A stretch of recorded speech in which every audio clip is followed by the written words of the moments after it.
The CBS Radio Mystery Theater presents...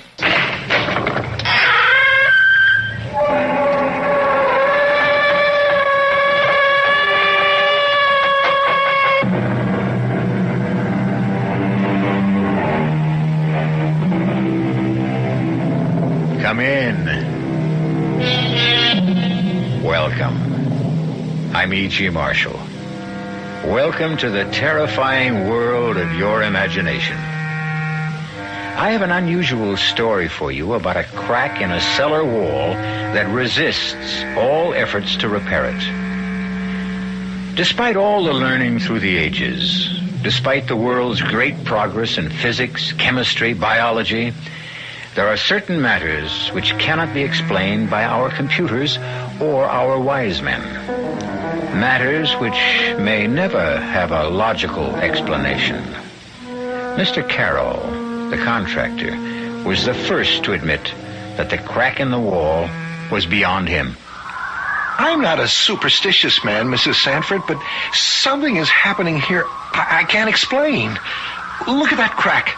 Not a speck of mortar on it. Looks like it hadn't been touched in 100 years. But I swear I closed it up not 5 minutes ago. I swear it. That cold draft blowing from it. Like from a tomb. Like from a tomb.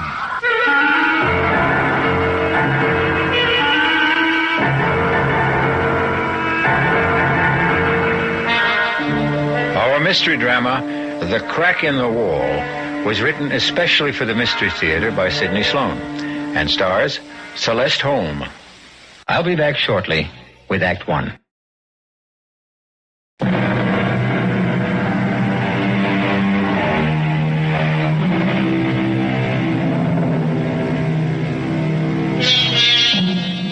It was a cold, rainy, windy day when Paul and Nora Sandfort laid their child to rest in Green Tree Cemetery. Despite all the soothing words of friends and relatives, Nora's despair was inconsolable. She felt that nothing could ease the pain in her heart caused by the loss of her only child. Our Father, which art in heaven, My darling. hallowed be thy name. My baby. Thy kingdom. Why did you have to die? Nora, darling, please. Our religion teaches us that God, in his infinite wisdom, Don't decides... speak these empty words to me. I accepted that because it never touched me before. I never thought of it.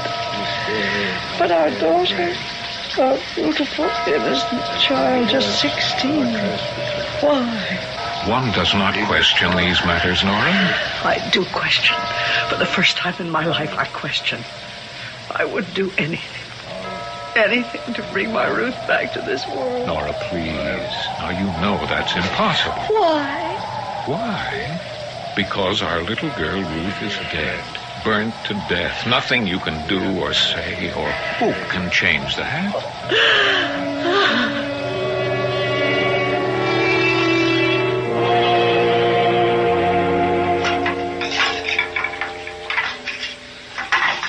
Paul? Yes, Nora. Are you busy with something? No. I'm just reading the newspaper. First chance I've had to take a look at it today. The minister was here today, Dr. Fowler. Oh? Said he wanted to see our new house. New? This house is over 100 years old. Well, new for us, he meant. It's just an excuse to come here, actually. He wanted to know why I hadn't been to church in the last several months.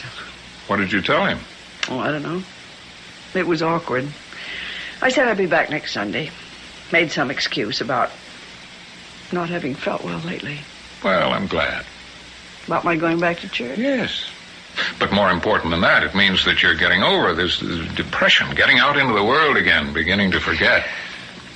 No, you're wrong, Paul.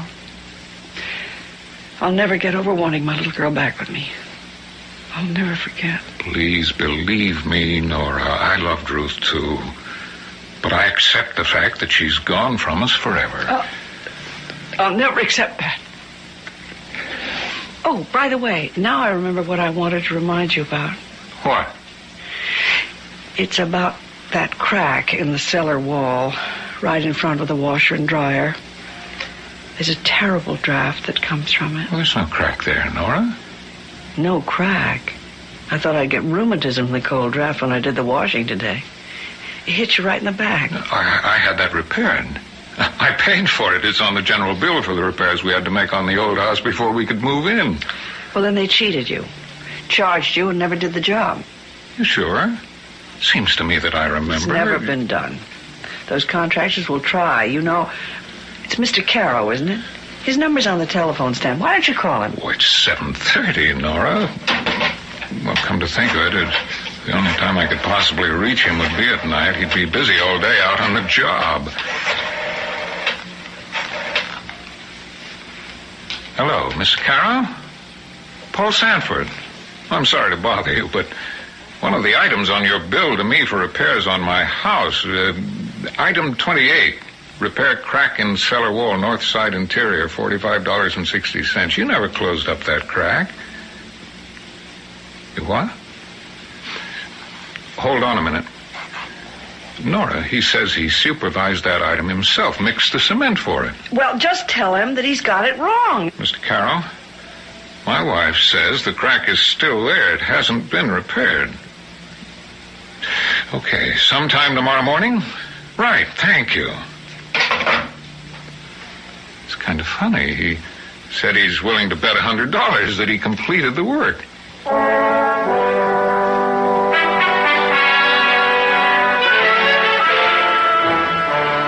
Mrs. Sanford, I'm finished with the job, and I want your okay. I'll put on the pot and give you a cup of coffee. Thanks, I'd appreciate that. Come right down. I'm in a bit of a hurry. Won't be a minute. I'm coming, Mr. KARO. Mrs. Sanford, the strangest thing. What did you say, Mr. KARO? Look at that wall. Oh, dear. Another crack? No, it's not another crack. What? It's the same crack. I just filled it with cement. But you couldn't have. It looks old and dry. Look at my hands. They're still covered with cement. Here are my tools, my trowel, my hammer and chisel. I could swear it was closed up not 5 minutes ago. And that cold draft blowing from it. Like from a tomb. Like from a tomb.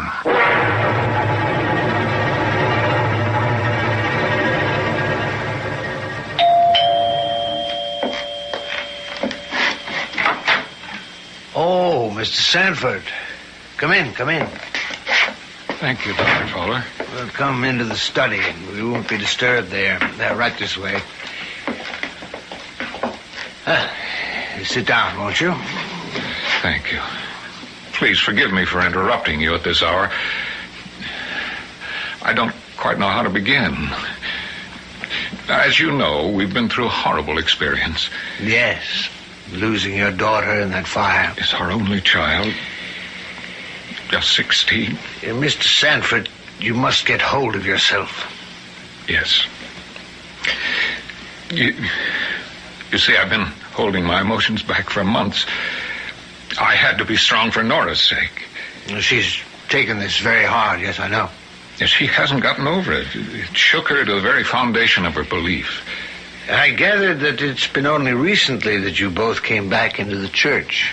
She's definitely twisted mentally. Her preoccupation is with a crack in the cellar wall, which she says cannot be repaired. What? Well, there's a long, jagged crack in the cellar wall. It's been there since we bought the house earlier this year, after our other house burned down. Have you tried to have this crack filled with cement? Oh, yes, we tried. The way you say that is very strange. Well, I paid KARO the builder for repairs on the house. He was certain that he'd repaired the wall. However, he came back and patched up the crack again when he asked for my wife's okay on the job after he'd finished. They went down to the cellar and looked.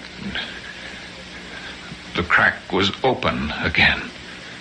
I don't understand. Neither do I.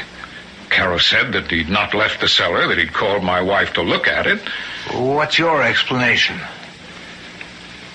I have none, Dr. Fowler, none.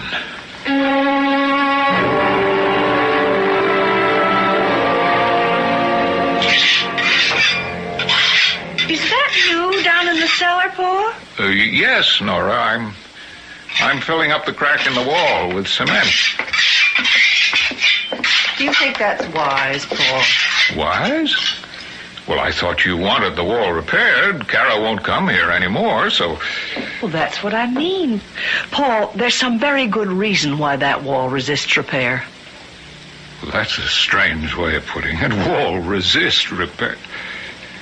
So you thought the wall had... I don't quite know how to put this. As though the wall had... Had a will of its own? Nora, that's ridiculous. Is it? Mr. KARO tried twice to fill that crack. He gave up. Yes, I know. I just received a check from him for $45.60, refunding the money I paid him for the job. Come on, let's go upstairs. This old cellar gives me the creeps. Oh, look! My God. It's disappearing. The cement I just put into the cracks dissolving into thin air.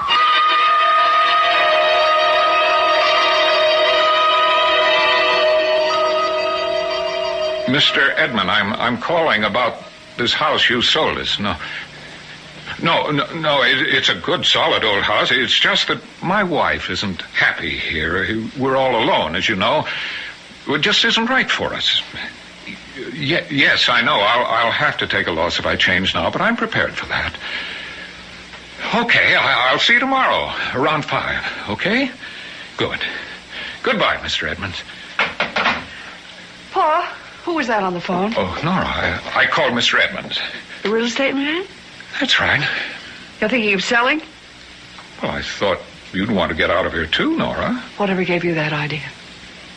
Now, that's a very strange attitude. Don't you know what this all means? No, I don't understand it. Frankly, it scares me. Ruth is trying to reach us. What are you talking about? It was just 2 days ago. I was lying in bed. You were sound asleep. I heard the clock chime 3. I felt something urging me to leave the bedroom and go down into the cellar. Nora, I've got to take you to a doctor. Paul, I'm not out of my mind. I tell you, our daughter is calling to me. She's trying to get to me. Darling, Nora, listen to me. What you're saying doesn't make sense. Our child is dead, Nora. Burnt to death. I spoke to her. I spoke to her through the crack in the cellar wall. You what? I spoke to our Ruth, and she spoke to me.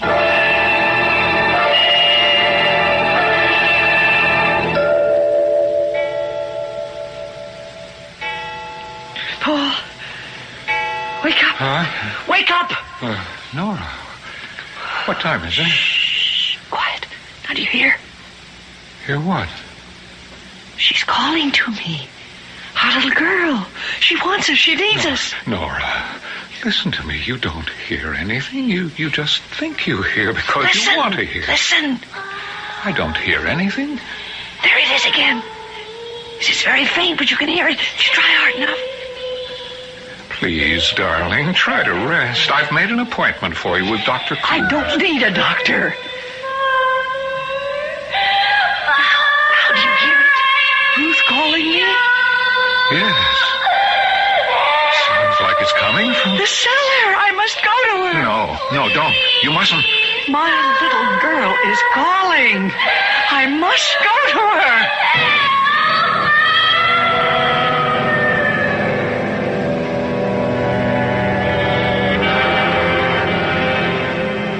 Was Ruth calling to her mother, or was Paul Sandfort falling into the clouded supernatural obsession that controlled Nora's life? He thought he heard the voice of his dead child calling to her mother.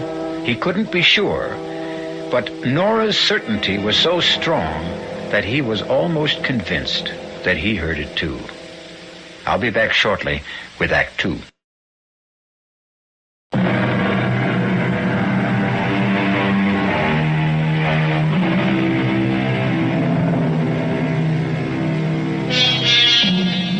Everything that Paul and Ruth Sanford believed in is being drained away. They are living in a nightmare of twisted emotions, pulled farther and farther from the normal life they had known into a tangled, dreamlike world in which they hear the voice of their dead child calling to them. You're not going down into that cellar, Nora. It was Ruth's voice calling. Are you coming with me, Paul, or shall I go down alone? Nora, please. Now, we're dreaming this. It isn't happening. I heard her voice. You said you heard it. She was calling to me for help. Are you coming with me, or shall I go alone? I'll come with you, dear. Just to prove to you that there's nothing there. Nothing. How could there be? I know there is something there. Come. Now, wait. Don't try to go down those steep cellar stairs in the dark. Turn on the light. It's out. It's not working. Here, let me try. Oh, I'm not going down there in the dark. There's some candles in the cupboard just outside the door. Get them. Well, candles won't do any good. Get them. I just remembered. I've got a flashlight in the kitchen table drawer. Hurry! Here we are. Now stay right behind me. I'll go first. Flash the light around. No, there's nothing. Nothing but that crack in the wall. Let's go back upstairs, Nora. Good evening. What? Who are you? Oh, I'm sorry if I frightened you. What? Who are you? What are you doing in our house? Doing? I am inspecting the wall. The wall that needs repair. And who are you? Why, I'm the helper. What are you talking about, helper? Whom are you helping? You? I don't like this, Paul. Please make him go away. If you want me to, I'll go. But I thought you needed me. Now, I want you out of here, or... I see you have a hammer in your hand. You're afraid of me. Believe me, I came to help you. Who sent you? My, employer. Who? Your friend. Your friend who knows of your sorrows.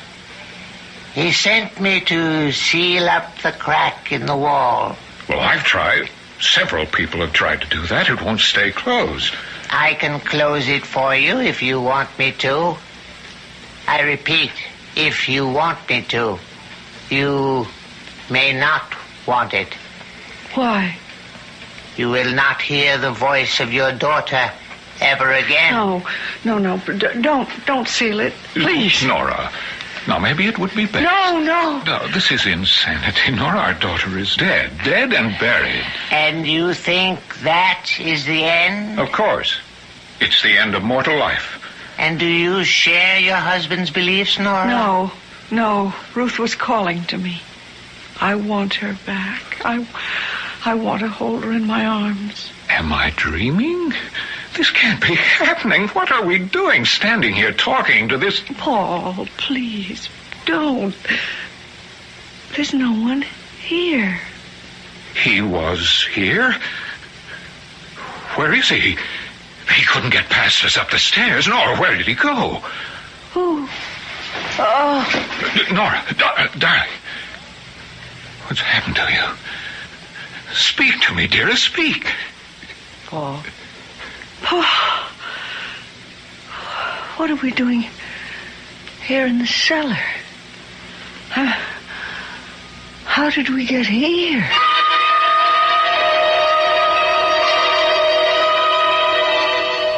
And you say, Mr. Sanford, that you think you saw this creature in the cellar of your house? No, it wasn't what you say. No, not a creature. It was a man. Small, dwarf-like.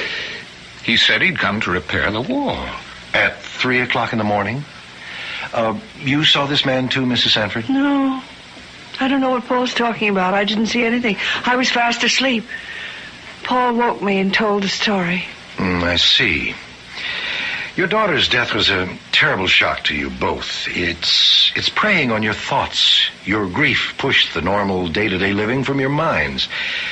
You began to I heard imagine... her voice, Doctor. I heard Ruth's voice calling to me. Of course you did. But try to think rationally, Mrs. Sanford. You know it's impossible for you to have actually heard the voice of your dead daughter. Seriously, you can't believe you did, can you?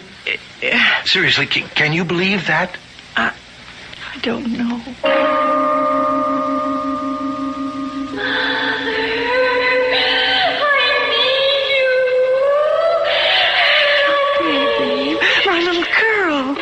It's all so simple if you will recognize the true authority. Who are you? I am merely a conveyor of ideas, a messenger.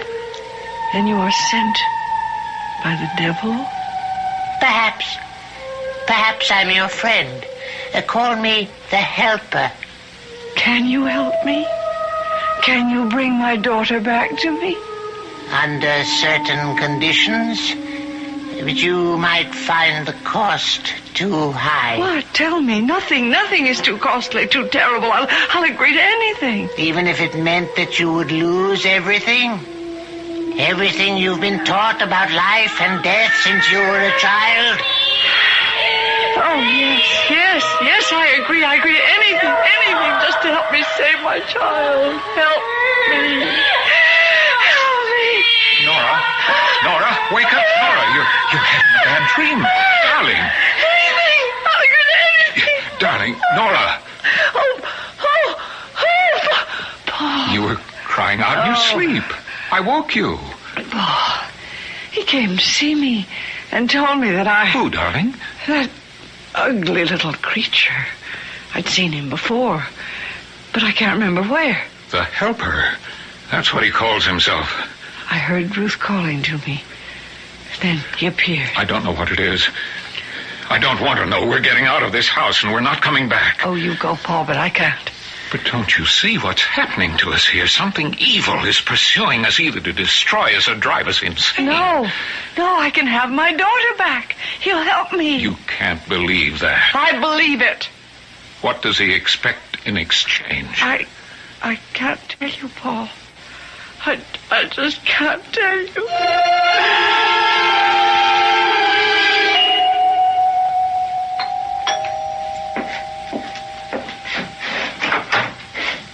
Oh, Dr. Fowler, right on time. Is Mrs. Sanford home? No. No, I called her sister and got her to make a date with Nora so she wouldn't be here. My work is suffering. We're not sleeping well. Nora's had terrible dreams, nightmares. You've told your physician, Dr. Coombs? If anyone can help us, it's God. Dr. Fowler, we have seen the evil one. What? We have seen him. We have spoken with him. It's either the devil or one of his emissaries. He calls himself the helper. My good man, in this enlightened age, when we speak of Satan, it is usually, what I mean to say is we think of the devil as the embodiment of all evil, but not as an actual being. I see. Well, Dr. Fowler, if you can't help us, we may have to go to someone who can. There are groups where they believe in the devil. Mr. Sanford, Paul, please understand. I cannot believe in the devil's being other than an abstract name for evil. If I can show him to you, will you believe me then? I saw him. I have seen the devil and the devil's work, and I'm frightened to death.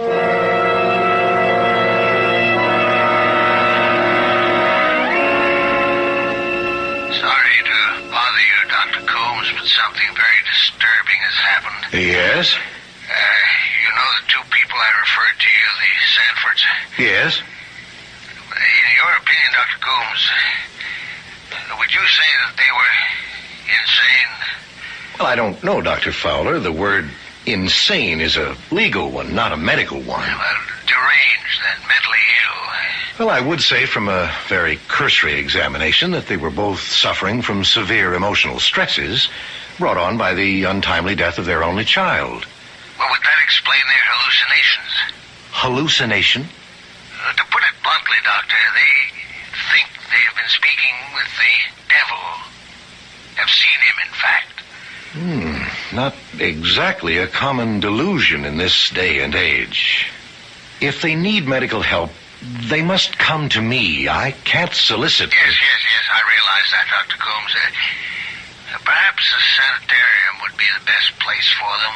They could be taken care of and have a change of scene to get over the grief that they feel. An excellent idea, Fowler, but who's going to commit them? Can you get them to commit themselves voluntarily?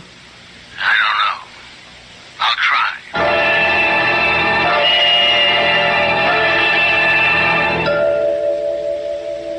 Have you come to any decision? I've been thinking about it. I've heard you say you would do anything to have your daughter back. You had made up your mind. Yes. Oh, yes, but still, you hesitate. What you've asked of me is almost...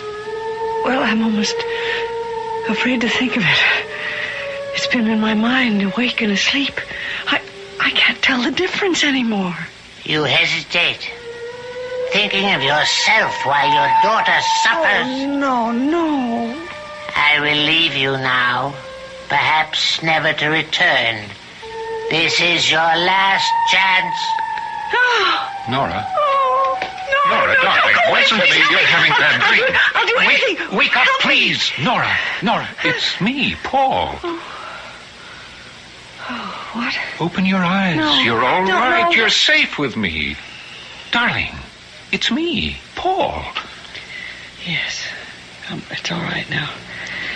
Paul, I've made my decision. What decision? About Ruth. I am going to bring her back. Bring her back? What are you saying? I'm going to bring her back no matter what the cost, no matter what the consequences are.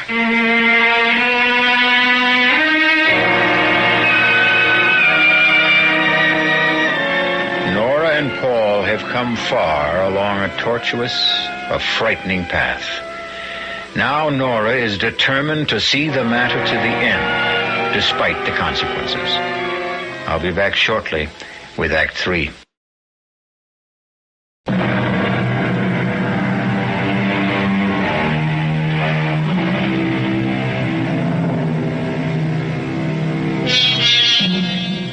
Forces are tearing at the sanity of Paul and Nora Sandford.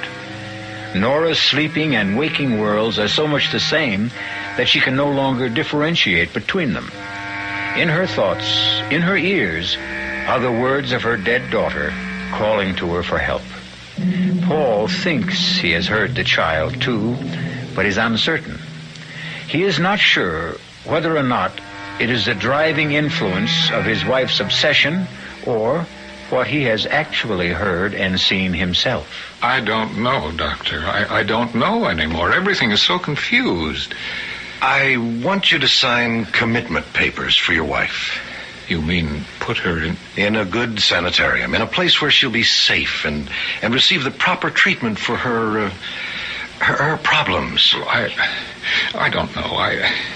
I don't think she's crazy. You're not in any condition to judge her mental health, Mr. Sanford. What do you mean? Oh, well, I'm asking you to make a difficult decision. I'm also asking you to commit yourself.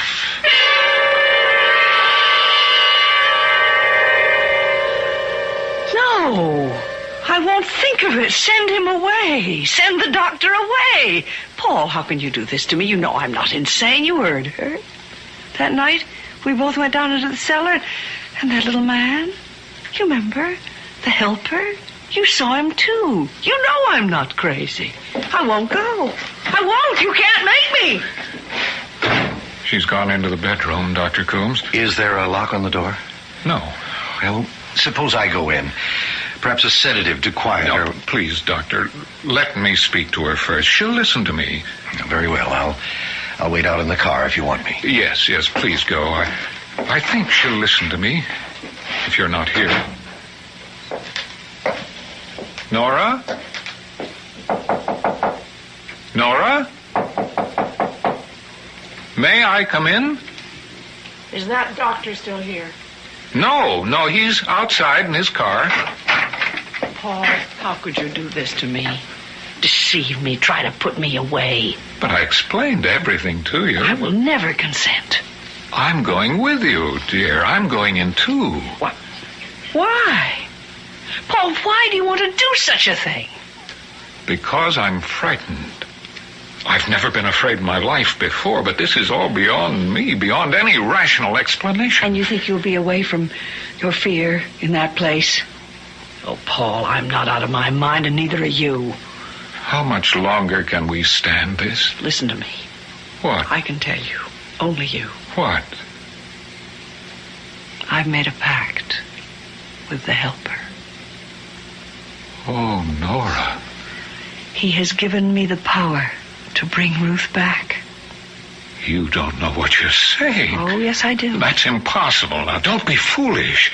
Don't tell anyone else what you've told me. Now, you think I'm insane, too, don't you? Well, I don't know what to think. He has given me 2 wishes. 2 wishes? Yes. He said that I would need 2. Actually, all I need is 1. To bring my dear child back. Yes, Nora, of course. Now, I want you to do something for me. What? Don't fight me now. Go along with me for a little while. Perhaps this nightmare will stop. We'll be able to get out when we want to. I have the doctor's promise. Can you trust him? Yes, darling. Since we're committing ourselves, we can get ourselves released merely by asking to be released. And our poor tortured child? Who will be here to hear her call? Who will be here to comfort her, Paul? We're running away. Deserting her. Darling Nora, our Ruth will be with us always, no matter where we are.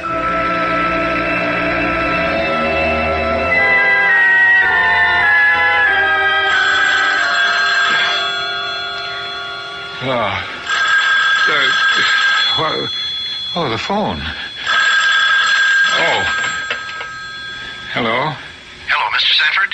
Yes, Dr. Coombe? I'm calling from the sanitarium. Is there anything wrong? Yes, your wife has disappeared. You mean walked out? Nobody saw her leave. As a matter of fact, it's a bit of a mystery. Her room was locked. Perhaps one of the attendants or nurses unlocked the door for her. No, we've questioned the entire staff. At 1 o'clock, the nurse assigned to that section entered her room to administer a mild sedative. Your wife had complained she was worried because you weren't there. Well, I was just cleaning up a few urgent matters here. I was coming to commit myself tomorrow morning. I told her that, but it didn't seem to have any effect. When was Nora last seen? Not more than 10 minutes before 1 a.m. Another nurse on the floor answered her ring. She told the nurse about her anxiety and her inability to sleep. She hasn't returned home, has she? No. What do you want me to do, Doctor? Stay where you are. She may come home. It's very likely that she will come there.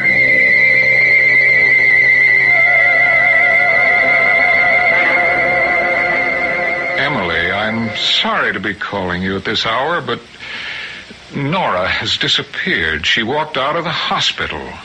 The fire, Ruth's death, it's been preying on our minds, and I thought that... Wait, Emily, that's my doorbell. I'll call you back. I just wanted to know if Nora was with you. I'll call you back. Let me know if Nora shows up. Bye. Oh, Dr. Fowler. Come in. Oh, thank you. I got a call from Dr. Coombs about 20 minutes ago. Yes? He asked me to see you. He said you might need me. I came right over. Is anything I can do to help? Nothing. Unless you can find Nora. She's been missing since about 1:30 a.m. About 3 hours. Where would she go? Where could she go? I don't know. What was that? I heard it, too. Do you have a cat, Paul? No. Sounded like a cat. It was Ruth. She's calling Nora. Ruth? My daughter. Oh, yes, your daughter. But she's dead. You your dead child's voice calling? You heard it, too. No, it can't be. That's superstitious nonsense. That's what I thought. But I don't anymore. Ruth is calling to us from the grave.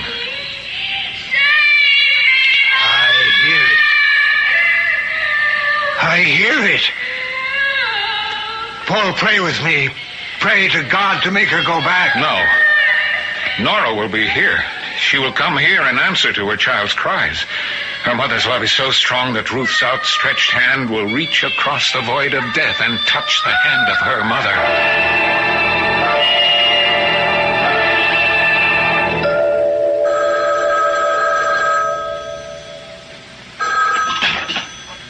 Yes? Fowler? Yes? I thought you were going to report back to me. I've just been through the most shattering experience of my life. You saw Mrs. Sanford? No. I'm not a superstitious man, Dr. Coombs, but I heard the voice of Ruth Sanford calling to her mother from the grave.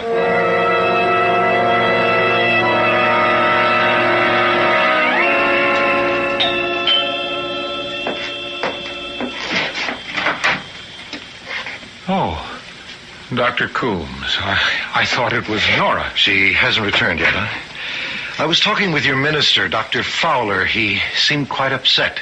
Any word from the police? Nothing. They've gotten several false telephone tips from cranks. Only one man identified himself by name, a Mr. Helper. Helper? You know him? Yes, I know him. The police asked him for his address. He gave them one, but it proved to be a phony. Do you know where to find him? You won't believe this, Doctor. But the last place I saw him was in my cellar. What? I don't know how he got there. I didn't see him leave, although I was standing talking to him at the moment. He vanished. Vanished? Disappeared. I see. Disappeared right before your eyes. Oh, yes, I remember your telling me about that incident when you both came to my office. Hello, who's there? Paul? I've come home. What is he doing here? I won't go back to that place. He can't make me go back. Nora, dear. Send him away, Paul. Paul, make him leave. We don't need him. Mrs. Sanford, as your doctor, You're not my doctor anymore. Please go. Leave us alone. Please, Dr. Coombs, your being here will just make her worse. Very well, if you think you can manage. Yes, I can manage. I'm sorry you feel this way about me. Good morning. He was trying to do what he thought best for you, for us.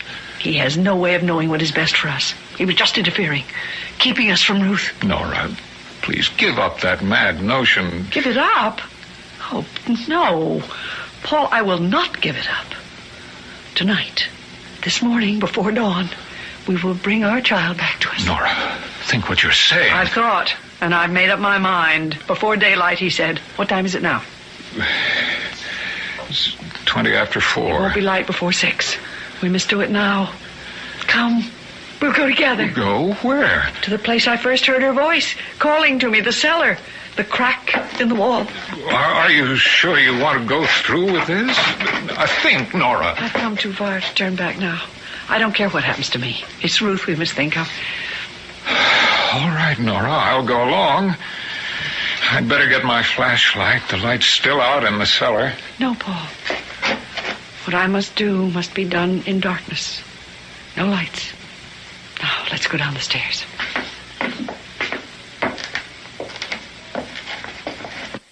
Now, Paul, don't say anything. I must ask for her life from the Master.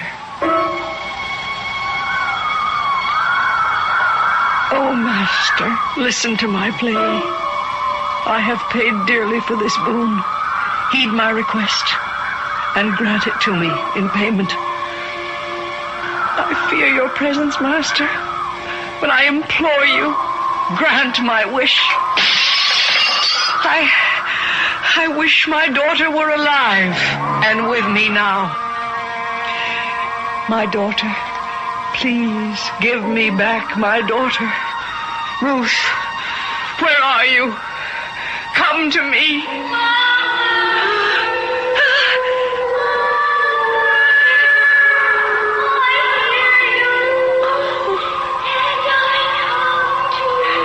That's Ruth's voice. Quiet, quiet. I'm coming back to your arms.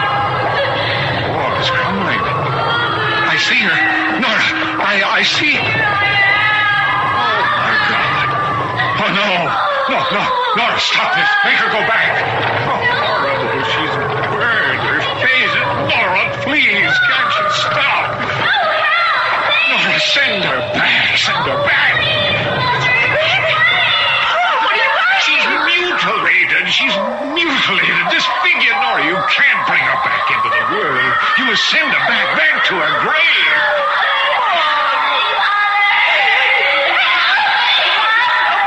Child, it would be too cruel to bring her back. Too terrible. But how can I do it? He gave you 2 wishes. He said that you'd need the second. Now I know what it meant. Send her back. Nora. Yes.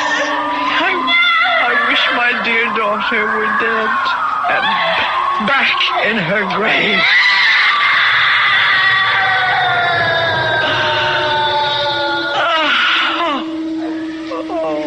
Nora. It's over. It's all over. Our child is gone. Forever. Paul. May our dear child rest in eternal peace.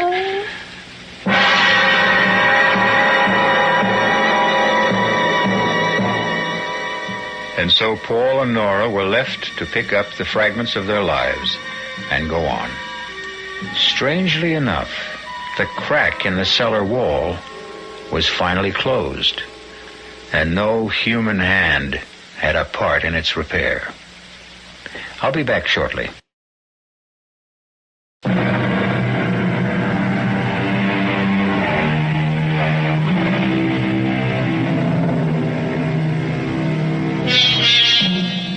The power of a mother's love cannot be measured by any instrument known to man. The supernatural strength to reach out into the void of darkness and bring back to life the child of her heart defies all the natural laws of nature. The answer can only be found in the terrifying world of the imagination, the world where anything the mind can conceive can happen. Our cast included Celeste Holm, Wes Addy, Robert Maxwell, Robert Dryden, and Ann Costello. The entire production was under the direction of Hyman Brown. And now, a preview of our next tale. Why are you leaving, Roberto? It isn't obvious. Who can live here any longer? There is another woman. Oh, Pilar, there never was. There never will be another woman. You are going to her. There is nothing here for me any longer. That's a lie. Pilar, won't you understand? Yes, I understand one thing. You are tired of me. Pilar, one day, as soon as... I cannot have you. No one will. But I tell you, there is no one else. Oh, Roberto, don't leave me. Goodbye, Pilar. Oh. Patriots! Patriots! After him! That man running down the street, after him! He is a traitor! This is E.G. Marshall inviting you to return to our Mystery Theater for another adventure in the macabre. Until next time, pleasant dreams.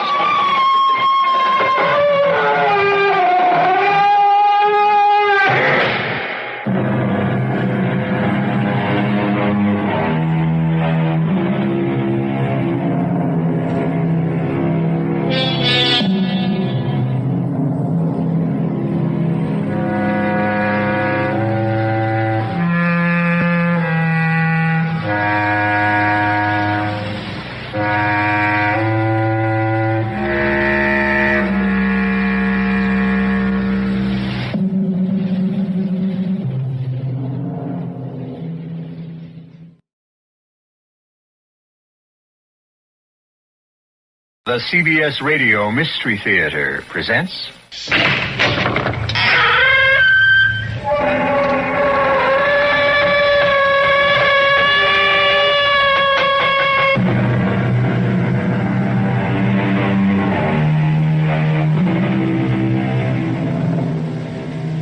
in. Welcome. I'm E.G. Marshall. For 75 years, from the late 18th to the middle of the 19th century, was the heyday of the writers of the Gothic story. Here is one of the most popular, which the great composer von Weber used as the libretto of the opera Der Freischütz. And appropriately enough, it begins in a graveyard. William, don't let that gun touch my headstone. Sorry, Mother. You have much to be sorry for. I could not help it. Mother, I love her. I must. You broke your sacred oath, sworn on my deathbed. You will have cause to regret it, but more so the bride who will never be yours.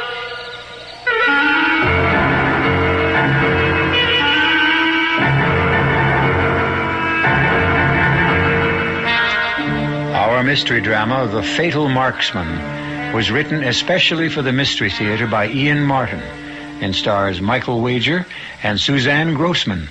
I'll be back shortly with Act One.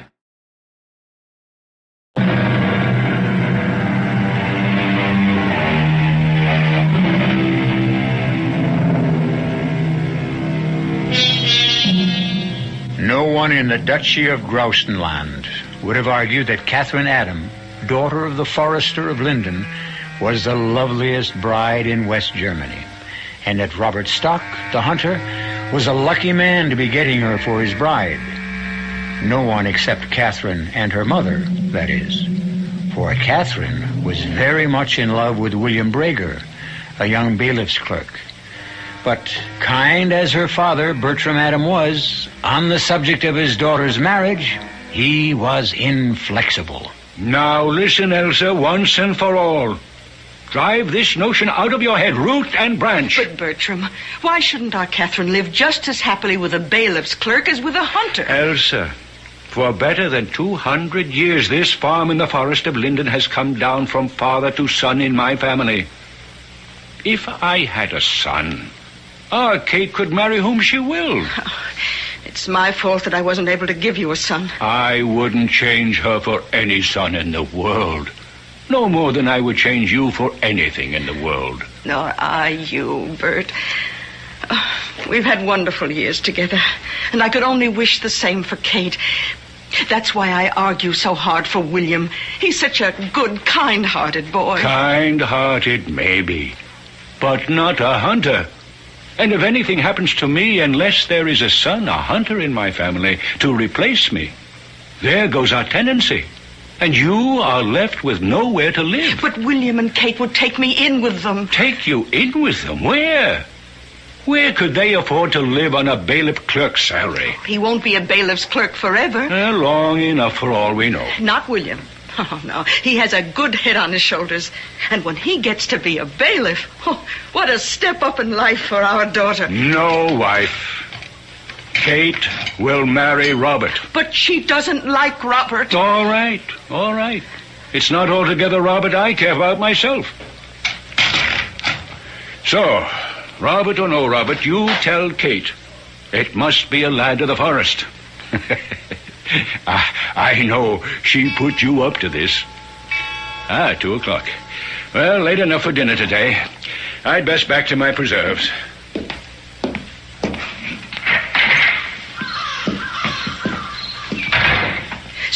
Kate, you can come out now. Well, did you hear? Enough to know he won't agree. He has his reasons. He's just a stubborn old man, and I'll never forgive him. I've run away. Oh, hush now. You don't mean anything you're saying. I do. I'll never marry anyone. I'll take the vows. Come now, Kate. Stop making a scene. It's William or no one. Oh, you're as stubborn as your father. What am I going to do? Oh, who could that be?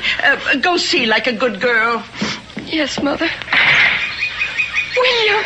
Kate. Oh, darling. Oh, Kate, your mother present. Will, take me away, please. Kate, Please, my father won't let me marry you. He says I must marry a hunter or no one. Is this true, Frau Adam? I'm afraid so, William. You see, we only hold the farm as tenants, and here Adam his title of forest ranger only so long as there is a hunter in the family to pass them on to. Which means that Kate must be married to a forester. Tell me, love, would you prefer me as a hunter or a bailiff? Oh, I wouldn't care what you were, darling, as long as we could spend our lives together. Well, you can't suddenly turn yourself into a hunter within a few weeks, William. Don't be too sure of that, Frau Adam. Oh, what do you mean? I can't tell you now, but could you give me your word to keep the Herr Adam from betrothing Kate to anyone for 3 days? How can that help? There's a place I have to visit where I was born, and a question I must have answered before I can let you know. What?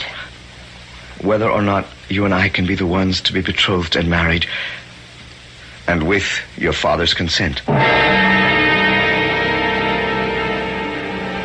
It took most of what money I had to pay my coach fare to Manfredstein, and it was long past dark when I was dropped off. The best I could afford at the inn was a bowl of soup, and by the time I set off for the graveyard, the heel's end of the moon was all the light I had, skittering in and out of the clouds, driven over it by a scudding wind.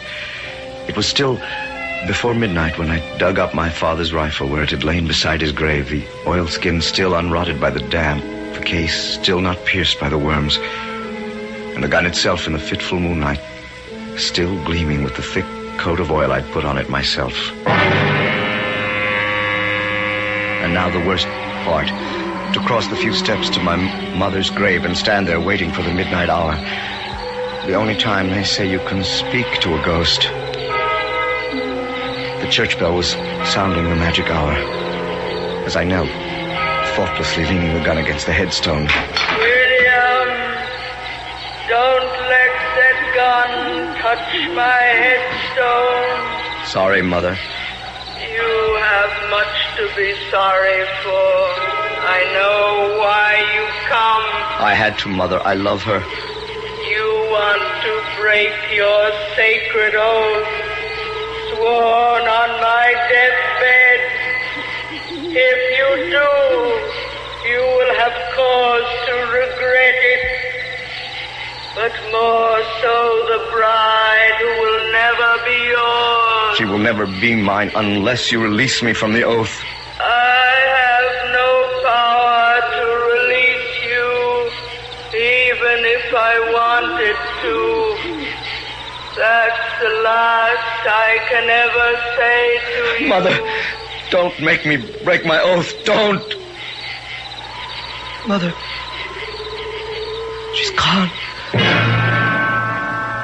I had hoped against hope my mother could change, but I knew in my heart when I came that my mind was already made up one way or another, and the main thing that had brought me home was to find my father's gun.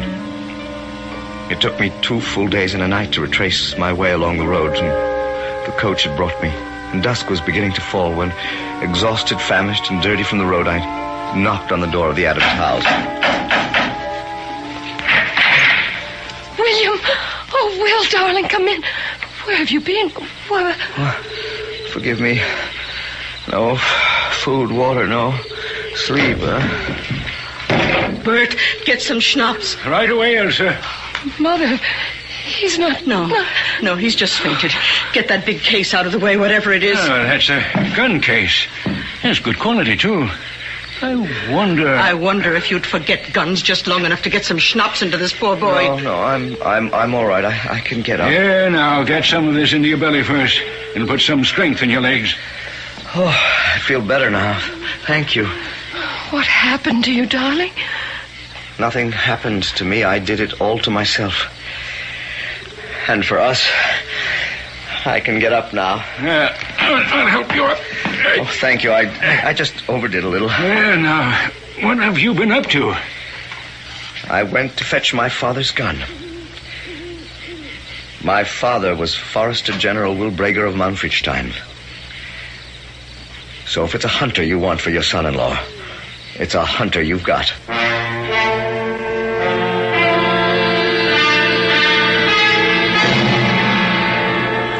Kate, will you come away from that window and help me get the meal ready for those men? They should be home soon. That's why I'm watching, Mama. And doing a little praying, too, I suppose. That Will shoots straight and true. He must be very out of practice.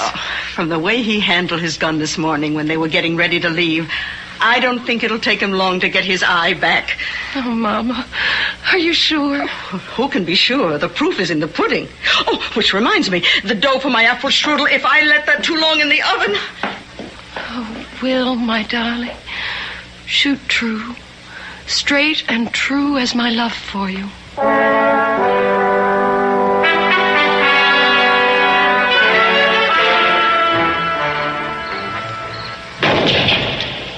Perfect shot! Ho! Dropped him in his tracks. He never even felt it. Will, you studied well with your father.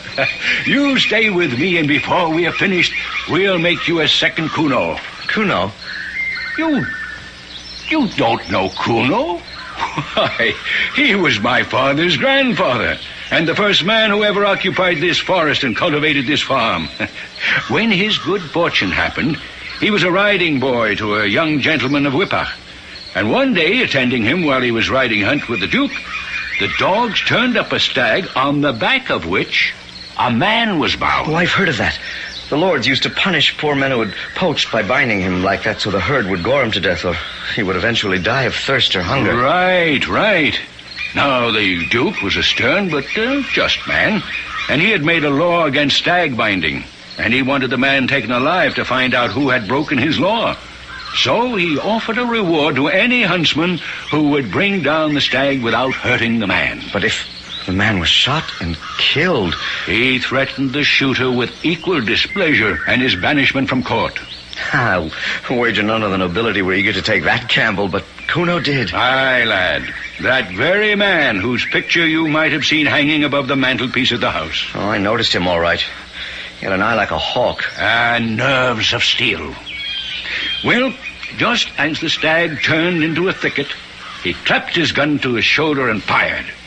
At that same moment, out rushed the stag, staggered and fell, and the man, unwounded, save for some scratches. And the reward was the farm and the title of forest ranger. To Kuno himself and his heirs forever. Oh, what a magnificent reward for one shot.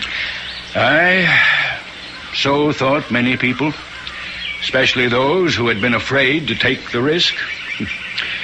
And so the gossip started. And since it was the nobility mainly who wished to save their faces, what did they do but persuade the Duke that Kuno's shot hit the mark through witchcraft and the black arts? But surely the Duke knew what a fine shot Kuno was. Well, it was the quickness of the thing, you see. Kuno could line up a target as fast as lightning, but the others argued that it was so fast he just fired at random. They said he never took aim, which makes it a devil shot. A devil shot never fails of hitting the mark. But the Duke didn't take away the farm. No. But from there came the regulation that every descendant of Kuno's must fire a probationary shot that drops the deer before he's admitted as tenant. If I may only know that Kate might be mine, I shall practice every moment to make sure I cannot miss. Good lad. After today, you have my confidence. Suddenly, the sun went out. The forest greenery changed to weird and ghostly shapes. And standing in front of me was the corpse gray shade of my mother, clad only in her winding sheet.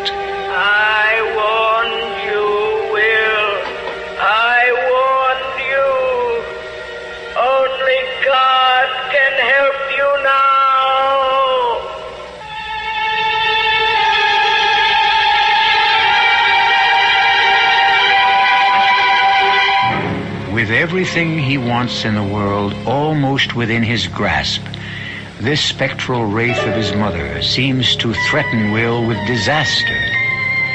Or is she only a figment of the imagination, the prick of conscience in a young man's mind, already overtired and heady with excitement of the oath that circumstance is forcing him to break? I'll return shortly with Act 2.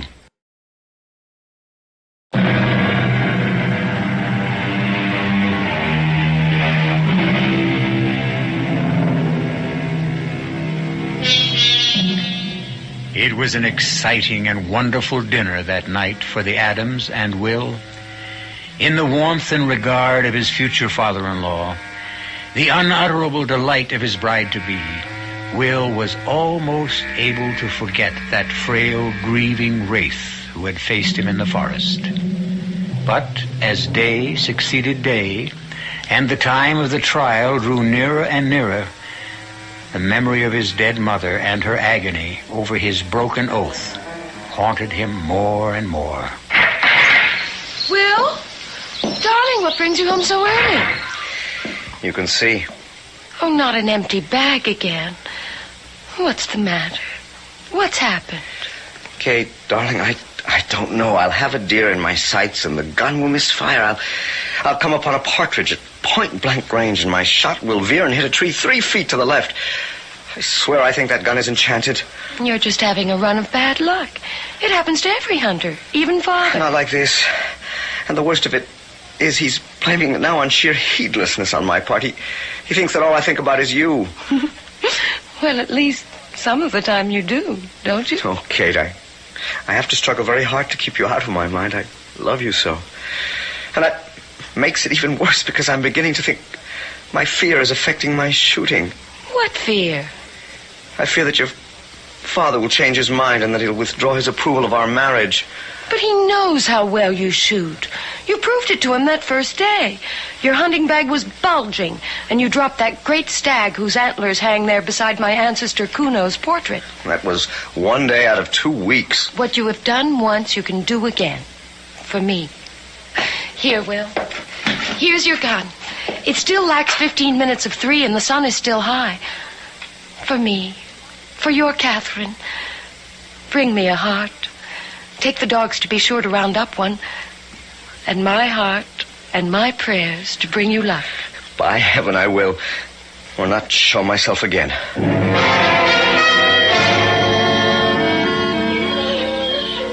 Ah, there's a prize buck. Let me just get a bead on you, my beauty. Not 50 paces away. I can't miss. I couldn't have missed him. I couldn't. Oh, Kate, forgive me. I'll reload and still bring you your game. And be damned to whatever devil may try to lay his curse on me. Hey, hold fast, comrade. What ails a man to cry out so on a day such as this one? I turned in my tracks. And there, sitting under a nearby tree, was an old soldier with a wooden leg and a dusty, travel-worn uniform. Threadbare and barely holding together. Well, is it body or purse that's ailing? Health or wealth that escapes you? Or has someone put a spell on your gun? What did you say about my gun? Oh, man and boy, I've spent my life with guns. And if I say it as shouldn't, as no one knows more about them than I do. Yeah, I see you looking at my wooden leg. Oh, I'm sorry. I meant no harm. Oh, it happened so long ago, I never think of it.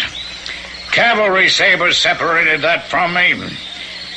You wouldn't have a bit of tobacco you could share with an old soldier? Why, yes. Just a minute. Here, let me hold your gun while you dig it out. That's as fine a piece as I have ever seen. No man could have missed that buck with this unless it had been charmed. Oh, I never thought on that. Here's your tobacco, sir. Oh, thank you. I'll just take a pipe load. Oh, keep it. I have more at home. Charmed, you say? Then all I'd have to do would be to change my gun and Oh, not so fast. If the spell has been proper laid, you'll have no better luck with any other gun. Oh, I can't believe that. If no gun I put to my shoulder will shoot true, how then can I ever be a forester? draw near. I like you, lad, for your generosity, and I'll pose you a riddle, for which, if you have not the answer, I'll give it to you. What riddle? If the gun refuses to bring down the prey, what else lets the huntsman have his way? Oh, I'm afraid I don't know the answer to that. Why, the ball, lad, the bullet. But where could I find such a bullet? Why, it just so happens that I have about me some gifted bullets that cannot fail to go true. Now, just give it a try now. No, I'll answer for it, no doubt. Oh, I hate to waste a shot knowing I shall miss before I pull the trigger. Well, the dogs have lost the deer. Where shall I find a target? I'll pick one for you. Hey, look up. You see yon kite up there? Bring him down. Oh, not only is he almost out of range, but he's but a speck. I can scarce see him. Still take him and fire, never doubt. Well, what have I got to lose? That's the spirit I like. Fire away! I hit him. 'Tis no surprise. But where would one find bullets like these? Oh, 'tis not difficult to cast them. Here, here's a few braces of my bullets for you in exchange for the tobacco. Try another. I don't know how to thank you. Hey, lad. You'll find your own way. See that hair? Drop him. I hit him! Old soldier, how can I... Oh. I turned to thank my benefactor again, but he had slipped away into the forest as silently as he had come. One mistake I made. I shrank from telling anyone, not even my beloved Kate, of the gifted bullets. Oh, Ilse, now. So much for your nonsense about enchantments on Will's gun. Enchantments? Mama was afraid that someone had cast a spell over you or your gun. Oh, women and their superstitions. Well, men are just as bad, if not worse. Not foolish enough to imagine some devil knocked down old Kuno's portrait when anyone knows it was a cankered nail. What's that about a devil? Oh, nothing but nonsense. This afternoon, just shortly after you went back to the forest, the picture fell off the wall. How long after I left the house? Not over 15 minutes, just as the clock was striking 3. You see how foolish the whole thing is? 3. The luckiest hour of the day. Lucky for me, at least, I thought, remembering that it was just about the time I met the old soldier. I was tempted to speak about him, but my pride held me back. For within a few days, I was the talk of all the foresters again. No one brought more game home than I. But my stock of the enchanted bullets was running desperately low, and I prayed to find old Woodenlug. And to my horror, I was down to a single bullet, which I had to hoard for the competition. And suddenly every shot began again to go astray. And then the final blow struck. Will, where are you? I'm here, Herr Adam. Hey, watch this. Why are you not ready to go hunting? I don't feel very well. I couldn't care less if you were about to take to your deathbed. You know the Duke has sent an emissary ordering nearly double the amount of venison necessary for the festival. It'll take every huntsman within the next 10 miles to bring in enough to satisfy his honor. Well, what good am I to you? I'll only waste the bullets. You know I've lost my eye. You have lost more than your shooting eye if you don't bring in your fair share of the game today. Now, you'll have lost my daughter. But you promised me I promised a forester, not some mealy-mouthed quill pusher who can only see to shoot on certain days. Now, make haste while I bring the dogs around. Oh, Will, I overheard. What are you going to do? Kate, I don't know. Hand me my bag. Here, darling. Surely for my sake, somehow you can down a buck today. Hand me my gun. Kate, as I promise you, I'll bring at least one home if I have to club him to death with a gun stock.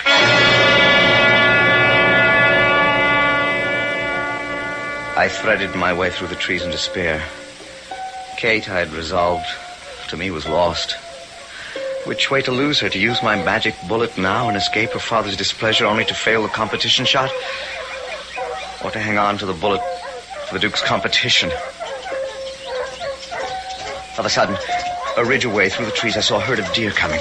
Automatically, I loaded the last precious bullet in the breech, aimed my gun, but still my finger refused to squeeze off a shot. Fire away, boy, fire! You'll never have a better chance. I promise you'll hit not one but two. Coming down the hill towards me, waving encouragement, old wooden leg. And secure now that I could get at least one more charm bullet, I turned and fired. He was right. I had dropped not one but two roebucks with one shot. I turned to hurry and meet him and greet him, but there was no sign of him. He was gone, as if the earth had literally opened up and swallowed him. And all my hopes with him. What a shot, Kate. You should have seen your husband-to-be. You would have been proud of him. $2 at one shot. One might almost think it was a magic bullet. Oh, women and their superstitions. Is that what happened, Will, eh? Did you make yourself a magic bullet, like the scandalous charge they tried to make about old Kuno 2 centuries ago? I beg your pardon here. Adam, what did you say? Will isn't feeling himself today. Sometimes I wonder about the stories of old Kuno and the devil's shot. Kuno's was no devil's shot.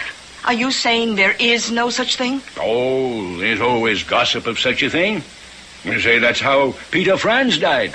They found him on the road all torn and clawed to pieces. By whom? The one thing he never could say in his confession to the magistrate. What did he say to the magistrate? Why, that he and some old wooden-legged soldier had been trying to make some magic bullets. Did he say how such a bullet could be made? Oh, it is all a pack of nonsense, of course, but for the sake of a good tale to give us all the goosebumps, you must go to a crossroads, make a circle with a bloody sword, and in this circle lay a skull and bones crosswise. On the stroke of 11, you start to cast the balls. 60 and 3, no more, no less.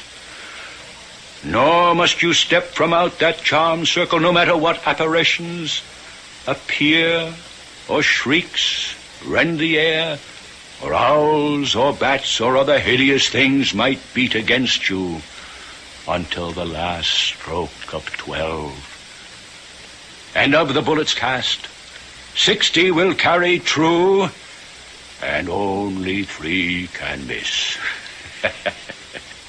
Peter was so scared at whatever happened to him inside that circle that long before 12 he fled from it. And little more could he tell before he died in horrible agony. Oh, God preserve all God-fearing folk from such snares of Satan. You frightened the heart out of me. And look at Will. He's pale as a sheet. The poor darling hasn't been feeling well all day. You should never have forced him to the hunt, Papa. True enough. He said he was out of sorts. Well, God grant he be the same way when the provisional shot comes up day after tomorrow, so he may shoot as he shot today.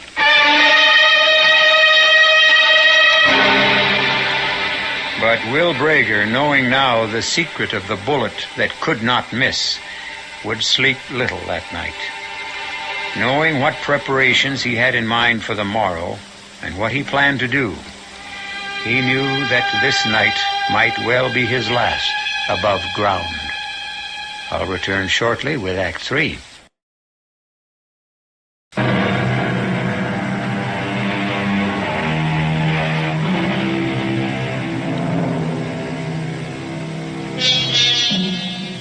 That same night, once all the rest were asleep, Will stole from the house.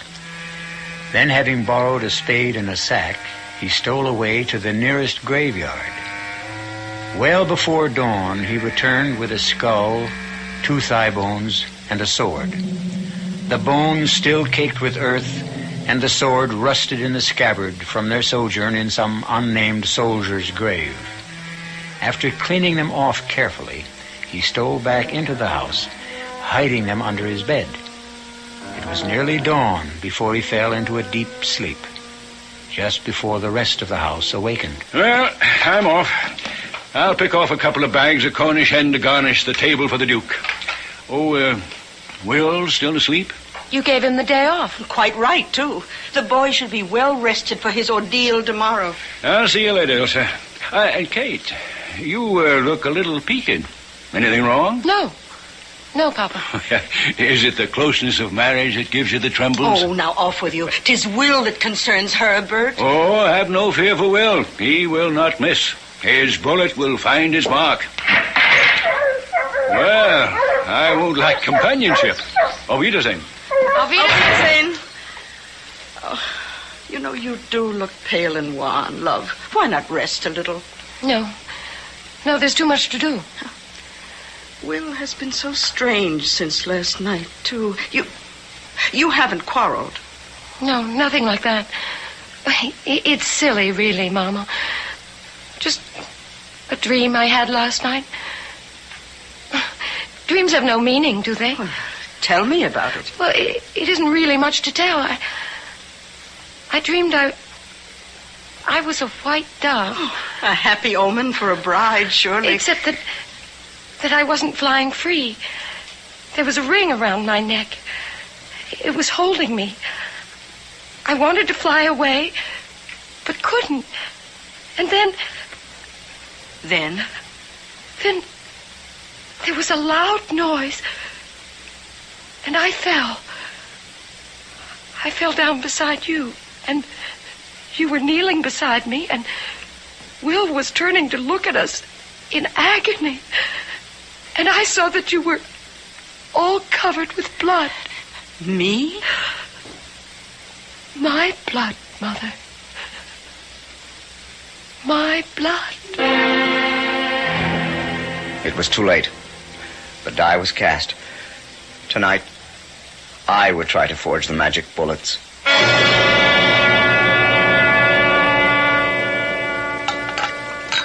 So, a little wine for all of us. For this night, we will keep the bridal feast. Tomorrow 'twould be impossible with the Duke and his retinue here. This is our last chance as a family, before the wedding, to dine confidentially and affectionately. Prosit. Prosit. All the best of luck. Prosit. Prosit. And all the best of luck. But it is tomorrow. The young people will be happiest. The Duke has insisted the vicar be there. And the moment Will has passed his examination... Kuno's picture has fallen again. What the devil can be the matter with that nail? Kate, there's blood on your face. It's nothing. The corner just grazed my temple as it fell. Let me see. No. It's already wiped away. Please, let's begin the wedding feast. We've waited too long already. Instead of a feast, the evening was a nightmare for me. By 8 o'clock, I was getting desperate. How could a man steal away from his own bridal festival? Then with the last strike here, Adam broke it up, and we all, after exchanging kisses and handshakes and hugs of affection, went to bed. It was a long, long wait for me until at last 9 o'clock struck, and gathering the lead bullet mold, coals, and all the other requisites into my sack, I stole quietly downstairs and out of the house. I was less than 200 yards from the house when I heard the rapid patter of feet catching up with me. Will, where are you? Shh. Kate, go back to the house. Where are you going? Somewhere you cannot follow me. You're running away. Running away from you? What would make you think that? That bag over your shoulder. Don't you want to marry me? Want to? Oh, God, Kate, if I can't be married to you, then I don't want to live. That's how I feel about you. Then go quickly back to bed and leave me to do what must be done. If I let you go now, I may never see you again. I'm going so we can be together for the rest of our lives. We're starting that this minute. I'm going with you. You can't. You don't understand. There's terrible danger. If you can face it, so will I. How can I explain it to you? There isn't time. You can explain to me on the way to wherever we're going. I will not allow you to come. Now you listen to me. I want to spend my life with you. But in the light of the moon, I can see the shadow of possible death in your eye. If it's death you're to find tonight, then I choose to find that with you. Whatever our future is, it lies together. Now, shall we get started? And you can explain to me what it's all about as we go. It was a long walk to the crossroads, but even at that I was still finishing my story to her.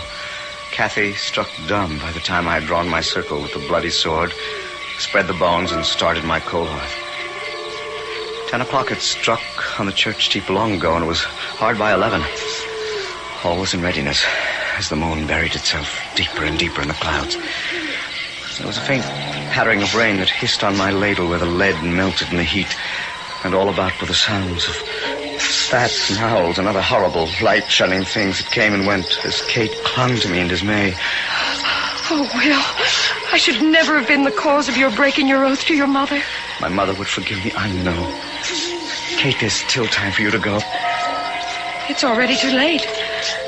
The hour is striking. Yes. Now remember, Kathy, no matter what you hear, no matter what you see or feel, don't step out of the circle till we're done.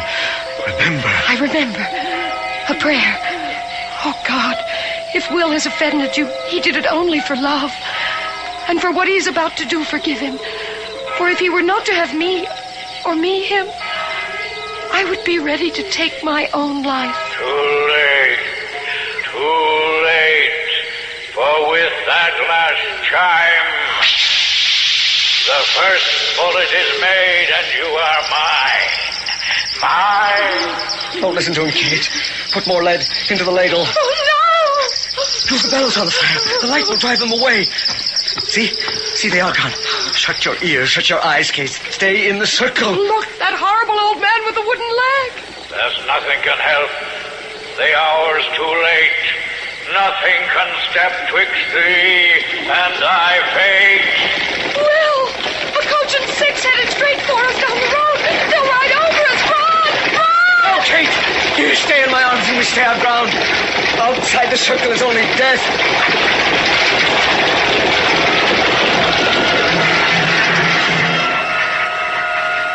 No use describing the rest of that hellish hour. The coach, reaching the circle, soared into the air to vanish, as did a ravening, slathering, huge, hairy boar that charged down at us from the crossroad. And all the while I molded the bullets, while Kate kept the lead liquid for me. By my watch, it was almost 12. And as the 60th bullet was cast, the clock began to strike. And the moon came out full as I hastily cast the last 3. As I did, all was sudden silence, as there, standing beyond the circle, was old Woodenleg. The witching hour, and the task is finished. You've stood the trial well. What would you have of me? Nothing. Nothing at all. What I want, I have prepared myself. Have you now? But with my help. By no means. I bargained for no help. I did not summon you. By tuffet, you're bolder than most. So take the bullet you've cast, but remember, 60 for thee, 3 for me. The 60 go true, but 3 askew. All will be plain when we meet again. In a puff of black smoke he was gone, vanished into thin moonlight air. And I took my bullets and my fainting bride home, torn by black despair and brightening hope.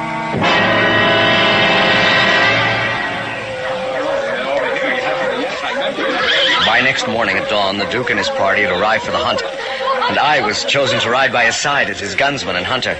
If I had any fear of my magic bullets, the first shot dispelled it forever. Well, damn my hide, that is shooting. The lead duck in that flight which is not yet over us, huh? Partly from relief, but mainly I am ashamed because of the Duke's flattery. I lost my head. By the time I returned from the hunt, I had but 3 bullets left. Of the other 62 misses only. All the rest had found their mark. Well, by gad, Adam, I've never seen such shooting in my life as this young fellow here. Oh, are they? William is the name, right? Yes, Your Honor.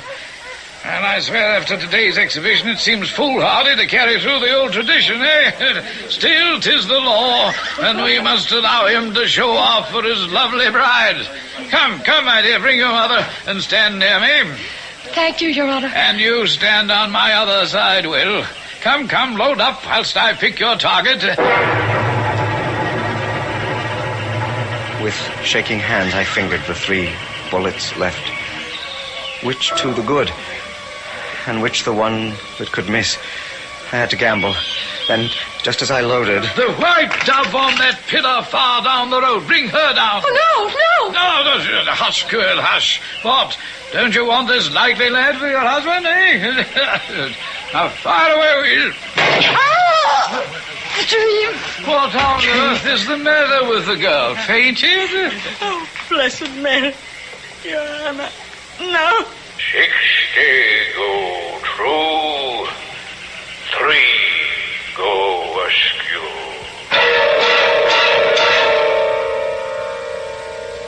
I turned to see Kate's mother bent over her, soaked with the blood that ran down her bridal veil from the fatal wound in the head. I had picked the devil's bullet, but I knew the one that I loaded for myself would go true, and I would join my bride wherever she was.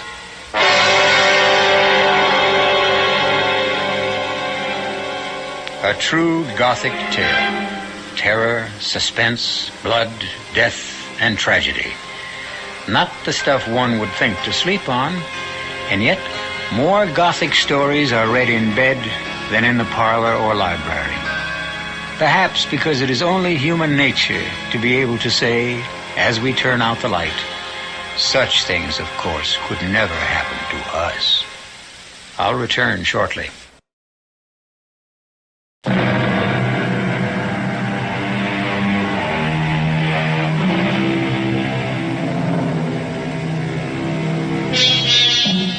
Don't think too hard on William, who broke a sacred oath, or Kate, who loved well but not wisely.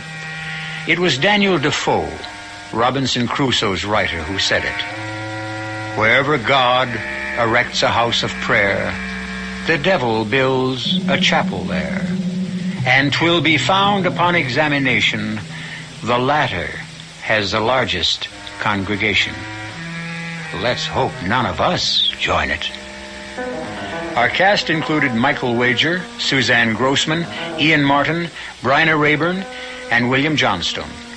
The entire production was under the direction of Hyman Brown. Now, a preview of our next tale. You sounded just like Handsome Harry. I am Handsome Harry, sweetheart. Just using stupid's body for a while. You are using Artie's body? Until I learn how to materialize, if I ever do. They tell me on the other side, in that limbo joint, it takes a lot of patience and practice. Yeah, what do they know? They even told me I'm getting this hate out of my soul the wrong way. Well, I haven't wanted to say anything. All right, but, so don't. They say taking out my hate on Tex and Dory only make my hate grow bigger. Said I gotta find forgiveness in my heart. I told them to take a powder. I know what I'm doing. I hope so. This is E.G. Marshall inviting you to return to our Mystery Theater for another adventure in the macabre. Until next time, pleasant dreams.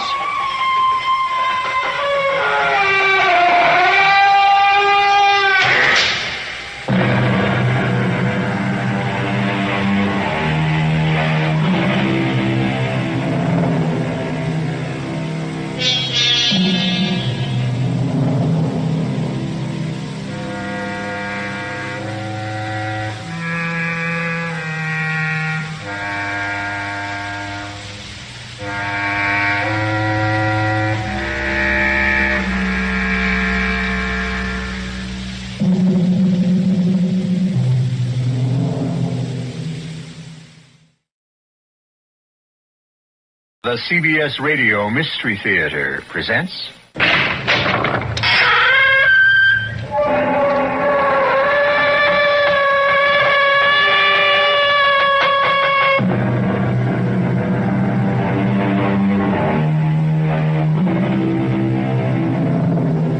Come in. Welcome. I'm E.G. Marshall. Once again, it's open house here on your dial for mystery and suspense and the excitement of the unknown. They say, whom the gods would destroy, they first make mad. Yes, they do say that. But these days, it would be quite possible to take the opposing view. One could also say, whom the gods would preserve, they first make mad. More and more, we find our world dominated by the senseless, the irrational, the incongruous, the incredible. And if this is the way things are truly headed, perhaps a touch of madness may be absolutely necessary for survival. I'm sorry I crashed in on you like this, sir. Oh, I hope you're not injured. No, I'm fine. Your plane? I'll examine it in the morning. Then you'll join us for dinner, won't you? Oh, thank you. If you'd like to go to bed early, we have a room ready for your convenience. Well, you're very kind. We don't usually have much here in the way of entertainment. We're so far away from everything. But if you care to stay up tonight, you're very fortunate. Oh, really? Yes, you might enjoy it. Enjoy what? Tonight's entertainment. Oh, what is it? It might turn out to be a hanging.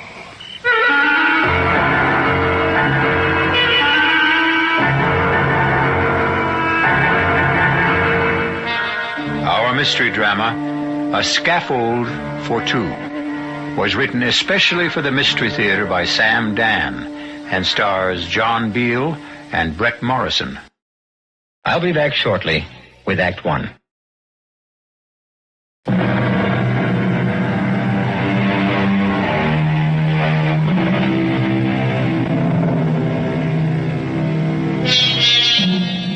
It is written, where men are innocent, laws are unnecessary. Where men are corrupt, laws are useless. It stands to reason, therefore, that laws are intended for that great mass of us who are in the middle, neither completely innocent nor entirely free of corruption. It's a subtle philosophical point. And there are times when Charles Farnsworth would enjoy discussing it over a drink and a roaring fire. However, this is not one of those times. For the last 2 hours, Charles Farnsworth has been fighting for his life. His tiny single-engine plane is being buffeted without mercy by a ferocious thunderstorm. His radio has gone dead. His instruments are useless. He has been blown off his course. He has no idea of where he can be. And the needle of his gas gauge is hovering at empty. And now, suddenly as it erupted, the storm subsides. There is brilliant moonlight. There are bright, twinkling stars. And just below him, he can make out a long, gently rolling meadow. He has no choice. He directs the faltering plane downward.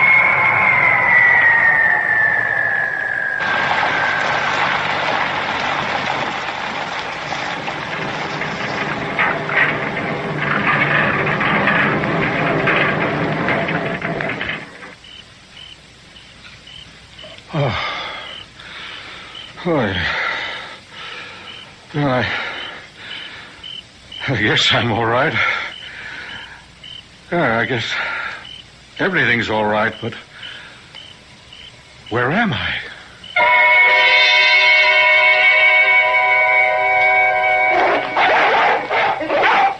Easy, boys. It's okay now. All right. Who's that out there? Oh, sir, I need help. Now, Alexander. Now, Cedar, be quiet. Quiet! Now, sir, move this way. Very slowly. That's fine. I assure you, sir, there's no need of that rifle. That's far enough. Now, sir, what are you doing on this island? Is this an island? I didn't even know How'd you get here? I was driven off course by the storm. What storm? Well, it ended a few miles north of here, or south of here, or even east or west. I couldn't tell you. I was forced down in a meadow, but... Are you all right, sir? No, yeah, I'm fine. And your plane? It seems to be okay. I need gasoline. Oh, you alone? Well, yes, sir, all alone. I see. I wonder if I may impose upon your hospitality. It's yours, sir. Well, thank you. Step this way, won't you? My name is Bennett. Franklin Bennett. Welcome to Bennett's Island. My name is Charles Farnsworth. Oh, you're just in time for dinner, Mr. Farnsworth.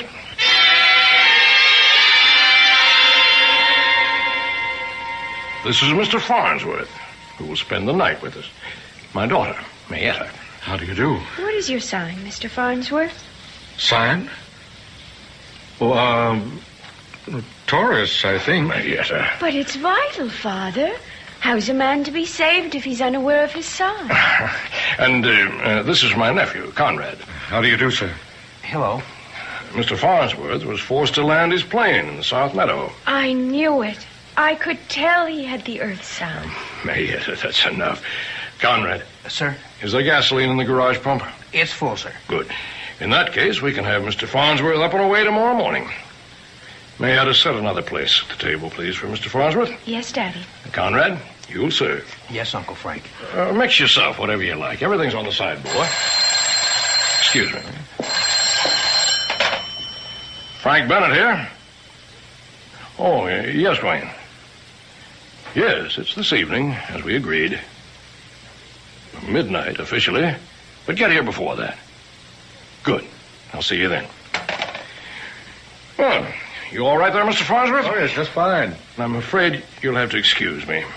Oh, for what, Mr. Bennett? Well, I can offer you dinner and a bed, but regrettably, I'll be unable to entertain you. Oh, that's quite all right. No, it's not all right. I realize I shall be remiss in my duties as a host. But I have a previous engagement. A matter of great importance. Well, I hope I won't be in the way. Oh, not at all, sir. You won't be in the way at all.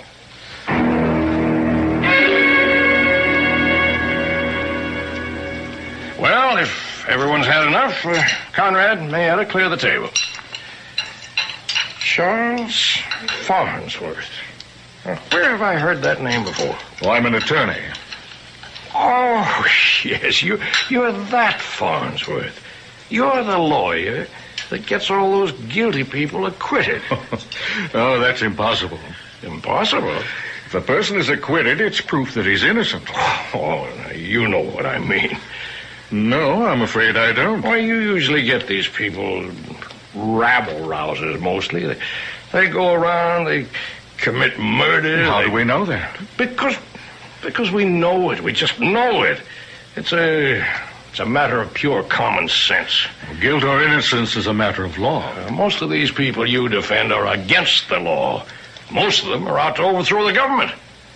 And anyway, they're dirty. They're unkempt. Oh, I wouldn't say that. Well, I would. Mr. Bennett, I defend a great many people. Some of them happen to be associated with unpopular causes. And some of them, I admit, are personally quite unappealing. But what would you have? Everyone's entitled to counsel. I know. It's just that I hate to see people get away with murder. But they don't get away with it. If a judge and a jury acquits them, that means they didn't commit murder. Well, that's what's wrong with the system. Well, you could also say that's what's right with the system. Well, I'm doing something wrong right now. I'm having an argument. A serious argument with a man who's a guest under my roof. I apologize. Oh, please, I don't feel in the least. I'm a deep believer in the law, Mr. Farnsworth. And to me, the most sacred of all laws is hospitality. When a man is your guest, in no way should he be made to feel uncomfortable or under a strain. Forgive me for what I said to you before. No, I felt in no way insulted. That's very kind of you. Conrad, Mayetta, come in here, please. Mr. Farnsworth, I'll have to excuse myself for the night. I hope you understand. Yes, of course. Conrad, my guests are beginning to arrive. Show them into the library, will you? Yes, sir. And Mayetta, conduct Mr. Farnsworth to the guest suite. Now, Mr. Farnsworth, you must excuse me. I hope to see you at breakfast in the morning. Good night, sir. Good night. You want some more coffee? Oh, no, thank you. When I asked you your sign, I didn't mean the signs they have in the zodiac, you know? I think so. There are the 4 basic signs, and they're earth, air, fire, water. Oh? Is this some, new kind of science? Oh, no. It's an old kind of religion. I see. It's mine. I'm the head priestess. Are you? Yes. I'm maybe the only one. You see, I don't know anyone else who's a member. Oh. No. Most of the folks we have around here are Methodists. We also have some Congregationalists and some Catholics and some Jews. But I can't find anyone who's a member of EWAF. EWAF? Yes. The 4 elements. Earth, water, air, and fire. So far, all we've got is Conrad and me. Well, you can never tell. Maybe, there will be more one day. Oh, it's very nice of you to say that. Most people just laugh at me. I'm sure they don't mean any harm. I don't mind. You're a very nice person. You're not at all like most of the people who come to see Daddy. Why do you say that? Because you're a perfect example of the balanced EWAF. I see now. You don't have any sign. You have all 4 of them. Oh, is that good? Oh, that's perfect. You're in heavenly balance. Your fire and water, your earth and air, they don't fight each other. They work together in harmony. Didn't anyone ever tell you that before?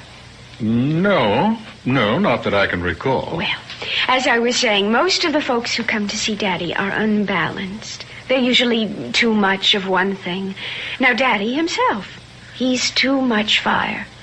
And poor cousin Conrad, he's mostly earth. Earth? Yes. You know, it's like he's just there. Well, Daddy said to show you to the guest suite. Yes, I believe so. Now? I suppose now's as good a time as any. Your father, as I understand, has other guests. Yes. If we weren't on the island, you could go to a movie in town. I think I'll just turn in. All right. Come with me. Well, this is quite a place you have here. Daddy built it for Mother. Daddy fought in France during the war, and that's where he met Mother. She was French, you know. And he built her this chateau. That's what they call them in France. I can see. It's lovely.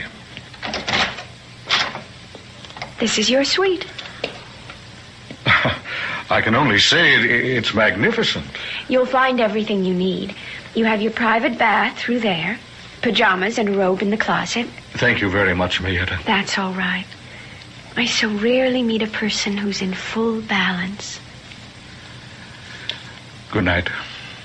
Look, if you're not sleepy, you could come with me later and watch. That is, if you'll promise to be very quiet. Oh? What is there to watch? Well, I'm not supposed to see it either. I'm not even supposed to know about it. Know about what? Why, the hanging. The what? The hanging. You know, when they hang a person. We're going to have one here tonight.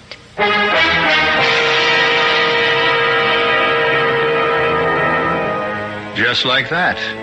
How would you like to blunder into this kind of lodging for the night? Charles Farnsworth looks at Mayetta. She's young, but not a child. It's true she babbles a bit and has several, offbeat ideas, but she seems sane enough. What's this about a hanging? Well, you'll just have to wait until I return shortly with Act 2.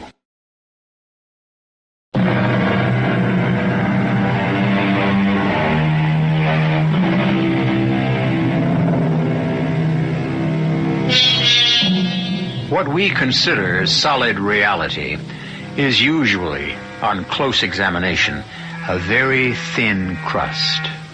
Civilization, rules, laws. We think these are the powerful defenses that protect our lives from anarchy. We rarely consider how quickly, how easily, all the laws and rules can suddenly be suspended. Now, just a minute, Mayetta.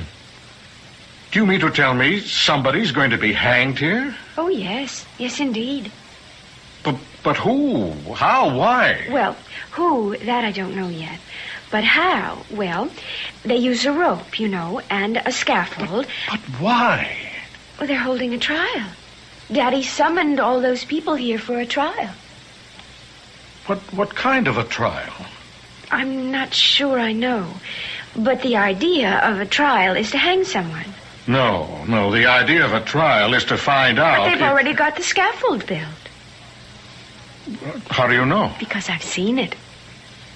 You've seen it? Yes. But how can they hold a trial? This isn't a court of law. That's Daddy's business. I would never question him about anything like that. Mayetta, do you realize what you're telling me?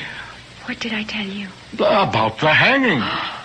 I wasn't supposed to say anything about that. But And since I wasn't supposed to say it, I didn't say it. Mayetta, please, now listen. And since I didn't say it, then you don't know anything about it. But I do. And since you don't know anything about it, then it's not going to happen. But you did tell me. That's what EWAF is truly about. What you don't know about does not exist. But you specifically said someone is going to be hanged here tonight. I said it before I realized I shouldn't have said it. So no. I will unsay it, and it won't happen. Mayetta, this is... I don't know what to think. That's why I like you, Mr. Farnsworth. You don't know what to think.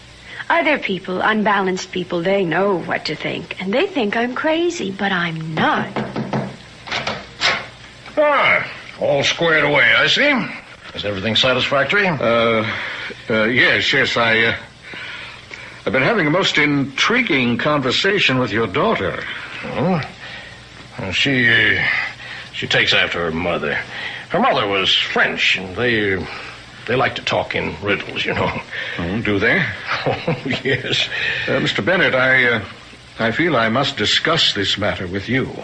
Oh? What matter? Mr. Bennett, do you intend to hang somebody tonight? I realize as I said it just how that must sound, but Why do you ask? Well, why is unimportant. May I have your answer? Oh, whatever could have given you such an idea? Well, your daughter mentioned it. Oh. Also, Mayetta said we're going to hang someone tonight. Yes, sir.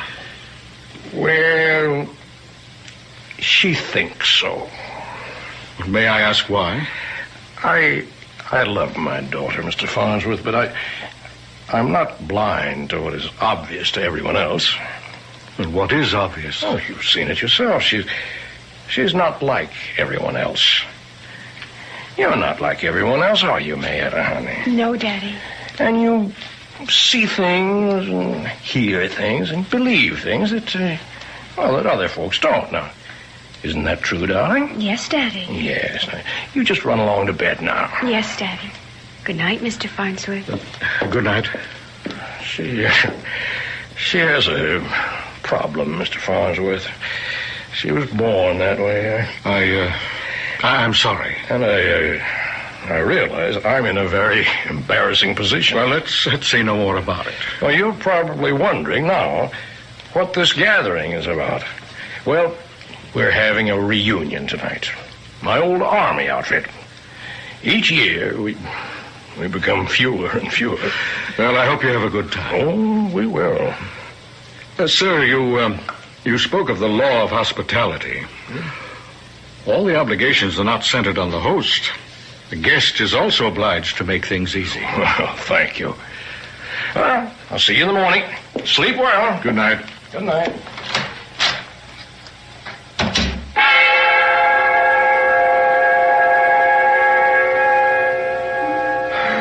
I was exhausted. It had been quite a day. I thought I'd sleep the moment my head touched the pillow, but for some reason I was wide awake. I kept wondering why sleep was eluding me so completely. But of course I knew. I knew there was something mysterious going on in this house. Something was wrong. Maybe it wasn't as deadly as Mayetta had claimed.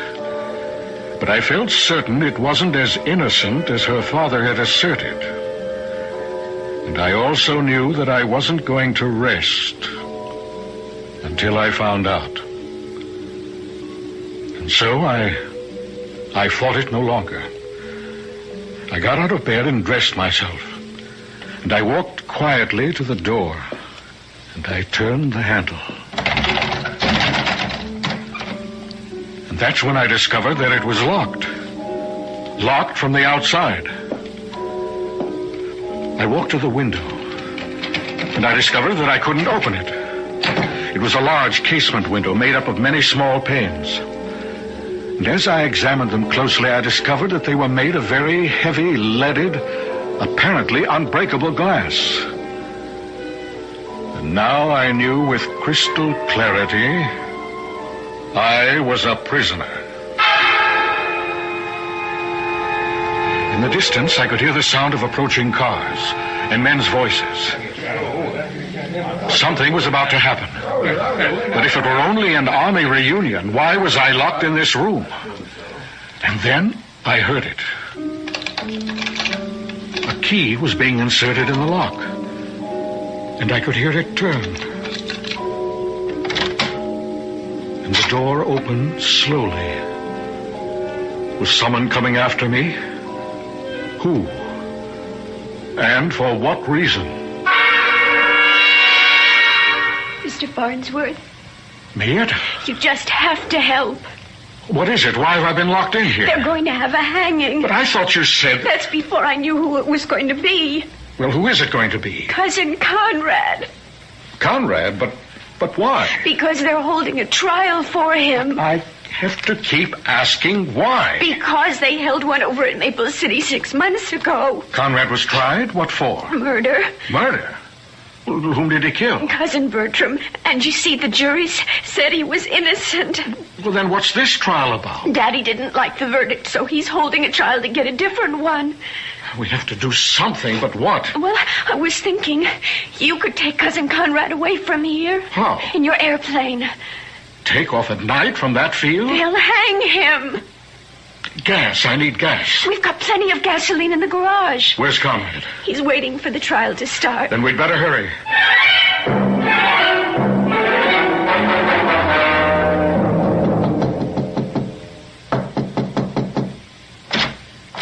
Conrad? Does Uncle Frank want me to come to the library now? He said he sent for me. No, it's me and Mr. Farnsworth. Conrad, what's supposed to be happening here tonight? I'm to be tried for murder. But I understand you've already stood trial in a court of law. Yes, sir, but Uncle Frank doesn't think it was a fair trial. Well, you were acquitted. I know, sir, but... Well, he doesn't think the people of the state got a fair trial. But There's something to what he says. What are you saying, Conrad? Well, sir, I had a very smart lawyer. But the lawyer for the state, he really wasn't much good. Well, are you innocent? Well, Well, are you or aren't you? Did you kill him or didn't you? I wanted to kill him. And that's the worst kind of imbalance, but... Well, that's really the worst kind of all. That's right, because that's when all of your signs are just completely out of control. No, but there's a difference between wanting to kill and killing. Is there? I wanted him dead. I wished him dead, and he died. All right. Why did you wish him dead? Well, sir, because Uncle Frank wanted him to marry Cousin Mayetta. Oh, and you were jealous? Oh, no, jealousy. No, that's not it. That's against our religion. Well, what were you? Sir, I knew he would be mean to her. Just tell me this. How did Cousin Bertram die? Poison. He was poisoned. And if I may maintain my sanity, I would assume that you were accused of the crime. Now, is that it? Yes. How was he poisoned? Well, someone put poison into his iced tea. You see, we were all sitting around drinking iced tea. Who is all?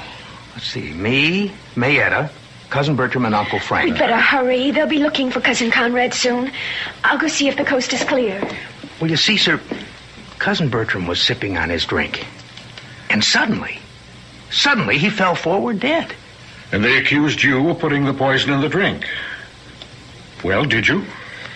Probably. Please, Conrad, I have to know. Well, you see, sir, I did direct poisoned thoughts against him. But you can't kill a man with poisoned thoughts. Now, that's not true. You and me, what are we? We better get out of here. But I'll take my punishment. But Cousin Mayetta, well, she says she doesn't like the way people look after they've been hanged, sir. They're still in the library. Come. No, wait. Just 1 minute. What is it, Mr. Farnsworth? Look, you realized what you two have said to me about a hanging. It's unbelievable. But that doesn't mean that it isn't true, sir. Do you want proof? Well, it would help. We're headed that way anyhow. It's just in back of the garage. What is? Proof.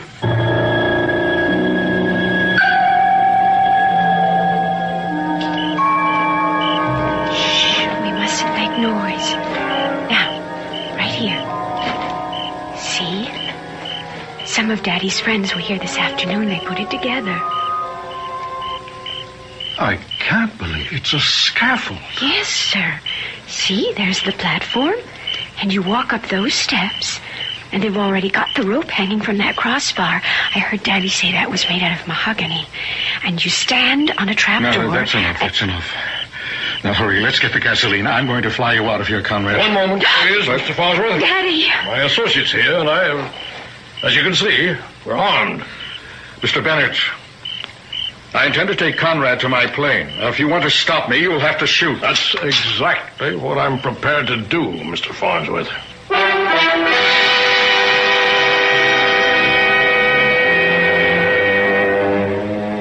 Well, something has got to give. We already know enough about both men to realize that each is a person to be taken seriously. What we have here is the old story about the irresistible force and the immovable object. I shall return shortly with Act 3.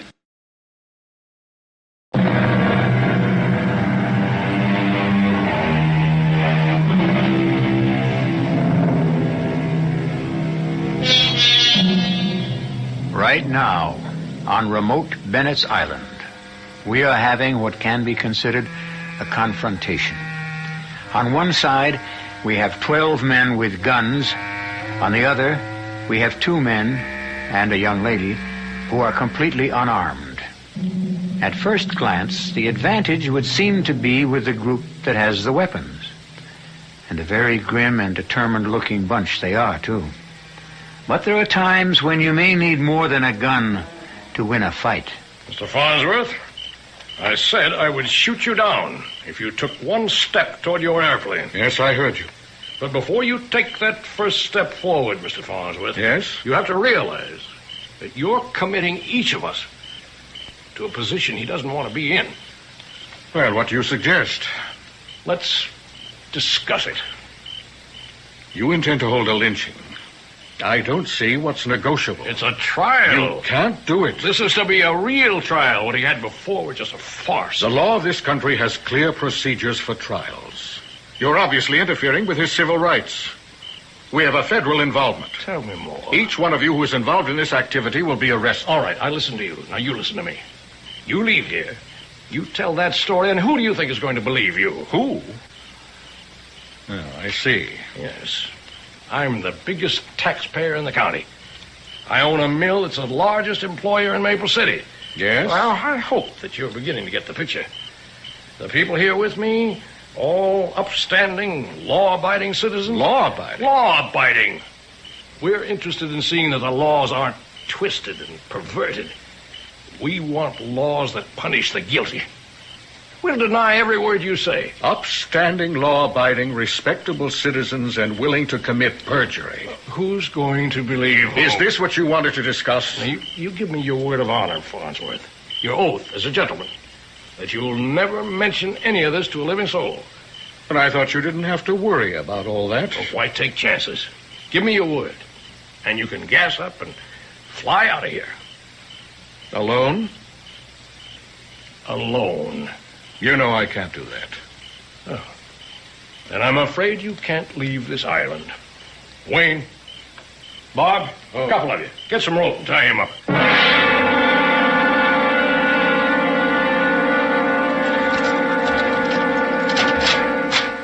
Mr. Farnsworth. Well? I want you to understand my position. Yes, I understand it. I just don't agree with it. Well, it's a little complicated. This whole business has become more complicated than I guess most of us bargained for. What business? The redressers of injustice. The redressers of injustice? That's the name of our organization. We felt, a group of us felt, that there were people who were getting away with murder, and so we decided... You decided to take the law into your own hands? Yes. Where it would be safe. Where it would be honored. Mr. Bennett, we really have nothing to discuss. No, just a minute. Tell me why you want to lynch your nephew, Conrad. I said you didn't understand, and obviously you don't. I love that boy. Huh. And you have a remarkable way of showing it. Listen, we formed this organization, as I said. And this is the second time we've met. Oh. So that scaffold has been used before. Yes, it has. You remember reading about a man who murdered a farmer and his wife and their 4 children? Just murdered them for no reason. You remember that, don't you? Yes, I think so. Well, everybody knew he did it. He was seen there. He even bragged about it later on. And he was tried. And he was freed, finally. And you know why? No. Because of some legal mumbo-jumbo. Come, Mr. Bennett, I'm sure you can do better than that. It all had to do with the fact that he wasn't arrested properly. That his confession hadn't been obtained properly. Nonsense like that. Well, it's hardly nonsense. He killed 6 people in cold blood. And a court of law said, go free. And therefore you took the law into your own hands. Yes, we did.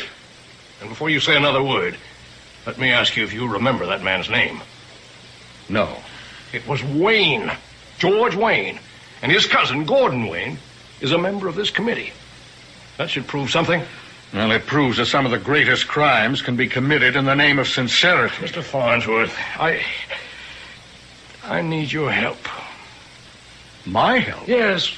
Let me tell you the situation here. You see, we started something that looked very good in the beginning. You know. Yes, I know. But now, some of the gentlemen, well, I guess it's like everything else. People lose interest or change their minds, and then there's you. Me? Yes, well, what to do about you? Unless we kill you. And there's not an awful lot of stomach for that. We're not just murderers, you know. Well, you do have a good opinion of yourselves. We're law-abiding citizens, and we want to protect... Yes, I know. You said it so often, you actually believe it. Now, the reason we're trying my nephew, Conrad... Yes? Well, I admit that there was no love lost between Conrad and Bertram. And Conrad could have done it. Actually, he had the motive. They were both in love with my daughter, Mayetta. And Conrad was going to lose out. You're sure of this? She seems quite fond of him. Well, I had decided in Bertram's favor. And that was the end of that. Oh, why had you favored Bertram? You mean it's not obvious? How could Conrad take care of her? He's as... I may just as well say it. He's as crazy as she is. But Bertram was sane. Practical. True, he did have a heart condition, but with care you can live with those things forever. Well, Conrad may have had a motive, but that doesn't mean he was guilty. Well, what happened was he was acquitted at the trial. And a lot of people kicked up a fuss. They Yes? Well, they said it was my wealth, my influence that got him off. Pardon me if I enjoy this irony. Well, was your wealth and influence a factor? Never. But you know how it is. When a rich man's relative beats a murder charge, people talk. There's discontent. Yes, I see. And I had helped organize this organization. Oh, yes, the redressers of injustice. Yes, the redressers held a meeting and demanded action. Now, what could I say? It would look as if I were trying to make an exception out of Conrad. And Gordon Wayne, he said that if the redressers could try his cousin, they could try my nephew. Well, you're in quite a position there. I tell you, I wish I were out of it. Finished and done with the whole thing. And so do most of the others. But Gordon Wayne demands that if we... Now, I can see his point. And so you will sacrifice Conrad? Oh, no. He's going to get a fair trial. Why do you say that? Because you're going to represent him. But I can't. I can't legitimize a lynching session. Please, Mr. Farnsworth, don't give me all that law. Just find us a way out.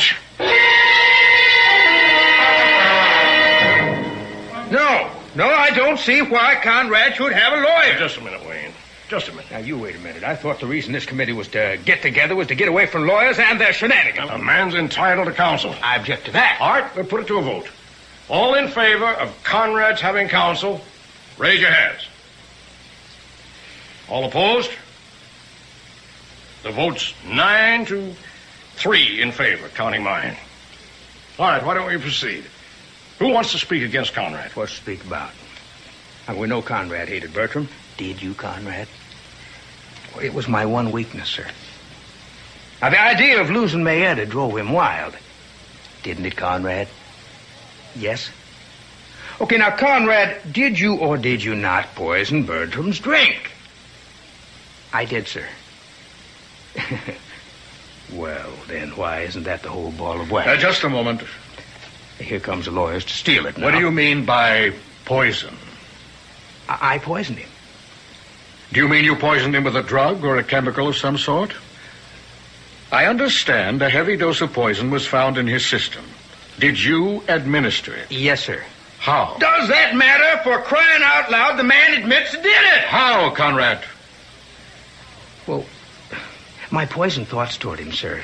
It turned into actual poison. Did you at any time place into his glass a pill, a powder, a liquid, a substance of any sort? Did you? No. I didn't do that. How did the poison get into Bertram's glass? Conrad, put it there! How? When? Where? Now, where did the iced tea come from? The kitchen. Bertram said, I'd like some iced tea. We were all sitting out on the patio. Yes, and I said, I'll tell the cook to make some. And Bertram said, nobody makes better iced tea than I do. And he went inside. And a couple of minutes later, he called for Mayetta to come in and help him serve. We heard all this at the trial. But it is important, Mr. Wayne. So Mayetta went inside and came back carrying the tray. She set it down, and Bertram set a glass in front of everyone's place. And then what happened? Well, there was a sound of an explosion from the rear of the house. So we ran back to see what it was. Who ran back? All of us. In any particular order? I remember. Uncle Frank first. Yes, and then Conrad, and then Bertram and Mayetta. And what was the explosion? Oh, the cook's little boy, he'd found a firecracker left over from the 4th of July. I see. And then what did everybody do? Well, we all went back to the patio. And everyone picked up his glass and started to drink. And then, in a few minutes, Bertram just keeled over. Then how did the poison get into Bertram's glass? Conrad, put it there. He admitted it. But when? And how did he have a chance? He couldn't do it in the kitchen. Only Bertram and Mayetta were there. He couldn't have done it on the patio because someone would have seen him. He did it when they went out to investigate the noise. How? He was second man out. Bertram and Mayetta were still on the patio. When they came back. Did you all come back together? Yes, we did. But this is the same kind of hocus-pocus the lawyer pulled at the trial. Now, Conrad admitted it. He can admit anything he pleases. It doesn't work unless and until we can show he put the poison in the glass. The thing was put into the drink after the glasses were set out. No, it wasn't. Mayetta, what do you say? Yes, Mayetta? Well, you all should have asked me. Nobody ever asked me before. As I came into the kitchen, I saw Cousin Bertram place a pill into one of the glasses. A pill? Well, he always took pills for his heart. I didn't think anything of it. But then we set the glasses down. I saw him put the one with the pill in it in front of Cousin Conrad. Uh-oh, I thought. He made a mistake. So I just put the glass with the pill in it back in front of his chair. You changed the glasses? Oh, yes. I was going to call it to his attention, but everybody started to run to the back of the house, so I just changed them myself. But, Mayetta, that was not a pill. That was the poison that killed him. Oh, no. No, Conrad is right. The poison that killed him was Conrad's mean and unbalanced thoughts. But Conrad has atoned. He's balanced now. Mayetta, why would Bertram want to kill Conrad? Oh, Bertram. Bertram was unbalanced. Everyone knew that. He was so angry because I told him I could never marry him as long as Conrad was alive. What? We love each other so much. Gentlemen, the defense rests.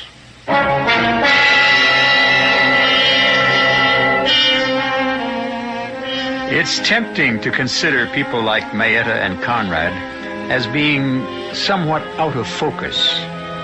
But how clear, how sharp are your motivations and mine? I may tell you that the redressers of injustice have been disbanded. That is, I think they have been. The weirdest of urges and desires and motivations can still make any number of people go bump in the night. Be sure of nothing, except that I shall be back in a few moments.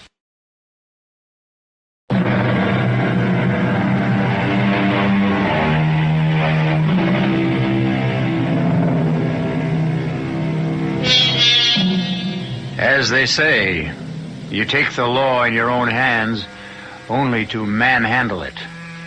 We hope Mr. Bennett has learned his lesson, as have Mr. Wayne and the rest of the redressers of injustice. Mr. Farnsworth won what he considers his most important case, but it's a secret between him and us, since he doesn't talk about it in public. You'll learn a great many more fascinating secrets when you visit with us again. Our cast included John Beale, Brett Morrison, Denise Alexander, and Casey Kasem. The entire production was under the direction of Hyman Brown. Now, a preview of our next tale. Tenants just don't stay here very long, do they? How long has it been since the last tenant, Mrs. Broley? How long? Well, more than a year. I see. What happened to the last tenant? Dead. Found dead in the garden. She'd been strangled. And that's why you weren't able to rent the place? No. The tenant before... Found dead? Strangled? Yes, Oh, my dear child, I only pretended to be angry with you and demanded you to leave to save your life. After letting me rent the place? I hoped the haunting was over, but I see now it isn't. Morley's ghost will haunt this place, haunt me till the moment I die. You must go in the morning. This is E.G. Marshall inviting you to return to our Mystery Theater for another adventure in the macabre. Until next time, pleasant dreams.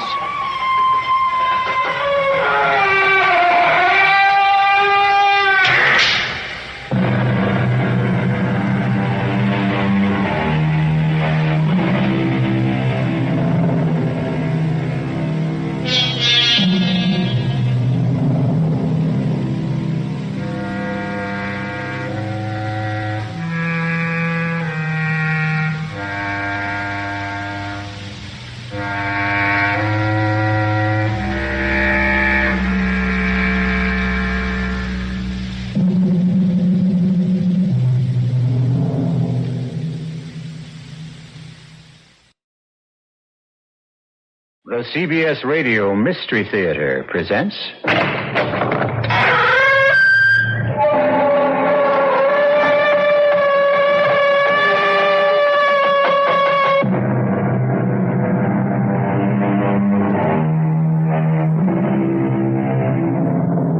Come in. Welcome. I'm E.G. Marshall, and we hold these, what shall we call them? Meetings? Adventures, seances, nightmares, usually at this time and place. So what is your terror? Are you interested in immortality? Would you like to live forever? Does the prospect of life everlasting intrigue you? Well, if it does, or even if it doesn't, stay with us, and you'll meet a gentleman who can sell you eternity. The catch? The hitch? The fine print? There isn't any. Would I lie to you? I got all this gold. Let's make a deal. What good is gold? Gold? Gold is... I notice you have some in your teeth. Is that what gold is used for? Let's make a deal. What is a deal?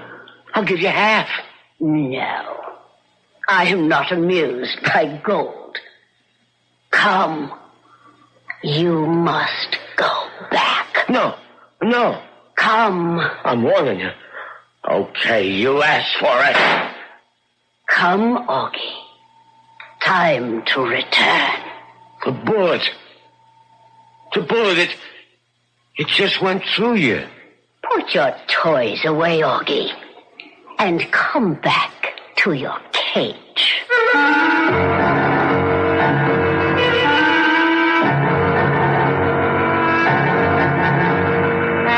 Our mystery drama, A Cage for Augie Caro, was written especially for the Mystery Theater by Sam Dan and stars Leon Janney. I'll be back shortly with Act One.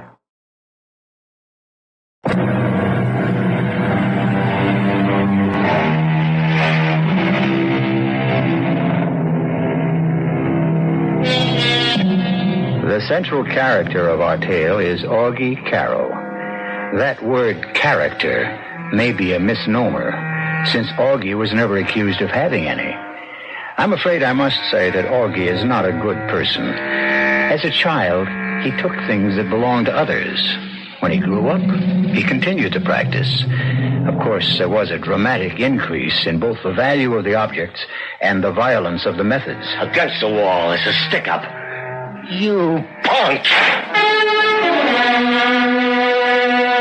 It is true, of course, that the wages of sin is death. But those are the final wages, the severance pay, so to speak. And the fact is, our Augie possesses quite a fortune. However, Augie is unable to enjoy his wealth at this point in time. There's a stumbling block, or I should say a cell block. For a jury of his peers has awarded Augie the status of non-paying, of involuntary guest at a leading state penitentiary for the next 99 years. However, Augie is no ordinary inmate. Even here, he's a great man. And even here, he has what is known as clout. Let us meet Augie in the exercise yard of the great prison. Hold on, Hey, Augie, you need cigarettes? Okay, beat it. All you guys. Except you, Pop. I want to talk to you, Pop. The rest of you clowns, take off. Sure, Augie. Okay. Sit down, Pop. Take a load off your feet. What do you want with me, Aug? You know who I am, huh? Doesn't everybody know who you are? Well, how come you never come around and see me, Pop? Why should I do that, Augie? Come on, you're an old jail rat. Who's looking out for you, Pop? Who's, giving you protection? Who? Nobody. Listen, Pop. You're talking to me. Augie, I'm the oldest one in here. I can't do anybody good. I can't do anybody harm. I want nothing. Nobody wants anything from me. Pop, there's got to be organization. You know what I mean? I know, but I'm just out of it. Nobody's out of it. Everybody's got to be part of the organization, that's all. All right, Augie, count me in. You got to pay your dues. Dues? I don't have a cent. Come on, Pop. You get stuff from the outside. Your folks send you cigarettes, a little dough, this and that. I don't know a soul on the outside. I'm all alone in the world. All I own are the clothes on my back. You're lying, Pop. And I don't even own those. Those belong to the state. My boys can make it rough. Augie, I'm going to die soon. I'm so tired. You'd be doing me a favor. Okay, but the joint's got to be organized. You got to give me something. Like they say, a token of good faith, you know? Yeah, I know. Come to think of it, I do have something. Hey, now you're talking. Tell me, Augie, what do you want more than anything else in the world? Are you nuts? Tell me. I want to bust out of here. No, you just say that. Because that's what every con is supposed to say. But you really don't want to break out. Yeah, how do you know? Because if you wanted to escape, you'd do it. Huh? You've done it before, but you don't want to. And I know why. Yeah? Why? You're a dead man on the outside, Augie. That's what 99 years means. You have no friends now. They all want you for the gold. What gold? The gold you stole on your last job. The gold you got hidden away. Everybody knows about it. Cops, crooks, they'll all hunt you down for the gold. You stay here because it's the only place you're safe. Anybody ever tell you talk too much, Pop? But even here, how long can you be safe? You're scared stiff. Some mobsters will come in and bust you out. You better shut up. I can give you the one thing money can't buy. Yeah. What? What you need. A hideout. A hideout? That's right. A place where you'll be absolutely safe and secure and comfortable. Where is it? Where? Well, that's hard to say. Come on, where is it? Right now, it's in my cell. What are you talking about? Hey, okay, fall it on the door. What are you talking about, Pop? You'll see. I'll bring it here tomorrow afternoon. Bring what? Your hideout. How can you bring... Okay, there's no more talking. Button up, and that means everybody.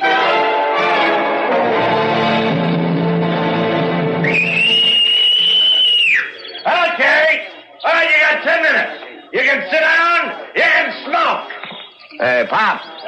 Hey, Pop. You come over here. Oh, good afternoon, Augie. Yeah, well, what was that line you was handing me yesterday? Well, I promised you a hideout. I have it here with me. In this little bottle. See, this little white powder. Pop, you know you're crazy. And you have enough of this powder to last through eternity. Almost. You've been in stir so long, you finally blew your lid. You have no idea how long I've been in stir, Augie. Add it up. Here and there, each time, each lifetime, I'd say about 950 years. What? I think that's some kind of record. Listen, Pop, just beat it, huh? Why don't you believe me? A guy says he's done 950 years in jail, and he wants to know why I don't believe him all. This powder, Augie. You take several grains of this powder. Oh, yeah. And your body will... Well, it goes into a state of suspended animation. That's the modern term. She called it a trance. She? Who are you talking about? Yes, it's at least 2,600 years ago. But I'll never forget her. Oh, for crying out loud. I never knew her name. She was a priestess in the temple of Apollo at Delphi. And she fell in love with me. Hey, Pop, you know the sun's getting hot out here. Maybe you ought to get inside. Anyhow, you swallow a few grains, and you go into a deep trance. And when you come to or wake up, it's hundreds of years later. And it's a new world, a new society. Nobody knows you. Nobody wants you. You start life all over. Oh, rave on. Now make plans to break out, Augie. Quickly before they come for you. Go get your gold. Sure, get the gold. And then where do I hide? Oh, you crazy old nut. You promised me a hideout. You haven't been listening, Augie. You can hide anywhere. A secluded spot, a cave, a forest, a desert. Yeah, great. And what do I do for chow? I'm trying to explain this, Augie. You don't eat. You don't drink. You don't have any wants. You have no needs. You're oblivious to cold, to heat, to rain, to snow. And in several hundred years, you come alive again. But how can you go Augie, don't question. What do you mean, don't question? Ancients, they lived close to the gods. All the gods. Those were the days of marvels and miracles and wonders. Today, we don't believe anymore. So we use science to try to duplicate what the gods... Never mind all that. Just tell me, Pop. If this is such a hard item, how come you ain't using it, huh? Oh, I have. Yeah? Many times. Well, I was a galley slave in Greece, a gladiator in Rome. I was in the Tower of London, the Bastille. No matter how I tried, no matter how many times I started fresh, I always wound up in prison. Well, wouldn't you have enough brains to learn? No, Augie. And you won't have enough brains either. Once a jailbird, always a jailbird. Oh, I'm sick of it. I haven't been able to stay out of jail for over 2,500 years. Huh? All I want to do now is die. Guys like you and me, Augie, we never learn. Okay, break it up! Fall in! Augie. Let's go! Remember, I'm not a nut. Yeah, sure. When your time comes, just go somewhere. Take a few grains of that powder. Yeah. Guard that powder with your life, Augie. It's your ace in the hole.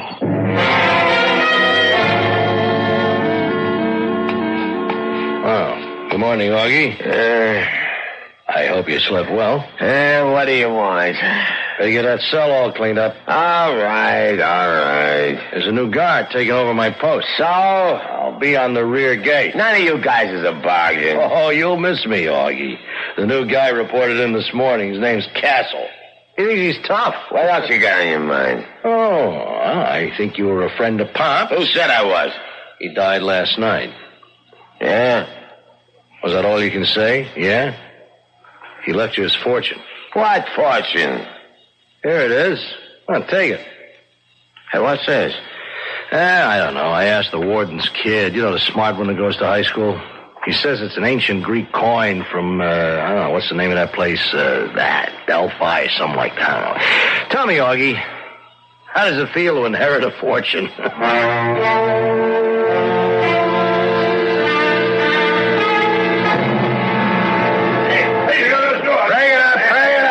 What do you punks think this is, a town hall meeting? Start walking. So, not you. You're Augie KARO, huh? And you're the new screw, huh? A little tap across the gut. I also got one that'll knock your teeth out. Yeah, figure you're pretty good with that club, huh? Well, you could find out the hard way. Figure you're tough, don't you, Castle? Mr. Castle to you, punk. So what do you want? This is a penitentiary. So? You know what that means. It's a place where you do penance. Have you been doing any penance, Augie? Okay, Castle, what's your game? I want you to call me Mr. Castle. Yeah, what else you want? I want you to think about your sins, Augie. Think about them and repent.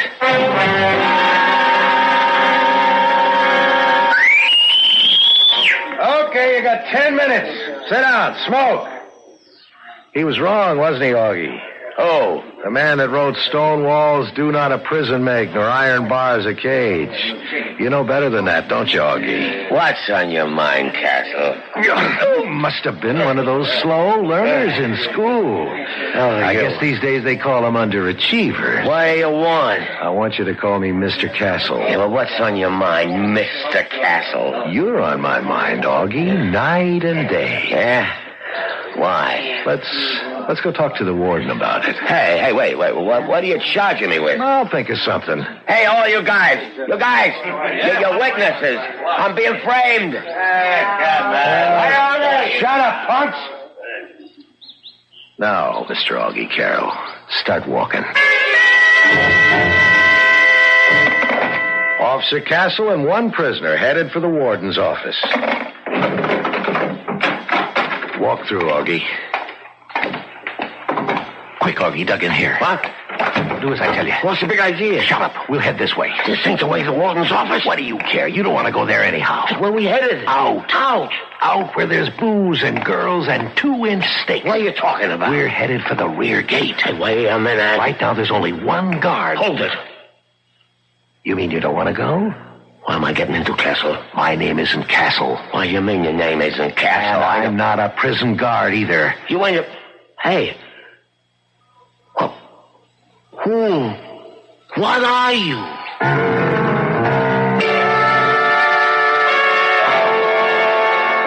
That's a pretty good question. You must admit, so far, our tale is replete with people who are not what they seem. For instance, old-timer convict Pop claimed to be a Greek galley slave. And here we have prison guard Castle suddenly disavowing his identity. Well, at least you can depend on me to come back shortly with Act 2.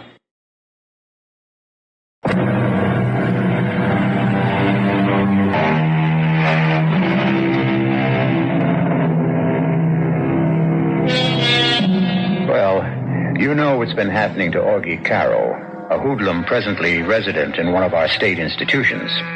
First, an old and apparently half-insane convict gives him a vial containing a powder which can put a man to sleep for several centuries, or so he claims. Now, Augie is being conducted to the rear gate of the prison by a guard who has just revealed he isn't a guard at all, but someone who's going to help Augie escape. Even a mental genius would have trouble grasping at the significance of all these events. It's no wonder, then, that Augie insists on stopping short to think things out. Well, what do you mean you ain't a real guard? That's it, Augie. How'd you get that uniform? How'd you get in here? It's a long story, but right now we only have time for a short one. Well, start talking. Let's talk about 100 little blocks of pure gold. Each block weighs exactly 1 pound. So you freelanced that one, Augie, and the big guy wants his piece. My deal with him was I could operate on my own, too. I don't owe him nothing. But this was his idea, Augie, to spring you. It's worth a piece, isn't it? What's he want? 50%. No dice. Okay, Augie, stay here. Keep 100% of nothing. What's the matter? Lose your nerve? You afraid to bust out? I ain't afraid of nothing. Well, do we go or do we stand here in the corridor much longer? Okay, we go. Start walking. How'd you get in here? You know the big guy. He has friends everywhere. He can find out if some guy's being transferred, like a prison guard. There was a guard named Castle. He was coming here from way downstate. Well, he never made it. How do we get out the rear gate? Just up ahead, the door. It's open. Walk out. Now turn left. A rake is leaning against the wall. Pick it up. Start raking leaves. You follow this? Yeah. Work your way slowly, very slowly toward the gate. I'll be talking to the guard. I'll hold his attention. Get behind him. Cloud him. Here, take this blackjack. And make sure of him. What's the matter? I don't know how to sap a guy? Best if it's clean and we don't have to shoot. Now, here's the door. Walk out. Slow. Yeah. Well. Look at who made the cleanup detail. Big Augie himself. Yeah. We're going to show this punk how the other half lives. Get working on those leaves before I start working on you. Castle, I've been watching you. Oh, have you? Yeah. You're going about this job dead wrong. Am I? You can't treat these men like animals. Why not? That's exactly what they are. Now, you're brand new on the job, Castle. Now, let me give you a few tips. You think you know all the answers, huh? I don't know any of the answers. But I do know that for 8 hours a day, we're just as much in jail as they are.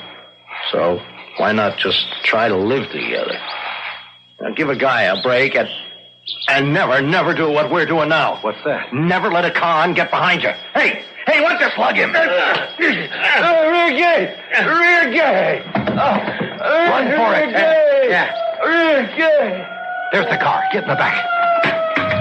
Hey, what's this? Dame behind the wheel? Don't be an inch. Shut up. Get out of here, Ginny, fast. That box on the back seat. Slacks, sports shirt, change. Pass me a shirt and pants. Who's this dame? We need a wheel person, don't we? I never heard of a dame who could go... Woman's lib, Augie. A fantastic thing. Now, you always thought dames were only for having laughs with. There's a million other great services they can perform. Ginny, stop the car. Augie, your jailbird suit and my uniform. Toss them behind those bushes out of sight. Yeah, that's it. Okay, good deal. Okay, get going, Ginny. Wait a second. Head back toward the jail. What's the matter, Augie? Changed your mind? Busting out of jails is something I know more about than anybody in the country. In 2 minutes, you'll have cars, motorcycles, helicopters heading this way after us. But who's gonna bother with a car that's kind of loafing along toward the jail? So we pass the jailhouse, pick up the pike, and head south instead of north. Move out and go slow. Slow, you understand? She understands. And why don't you say so? What can I tell you? She just isn't a talker, that's all. Looks like we lost everybody, so now let's head for the gold. The gold, huh? That was the deal. We spring you get those little blocks of gold, and we split 50-50. We? The big guy, and you. And, you and her, what do you get? Ginny and I are on the big guy's payroll. We get a salary every week. Is that so, Ginny? Yeah, she really don't talk, does she? Well, she's a very serious person. Very deep. She can't be bothered with trivia. Yeah? What does she talk about? It depends. On what? On whatever suits her mood at the moment. I don't like a dame that never opens her mouth. It may very well be, but the fact is you don't have to like her, Augie. So to business. Let's head for the gold. Now?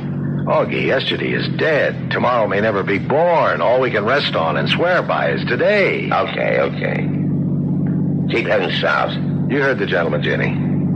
Yeah, how about if we stop for some chow, huh? Well, you can't risk being seen, Augie. We gotta eat. Oh, I guess. Ginny, that's a diner up ahead.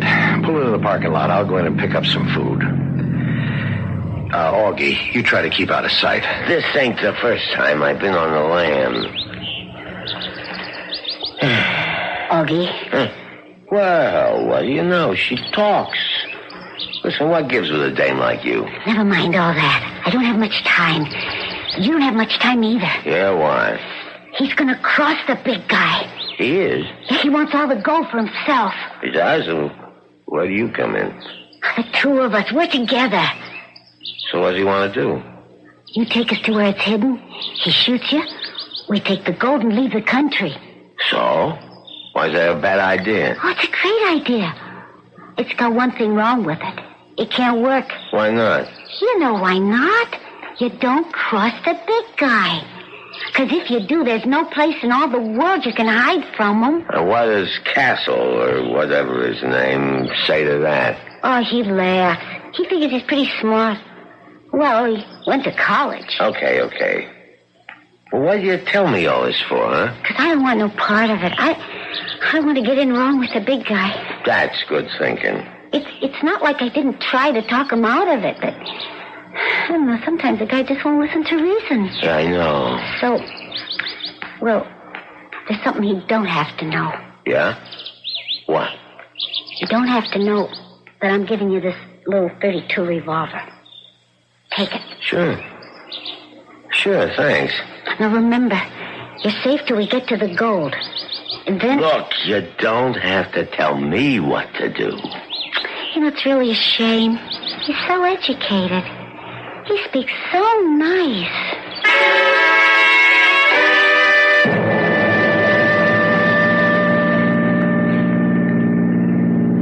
Now, why would you ask a question like that, Augie? I mean, well, why would a mug like me want to know about stuff like Like trances? Yeah, that's right. Ancient Greeks and Romans. Well, I done a lot of reading in jail, you know you could read. You're so smart. But you're just a hood yourself. Why ain't you teaching college? There's not enough money in it. Yeah. So what about them ancient Greeks? Huh? Well, there were legends, stories of magic, miracle healing, trances. The ancients knew many secrets. But all knowledge of them has disappeared. Maybe we're rediscovering those secrets through science. Yeah, that's what he said. Maybe what the gods revealed to the priests in the ancient temples, they now reveal to the scientists in laboratories. Hey, slow down, Jenny. Up ahead, is that the country road where we're supposed to turn off? Yeah, it looks like it. Go ahead, Jenny. It's a bad road to travel at night. Yeah, but it's like a rainbow, you know what I mean? There's a pot of gold at the end of it. You said there was a hut just off to the right. Yeah. Stop the car, Jenny. Maybe we passed it. I don't see anything. You don't? Why don't you turn around and look? Hey, what the... I never liked to shoot a guy in the back. Where'd you get that gun? Wait. Jenny. This is one of them times she got nothing to say. Listen, Augie. Now, listen. Maybe we could discuss... Sure, but me, I always discuss things best with this. No! Well, that's one down, Jenny. What do you mean, one down? One down, one to go. But I saved your life. So I say thanks. Oh, but you can't. You can't kill me. I can't? Why? Because you can't.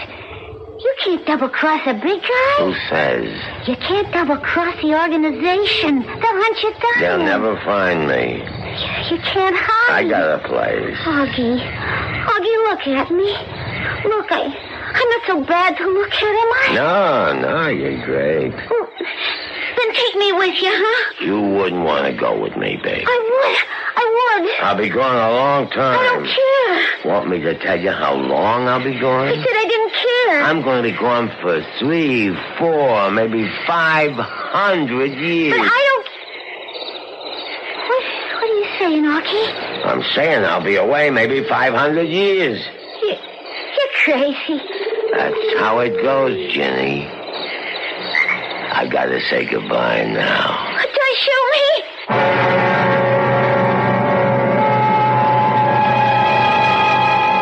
Well, the die, as they say, is cast. Augie has reached and decided to cross his Rubicon. The vial of white powder is in his pocket. Now, to pick up the gold, find some remote spot, and sleep, perchance to dream, for 3, 4, 500 years. We'll see how this all works out when I return shortly with Act 3.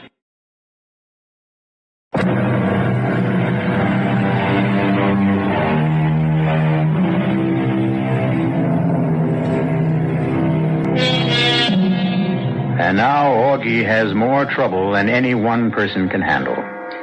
An escaped convict, he is urgently wanted and pursued by the law. Since he has a suitcase containing 100 pounds of pure gold, he is being avidly sought by the underworld. He also has a vial of white powder, the contents of which can enable him to go into a death-like trance for several hundred years, or so he has been told. But can he believe such a thing? And does he have an alternative? That white powder could be the answer. But what if it's a phony? Suppose it's a poison. These are the thoughts that spin about in Augie's head as he drives along the road to, well, so far, to nowhere. We interrupt to bring you this latest bulletin. Killer Augie KARO, who escaped from the penitentiary yesterday, is still at large. However, a spokesman for the authorities is confident that Augie will be captured. As the spokesman said, too many people want this guy. He'll turn up in a day or two, dead or alive. Yeah. And I can also turn up in 300, 400 years, too. And how do I know Pop was on the level? Can I just take that powder and go out like a light? And then come back just like that? Yeah, and if I can, what'll it be like all in years from now? Maybe I can find a hideout. There's gotta be somebody I can trust. Somebody. Not everybody's a rat. Jerry. Jerry, sure. Sure, Jerry.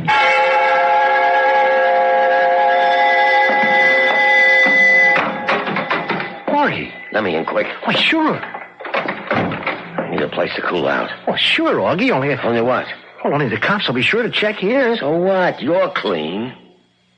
You are clean, ain't you? Sure. So, they gotta take your word. You ain't seen me. Now, first thing I gotta do is hit the sack. Just go in the bedroom. Let me take that suitcase. No. It looks heavy. Hey, get your hands off it. Okay.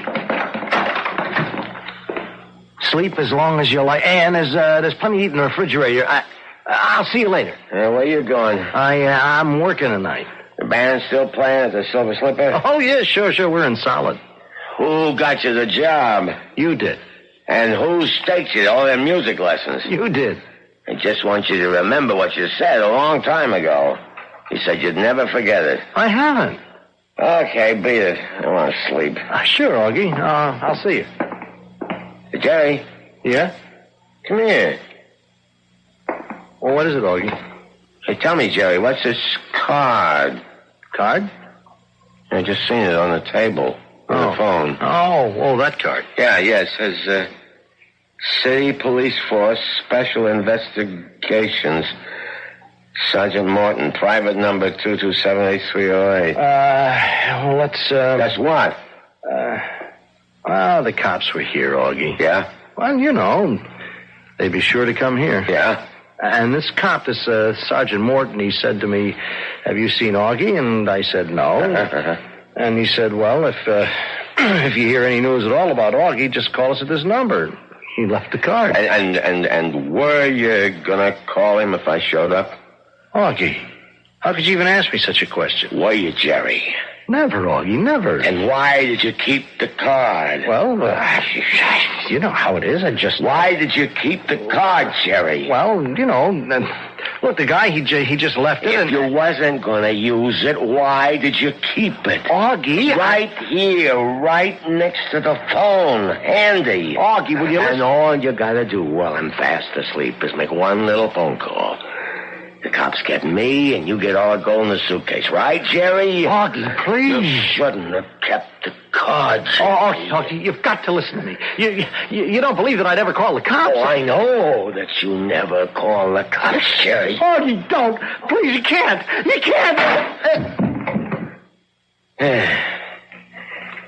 You can't even trust your own brother. What a world.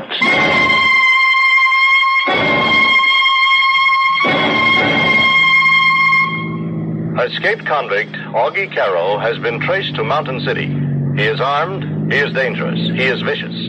Spokesmen for the authorities are confident his recapture is a matter of hours. Shut up. Maybe I better hole up someplace and take that powder. But that chick's crazy. It's gotta be crazy. Pop had to be crazy. How can you just take it? Wait a second. Maybe I could get a deal on a big guy. Maybe.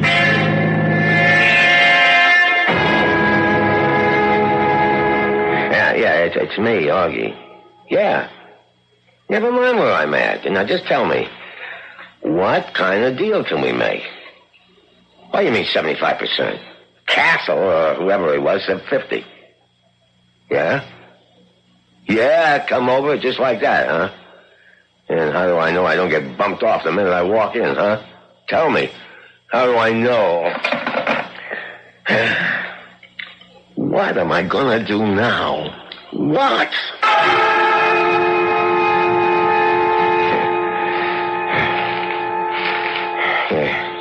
Here, right here. Right by these rocks. Yeah, nobody could ever find me here. All I gotta do is take this powder. And then I wake up, it's hundreds of years from now, and I got the gold, and I can start all over, and I got it made. I just take the powder. And it looks like I took a powder into the future. Well, here goes. Yeah, don't taste too bad. I better try some more. I want to be gone a good long time.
I was dreaming. I fell asleep, I took the powder and I fell asleep, The gold here. Oh, here it is in a suitcase. And over there, well, there's a car. And these rocks. And if it's 500 years later, the car should be a heap of rust. But it ain't. And my clothes, they should be rotted away. But they're still brand new. So the powder's a phony. How could such a crazy thing work? And I can stay here and die. I can go back to jail. Augie? Augie? What? Augie, give me a lift back, please. You're Ginny. Yes. You can't be Ginny. I killed you. I killed you. Yes. You killed me. You're dead. Oh, I've been dead for... It must be 800 years. 800 years? You took a lot of that powder, Augie. Well, if you're dead 800 years, where'd you come from? I've come from out of your head, Augie. Huh? They found me inside your head. They? Yeah. Who's they? They? The schoolmistress and her people. They found me, and Castle, and Pop, and Jerry, and the jail, and the gold. They looked inside your head, Augie, and they found it all. No, you ain't in my head. You're real. I didn't kill you. You did, Augie. You did. I must have missed. Well, I won't miss this time. Don't shoot me, Augie. This time I'll make sure of you. You'll only foul up my circuits, and I'll have to go to the repair shop, and the mistress will be angry. This time... Augie, we're due back at the jail for another performance, dog. Oh, Augie, why did you do that? You never... What the... Huh. Well, you ain't real. You're nothing but a doll. You ain't real. Augie. Well, who are you? You know very well who I am. I am the schoolmistress, Helena. Yeah? And you must come back to the cage. Where am I? I realize you're a member of a lower order of life with an undeveloped mentality. But still you could try to learn. But I don't understand. I don't know. You are the only remnant of a primitive race that once inhabited this planet. What are you talking about? Whether you kill yourselves off by war or disease or some other stupidity. Hey, listen. Or whether all of you simply left this planet, taking all your records with you, we shall never know. But you are the sole survivor. In your head, we can read the only clues to your race that remain. This ain't happening. It can't be happening. You had two classes of people as we reconstruct your thoughts. Those in prison and those outside. Look, it's a gag, huh? Tell me it's a gag. Those in prison always try to escape. Those outside always tried to bring them back. That was the business of your society. But I ain't done nothing to you. And so, you must go back to prison. But why? You must go back so that you may escape again. But if I'm going to escape, why do I You have will to... spend what remains of your life escaping and being recaptured. Why? So that our children may study you and examine the workings of a lower order of life. Hey, I got all this gold. Let's make a deal. Gold? We notice you have some in your teeth. Is that what it was used for? And why do you carry such a huge extra supply? Come, Augie, it's late. I'll give you half. You will go back to prison. Pop will give you the powder. Castle will help you escape. You will kill Castle, Ginny, and Jerry. Once again, you will wake up here. And you will go back to prison again and again and again.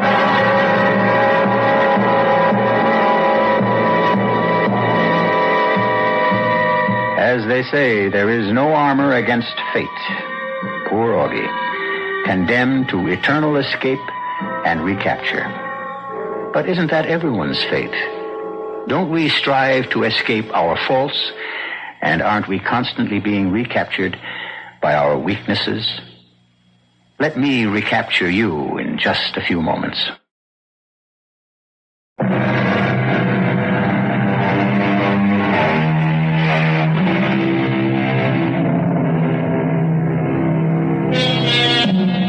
And so, Augie KARO. Can you imagine? Augie turned out to be the sole survivor of the human race and the only repository of our accumulated culture and wisdom. And it was from Augie that another race received its entire concept of our civilization. A bum rap for mankind, you say? Well, suppose you were the only survivor. What could we learn from you? From me, you can learn that we'll be here again with another mystery. Our cast included Leon Janney, E.V. Juster, Robert Maxwell, and Earl Hammond. The entire production was under the direction of Hyman Brown. Now, a preview of our next tale. After last night and today, I'm taking no chances. Maybe with your superior intelligence, you have no worries about our abortive attempt at Satanism. But I have. Look, I was the victim, and since a crack on the head denied me any knowledge of what happened, I'm only hoping you can give me the straight goods. The straight goods. A peculiarly inept term for what we are engaged in, my brother in Satan. Damn it, it's not a deal in semantics, Anton. Now, what happened after I summoned up the fiend? I mean, how did you escape, and how could I have been harmed? As long as I was safe in the magic triangle within the circle. I warned you to keep your feet still. If you touch any part of the circle itself or the triangle within it, you are at the mercy of all the devils in hell. This is E.G. Marshall inviting you to return to our Mystery Theater for another adventure in the macabre. Until next time, pleasant dreams.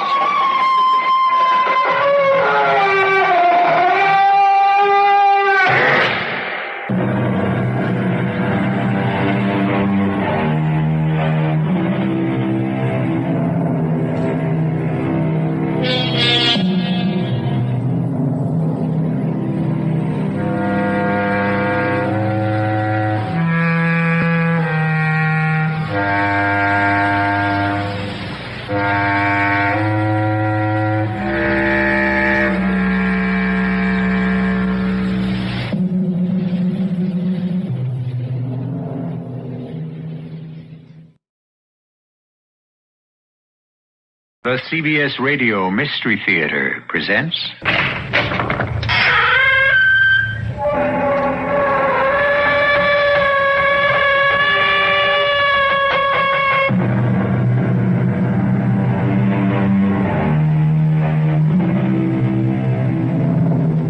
Come in. Welcome. I'm E.G. Marshall. Once upon a time...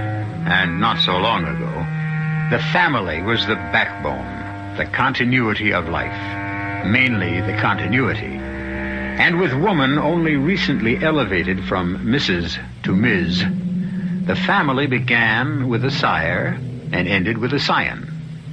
Unfair, unreasonable, ridiculous, of course, right out of the Middle Ages.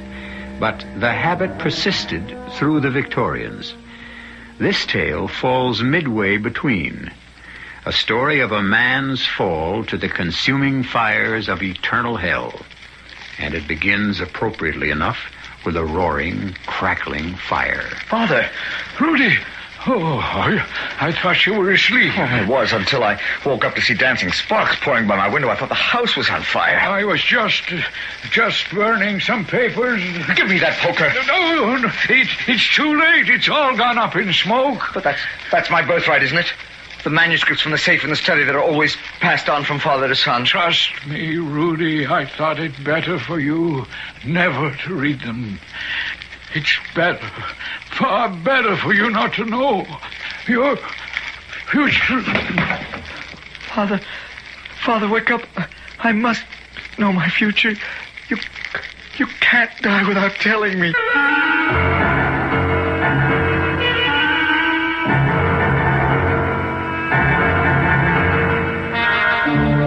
Our mystery drama, The Dice of Doom, was written especially for the Mystery Theater by Ian Martin and stars Michael Wager. I'll be back shortly with Act One.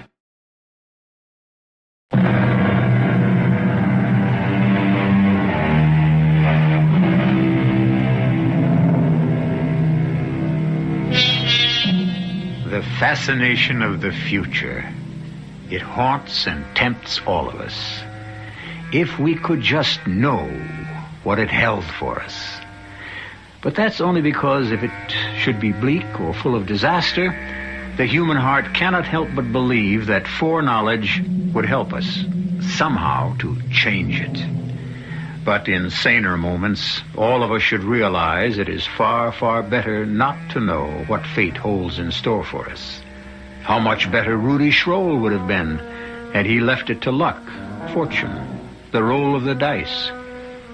That is, any dice except the ones he came to own. Father? Oh, I'm still alive, Rudy.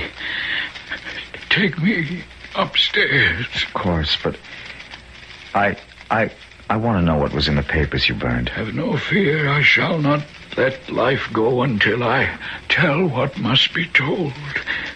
But upstairs, please. I want to die in my own bed.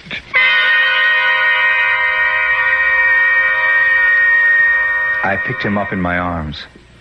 So frail and wasted, he seemed lighter than a child. Carrying him up the stairs, my mind was racing backwards through all our life together. Fondly, happily. Sadly, now that he was to die. But as strong as any feeling possessing me at the moment was curiosity. Curiosity aroused because coming home unexpectedly a few nights before, I had found my father hurriedly stuffing a sheaf of yellowed manuscripts into a safe I never knew existed. Behind a portrait of the reputed black sheep of the family, my great-great-great-grandfather Helga Schroll. As I laid my father on his great bed beneath the pleated tester, he answered my question. The manuscripts you saw me putting away the other night, the ones I burned this evening, were written by your ancestor Helgar. They were a history of this. Oh, Father, let me go for the doctor. No, son. I'm beyond any mortal help now. I was going to say the history of our predestination. And it has all turned out just as Helga wrote in those pages so long ago. Then what can have been so terrible? We've been an exceptionally rich and lucky family. Long-lived. Even you, Father, outlived my mother and all my long, sad list of older sisters. I have no time to dwell on others. My own time is too short. And yours? You mean my time is also short? No, that I cannot tell you. Only that you are the last of the Scrolls. The family ends with me? Yes, but in return, you are promised two things which will bring you every worldly advantage you desire. What? They were not named. I only wanted to protect you.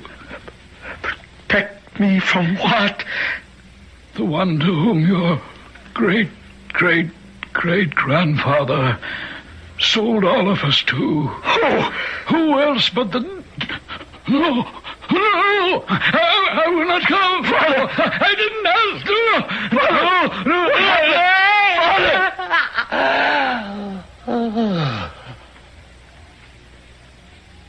He's dead. Oh, no. May God receive you into heaven as you deserve.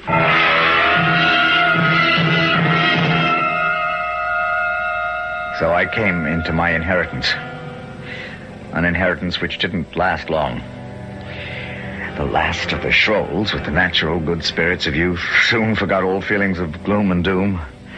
I returned to the university in a life of wine, women, and, most important of all, the siren song that was the theme of my life. Now, by my hope of heaven, send me an 8. Anyway.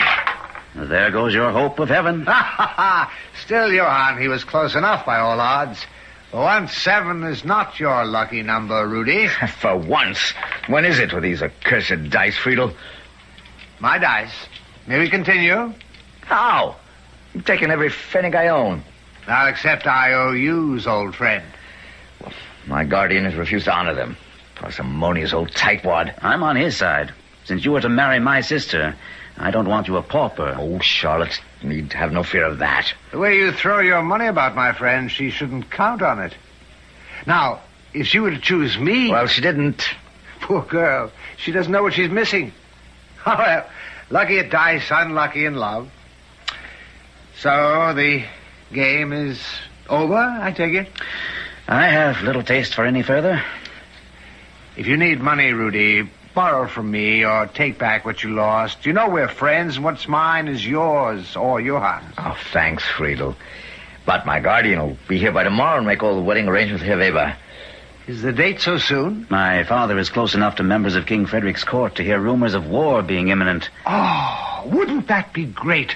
War? We should all be officers, we 3. We'd be commissioned immediately. Released from the bondage of this grinding charnel house of education. Doesn't it make your blood boil with excitement? I'm not so sure a man can get killed in a war. Oh, not an officer, Rudy. They're much too valuable to waste. Well, see you on the ramparts, fellow soldiers. He's such a good-hearted fellow, you can't help liking him. Well, I do in all ways except one. I'm always afraid I'll lose Lotte to him.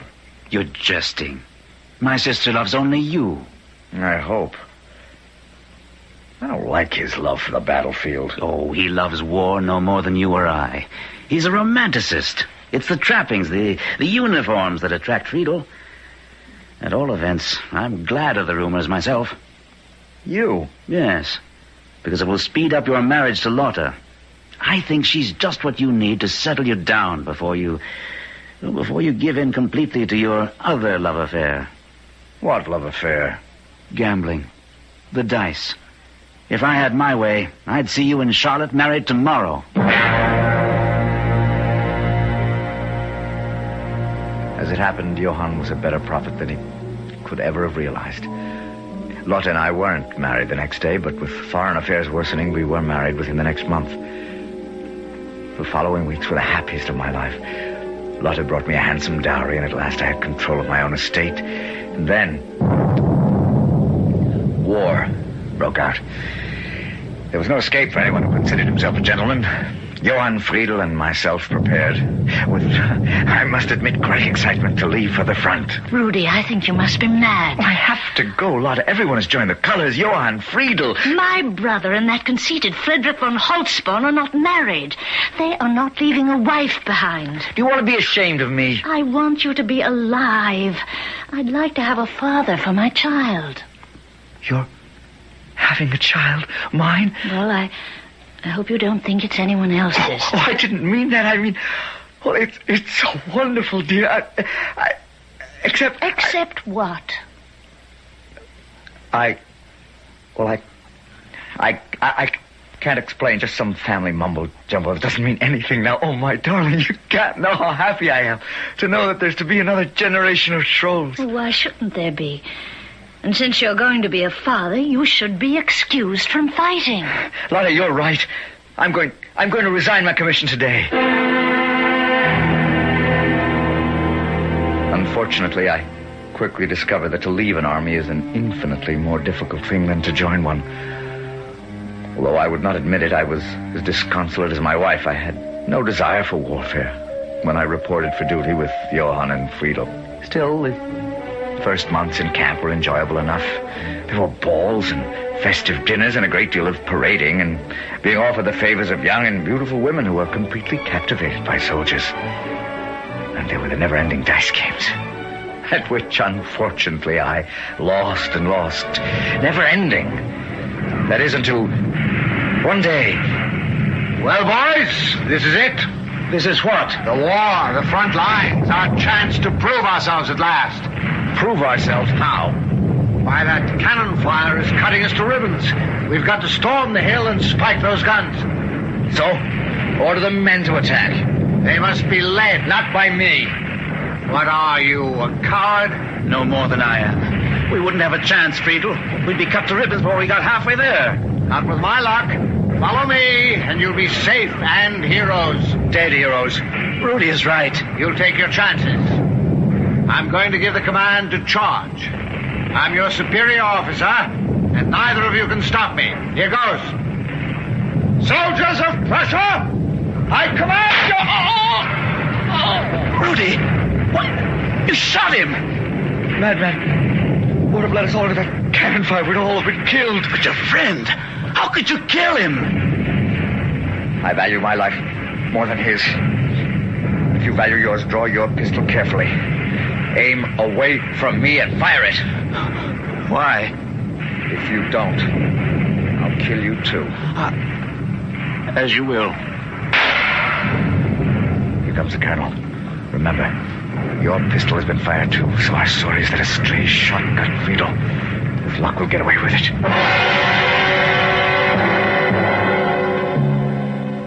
But our luck held only up to a point.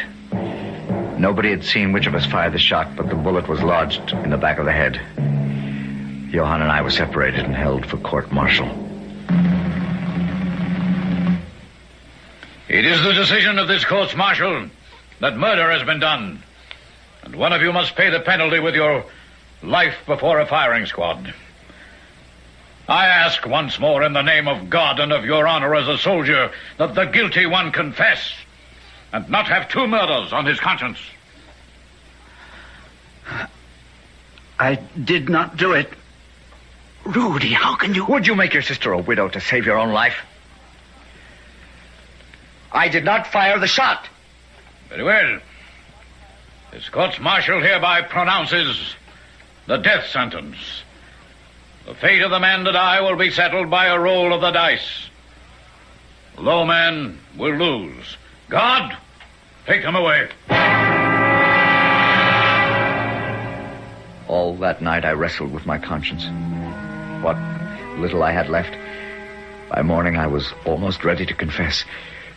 Even the family prophecy was against me. With my child in Lotte's womb, I could not be the last of the Schrolls. So what hope had I for the promise of the two things that were to bring me every worldly advantage I could desire? I will leave you alone with Lieutenant Schroll, Father. Perhaps you will have more luck in inducing him to confess than you had with Lieutenant Brandt. Well, my son, do you wish to confess? Father, Friedel! Shh. You're no priest. You're Friedel, the man I killed.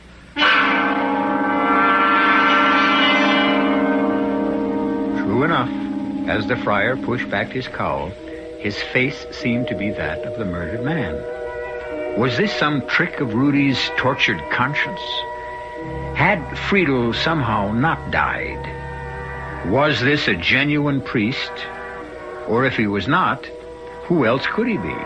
And what control had he over Rudy's future? I'll return shortly with Act 2.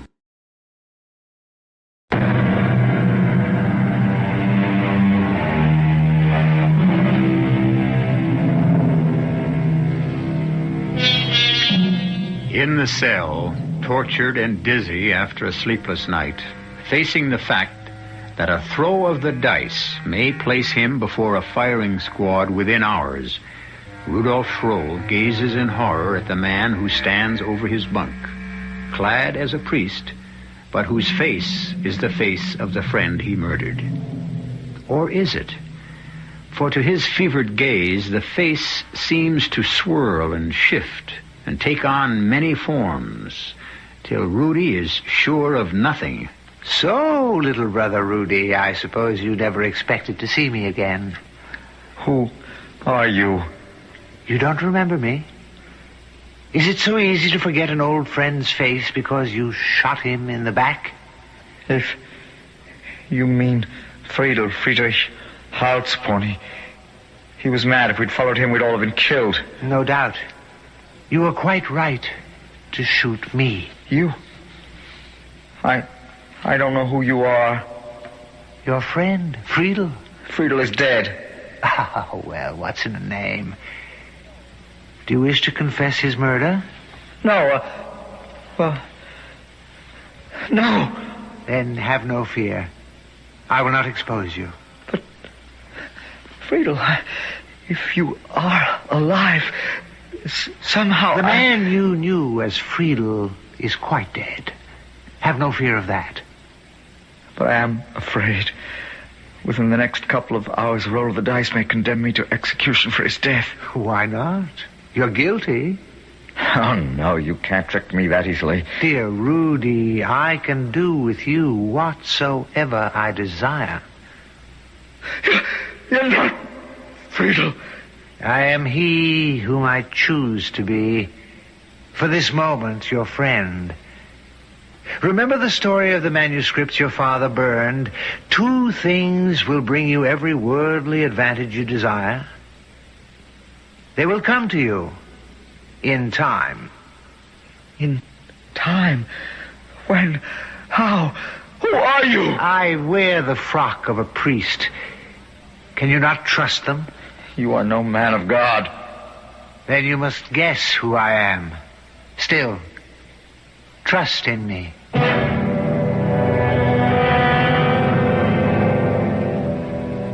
I dared not admit to myself who my strange visitor was. I was numb by fear. And before I knew it, I was led from my cell to the place of execution. A large and expectant crowd lined the route and followed me to where a sandhill had been built for the execution. It was there I met Johann. Rudy, you still will not confess. What about your sister Lotte? Drummer, bring your drum. Lieutenant Drum, yours is the first roll. Here are the dice. Throw them on the drumhead. May God defend me. Double 6s. God heard my prayer. Well, do you wish to roll, Lieutenant? If I match it, what then? We'll roll again. Give me the dice. One of the dice. It broke in two. Yes, there's no reading the number. Has anyone else a pair of dice? If you please, Your Honor, a poor peddler, but I have dice for sale. The army does not have to buy. I commandeer one pair of dice from you. Give them to this man. Now, throw. Yes, my Colonel. Double. Sixes. Then we must throw again. You first, Lieutenant Brown. I cannot ask God to defend me again. He has not treated you kindly. A 2 and a 1. Schroll. Yes. Double sixes again. So be it. Take Brown, unbind his eyes. Make ready for the execution. Your dice, peddler. No, my friend. Yours. The two things that can bring you every earthly advantage you desire. As they have already. You're no peddler. You're... What? Friedel the priest or... Shh. Mention no names. I'm your benefactor so long as my pact with you exists. Listen. Ready? Aim! Fire! But for me and those dice, that might have been you. Keep them. They will roll for you what you wish, win or lose, until your time is up.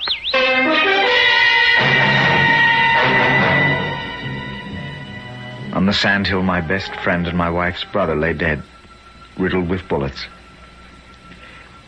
My only other friend I had killed. Or had I?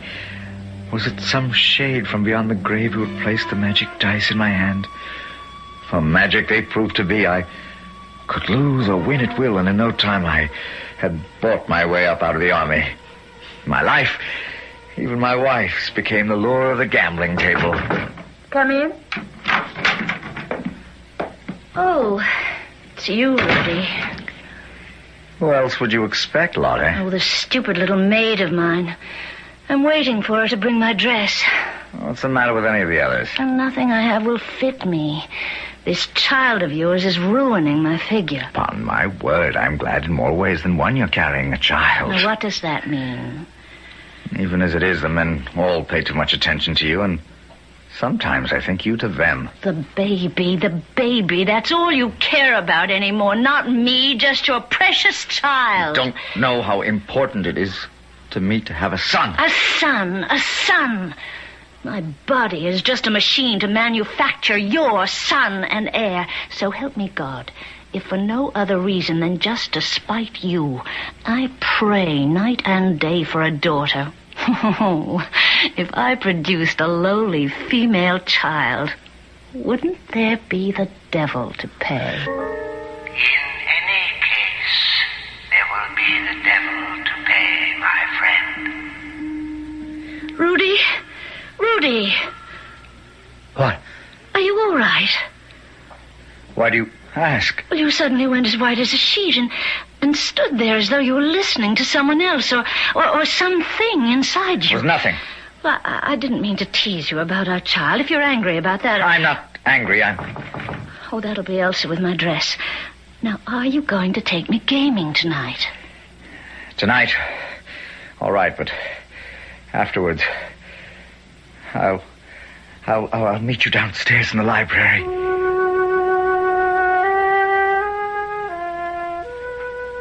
I had to be alone for a moment. Things had been happening so fast and so fortunately, I'd shut my mind against thinking about consequences. But now, with 2 quick brandies to clear my head, I began for the first time to face a riddle I wondered if I knew how to solve. As the last of the long line of Scrolls, fame, money, and love are my share, except how the devil to keep them if my wife bears my son and my heir. Where did you come from? Who are you? Who else but your friendly fool, your jolly court jester, your majesty. Perhaps you'd recognize me better in this shape.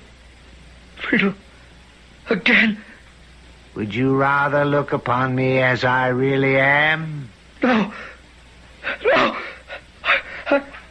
must be going mad. You can't be Friedel. Of course I can't be Friedel any more than a peddler, a priest, or a jester. You know who I am. You also know a pact was made with me long ago, that you were to be the last of the Scrolls, and that I would give you 2 things that would bring you every worldly advantage you desire. I have kept my part of the bargain. The devil's dice you have. But you have not kept yours. Your wife is carrying a son. There's nothing I can do about that. There is no way I can destroy my own unborn child. But I can. You have only to ask. No. Very well. You have made your choice. One last word. If you ever need me, light a fire at the last stroke of midnight, throw in the dice, laugh loudly. The dice will split, and I shall come to you.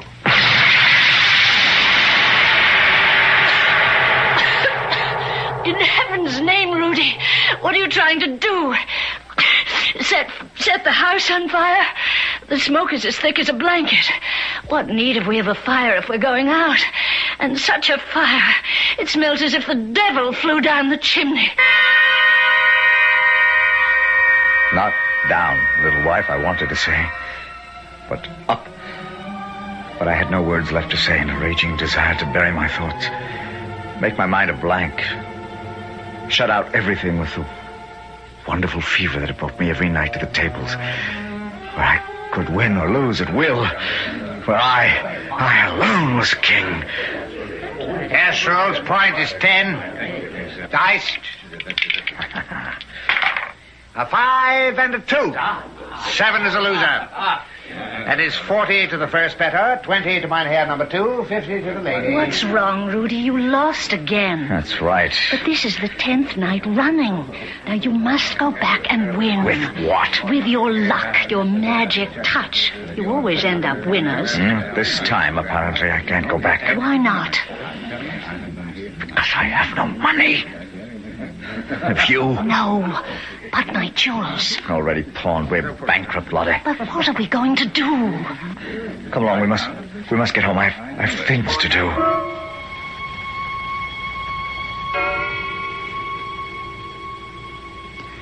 I put a sleeping powder in Lotta's evening draft that night.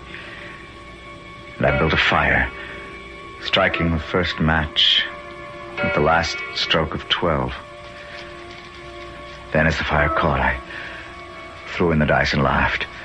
A wild, hysterical laugh with a life of its own that shook me from scalp to the soles of my feet.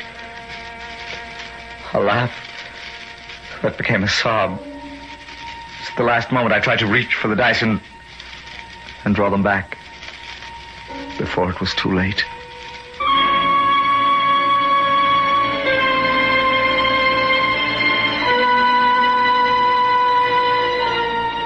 Gambling is a fever as overpowering and as vitiating as drugs or alcohol. All can be cured with the addict's cooperation. But eventually there comes a point of no return, the point Rudy has reached now. Will he pass it, or is it still not too late? I'll return shortly with Act 3.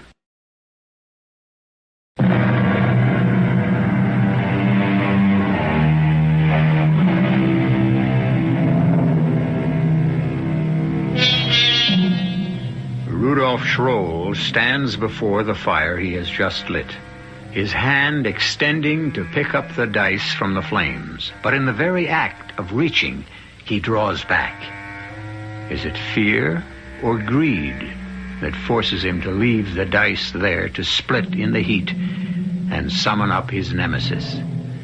Is he committed to take another step on the road to eternal hell? It's too late. The dice have cracked.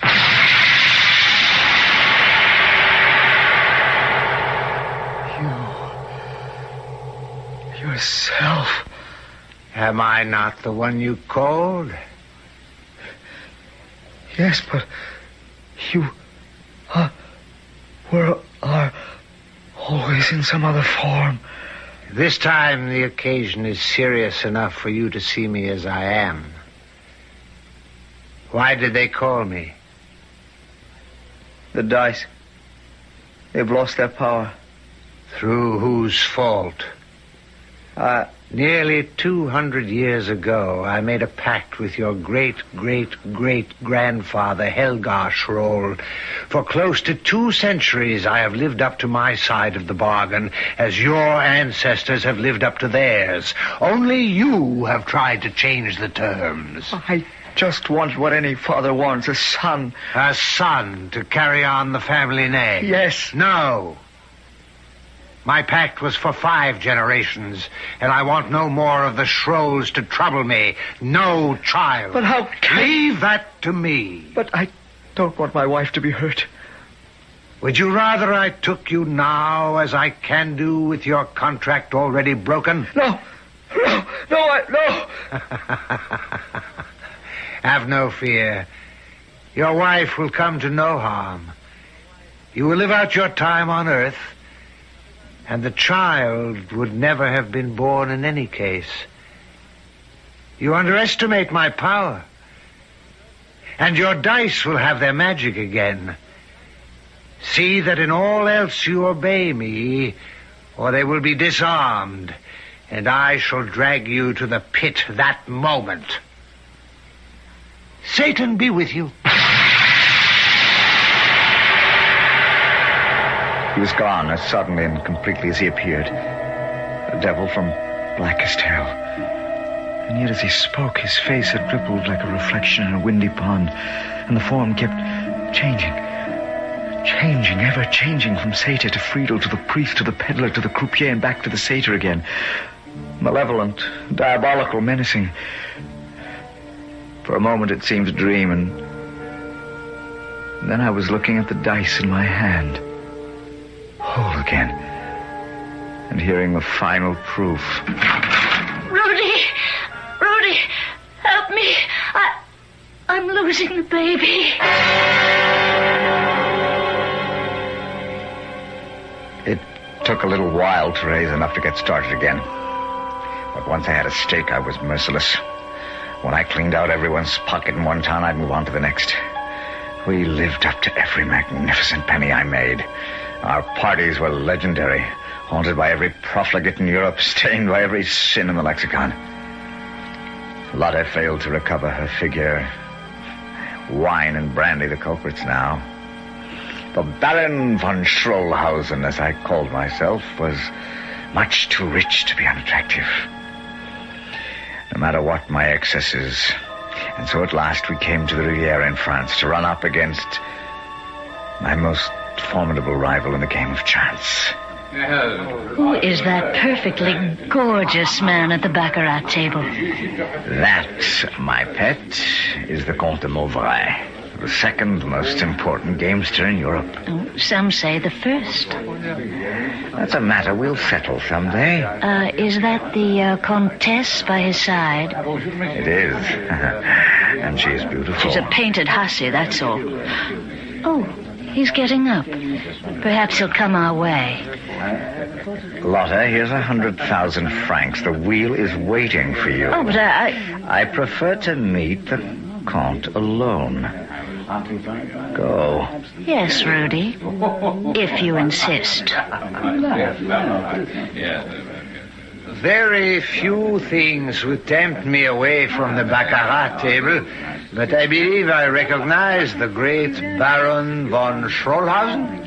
At your service. And I'm flattered at the recognition. The Comte de Mauvrais is, of course, known worldwide. Oh, I'm flattered in return. May I present my Comtesse, Margot, the Baron? A pleasure long deferred, Monsieur le Baron. That is your wife who just left? Yes, Lotte, she is not at her best these days. Oh? Well, I'm being unfair only because I am blinded by your beauty. A fluttering little hand lay in mine like a bird's as I kissed the back of it. But from her palm to mine was passed a tiny ball of paper. Well, Baron, it was fated we should meet eventually. When do we cross swords? At what game? Chemin de fer is my favorite. Unfortunately, I do not play cards. Only the dice. Then, since I am challenger, you have the choice of weapons. When do we begin? Since you select my game, the time should be named by you. Tonight, I'm committed to chemin de fer. Tomorrow, I must leave for business in Marseille. Shall we say 1 week from tonight? Accepted. In the meanwhile, bonne chance at our tables, but save your best for me, eh? Now, if you will excuse me, I must return to my game. And you, monsieur, must take me and introduce me to your baroness. May I suggest a glass of champagne? Oh, what a delightful idea. Especially since they are serving on the other side of the casino. Especially. Well, it will give you a chance to glance at the billet doux I passed you, unobserved by either of our spouses. I must admit it has been burning a hole in my hand.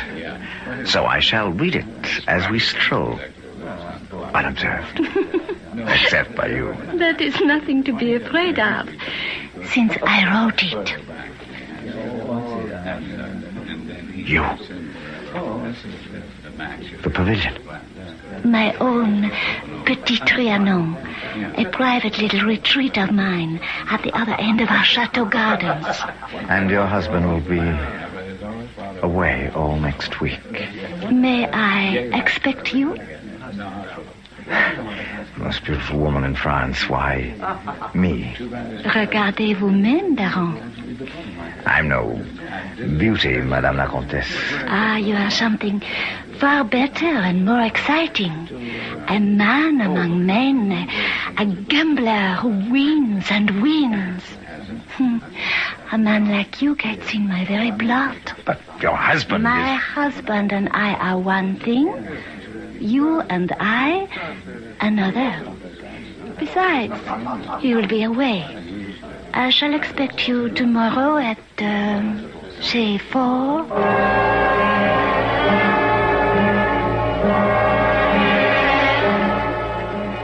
You are marvelous. Everything I expected of you. My lover, my strong one. What is your strength? My strength? Is your desire for me. Then meet me again. Tomorrow. Here. Same time. The same magic hour.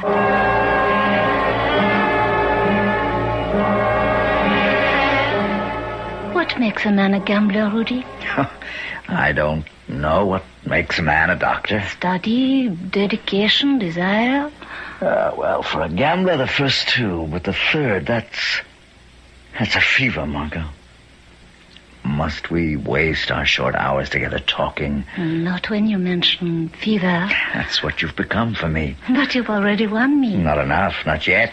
Nor for me, with you.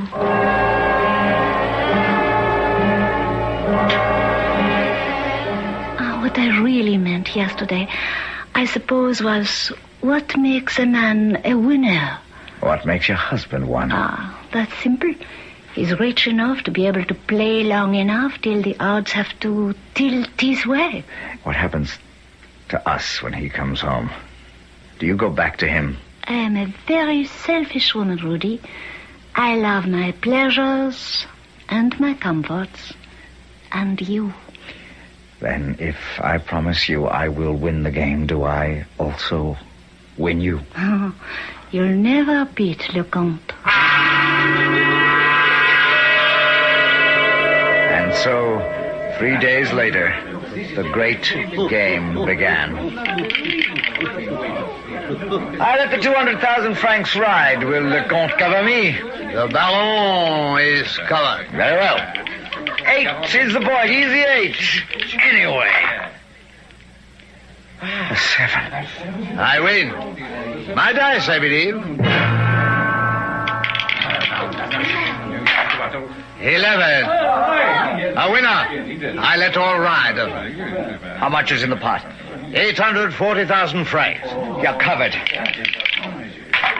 A natural lucky 7. Will you cover me again? It was impossible. 5 nights in a row I lost to the count. With my dice, but that couldn't be. No one could cast a spell over them but me. Unless I drew them from my pocket, examined them, twisted them this way and that under the light. But that was part of their secret. How could they be told from an ordinary pair?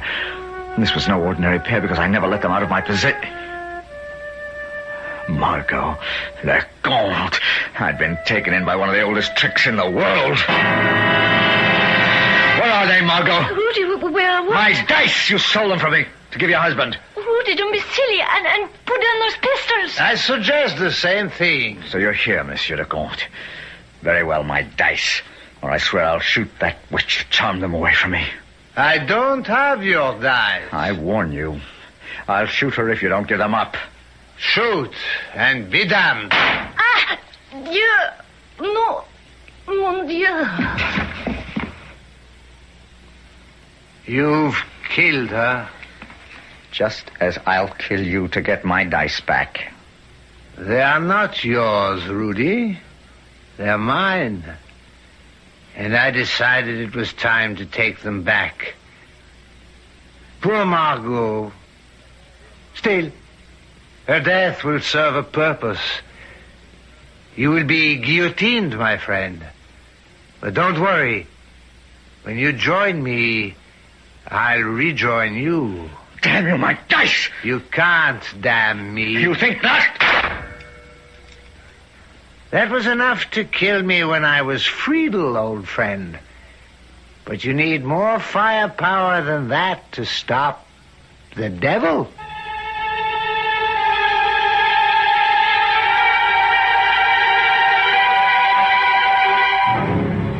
There was some disagreement among the judges at the trial as to whether Rudolf Schroll should be guillotined or sent to a madhouse.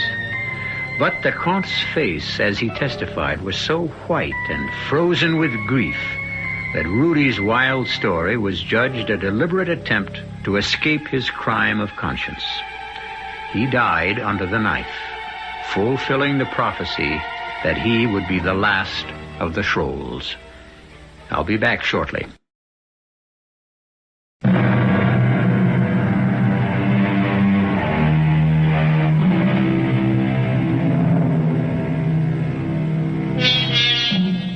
As for the dice themselves, no one knows what happened to them.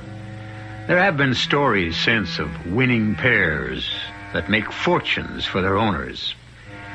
It's doubtful, with so many professional mechanics in the field these days, the devil would bother with dice.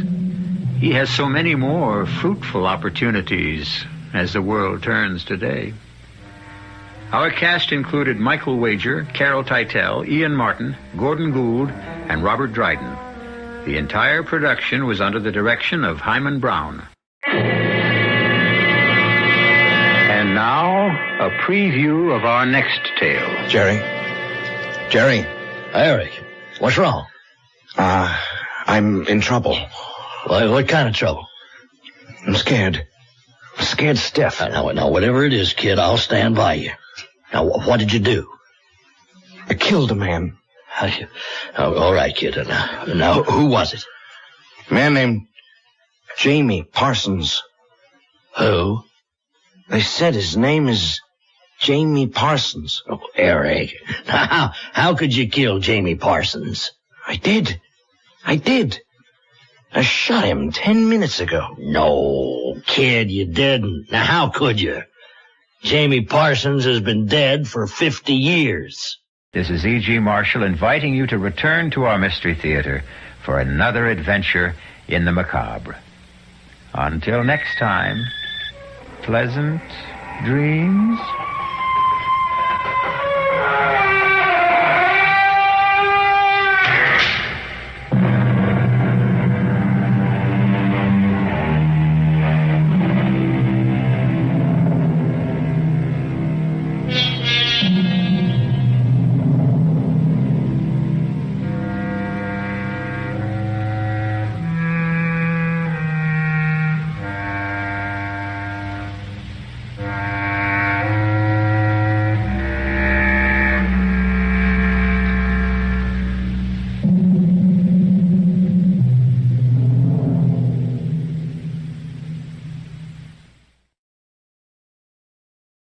The CBS Radio Mystery Theater presents...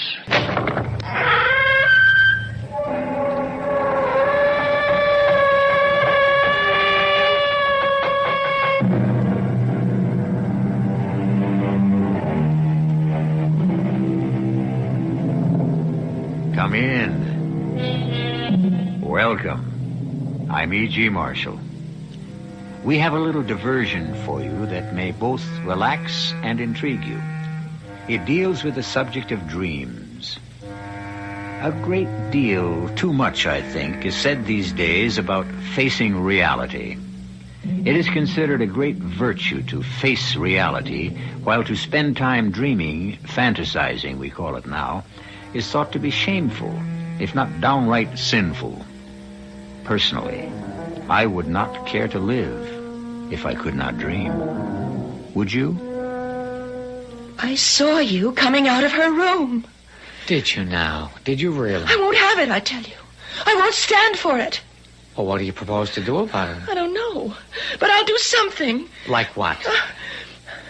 I'll tell her who you really are. Oh, come off it. Now, stop talking nonsense. You don't really know who I am.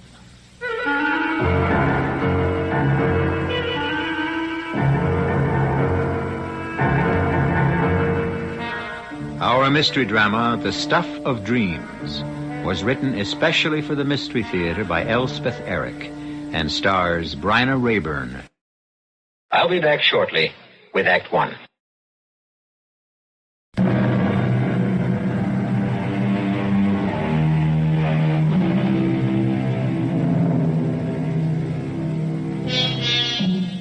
Back to the subject of dreaming, which is what our story concerns itself with. Not the dreaming we do at night, which is somehow considered respectable because we think we do not control it. No, this story is about the dreaming we do while we are wide awake. You sure you got the right address? I believe so. 111? That's right. Mrs. Tipton? That's right. Well, she ain't gonna come to the door. Well, why do you say that? Well, she never does. Nobody ever does. Well, somebody will today. You think so, huh? Well, you're wrong. You'll find out. I lived at 113 all my life, born there. I was here when she moved in 20 years ago. Moved in and never came out. If it weren't for Mrs. Hutchins, the cleaning lady comes once a week, we'd think she was dead. But Mrs. Hutchins has her own key. Mrs. Tipton, don't let her in. You can stand there for 100 years. She'll never come to the door. I really don't think it's any of your business. Well, I'm just telling you what I know. Look, I happen to be answering an advertisement. See? Here it is. I cut it out of the morning paper. It's about a job. Something happened to Mrs. Hutchins? The cleaning lady? Well, she was here yesterday. It's not an advertisement for a cleaning woman. What's it for? Doesn't say exactly, but there's no mistake about the address or the name. Mrs. Hilda Tipton, 111 West. That's her, all right. So, you see? You're the first person I've ever seen ringing that bell in 20 years. Must be something up inside there. Well, I really wouldn't know. Oh, wait till I tell my sister. Will she get a kick out of this? Oh, hey, you mind if I stand here till she opens the door? That is, if she ever does open the door, which still remains in a doubt. I do mind. I want this job. The money's very good, and it won't help my chances if she sees you standing there gawking at her. Oh, I'm not gawking. I got every right to be here. Just walking my dog, that's all. I do it every day, 3 times a day. Trixie and I always stop in front of 111 for a couple of minutes. We got a right. Well, just the same, if you wouldn't mind... Okay. Trixie's all finished anyway. Come on, Trix. We go home. We ain't wanted here, that's plain. Thank you. We can watch from our porch anyway, can't we, old girl? Sure we can.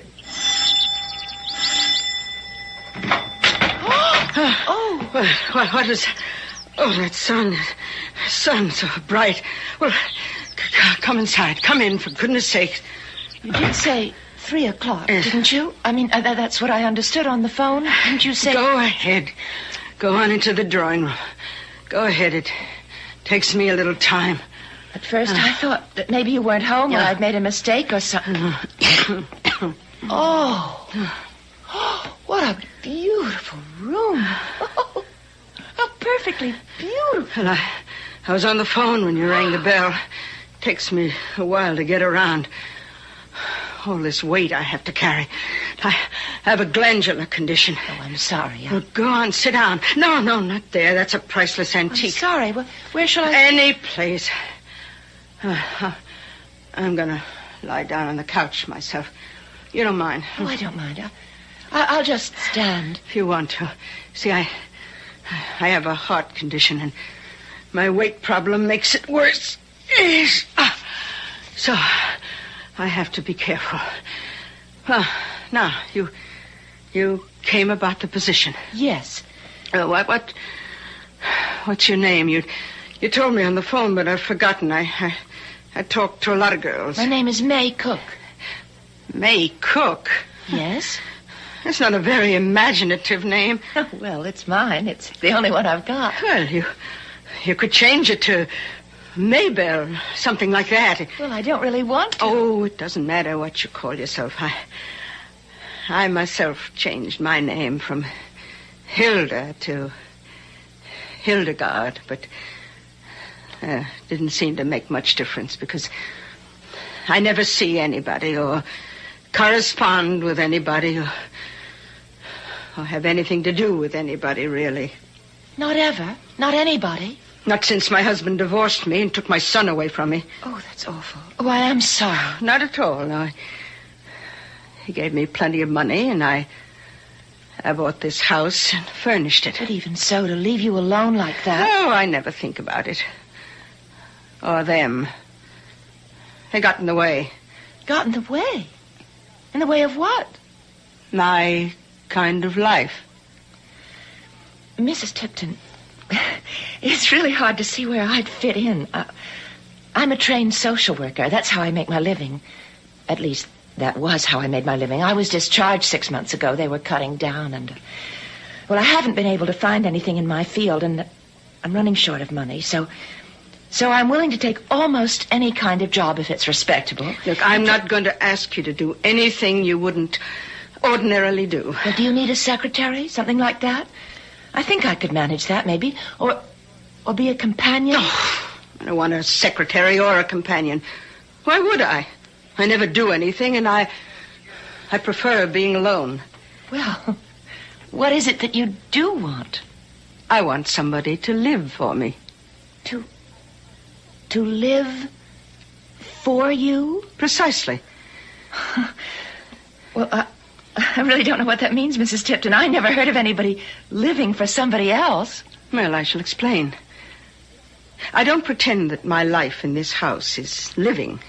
Not what most people would call living. Though what do they know? Nothing. Actually, my life here is infinitely superior to what they would call living. Well, what precisely do you do, Mrs. Tipton? I dream. Just dream, that's all? What do you mean, that's all? Oh, it's easy to see you don't know much about dreaming. Well, you mean daydreaming? I know about that. I daydream sometimes. Everybody does once in a while. Yes, but how many make it a life's work? Oh, not many, I guess. Hardly anybody would be my guess. Well, people don't have the time. They can't afford it. I know I certainly can't. But I do have the time, and I can afford it. But it sounds strange. Of course it sounds strange. No one has the sensitivity or the imagination to withdraw completely into the life of fantasy. A life peopled with the oddest creatures, doing the oddest things in the oddest way, saying incredible things, producing incredible sensations. You make it sound fascinating. But I'm a very ordinary person, really. I don't think I could do anything like that. Of course you couldn't. And that wouldn't be what I'd require of you. Well, I think we really ought to discuss that. You said you wanted me to live for you. I want you out in the world, what people call the real world. Living what they call a real life. And that's all? That's all. You're a social worker. You must have got around a lot. Well, some. Do you have a lover? There's a man I'm interested in. We're not... What you said. I'm just interested in him. My, but you're a proper little thing, aren't you? Well, never mind. I'd want you to go on dating whatever you've been doing with this man and whatever else you do with your time. And that's all? And report back to me once a week. Tell me what you've done. I can't believe that that's all I'd have to do. You'd pay me for doing that? Yes. $300 a week. That's a great deal of money for just living and telling you about it. I just can't see why you'd want to pay me for doing just that. Oh, if you insist on an explanation... Well, I'd like to understand if I can. Oh, very well. You see, I'd be better at the job, I think, if I understood a little. Well, you see, I'm thoroughly convinced that I've created the perfect life for myself. I live surrounded by beauty, charm. It is a beautiful house. All the senses are satisfied here. Do you smell the perfume in this room? Yes, it's lovely. I have it changed once a month. You see those draperies? Pure silk from Thailand. $100 a yard. Oh. And they're due to be changed shortly.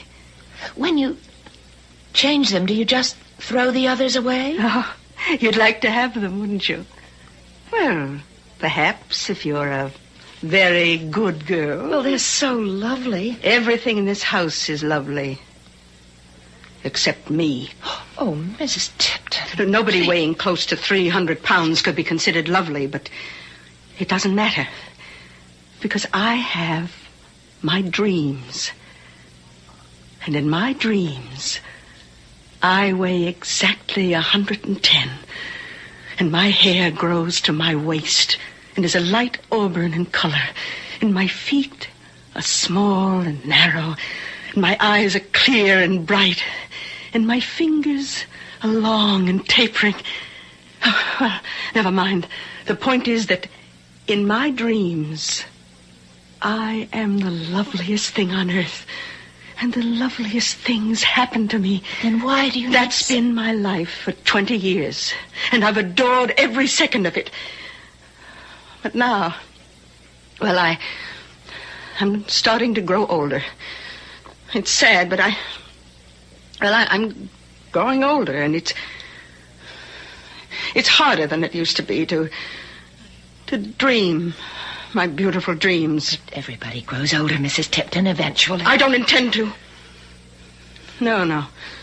I mean to go on living in my dreams until the very end. If there ever is an end. But there has to be, doesn't there? I mean, for everybody. Not for me. But I still don't see what you want me to do. I mean, I don't see what possible help I could be to you. I need food for my dreams. Food? They're starting to grow stale, my dreams, repetitious. I've dreamed each one of them 1,000,000 times. I need new ones. But can't you just make them up? No, I can't. I need some contact with life as it's lived by others. You know, sometimes lately I've had the sensation that I was melting into my dreams, that I was vanishing into them, that I was becoming nothing but my dreams. Well, what I need now is to build a little bridge between me and the outside world. And since I clearly can't do this myself, I must have someone do it for me. And that's what you want me to do? Build a bridge for you? You think you can? I can try. I'd like to try.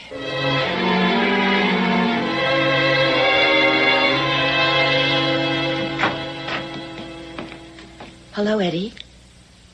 Well, hello, Miss Cook. How are you? How should I be? I know it must be hard for you. I've done time before. Oh, I feel so bad. It's my fault, really, that you're here. Well, so you turned me in. You did your duty. You were a good citizen. Yes, but... So you feel bad? Oh, Eddie. You know I take a special interest in you. You know that. Oh, yes, I know that. You haven't had an easy life. You know anybody who's had what you'd call an easy life? I don't, Miss Cook. You have to call me Miss Cook. I thought we were getting to be friends. Well, you know something? I forgot your first name. It's May. May. I'll call you Maisie, okay? Well, okay. At least it's better than Maybelle. Maybelle? What kind of a name is that? A woman I interviewed about a job yesterday. She thought I should change my name to Maybelle. Oh. Needless to say, I declined. Although I must admit, if she'd insisted, I'd have done it. The job pays so well. Wait, well, you got a new job? Well, it's very strange. I don't know how it's going to work out. Well, now, wait a minute. It's legal, isn't it? Yes, it's perfectly legal. Okay, so what's the job? What does it pay? Well, you're not going to believe it. $300 a week. Oh, you're kidding. I'm not kidding. This woman, I don't know if she's crazy or what. She lives in this beautiful house, all this beautiful furniture, rugs, pictures. She never has any company. She never goes out. Why not? She doesn't want to. 20 years ago, her husband divorced her, and he got custody of their little boy. So she bought this gorgeous house, and she lives there. Doing what? Dreaming. She sleeps all the time? No, I think she means daydreaming, making up things. Well, so what does she need you for? To help her make up things? Well, she wants me to live for her. How are you supposed to do that? She says that all I have to do is live my normal life and once a week come and tell her about it. What's to tell? Well, she thinks if she has some sort of contact with the outside world, she thinks that would help her with her dreams.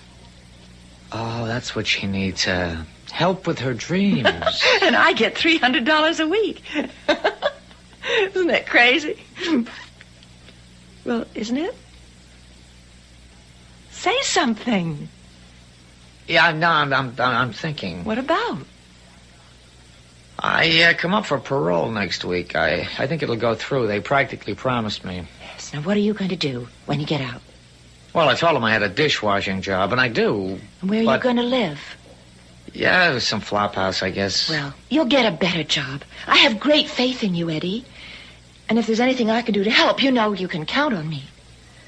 Maisie, there's one thing you could do to help. Well, what's that? When I get out of here, let me move in with you.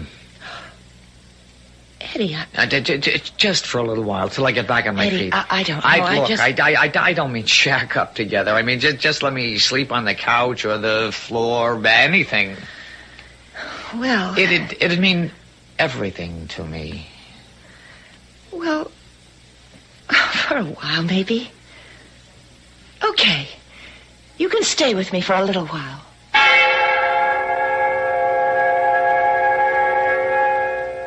Dear sweet Mother Nature, at whose shrine we all pretend to worship and whose dictums we constantly violate, what oddities she does create.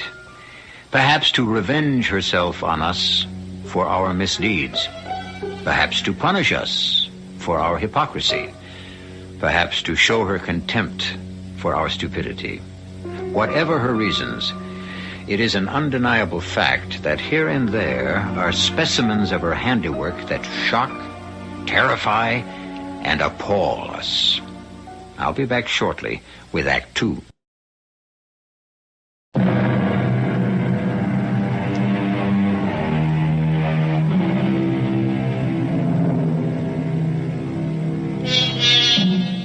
Our tender little heroine, Miss May Cook, has secured a position with Mrs. Hilda Tipton, wealthy recluse. In return for a handsome salary, Miss Cook has only to lead her ordinary life and report weekly to her employer its mundane contents. To be, in Mrs. Tipton's words, her bridge to the outside world. For Mrs. Tipton spends all her time dreaming. Just dreaming. While in another part of town altogether is a man called Eddie who spends his time in prison also dreaming. dreaming of the day of his parole. Got the job, didn't you? She ought to give you your own key. I know she doesn't like answering the door. Mrs. Hutchins has her own key. She lets herself in. So why don't she give you your own key? You're getting to be as snooty as she is. Come on, Trixie. Let's not hang around where we're not wanted. We can always watch from the porch.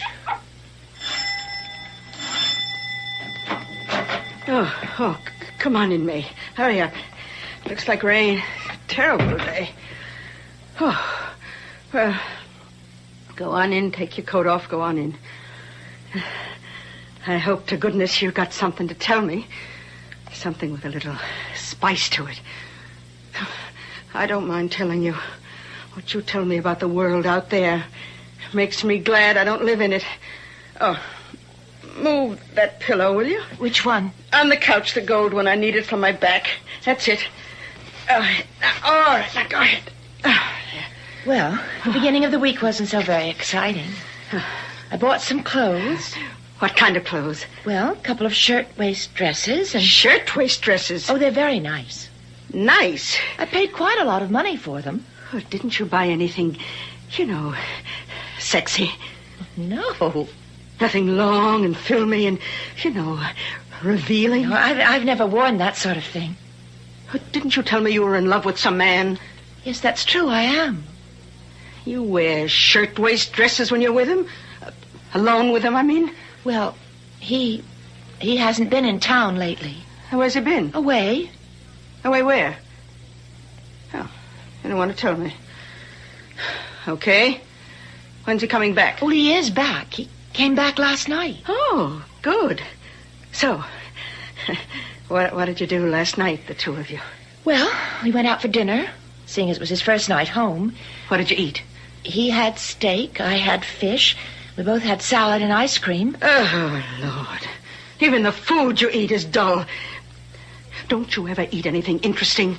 We used to go to a Chinese restaurant sometimes. I bet you ate chop suey. Well, yes. So, after that splendid repast of steak and fish and ice cream, then what did you do, huh? Well, we went to a movie. What movie? The one in the neighborhood. I forget the name of it. Oh, May, you could make up a name. Why would I do that? Well, you know I never go out of this house. I don't know one movie from another. So if you made up the name of a movie, I wouldn't know the difference. But why should I? Because you're lying. You never went to any movie. Not last night, not after your lover's been away out of town, whatever. Now, I want the truth, young lady. I want the whole truth.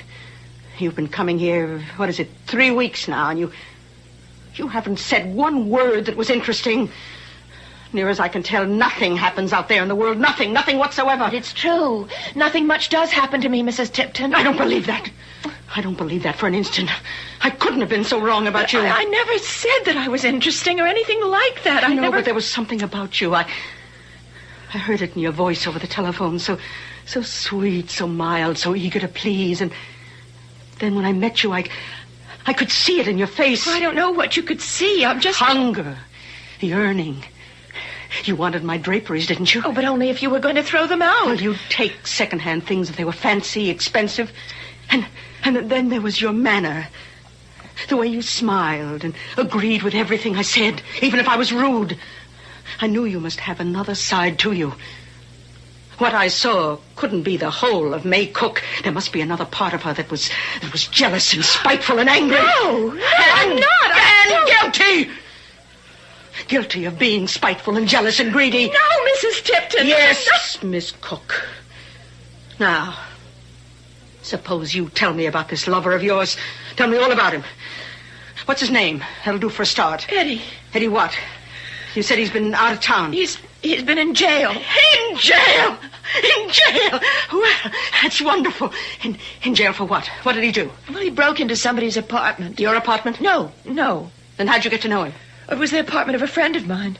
So when she had to go to court to identify him, I went with her. She was frightened, so I went. Now, hold on. I remember enough of the world to know that when a person says it happened to a friend, it didn't. It happened to that very person. So, this Eddie didn't break into the apartment of a friend of yours, did he? He broke into your apartment, and that's how you met him. Am I right? Isn't that what happened? Yes. Of course. Of course. Now, how did he get in? Through the kitchen window. And you heard him moving around? Yes. What did he steal? Well, I didn't have very much. He took my mother's engagement ring and her wedding ring.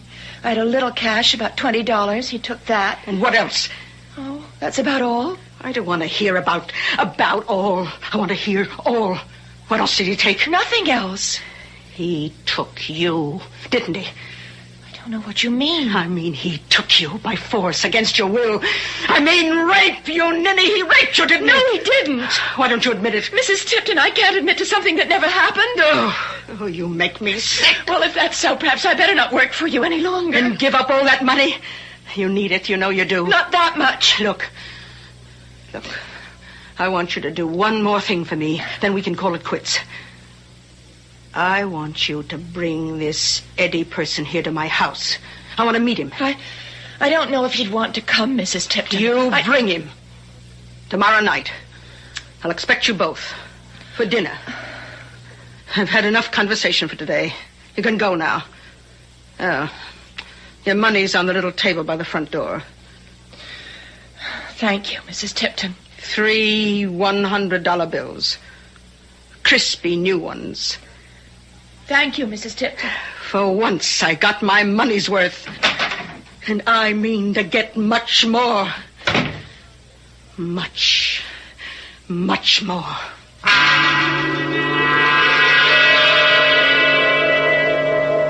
That's all you told her? That I spent part of a year in a slammer? Well, there wasn't anything else to tell. Well, it just doesn't add up. Well, what doesn't add up, Eddie? Well, that this old bag would want to meet me. I don't care how nutty she is or how lonely or how anything. That's not enough of a reason. No. There's got to be something else. Yeah, I know what these biddies have on their minds. All the time they got it on their minds. Didn't she ask anything about that? About what? You and me. About sex, dummy. She didn't ask me. She told me. Told you what? That you raped me. I knew it. There had to be something. Well, of course I said you didn't. Then what? Then nothing. She got disgusted with me because I wouldn't say that you... Because I wouldn't say something happened that never happened. And so I said that maybe if that was the way she felt about me, maybe I better not work for her anymore. You said that? She didn't seem to care whether I quit or not. There was just one more thing she wanted me to do. And that was to bring you to her house tomorrow night for dinner. And you said you would? Well, I said I'd ask you. You don't have to go. What do you mean I don't have to go? She's pretty weird. I want to go. But, Eddie, I really believe Mrs. Tipton wants to think you raped me. I mean, I don't think she believed me at all when I said you didn't. Well, we can set her straight, can't we? Well, I don't think she wants to be set straight. It was a nice job while it lasted. Oh, it isn't over yet. Oh, yes, it is. I've made up my mind. After tomorrow night, I'm never going near that house again. You know, you're perfectly right. You're not cut out for that job. Well, I'm glad you feel that way. Yeah, but me? I was tailor-made for that job. You? You mean you'd go to work for her? Well, why not? You said it was legal, didn't you? Yes, it's legal, but well, I can it's tell my parole officer I'm working for a rich lady who is slightly eccentric. It'll sound great. Oh, Eddie, I don't know. Yeah, but I do know. Look, you made hash out of that job. I know I did. It's yeah, just... but I won't, believe me. I'll make it into the best-paying job in the world. Oh, you just want the money, is that it? Not that I blame you. I wanted it, too. But, you see, it isn't worth it. Look, here's the $300 that I got paid today. You take it. I really don't want it, and you need it, so you take it. You don't think it's the money I care about. Look, here. It's 3 $100 bills. Hand them over. Here. Give me a match. What for? Never mind. I got one someplace. What do you want a match for? I got it. Eddie! Oh, you can't. Oh, don't do that. That's $300. Don't they burn pretty, though?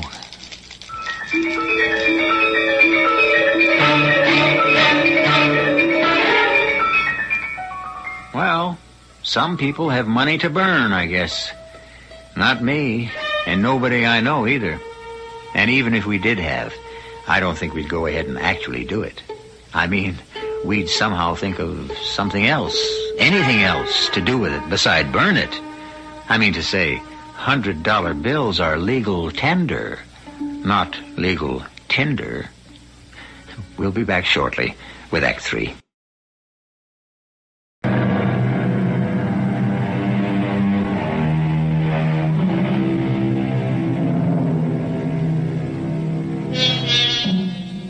It is the next night now, and May is bringing Eddie to have dinner with Mrs. Tipton. Or is it the other way round? Is Eddie bringing May to the house of a woman he has never met? For contrary to May's expectations, Eddie jumped at the chance to meet May's employer. More correctly, her former employer. For May fully intends to resign, and Eddie fully intends to take her place. It is 7 o'clock, and May and Eddie are arriving at number 111. Okay, keep the change. Well, well, well. Don't pay any attention to him. Well, who is he? He lives next door. Well, I didn't expect to see you. Not tonight. Remember, Eddie, this is the last time I'm going to come to this house. I got you. And with a man alongside you, too. Mrs. Tipton must be loosening up a bit. Am I right? Just ignore him. For 20 years, it was just Mrs. Hutchins went through that door. Then the young lady makes an appearance. Now, lo and behold, a young gentleman. Why don't you just go on home, huh? I live next door. Well, go there. Okay. Come along, Trixie. We'll sit on the front porch and watch what happens. Ah, there you are. I've been waiting. Come in. Come in.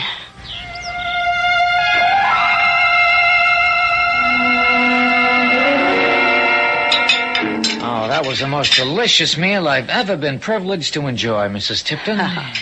Better than prison food, Eddie. Well, I haven't always eaten prison food. I'll just bet you haven't.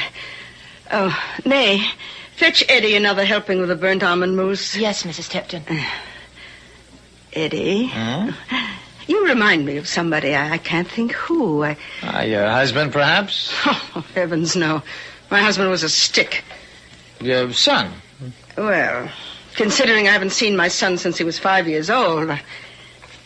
Now you're more like someone I've dreamed about. There's your dessert, Eddie. Well, just set it down. When you've finished, maybe you'd like to see the rest of the house, Eddie. You've seen the first floor. Maybe you'd like to see the second floor. Well, no, that would be a privilege. My bedroom, I think, is my masterpiece. It's in shades of beige at the moment. From ivory through parchment to ecru. Though I may change it. Let me look at it first. Oh, I will. I've never seen your bedroom, Mrs. Tipton. No, you haven't, have you? And I once promised to show it to you, didn't I? Yes.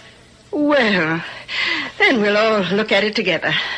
Eddie, finished your mousse? All finished.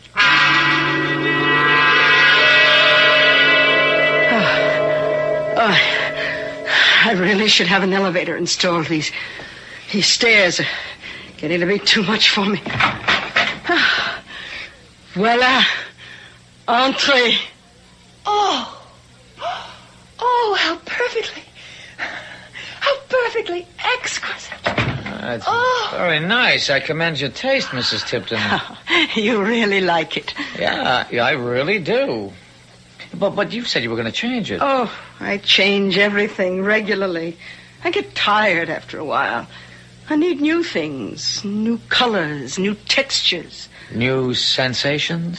Most of all, new sensations. Well, I have some thoughts on how you could redecorate this room. Oh, have you indeed? Oh, I wouldn't change a thing. Who asked you? Oh, it's just an opinion. I'm interested in Eddie's opinion, not yours. Why don't you go downstairs and clean the table? Why don't you? And wash the dishes. I prefer to stay here. I wasn't hired to clear the table and wash the dishes. And nevertheless, just this once. This one time. Not this one time. Not any time. May, step outside with me for a minute, huh? Outside where? Wait, just outside in the hall. What for? Well, for a little conversation, that's all. Now, come on. After you. All right. Just for a few minutes. Now, look, I want 5 minutes alone with Mrs. Tipton. You really want to work for her? You want to do her living for her?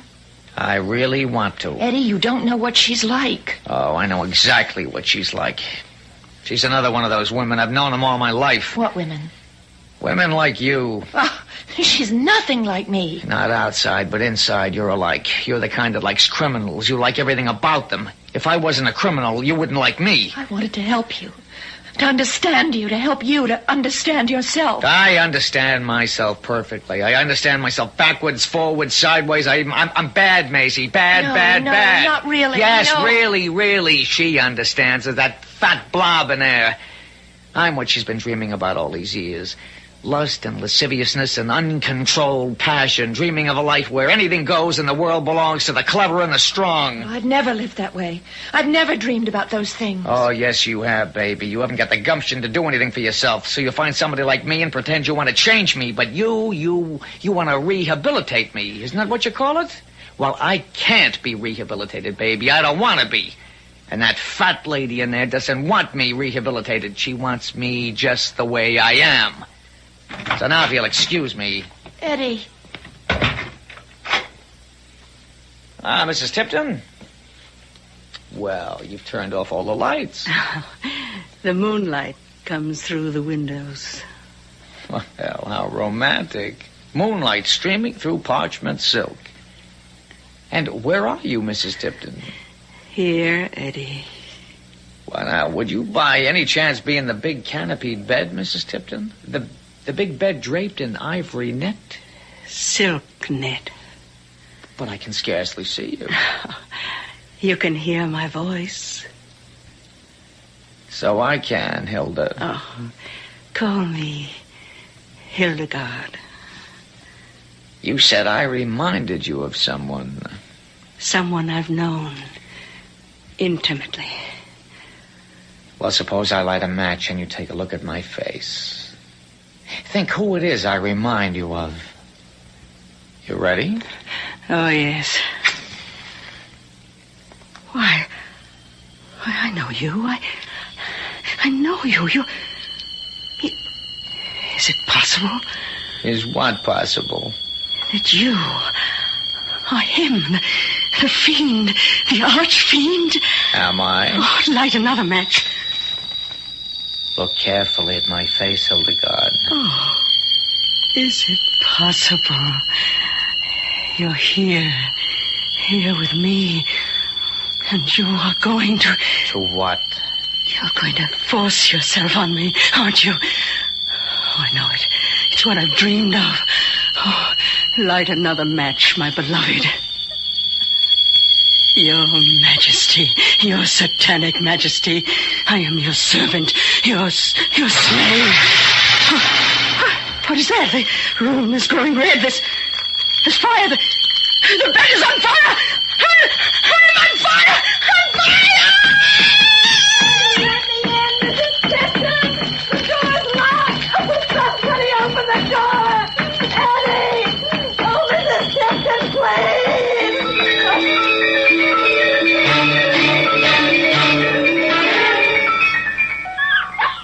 Quiet, Trixie. Oh, Mrs. Hutchins. Mrs. Hutchins. I'm in a hurry. Oh, terrible thing about the fire. Terrible. That beautiful house. Though I've never been inside, of course. Have they been questioning you, the police and the fire people? Yes. Well, they'll get around to me later. Me and my sister. No doubt. We were the ones who called the fire department, you know. Didn't they tell you? No. Oh, yes. My sister and I heard this sort of explosion.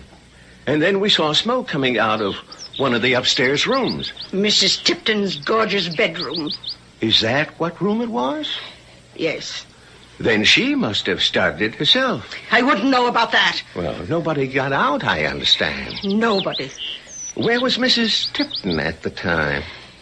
In her bed. They found her there. Yes. And the young girl, Miss Cook, I believe her name was? Outside the door. The door to the bedroom? Yes. And the door was locked. Why, the poor girl must have been trying to get in to save Mrs. Tipton. It looks that way. But where was the man? What man? The man who came to the house with the young lady. There was no man. Of course there was a man. He drove up about dinner time with the young lady, and they went into the house together. Now, he never came out because my sister and I watched the house back and front from that moment on. We were so surprised to see a man going in. No man was found in the house. Well, wait till they get to questioning me. I'll tell them about the man that went in and never came out. You'll only be making a fool of yourself. Well, it must have been the man that set the fire. The fire started in the bedroom, and the door to the bedroom was locked.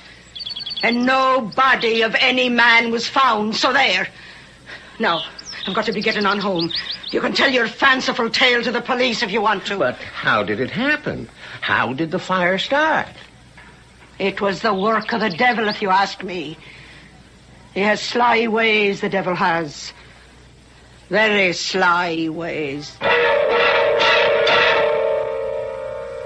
And all their pretty dreams went up in smoke, which, I am given to understand, is not an uncommon fate for dreams that are too remote from reality, and in particular dreams of violence. These especially are doomed to end in smoke and fire and death. So dream away, my friends, as I shall continue to do. But be careful what your dreams are made of. I'll be back shortly.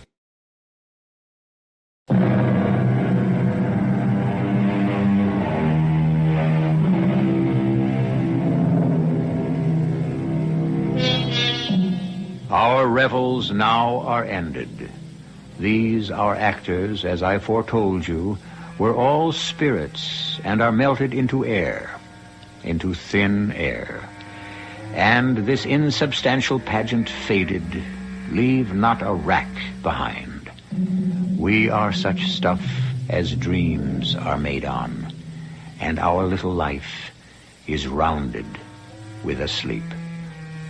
As so often happens, the final word is given to the one who says it best, Master William Shakespeare, born 1564, died 1616. Our cast included Marion Seldes, Bryna Rayburn, Jack Grimes, and Dan Arco. The entire production was under the direction of Hyman Brown. And now, a preview of our next tale. No. He said it was his uncle's and he lent it to him. Why are you asking me all these questions?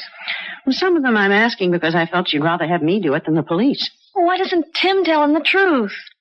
Julie, dear, Tim is still unconscious. Tell me more about the police station. Oh, I don't know. Things took forever. They came, took my fingerprints, and then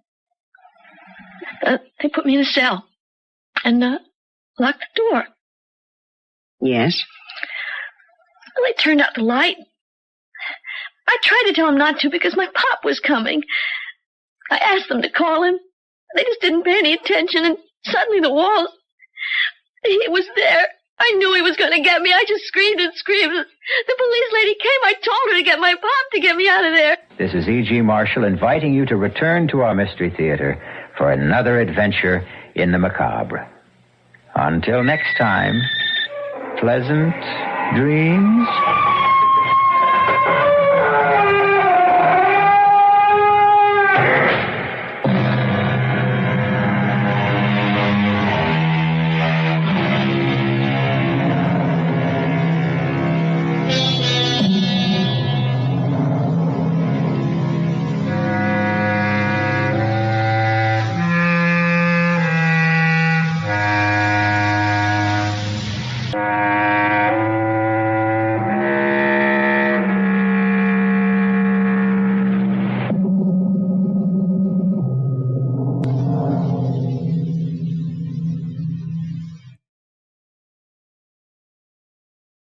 The CBS Radio Mystery Theater presents...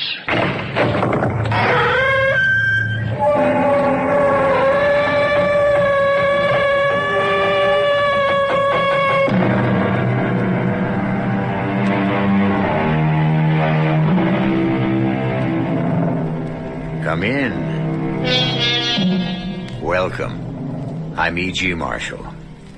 What are you doing right now? Give me the next hour of your life. Let me fill it full of mystery and suspense. And who knows, that hour might just last as long as eternity. Is there a judgment? And is there a judge? At the very end, do we approach the final bar, the ultimate bench? We do, the philosopher tells us we do. And sitting there, ready to put on the white cap or the black, is the severest judge of all. And from his judgment, there is neither appeal nor hope of reprieve. For this judge, this last stern arbiter of our fate, is the very person each of us was meant to be. Bill, I'm frightened. But there's nothing to be scared of. I know. I say that to myself. But I'm scared. Look, I'm here. That's why I'm scared. Barbara, what are you saying? Who are you? Who am I? I'm your husband. No. How can you say no? I'm Bill. Don't you know me? I thought I did. Look at me. I'm afraid. Why? Sometimes you're not Bill. What do you mean I'm not Bill? Who else could I be? I don't know. Someone who... I feel you're someone who wants to kill me.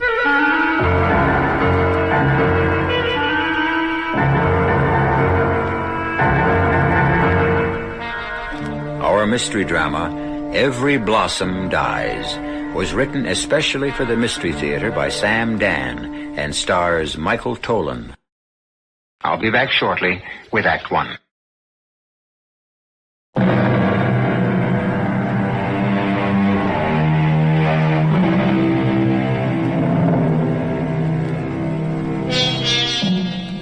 Why does the moth constantly seek the flame? Surely the moth must be aware of the ultimate consequence. The question will only permit two answers. A, the moth is driven by mysterious forces beyond our comprehension, or B, the moth is out to have a good time and simply doesn't care. Like so many moths, there are so many girls like Georgia Temple. Pretty, vivacious, fun to be with, smart, except for one little thing. They have atrocious luck with men. I wish I could go on talking about Georgia longer, because the moment I stop, she's going to be killed. But fortunately, none of us here may prevail against fate. What are you doing? Why are you pointing that gun at me? It's not a joke, Billy. I don't like it. Billy, don't look at me like that. Billy!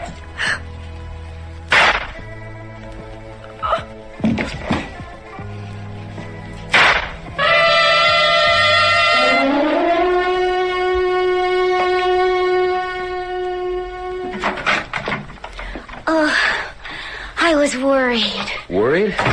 Oh, you're late for dinner. God, is it the first time, Barbara? No. And it won't be the last. But you usually call. I'm sorry. Did I ruin the steak? Steak? You ought to do the shopping. You're lucky to get stew. Huh. Well, if it's ready, I'm ready. You know, I was really worried, Bill. Why should you be worried? You mean a cop's wife doesn't have the right to worry? Oh, I'm not really a cop in that sense. I mean, I'm not in uniform.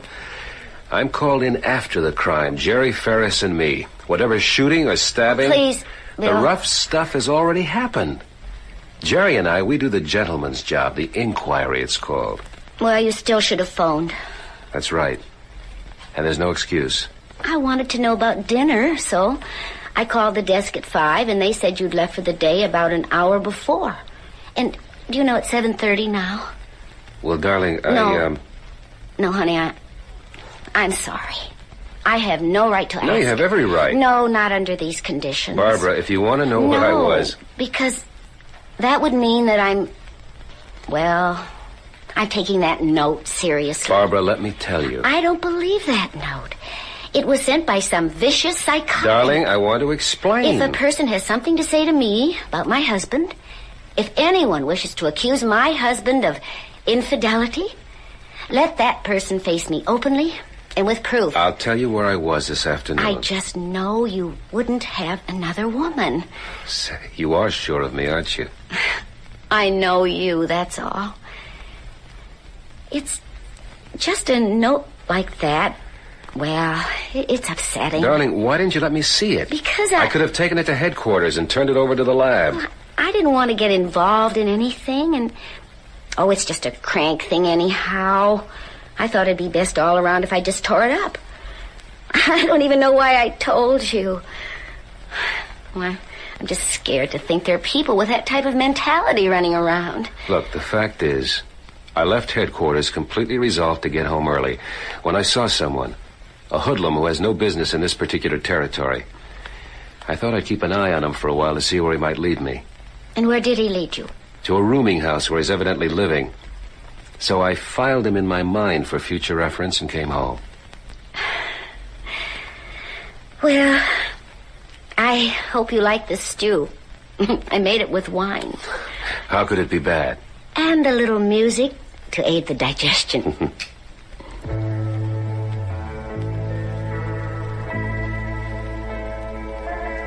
Do you mind? But I love it. You hear it everywhere. That's the trouble. I've been listening to it all day. So have I, and I never get tired of it. Could we just do without it? Oh, sure. But it's such a pretty tune. I think it's the title that turns me off. Every flower must die. No, it's Every Blossom Dies. Kind of gives it a feeling of mystery. All right, if you really want to hear it. Oh, not if it really bothers you. No, it doesn't. Go ahead, play it. No, I'd rather talk about something more important. What? Well, I hate to nag, but it's money. I'm short again this week. I know, I know.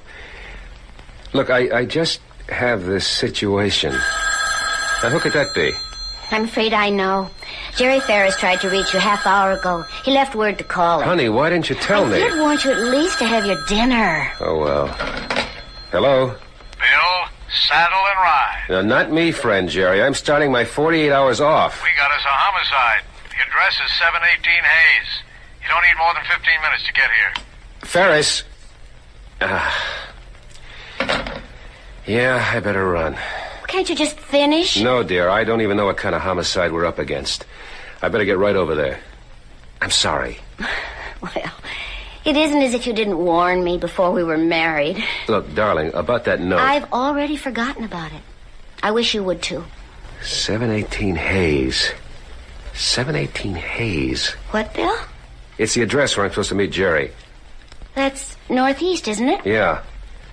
Now, why should that address sound familiar?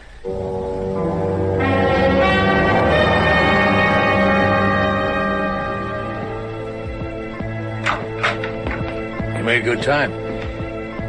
Jerry, don't you have an ear for music? That needle's stuck in a groove. I know. Well, turn the damn thing off. Don't be sore. I know I pulled you away from dinner. Why are you just standing there listening to that? I'll explain. Well, the name on the door says Georgia Temple. Is that her on the floor? Yeah. Why? You mean Doc hasn't been here yet? Everybody's been here and gone. I decided not to move her until you showed up. I want to get some of that famous Bill Maitland insight. Well, I don't do too well on an empty stomach. Bill, we got to crack this one. The mayor, the DA, they're all up for re-election. Safety, that's the big thing today. Yeah, how can you knock it? Incidentally, you signed out at 4 to go home, and we couldn't reach you. I ran into a guy I knew from the Army. We stopped for a couple of beers. What do we got here? Her name was Georgia Temple. Turns out she's an old girlfriend of yours. I never knew a Georgia Temple. Now, let's get that famous Bill Maitland memory in gear. The name, Georgia Temple. Temple. Georgia Temple. Oh, there was that murder at the Carousel Club about a year ago. Keep going. Georgia Temple was the singer there. And we picked up everyone in the joint for questioning, and since we finished late at night, we gave her a lift home. You mean you gave her a lift home? You topped me off first, as I recall. Because I had to pass your house first. I just mentioned a fact. I read nothing into it. Anyhow, I just dropped her off. I know. I kept thinking, what a shame. Both of us were married. That doesn't stop a lot of guys. But it short-circuits guys like you and me. You're too idealistic, and I'm too scared. No wonder that address sounded familiar. Yeah, well, we'll meet her again. Clothes aren't mussed up. No signs of a fight? No marks of any kind. Doc says just 3 shots. You been through the place? Just a quick glance around. Doesn't look like a robbery. There's her purse, good-looking portable TV. There's silver in the chest drawers. Now let's rule out a robbery. And Doc's pretty sure she wasn't assaulted. No sign of forced entry, so evidently she knew the guy. There's a lot of anger, a great deal of passion involved here. Yeah, why? She was shot 3 times. Why? Why fire 3 shots? Any one of them would have been enough. 1 in the head, 2 in the heart. As if the killer were determined to annihilate her completely. Who do we look for? A disappointed boyfriend? Those are always good. Who found the body? The lady who has the apartment down the hall. I got her statement here. She kept hearing the music. What music? This. Now, will you shut that off? It's driving me nuts. Yeah, well, it was driving the neighbor nuts, too. It kept going and going for 2 hours at least. So she knocked on the door. She couldn't get any answer, and for some reason she got nervous. Called the police. What was the reason she got nervous? She couldn't say. Well, if she's down the hall, let's ask her.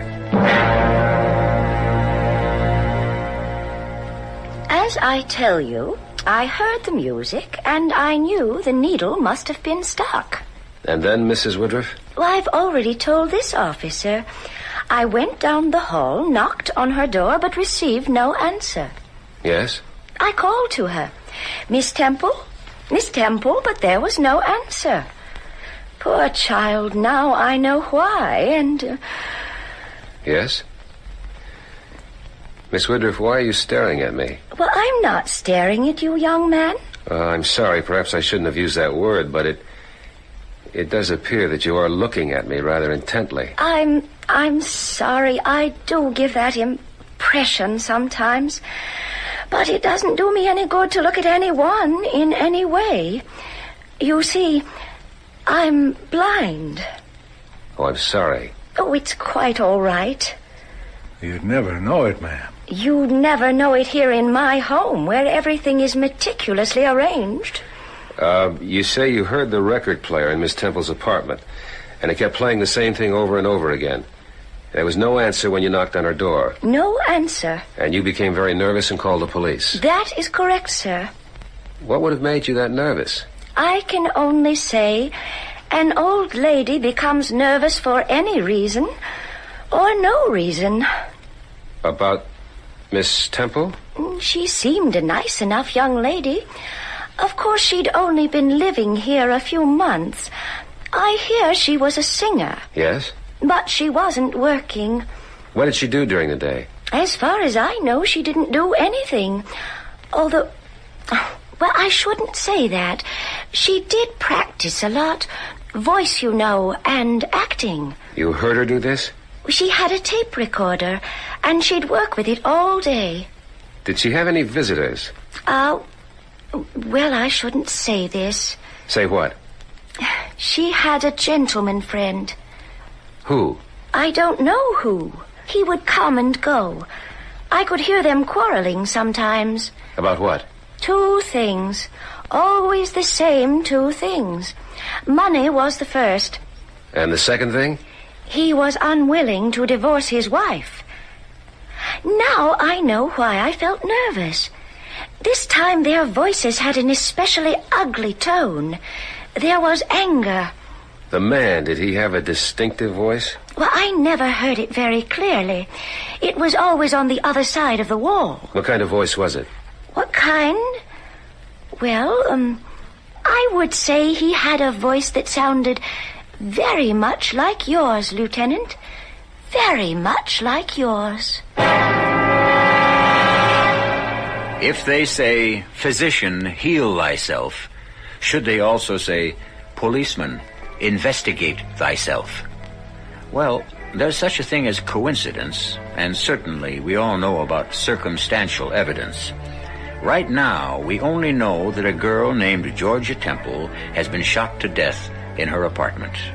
We have no real evidence that could point to anyone. I'll be back shortly with Act 2.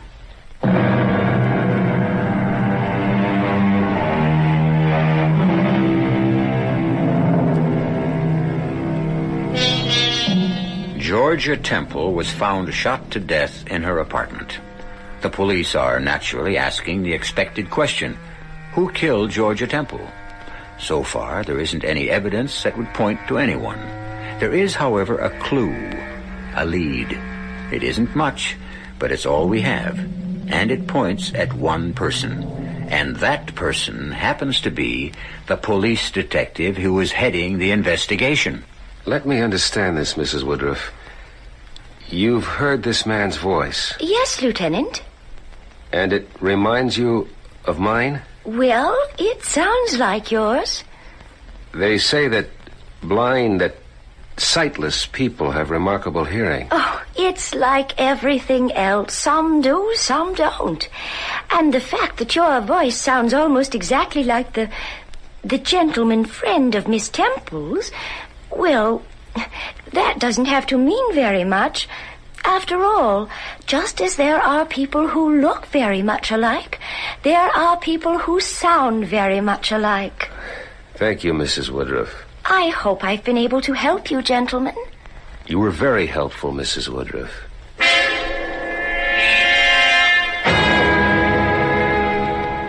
Well, Bill, have we cracked this case this fast? Are you the killer? Yeah, if she's willing to testify under oath that it was my voice. Were you pulling a fast one on everybody? In what way? In every way. Like you saw her home that time. You did, didn't you? Yeah. And maybe she said, why not come in for a nightcap? Tell me more. And maybe you did, and, well, maybe one thing led to another, and you've had this cozy little setup for the past couple of years. Keep talking. But you know the course of true love, it never runs smooth, and so maybe you have this fight and you pump 3 slugs into her. Maybe you better check my service revolver. I already got the lab report. The weapon was a .22 caliber. Well, I guess that puts me in the clear, huh? I guess it does. So where are we? We know it's a guy. They quarreled. For any one of the maybe reasons or something else. How carefully have you searched the place? We don't have any prints. You mean no fingerprints at all? None. Not even hers? Not even hers. But her print should be all over the place. After all, she lived here. Nothing. That means he took a rag and worked the whole apartment over. Because his prints must have been all over the place, too. This guy spent a lot of time here. Somebody must have seen him. Look, why don't you ring some doorbells? I'll poke around the apartment. There's no good in the eyewitness department. 4 other tenants. Mrs. Woodruff, who's blind, we already know about. Down to 3. Mr. Sazerac's a musician, works all night, sleeps all day, doesn't know anything. Mr. McPhee has been in Afghanistan for the past 4 months. Nobody can tell us when he'll be back. The Lewises are in Florida, but they spend 6 months of the year. And that's it. Now, what do you got? I looked through the garbage can. I found these papers. These half-torn, crumpled papers. Here, read. Ask your husband where he is all the times when he tells you he's at work. Ask. And stuff that's crossed out. Now read the next one. Ask your husband where he is when he's supposed to be working. Ask him why money is so short. The rest is crossed out. Yeah, she was writing or had written a note. These are just the copies she made the mistakes on. Then when she typed one finally that was okay, that was the one she sent. Hey, that figures, Bill. She sent a note to the guy's wife. But why? Who knows why? Maybe to force him into some kind of move, to put him in a position where he'd have to choose between them. She's got a typewriter. I saw it in her bedroom. Yeah, you can see these were typed on her machine. So she sent the note. The guy's wife got it. She raised the roof. The guy got so mad he killed her. Sounds reasonable. Yeah. So, somewhere there's a note that was typed on her machine. Some wife has it. If we find the wife, we find the guy.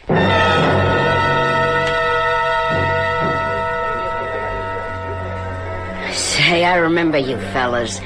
You're the cops who was in the place the night we had that unfortunate situation. Tell us about Georgia Temple. Poor Georgia.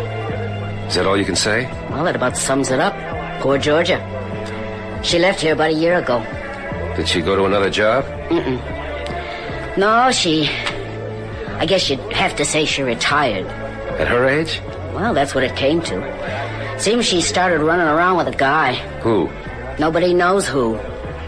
Anyhow, she must have been nuts about him. She quit singing just because he told her to. Why? I asked her. She said he doesn't want me to be an entertainer. He doesn't want to share me. So she quit.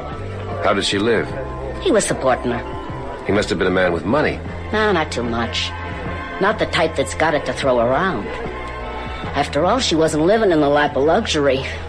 That's what she wanted. She could have done better. You think so? Oh, yeah. Oh, yeah, she was a kid who could have gone places. But you know, some gals, they just get tied in with the wrong guys. I guess you fellas see things like this every day. Maybe every other day.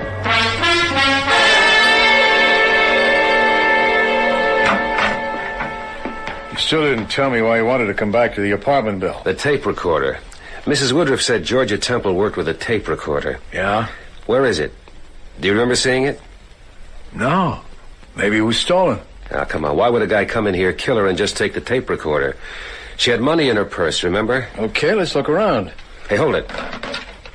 I think I remember something.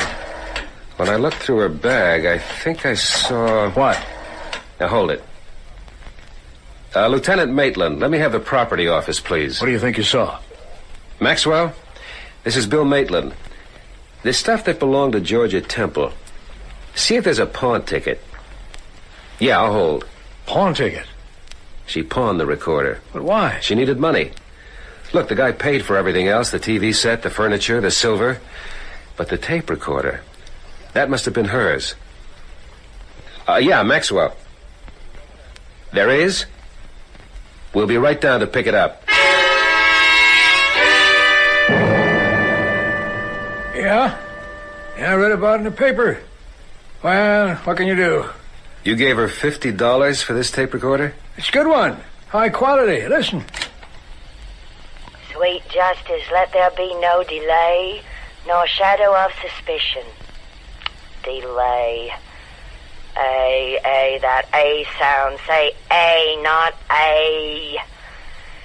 Well, great actress you'll never be, Georgie. Back to the nightclubs for you. Let there be no delay. And let there be no delay tonight either.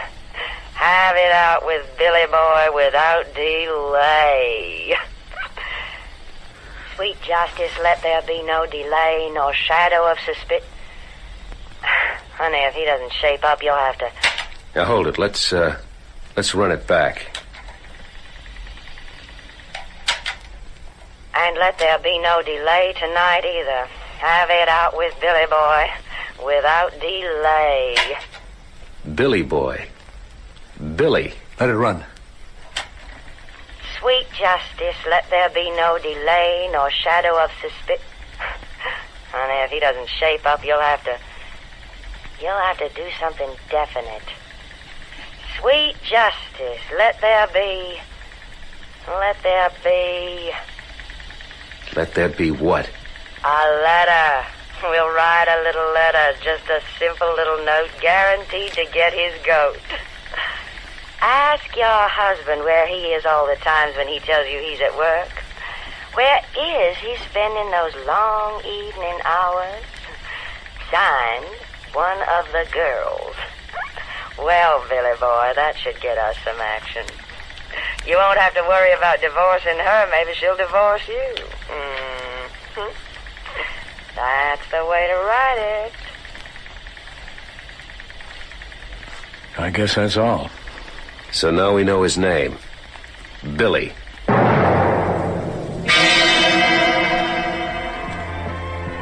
Every blossom dies. Hi, Barb. Bill, I thought you were coming home late tonight. I am.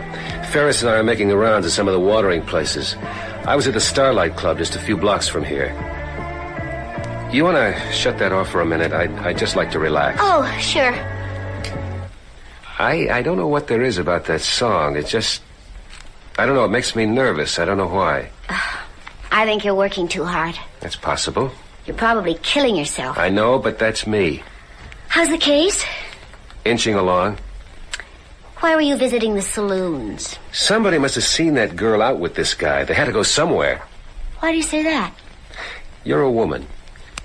Would you be satisfied just to sit home and wait for your man and never get to go out? Well, I do sit around here most of the time, don't I? I'm sorry. That's how it is. No, it's just that this has been an unusually busy year. No, it's just that you're an unusually busy cop. Your own partner, Jerry Ferris, is home a good deal of the time. I know, I talked to Janet. But I'm satisfied. No, Barbara, you shouldn't be. It isn't right. If it's the way you look at your job, your responsibility, then it's right. No, I have another responsibility, and it's just as important. You.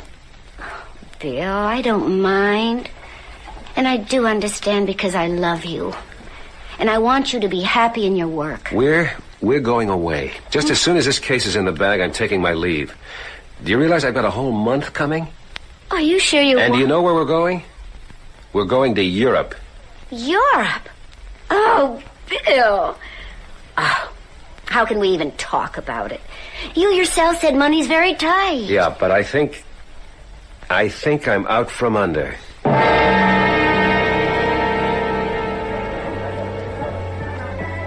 Now, think hard, Molly. The name Billy.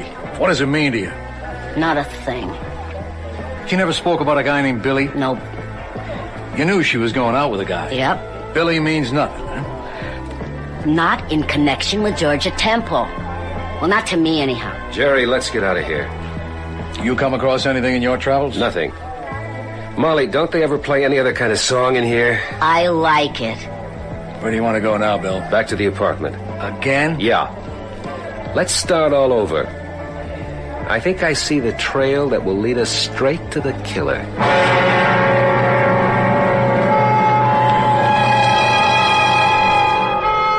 What do we know for sure? We know a girl was killed. We know a man named Billy is the killer.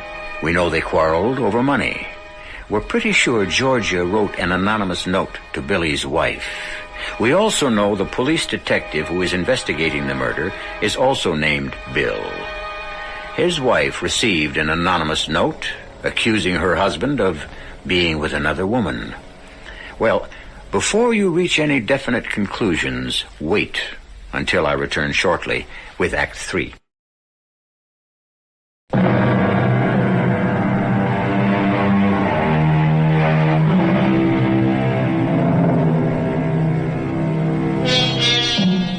The great French writer de Maupassant wrote a fascinating short story. The man was a professional knife thrower. His wife was his partner. He threw the heavy, sharp knives at her outlined form on the board. The slightest error of judgment on his part would mean death for her. But the audience was unaware of the real drama on the stage. She was unfaithful to him. He knew it. She even taunted him. Why? Didn't she know that he could have killed her by accident? But she knew a great secret. He was an artist. He could not deliberately make a mistake. So, she was safe. Why do we tell you this? What is the connection with our story? Well, don't you want to do any of the work yourself? You still haven't told me why you wanted to come back to her apartment. We picked it clean. We found everything that was here. Okay. Now let's look for what isn't here. Like what? The lab says she was killed because she was shot 3 times. It was a .22 caliber pistol. Yeah? Where's the gun? Well, it would have been great if the guy had left it here, but as you well know, killers aren't usually that considerate. Now, I don't expect him to leave the gun. But what should have been here that wasn't? And they should have been on the floor. The shell casings. You fire a pistol, the shell cases are ejected. Now, would the guy stop to look for him and pick him up? Not likely. No, but for our guy, it is likely. Smart, capable killer. No mess, no fuss. He picks a weapon that makes hardly any noise, just a crack that could be an automobile backfire. No panic. He cleans the place from top to bottom and does away with all his prints. That's right. There's not a trace of him here. Another thing. Notice his closet. It's empty. Would a woman have an empty closet in her house? Never. So what does it mean? It means he kept some clothes here. That's right. And he removed all traces of them. And of himself. Well, we kind of knew all this about him, Bill. How do we move ahead? What did he do with the gun? He got rid of it. Right. He wouldn't keep that gun 5 seconds longer than necessary. He knows he has to get rid of that weapon. But where? Okay, where? You're this guy. You just killed her. You've got the gun. You go to your car. You drive off. Now, just 900 yards from here is the bridge over the Westland River. A very deep, fast-flowing, murky body of water. So you stop the car. Is there a better place? You know, Bill, you say this as if you can actually see it. It's just a question of putting yourself in the killer's place, that's all.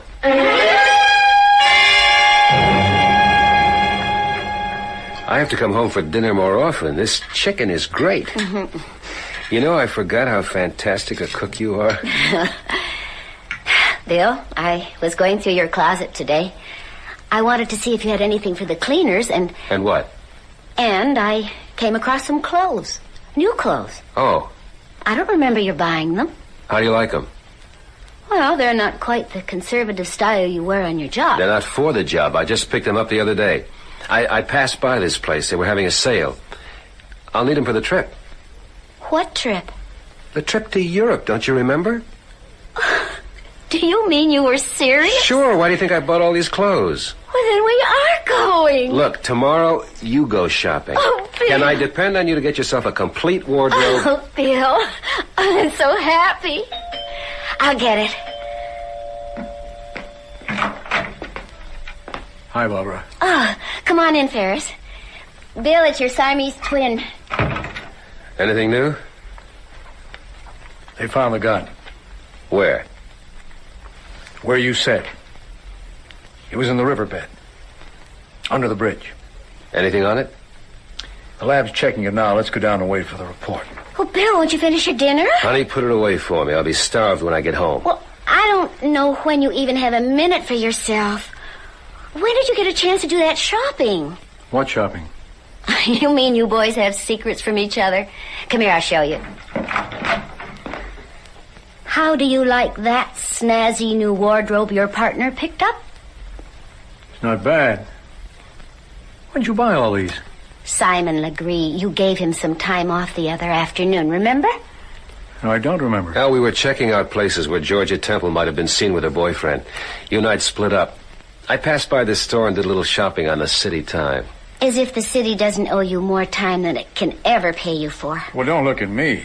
We better get downtown and check out the story on that gun. Ballistics establishes this little baby is the gun, all right. What about the serial number? Take a look. It's been filed off. It can't be filed off completely. Lab can always find a trace. This guy knew what he was doing.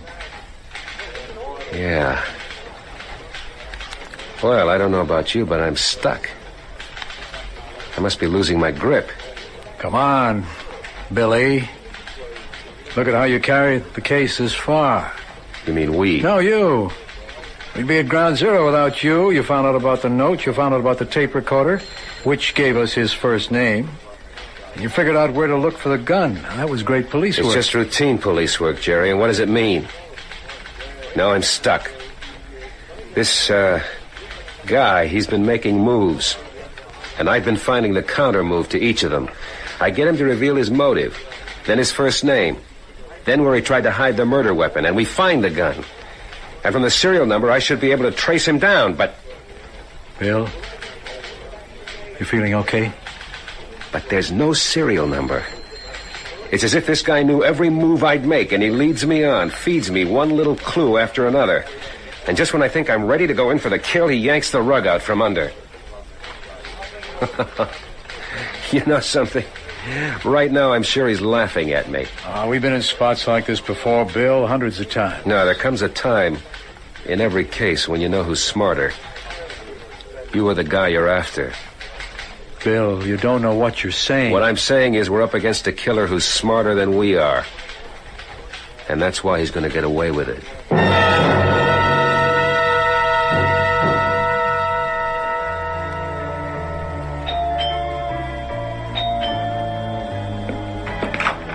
Oh, hi.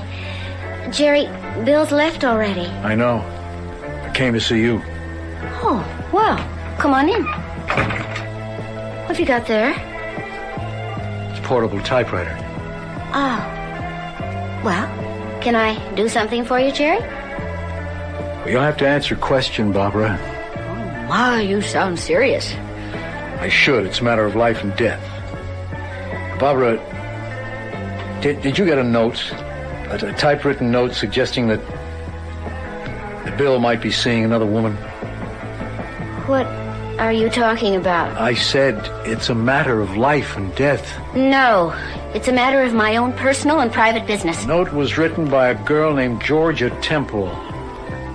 Georgia? You mean the one who was murdered? Yeah. Well, but what would that have to do with... Barbara, you did get the note. How'd you know?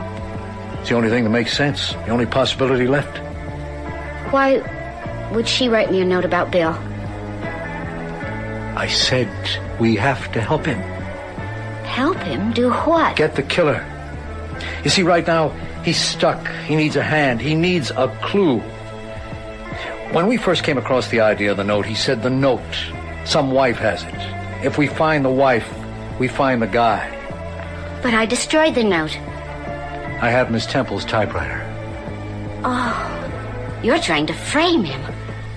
What makes you think I would help you? Barbara, he killed her. No, I don't believe you.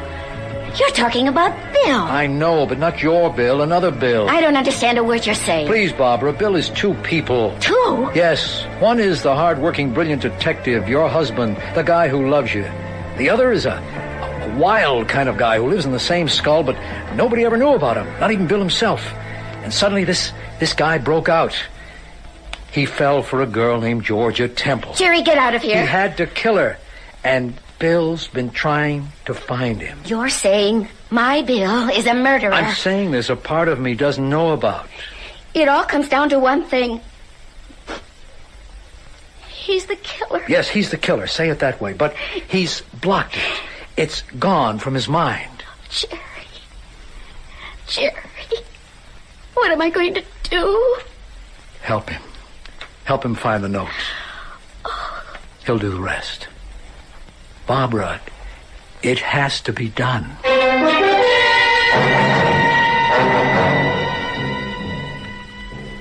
Mind if I put something on the record player, Bill? No, of course not.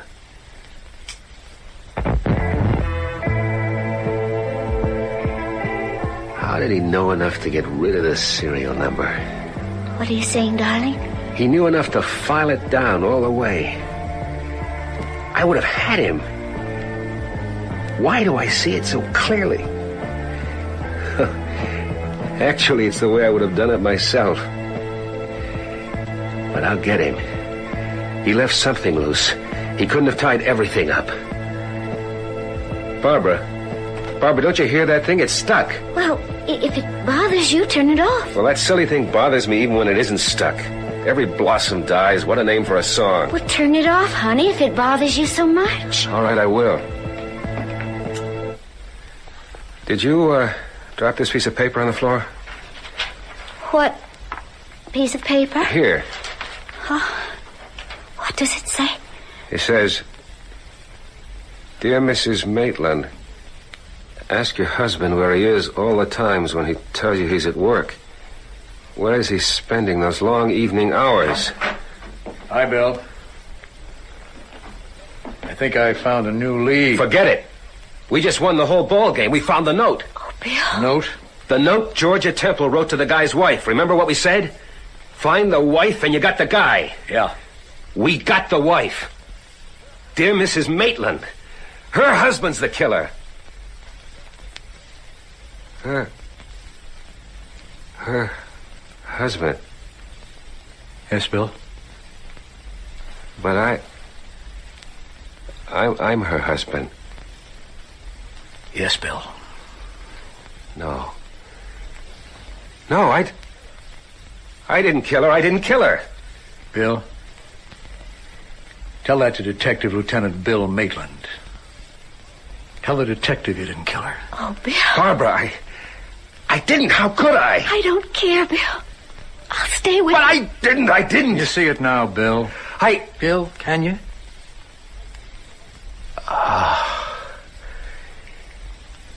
Yes, Jerry,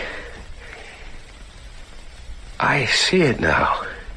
What happened? What happened? You know what happened. You thought it was a joke when you said it back at her apartment. I thought it was a joke. You said, did you take her home that night? And did she ask you in for a nightcap? And did one thing lead to another? Well, yes. It did. It did. But a thing like that, it was wrong, and it kept getting worse, and I couldn't face it anymore. It wouldn't go away. She wouldn't go away, or maybe I couldn't stay away, so I had to blast it away, wipe it out. I fired 3 shots, and it was gone. And I was released. I was free. As if it had never happened. Lieutenant, we've got all the evidence. Do you want to bring him in? Jerry, we have to bring him in. He's a killer.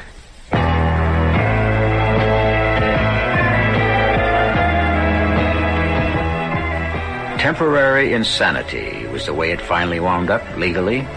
Bill is no longer a cop. He had undergone a long period of treatment, and he and Barbara live quietly together now. Bill's life isn't very exciting, but it has other satisfactions. At least, Bill knows who he is. I shall be back shortly.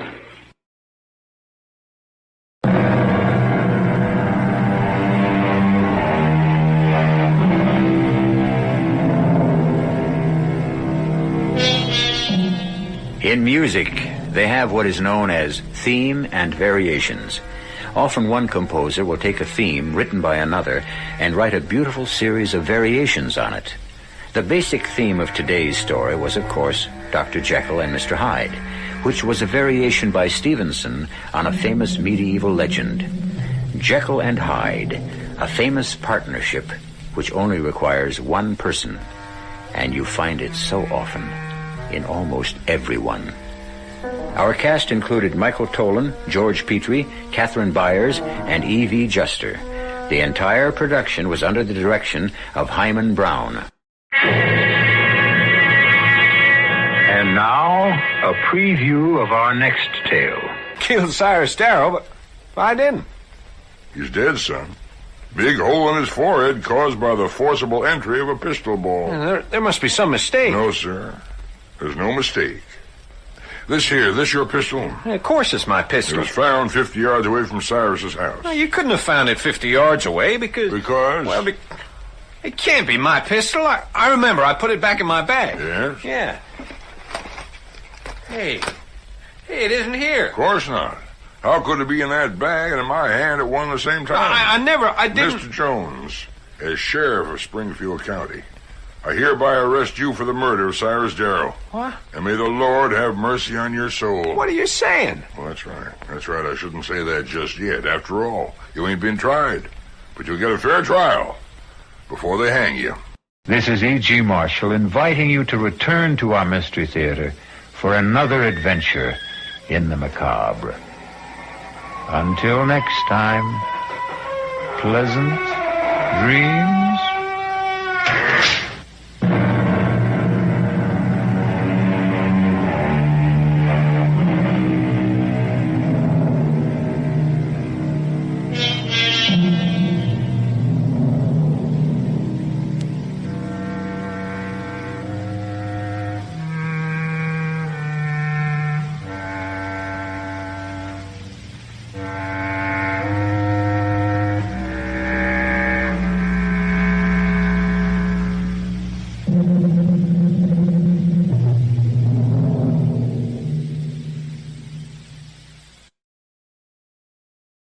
The CBS Radio Mystery Theater presents...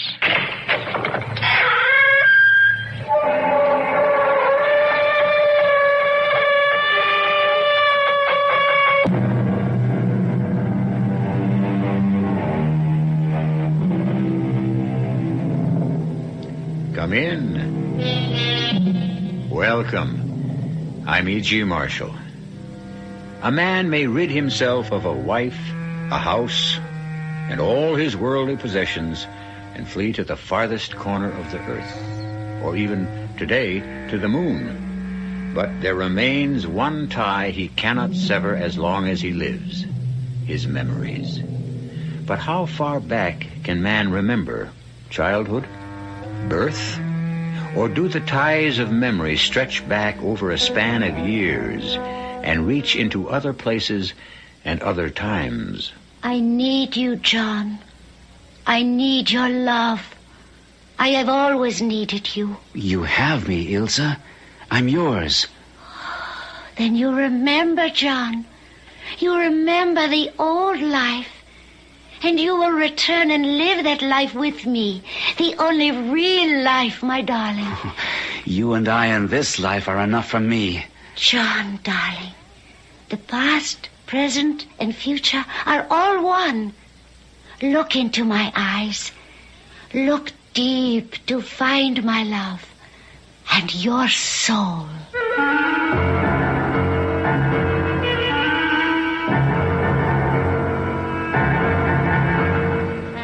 Our mystery drama, The Velvet Claws, was written especially for the Mystery Theater by Murray Burnett and stars Gordon Gould.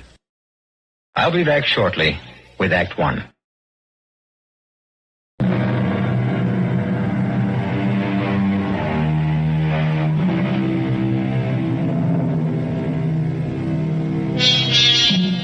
Man has always sought his heaven on earth. Each of us secretly dreams of some faraway place where we'll live out our lives in quiet contentment, free from the troubles and cares of everyday living. But have you ever thought about what you'd do if you really found such a place? Let me tell you the story of a man who did find such a place and who went from this Shangri-La directly to a psychiatrist. Dr. Hazard, maybe you can help me find some explanation of what happened to me in that damnable town. There must be some reason why I felt the way I did, and why I saw what I swear I saw. You'll make it easier for both of us if you started at the beginning. I'll have to start with the train that took me to the town. It was the hottest day of the year, and without air conditioning, that second-class compartment was like an inferno. Why were you on the train? Returning to Paris and Orly Airport. The last leg of my European vacation. And it was hot. Sweltering. Which was a sensible reason for me to get out of my stifling compartment and walk along the platform. It was then that the idea struck me. It was so extraordinary that I myself was surprised. And that idea was? Not to get back on the train, but to stay over where we had stopped and take a different train the next day, when it might possibly be cooler and less crowded. You'll forgive me if I don't see anything unusual about that. Oh, you don't know me, Dr. Hazard. My life for 41 years has run on tracks, just like that train. I get up at the same time every morning, eat the same breakfast that my sister cooks for me, catch the same train to the same office, and get home at the same time. I'm an accountant. And I always take my 1-month vacation in the same place. So when I suddenly decided not to get back on the train, I was surprised at myself. Go on. Well, particularly because the train was about to start. I ran alongside the train to the window of the compartment where I saw the man with whom I'd shared the compartment. I shouted to him in my bad French to please hand me my valise. To my dying day, I'll never forget the look he gave me. Half warning, half revulsion. But he handed me my bag and shouted a long sentence. I only got the last part, but I'm sure that he was warning me. I remember the last words, which were, à cause du sommeil et à cause des chats. À cause du sommeil et à cause des chats. That's it exactly. I think it means, because of sleep and because of the cats. I got the strangest feeling that he was trying to tell me not to remain in the town. I'm sorry, but I can't make it any clearer than that. Well, that'll do. Go on. Well, outside the station, I saw it was a very small town. And as I looked around, a taxicab pulled up. Taxi? Yes. Can you take me to a good hotel? There is only one. The inn. They will make you very comfortable. It doesn't really matter. I'm only going to be here one night. You might change your mind. Our little town has a way of growing on people. Do you happen to know what time the train to Paris comes through here tomorrow? Same time every day. 3:45. Could I arrange with you to pick me up tomorrow in time to catch the 3:45? Sure thing. Good. But if you happen to change your mind and want to stay a while, all you have to do is tell Madame Duchesne. She runs the inn. You're quite a booster for this town.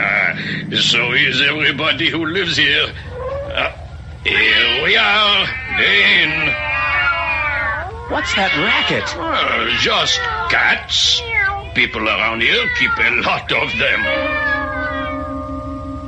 Because of the cats, the man had said. Maybe it was those words, or perhaps the cats I'd heard, that fired my imagination, so that my first glimpse of Madame Duchesne, sitting in a chair near the desk, knitting, reminded me of a tremendous cat, a large, fat mouser. She looked up as I entered.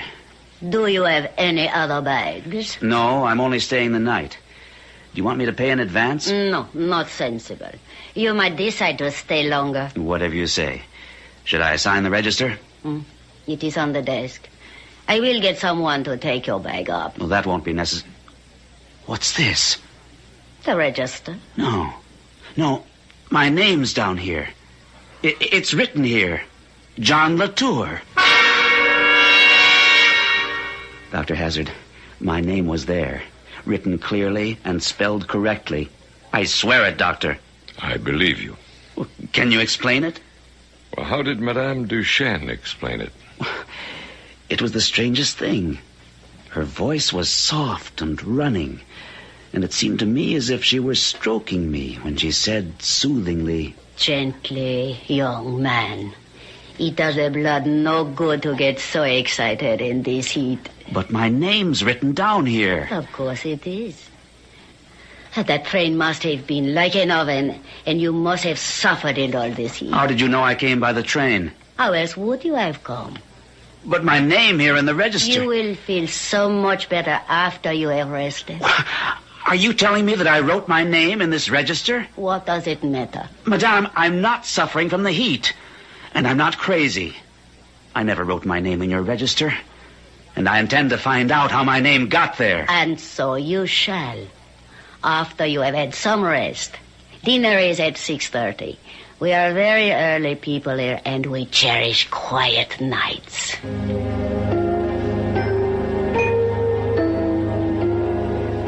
Peaceful. That's the only word I can think of to describe the way I felt. I felt soothed and stroked like a cat. Like a cat? Yes. It's silly, but the warmth and stillness made me feel like purring. And yet you experienced no feeling of alarm? Not then. It's hard to remember feelings, Dr. Hazard, although they were very strong at the time. I was about to propose an experiment. Have you ever been hypnotized? No. Do you have any objections if I try to put you under? I don't think so. But is this part of your usual procedure? I have used hypnosis where I thought it might help.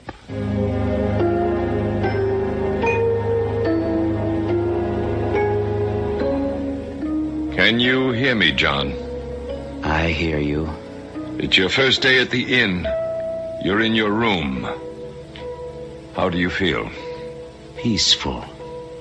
Quiet. Everything's velvetized. Velvetized? Smooth and furry, like the room is fur-lined. And you're going down to dinner? Not yet. First, I want to take a walk in the town. It's just after sunset, and dusk is covering the quiet, peaceful streets.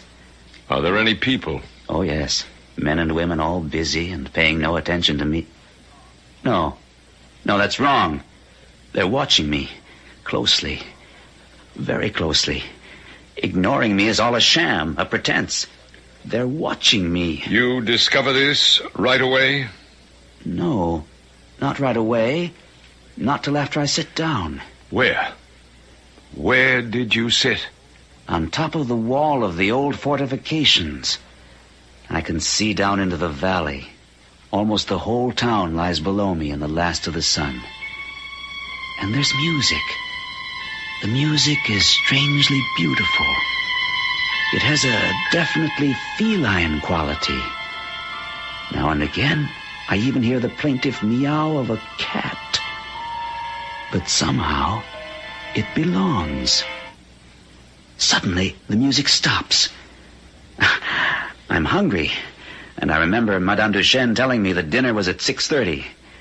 I feel it's important to please her. I don't know why, but I do. And I start back to the inn. Hurrying back? Oh, no. No one ever hurries. I stroll back. And my eye is caught by a small porcelain figure of a girl in a shop window. The porcelain figure of the young girl in the window. How much is it? I do not know exactly. You don't know? You see, monsieur, the price varies depending on the customer.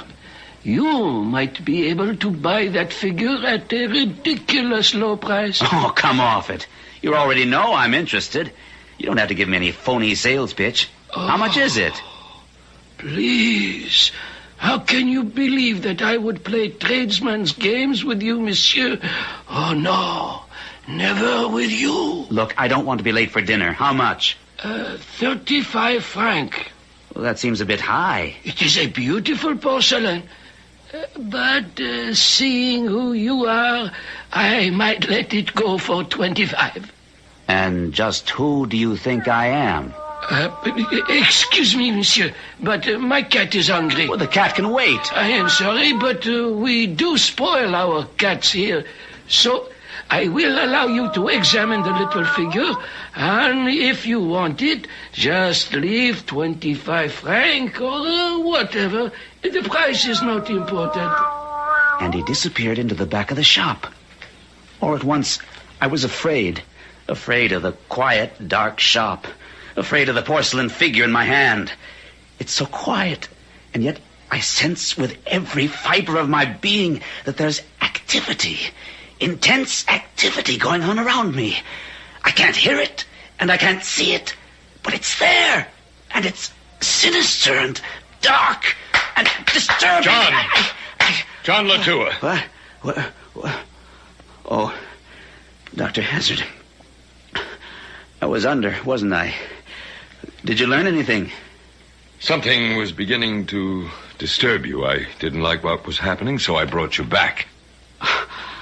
I don't remember anything. You were in a shop looking at a statuette of a girl.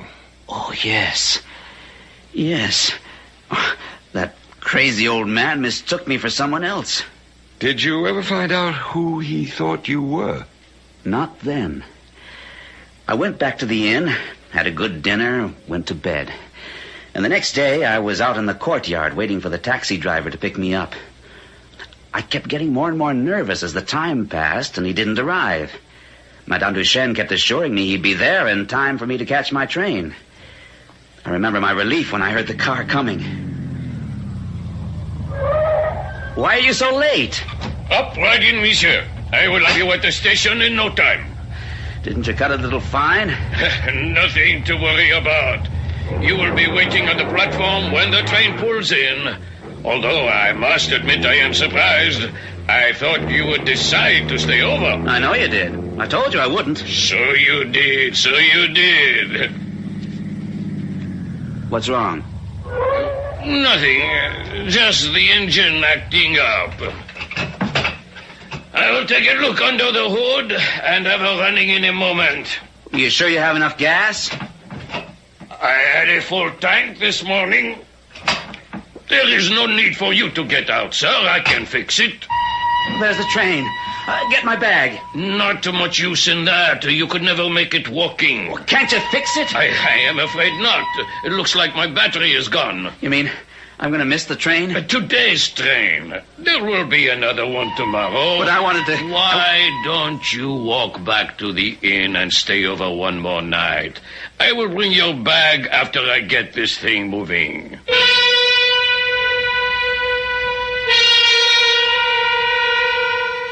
Missing a train is always an unsettling experience.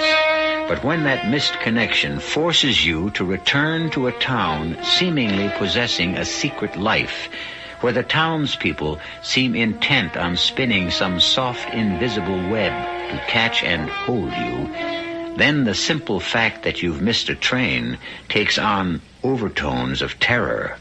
I'll be back in a moment with Act 2.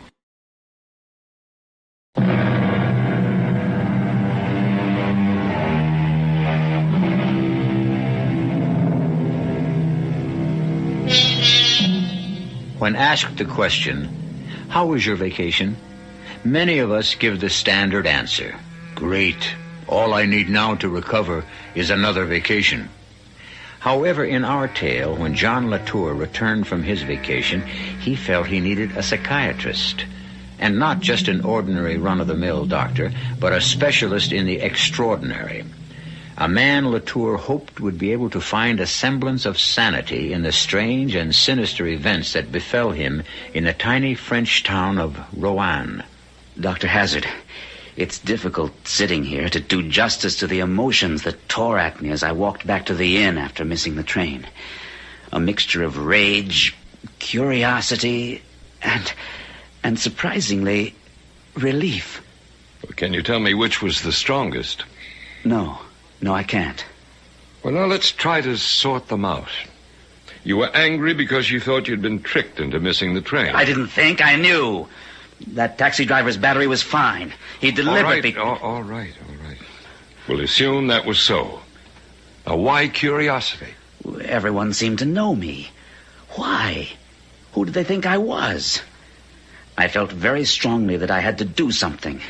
Had to make a decision. And last you mentioned relief. Yes. In a strange way, I was happy to be going back to the inn. But I didn't go directly. I don't know why, but I decided to go back to the shop where I'd seen the porcelain figure I liked. Monsieur, welcome back. I'll take the statuette now. I've decided to buy it. Oh, I am so sorry. It is sold. Perhaps there is something else. Oh, I don't believe you. Monsieur does not mean that. Monsieur knows that I would never lie to him. Why not? Well, don't just shrug your shoulders. I asked you a question. What's so special about me? Monsieur should know that there are others who can answer that question better than I. Who? For one, the King of Cats. The King of Cats? Are you kidding? Or the Queen, monsieur. The Queen. When I returned to the inn and passed Madame Duchesne's knitting placidly in the courtyard, I had the strangest feeling that this big woman might leap upon me when my back was turned, and with a single blow break my neck as if I were a mouse. At any rate, nothing happened. And as it was growing dark, I went up to my room to wash before dinner. There were no lights in the hall to my room. There was a sharp turn just before my door, and as I put out my hand to feel my way, my fingers touched something that moved. Terrifying? Strangely enough, no. What I touched was soft and warm, indescribably fragrant, and about the height of my shoulder. It reminded me somehow of a furry, sweet-smelling kitten. But I knew it wasn't, because I heard the rustle of skirts and then footsteps as whatever it was slipped past me and was gone. And then you realized it was a woman. A girl. And, Doctor, I felt... I can't tell you how or why, but I felt she had kissed me full on the lips. And I liked it. There's nothing strange about that reaction. For me, Doctor, I'm 41 years old, and as you know, a bachelor, living a very ordered existence. Believe me when I tell you that that kiss, if it was a kiss, set my veins on fire. But that was nothing compared to what happened when I went down to dinner. Monsieur, allow me to introduce myself. I'm Ilse, Madame Duchesne's daughter. I hope you are enjoying your stay with us. You can hardly call it a stay, mademoiselle. I've been here only one day, and I leave tomorrow. Oh, but monsieur must not leave so soon. I promise monsieur will be well looked after. You make me wish I could stay longer, but... Oh, you must. There are so many things monsieur has not seen yet in our little town. Isn't it strange? I have that feeling, too. Oh, then it is settled. You will stay. Why do I feel that not only you, but everyone else is interested in me? Why do all of you find me so interesting? Monsieur has only to look inside himself for the answer. Don't think I haven't. But I'm still baffled. Then I shall help you find the answer. Tomorrow.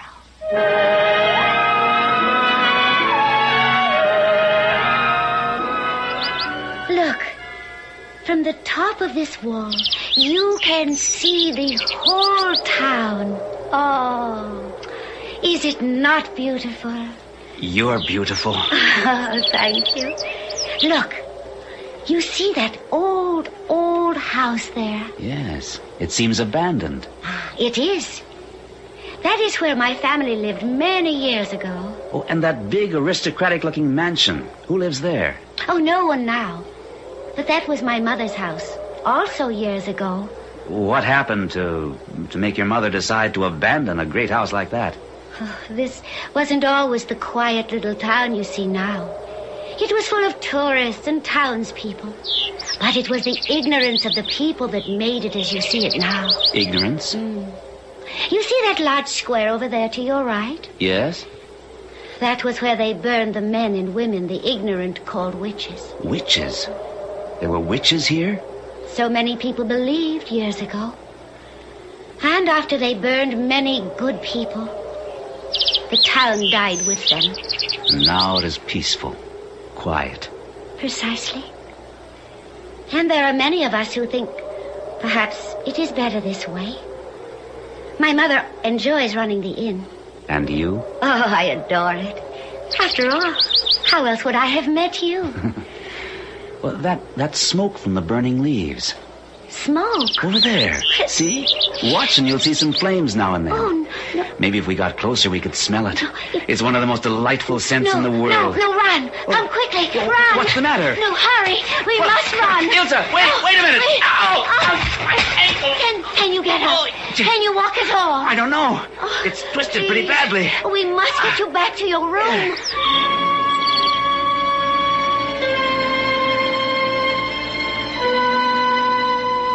And, of course, you believe that the injury to your ankle was no accident. What do you think, Doctor? Did the charming Mademoiselle Ilse nurse you as she promised? I don't know whether you could call it nursing, but she kept me ceaselessly under observation. She was always there, always quiet, always restful, but everywhere at once. I was continually meeting the stare and laughter of her great eyes. She always made me conscious of her female presence. Mm-hmm. How did you feel about it? Delighted and terrified. Why terrified? Because she seemed to sum up in herself all the strange, hidden forces that operated so mysteriously in the town. She had those marvelous, graceful, feline movements, going smoothly, silently to and fro. Then my ankle was healed enough for me to get around. But it is wonderful. You are well, and you walk again. Almost. Let's say I can hobble around. Enough, perhaps, to come down to the dining room? Would you be very angry if I told you that I could have gone to the dining room yesterday? Oh, why should that make me angry? Because I made you bring my meals here to my room. That does not make me angry, but happy. Because you enjoy waiting on me? Only partly. It is more because you have not mentioned leaving, even though you are well enough to walk. Admit that you find it difficult to leave here. I'll admit that and more. I'm finding it difficult because you are my nurse. And you also like our little town, no? I'm enchanted with it. And enchanted with you. I am happy you have decided to stay. You're going too fast. I didn't say I'd stay. Oh, you still have not come to a decision? Well, it's not easy to decide. If you're asking what I think you're asking. Which is? Not just to stay for a while, but to stay permanently. And that is difficult? Surely you ought to understand that you're asking me Then we must all try together to help you come to a decision. The right decision.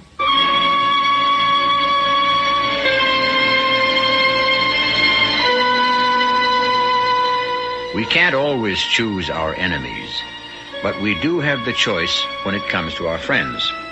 I can almost hear someone quip, when you make a girl like Ilsa your friend, you won't need enemies. But who is Ilsa? And what is she? An enemy of John Latour? Or is she to be his salvation?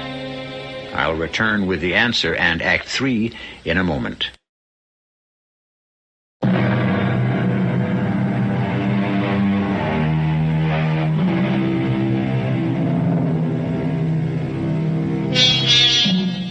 The hero of today's story, John Latour, fell in love with a strange, beguiling French girl in a small French town he'd never even heard of.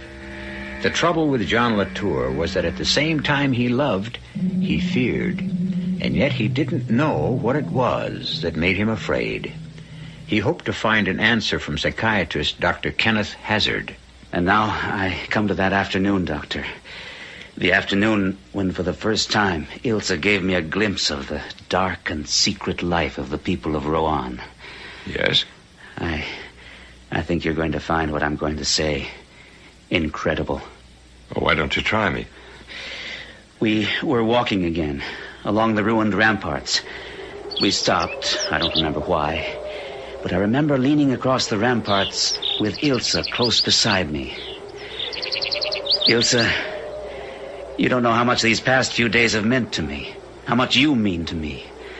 I look at you, and it's as if my eyes were open for the first time. You're the most beautiful thing I've ever seen. You do like me, then? You know I do. If you like me, you must also like what I do and what I belong to. Belong to? You must take part in our real life. You will come back to us. Come back? The past, present, and future are all one, John. What is this real life you speak of? The old life of long ago. The life to which you too once belonged, and to which you still belong. Why do your words make me think of death? Not death, my love, but the past. With this old life, what was it? Our life.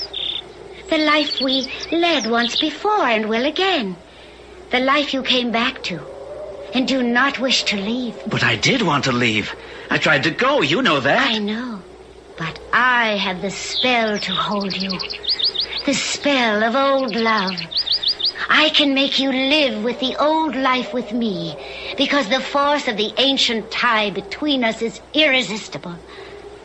I mean to have you. For you love me and are utterly at my mercy. Ilsa, this is nonsense. I came to this town wholly by chance. No. You came because I called you. I have called to you for years, and you came with the whole force of the past behind you. You had to come, for I own you and I claim you. No one owns anyone else. Come close and look into my eyes. Look deep, my love, for the truth lies in my eyes. Tell me what you see. I see forests and mountains and caves. And I see you. I I see you wonderfully clear. You have leaves in your hair, and you are dressed in rags, but still beautiful. How beautiful. Go on. Keep looking. I see flames and smoke. You're dancing. Dancing before some altar. And there's a figure on the altar. There are others. They're dancing too. And all looking at you with hotly desirous eyes. But you're only looking at the man you're dancing with. And who is that man? It's me. I'm dancing with you. I'm your partner.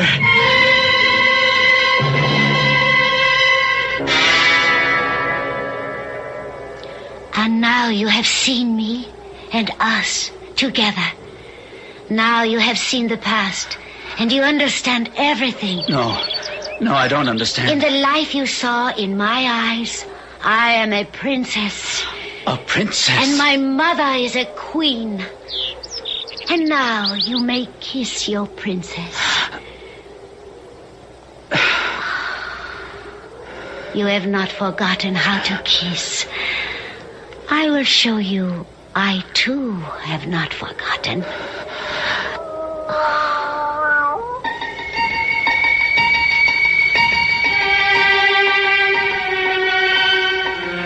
I knew I had to escape. I ran back to the inn, hoping to reach my room unobserved. But the hall wasn't empty. A large, dark thing lay against the wall to my left. When it moved, I thought it was a cat. But then it rose straight up before me, and I saw it was Ilse's mother. Monsieur has decided then? Ah, that is well. I am content. Here, give me your hands. My hands? But of course, for the dance. We go this night to celebrate. Ilse, come to us. Come quickly. And suddenly, Ilse was there, and we joined hands, and we danced some steps that seemed oddly and horribly familiar to me. Ilse was dressed in rags, as I had seen her before. And then others were there, all dancing. And I heard voices crying, "To the Sabbath! To the Sabbath! On to the witches' Sabbath!" And suddenly, Ilse's mother shouted, "It is time! It is time, and we must go!" They released my hands, and I found myself alone in the hall. Yes? Now you're alone in the hall of the inn. And what happened then? Well, I decided to go to my room and lock myself in. I thought I would be safe there. After I'd locked the door, I went to the window and peered out, trying to see what was going on. All around me, the windows of the rooms I thought had been unoccupied were opening, and human forms were dropping from them into the courtyard. But once they were in the yard, they fell upon all fours, and in a split second, they changed into huge, silent cats. Which amazed you? No, that's just it. It was familiar to me. I remembered it all. I remembered that it had happened just like that, hundreds of times before, and that I myself had been part of it. I knew that if I stayed, I was lost. I knew that with a dreadful certainty. So I unlocked my door and tiptoed downstairs. They had all gone. Well, didn't you think it strange that they should have left you there alone? Very. I couldn't believe I was forgotten. I moved as quickly as I could through the courtyard and to the rampart wall. I couldn't resist climbing to the top, because I knew from there I would get a view of the surrounding countryside. And when I reached the top of the wall, I was transfixed by what I saw in the valley below. I saw countless moving forms drifting between the trees, and overhead, flying shapes in the sky. And you knew what those shapes were? The townspeople, flying on their way to the witches' Sabbath. I see. As I stood balanced on the top of the wall, A large animal darted swiftly across the open courtyard behind me, and then, with a flying leap, landed on top of the wall next to me. My heart gave a great leap, and I could feel it thudding against my chest. It was Ilsa. See, my love. See where they await us. The woods are alive. Already the great ones are there, and the dance will soon begin. The salve is here. Anoint yourself and come. And my memory stirred with the pungent smell of the salve she'd smeared over her. A smell that was curiously attractive and revolting at the same time. Transform! Transform! Rub well your skin, you fly. Come with me to the Sabbath. The terrible sacraments are prepared. The throne is occupied. Anoint and come. Ah, Satan is there. Satan has come. We will worship and dance till the moon dies and the world is forgotten. Here, let me anoint you. It burns. Wait. It is sweet fire, my love. No, let me think of it. It's been so long, so long. No time, my love. He waits. Come.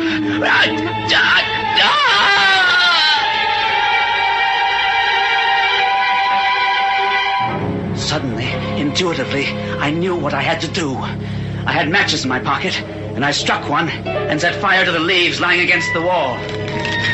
I heard the scream as the flames licked upward. Foolish luck. Do not think you can escape. Remember, you vowed to be mine forever, centuries ago. Mine.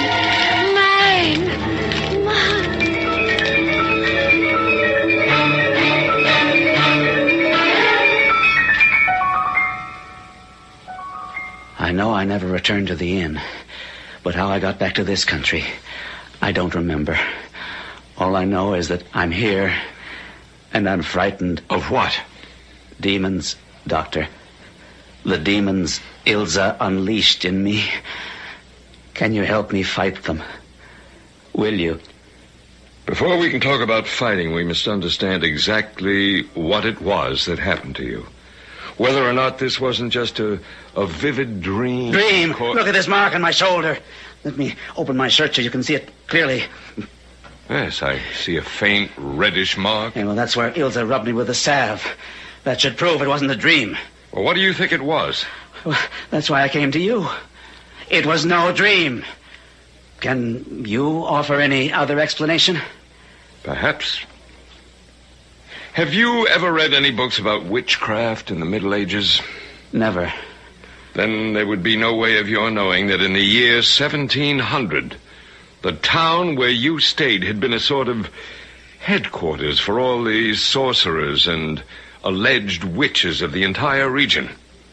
After trial and conviction, they were burned there by the score. That's what Ilsa said. Including 2 women, a mother and a daughter. So, Ilsa and her mother could have been... Could have been what? I don't know. How did you find all this out? I've been doing a lot of research.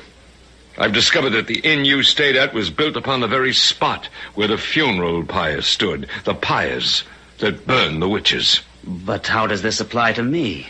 Well, one of 2 things is true. Either you're a man who's extremely sensitive to atmosphere and auras of places and people, and because of this sensitivity, you dream... I told you it wasn't a dream! Or, and this possibility is fascinating, you and Ilsa and her mother were somehow in that time long ago tangled up in the events that took place there. Are you suggesting I'm a reincarnation of some 18th century warlock? No. I'm not suggesting anything. You see, we have evidence that some people under hypnosis can recall events and people and conversations that took place centuries ago, and you may very well be one of those. And how do we find out? Well, I'm not sure. I'm not sure we can, but I'm interested enough to give it a try. I'm going to visit your little town and answer some questions of my own. And what do I do? I'll be back in a week. Meanwhile, you sit tight. And I urge you, on no account can you go back to Europe because it could be dangerous. Ah, yes. I remember Monsieur Latour. I trust he is well. Oh, he's all right? How's your daughter? Ilsa is well also, thank you. Did Monsieur Latour speak of her? Oh, yes, he did. Madame, can you tell your impression of Monsieur Latour? Most certainly. He seemed a very strange and absent-minded gentleman. And frankly, after his disappearance, I feared he had met with some kind of violence in the neighboring forest. Tell me, is he planning on returning next summer? No, I don't think so. I doubt if he will ever come back. And I think you are wrong, Dr. Hazard. I feel that he will return.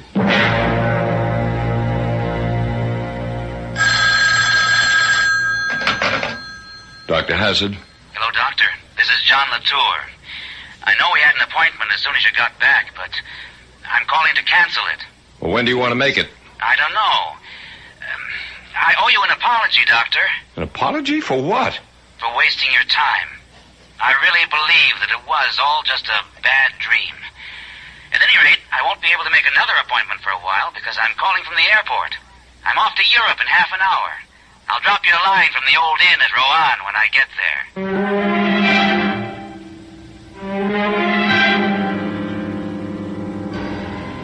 Unfortunately, Dr. Hazard never heard from John Latour again.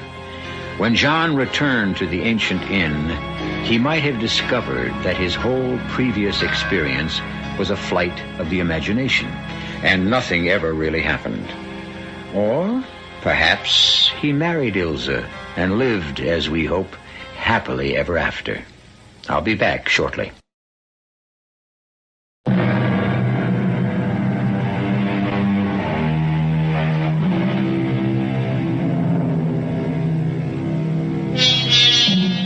We've all had the experience of coming to a place and finding it strangely familiar. In fact, we're sure we've been there before. We try to dredge up memories which would help us recall the reasons for us thinking we'd been there. After this tale, maybe some of us will be happy to let our memories remain cloudy and our subconscious happy. Our cast included Gordon Gould, Arnold Moss, Evie Juster, and Gilbert Mack. The entire production was under the direction of Hyman Brown. And now, a preview of our next tale. It's coming from this room. Mrs. Parker! Open up! Open up in there! Break it in. Break it in. Here. Mrs. Parker! Oh, Mrs. Parker! No. Oh, no. Open the window. Let me. Locked from the inside. Door locked on the inside, too. Key in the lock. Mrs. Parker. Oh, let's get her to the window. Fresh air. No. Don't bother. She's dead. But maybe if we can get some air into her lungs. It won't cure a broken neck. Broken? You can see the way it's twisted, Miss Hall.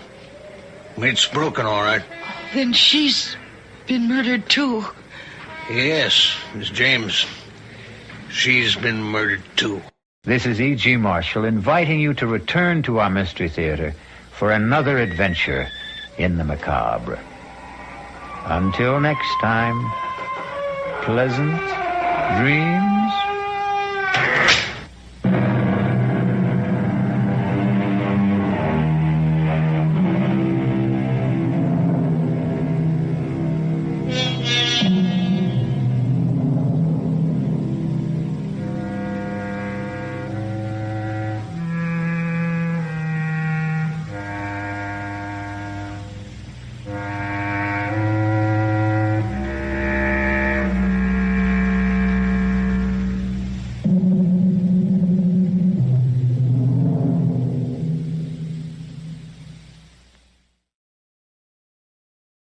The CBS Radio Mystery Theater presents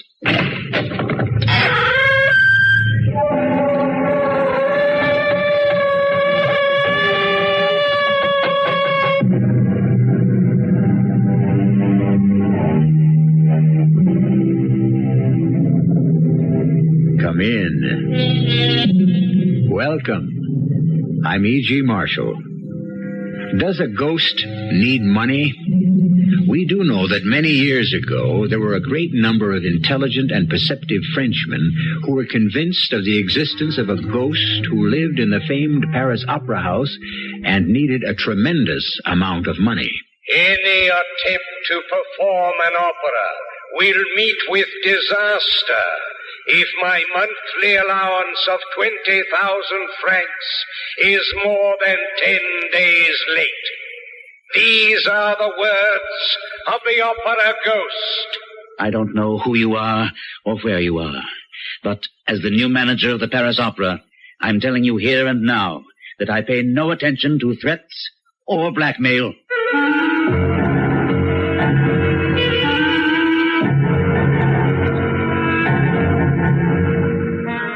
Our mystery drama, The Phantom of the Opera, was adapted especially for the Mystery Theater by Murray Burnett from the famous classic, and stars Court Benson and Gordon Gould.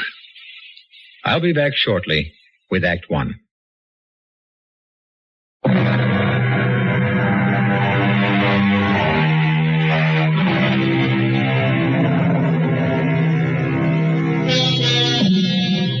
Blackmail is an ugly word.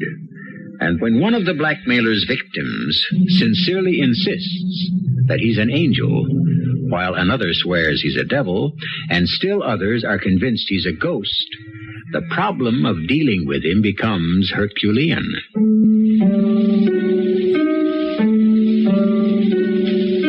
My name is Robert Grand. I'm a 38-year-old bachelor. Music is my life and my love. And it was all I needed until now. Now I'm driven to tell this story, which happened exactly as I will describe it to you. It started on the day when I took over the management of the great Paris Opera House from the elderly and famous René Castelot. And last, Robert, but certainly not least, is this contract. A contract in a memorandum book?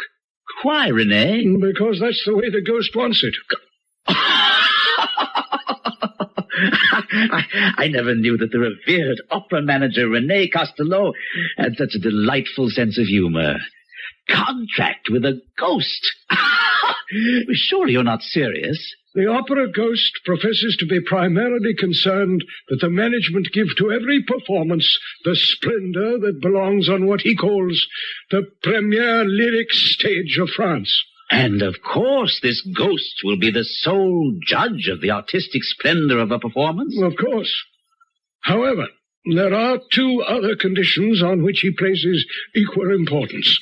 Any attempt to perform an opera will meet with disaster if my allowance of 20,000 francs a month is more than 10 days late. Let me see. That monthly figure would amount to 240,000 francs a year. And this joker has further conditions? Oh, yes. If you'll allow me. Box 5 on the Grand Tier shall be placed at my disposal for every performance. Oh, surely you don't mean to tell me that you took these ridiculous demands seriously? I observed them scrupulously. You never defied him or threatened to have him arrested? How does one arrest a ghost? Well, when he comes to take his seat in Box 5. He never occupied Box 5. And you still kept it vacant? Certainly. You won't find me wasting a box that way. I intend to sell it. Well, that's your privilege as the new manager. But if you'll take my advice, you'll never sell Box 5. I didn't know whether to laugh at Castelot's foolishness or to cry because such a brilliant impresario had obviously fallen victim to some hoax. However, more immediate problems were demanding my attention. My soprano sent word that she was too ill to appear that evening in the role of Marguerite in Faust. I replaced her with a young girl named Christine Donat, who, to mine and everyone else's amazement, gave a performance which brought down the house.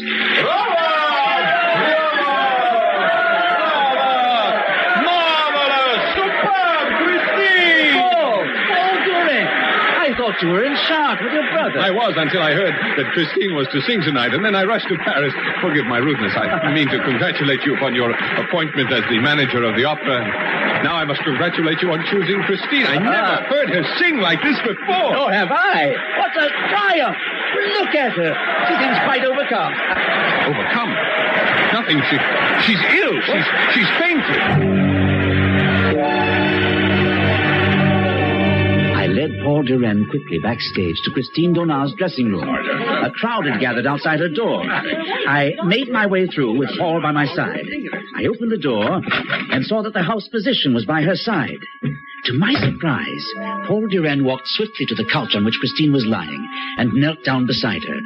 She turned her head, opened her eyes, and said, Monsieur, who are you? Mademoiselle, when we were little children playing together at Perrault, I was the little boy who went into the sea to rescue your scarf. How amusing, monsieur. Mademoiselle, since it pleases you not to recognize me, I should like to say something to you in private. Something very important. When I'm better, please. And I should very much like to be alone. I want all of you to go away. Please.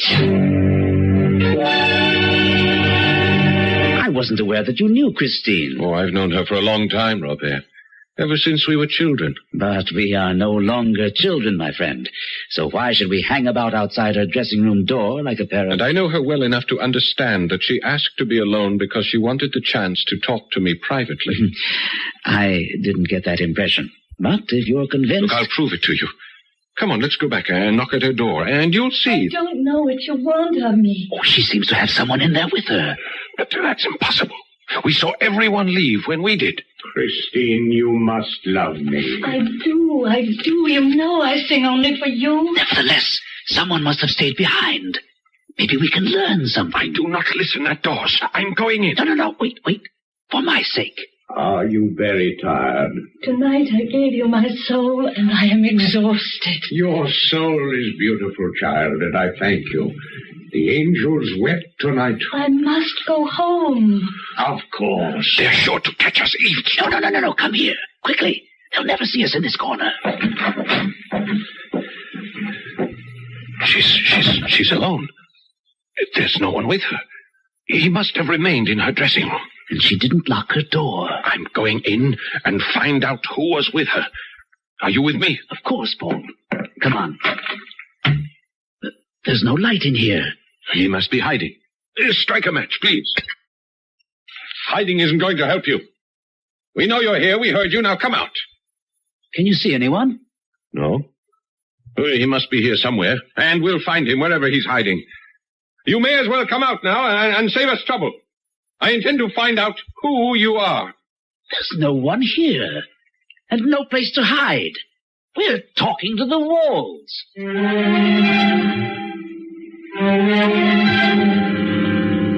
Robert, you know my family goes back to the days of Napoleon, and I'm sure you feel I lied to you when I said I knew Christine Donat. Certainly you had every right. What is about Donat?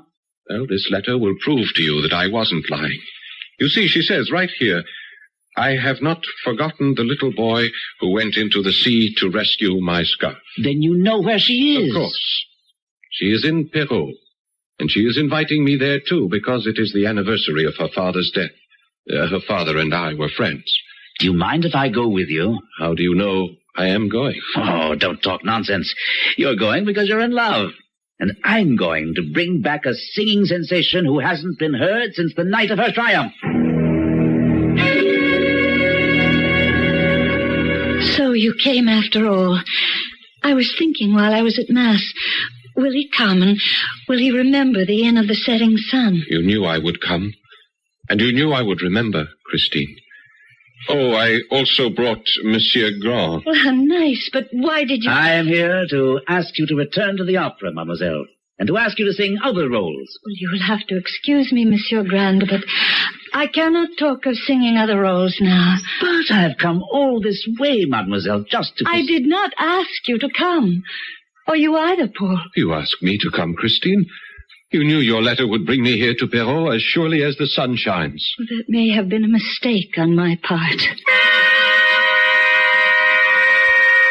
There was no point in my remaining, as it was obvious that there was a lover's quarrel brewing. So I told Paul he could find me in my room. What you hear now is what Paul told me happened after I left them in the sitting room. Why do you say mistake, Christine? I don't know. When I wrote the letter, I was thinking of my childhood and my father and the games we played as children. I think I wrote to you as the little girl I was then and not the woman I am now. When I came to you in your dressing room the other night, was that the first time you noticed me? No. I'd seen you in your box. I knew you were in the audience. Oh, good. Then why, when you saw me in the dressing room and I reminded you about the scarf, why did you pretend not to know me and laugh at me? Oh, all right. I know it was because there was someone in your dressing room, Christine. What are you talking about? The man to whom you said, I sing only for you tonight. I give you my soul and I am exhausted. You were listening at the door. That's the most... I listened, Christine, because I love you. Yes, I heard everything. All right, Paul. Tell me what else you heard. I heard him reply that your soul is beautiful, child, and I thank you. The angels wept tonight. Oh, Paul, you should not have heard that. You shouldn't.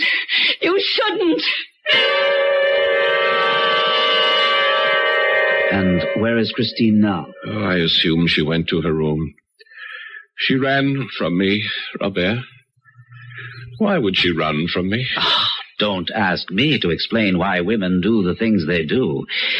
Why would she flee the opera after the triumph she had? There must be some explanation. There must be. I can give you one you won't like.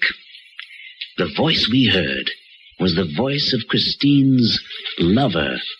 He didn't know about you, nor were you aware of his existence. She ran away to try to get things straightened out. That's why she wrote you. She knew you'd come here, and she'd be able to speak to you away from her lover. I won't believe it. Don't forget, we checked, and there was no one in her dressing room. And don't forget, we both distinctly heard a man's voice. He had to be her lover. Or someone who's been giving you problems, Monsieur Manager. Someone who calls himself the Opera Ghost.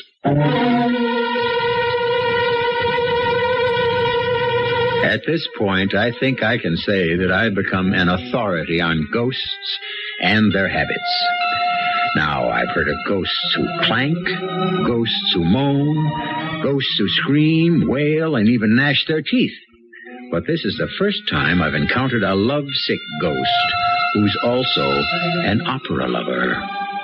I'll be back shortly with Act Two.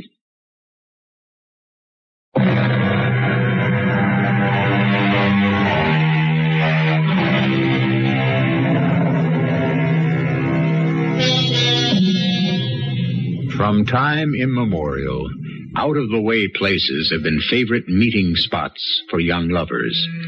And when a quarrel interrupts the course of true love, it's a common occurrence to find one of the unhappy pair sitting and waiting at their favorite trysting place, certain that the other must turn up. A cemetery, however, would seem a most unlikely place for a girl to expect to find her lover. Christine. I knew you'd come to pay your respects to my father at his grave, Paul, and I waited here to tell you something very serious. Paul, do you remember the Angel of Music? Oh, yes. Your father never told a story without mentioning him. I remember him saying that at least once in every great musician's life, the artist receives a visit from the angel. Yes.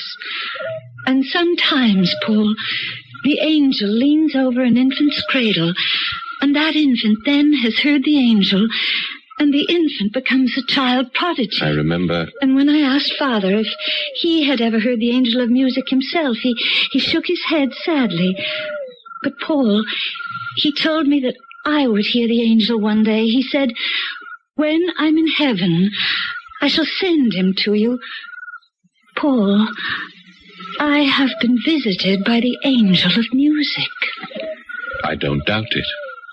How is it that today you understand so well? You forget that I've heard you sing many times. And I never heard you sing the way you sang the other night.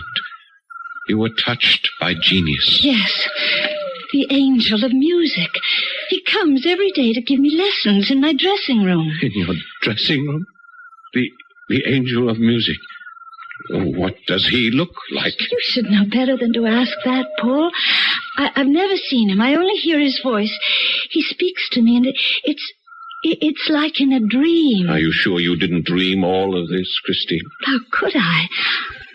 I'm not the only one who heard the voice of the angel. Someone else has heard this voice? You, Paul.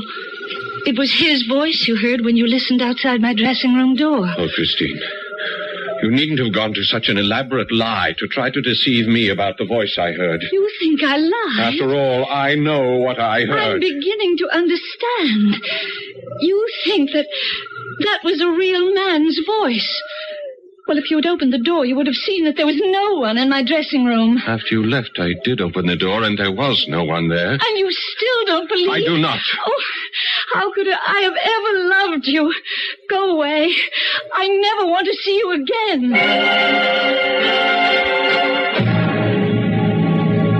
The return trip to Paris wasn't pleasant. Paul Duren wanted so desperately to believe that his darling Christine was the victim of some cruel hoax, while I was convinced that Christine was an artful minx who was trying to keep two men on the string. This belief was strengthened by a telephone call I received the following day at my office. Grand speaking. Carlotta Sorelli. Oh, good day, madame. What can I do today for my beautiful prima donna? First, my dear Monsieur Grand, you must learn that I am not a woman easily intimidated. I'm sure you're not. But why do you call me? I intend to sing the role of Marguerite in Faust Thursday night. Well, of course you do. Why would you call and tell me what has already been announced? Because of a note I received this morning. It reads, if you dare to appear as Marguerite next Thursday evening, be prepared for a gigantic misfortune. Oh, a prank. A jokester. Surely you're not going to take that seriously. That's exactly what I called to tell you. And I'm pleased you're taking it so well. Even if I were dying, I would sing the role of Marguerite next Thursday night.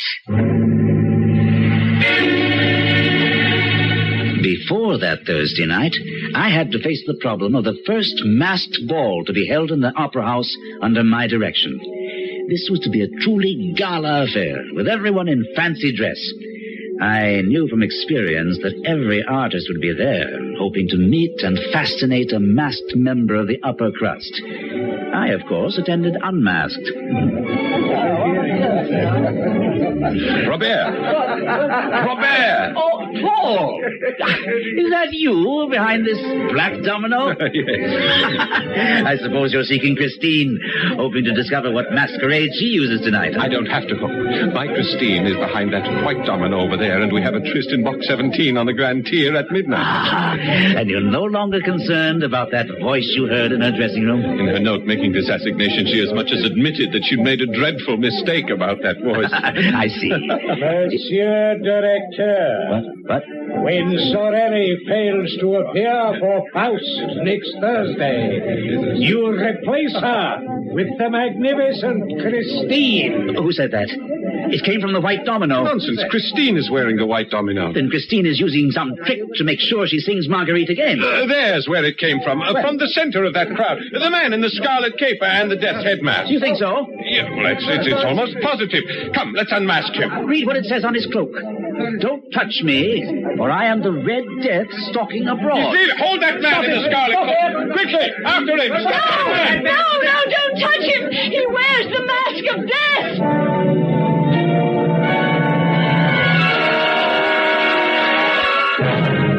Who was that man? Why did you tell everyone not to touch him? Please, Paul. Please keep your voice down. You shouldn't have come here. All right, but you were the one who asked me to meet you here in this box on the Grand Tier, remember? I know, but that was before you started to chase the Red Death mask. And why did you stop us? What is that masquerader to you? Maybe nothing, maybe everything. Oh, Paul, you were right. The voice I hear is not an angel, but a human voice. Belonging to... I don't know. I still haven't seen him. But what made you change your mind about the angel of music? Because he forbade me to to see you. How did he know about me? I told him. The first time I saw you in your box, I rushed back to my dressing room. The voice immediately noticed that I was elated, and when he asked me why, I saw no reason not to tell him about you. Yes, and? The voice spoke to me with great sadness and said that if I were to give my heart on earth, there was nothing for the angel of music to do but go back to heaven and leave me without any more lessons. And that was a thought I couldn't bear. I knew what the lessons had done for me in a few weeks' time. How did the voice do this? What is the secret? Believe me when I tell you I wondered myself. I even thought perhaps there might be witchcraft involved. Oh, ridiculous. You could never be caught up with the forces of evil. Well, then what is the voice? A man. Someone who... Yes? I confess, I am jealous. That's why I stopped. There is no angel of music, but there is a man. A man who must love you and want you as I want you. And I mean to find out who he is. No, you mustn't. That's why I had to see you tonight, to warn you. Promise me that you... I'll promise nothing. I am not afraid of this voice, even if you are. Paul, you must listen and try to hear how I discovered the voice was human. Listen, and if I have any power to transmit emotion, you will hear him as I heard him, and you will know why I'm frightened. You have lied to me, my child, because you love Paul Durand. Why should my love for Paul distress you so? I have already told you. If you love him, then you do not believe in me. Believe in me, my child. Whoso believes in me shall live and sing. Whoso believeth in me shall also reach the heights. But I shall bring down those who oppose me, all of them. And don't think Eric cannot do that. Eric? That's your name, then. You're not... Your angel of music? Most certainly, my child. I have proven that to you. I am your angel, Christine. But I warn you that I have an evil side, and I have power. How is it that Sorelli fell ill the other night? How does it happen that all the directors of the opera have taken orders from me? Who are you? And why did you choose me as a pupil? Because of your purity, child, and your beauty, your gracious beauty. Where are you? Here. This is a childish game you're playing. Let me see you. Never. The day you see my face will be doomsday for you, me, and everyone connected with the opera. And let me repeat my warning. If you want Paul Durand to live, you'll be very careful about seeing him. Who are you to give me orders? I rule here. The opera house is my kingdom. Kingdom. And all of you are my subjects. Paul, dearest, did I succeed at all in recreating the power of that voice and the terror he inspired in me? Whoever or whatever he is, he must be completely mad. Perhaps, but nevertheless he does have power. What does it matter? You've told me that you love me, and now all you have to do is leave the opera, marry me, and we'll go away together. I cannot. I dare not.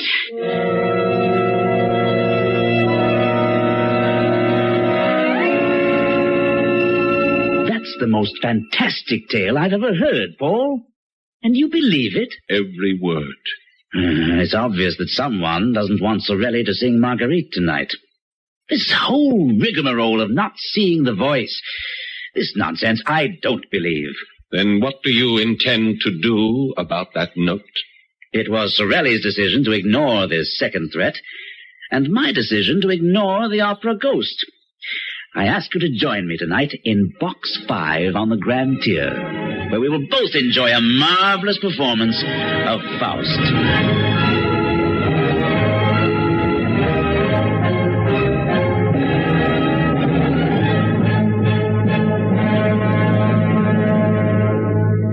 The first act of Faust went very well, and as the curtain fell for the intermission, I allowed myself to relax in Box 5, where I was sitting with Paul. Well, Paul, what do you say now? Do you still think we could have used the police? The police would have been useless, Monsieur Grant. Did you say that, Paul? I didn't say a word. But you heard it. Tell me you heard it. Yes, I did hear it. Where is that voice coming from? Not from this box. We're alone in it. You are not alone. This is Box 5, my box. Show yourself, whoever you are. I must leave now because the house lights are dimming for the second act, and there will be a terrible calamity. Now listen, you... Raise your eyes to heaven and see and pray. The voice is coming from our left, 2 boxes down. No, I thought it was on the right. The lights are dimming. The chandelier! Look, Robert. Robert, what's swaying? It's going to fall right into the orchestra! Oh, no!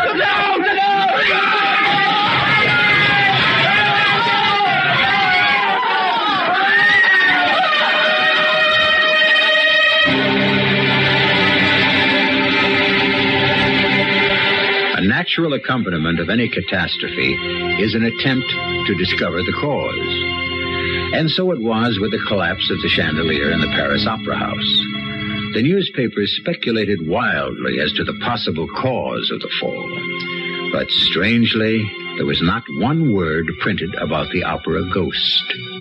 I'll be back with Act 3 shortly.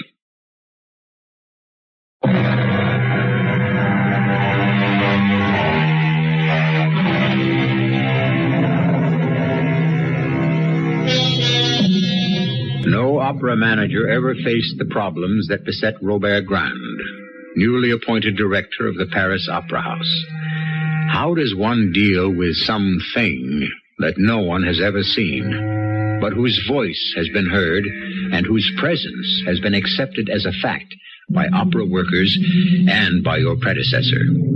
A thing that called itself the Opera Ghost, and who took credit for the catastrophic fall of the great chandelier which took the lives of 3 people and injured many more. Robert Grand made his decision. If I can have your attention, ladies and gentlemen, please, I will explain the reason I summoned you to my office. I have decided to make my peace with the Opera Ghost. This envelope on my desk will be placed in Box 5 on the grand tier at tonight's performance. It contains the 20,000 francs which the ghost, or whatever he is, demands monthly. But I intend to reassign your locations so that Box 5 will not be unwatched by less than 3 pairs of eyes for 1 single second. And I insist on an immediate report to me when and if you see anyone entering or leaving Box 5. Robert Grand. Where have you been, Robert? I've called your home, your club, even the Café de l'Opéra, and I could not reach you. Is it something important? Your ghost bleeds, Robert. Your opera ghost bleeds. Real blood. Are you drunk? Or just raving? And if he bleeds, as I know he does, then he's no ghost at all, but real flesh and blood. Isn't that so, Robert? What are you talking about? What makes you so certain that he bleeds? Because I've shot him. Yes. Come to my apartment. I'll show you the blood stain.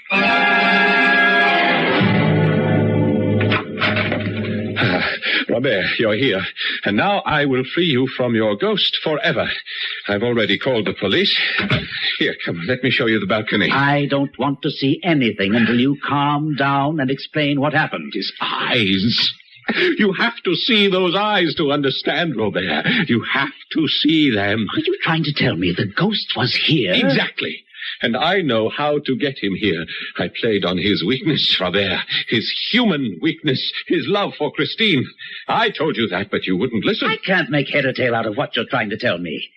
Now, I'm willing to listen, but only if you calm down. All right. All right, Robert. Everything I suspected is true.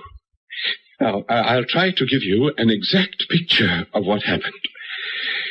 It started when I saw Christine yesterday. Where? At her mother's. She didn't go to the opera.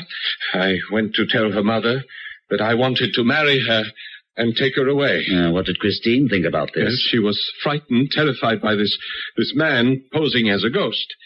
Well, I left after telling her I would expose him. And I came home here, and it was very late, and prepared to go to bed. Come, let me show you. Let me show you my bedroom. Oh, I'll admit that my mind was filled with wild thoughts that night. Well, I turned out the light, and as I climbed into bed, suddenly, at the foot of my bed, I saw 2 eyes, red and glowing like coals, just the eyes. I switched on the light, leapt out of bed. The room was empty, but I saw a shadow on the balcony. I ran to the bureau, opened the drawer, and took out this revolver. And I fired twice. You see? Look, here. There are 2 empty chambers in my gun. Huh? Now, come to the balcony, and I'll show you the blood. Where the door's open? Yes, of course. Here. Now, look. Is that blood? Yes, it is blood. Yes, of course. Now, a ghost who bleeds can be found. A wounded ghost can be traced, huh? Well? I see the blood. I also see a cat. No, there was no cat. Not on the balcony, but limping along the roof, trying to find a gutter to climb down. Oh, my dear Paul, I don't know about the eyes you think you saw glaring at you, but I'm afraid you've shot a cat.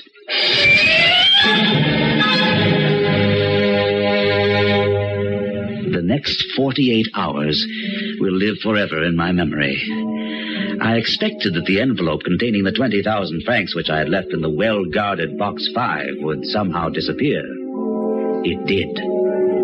But as I also feared, all 3 persons assigned to watch the box swore no one had entered or left the box. Far more disturbing was an unannounced visit from a dangerously quiet Paul Duren on the following day. Robert, I need your help. Of course, Paul, I'll do anything in my power. But don't you think that you'd better see a physician? Christine Donat will be appearing tonight in Faust. Yes, but not in the leading role. I've decided... That's not important. I think you should know, Robert, that she's agreed to go away with me. My carriage and coachman will be at the stage door promptly at 11. What I need from you is a way that she can slip out unobserved. Well, the whole backstage is honeycombed with trap doors, but I don't know any that would lead out of the opera house itself. Perhaps René Castello might. He was the manager for 17 years before he retired. I'd appreciate it if you check with him. And also one other favor. I don't want to be seen myself. I wonder if you'd be kind enough to let me use your office tonight while the performance is in progress? Certainly. But isn't this flight a sudden decision? It's the only way.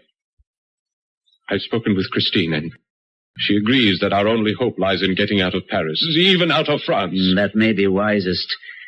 But why leave from here? Christine absolutely refuses to give up tonight's performance. Not only does she feel obligated to you, but she also believes that Eric would somehow find out that she wasn't going to appear. Oh, yes, she may have a point. The opera ghost, or Eric, as you call him, seems to know more about what goes on than I do. We'll meet back here in my office at 8 sharp.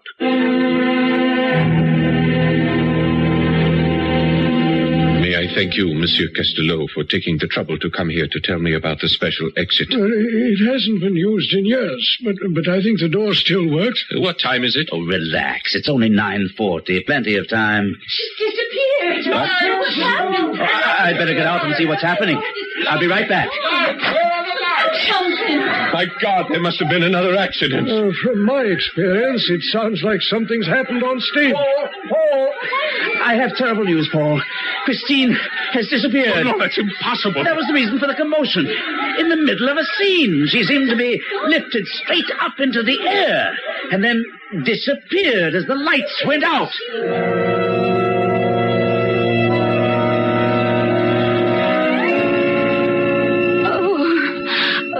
Christine, my love, please tell me you're not hurt. Why are you... And why are you mad?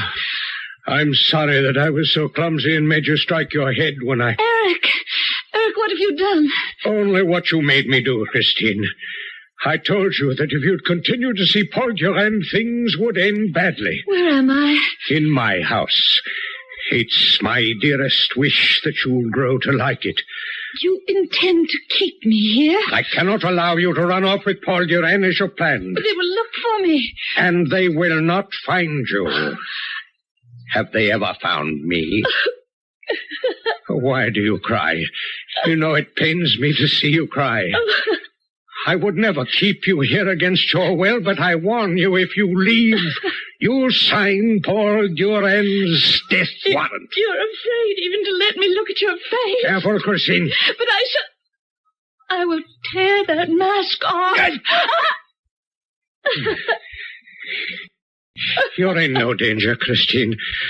I will not hurt you, so long as you do not touch the mask. And you expect me to believe that? You have no better friend in the world than myself.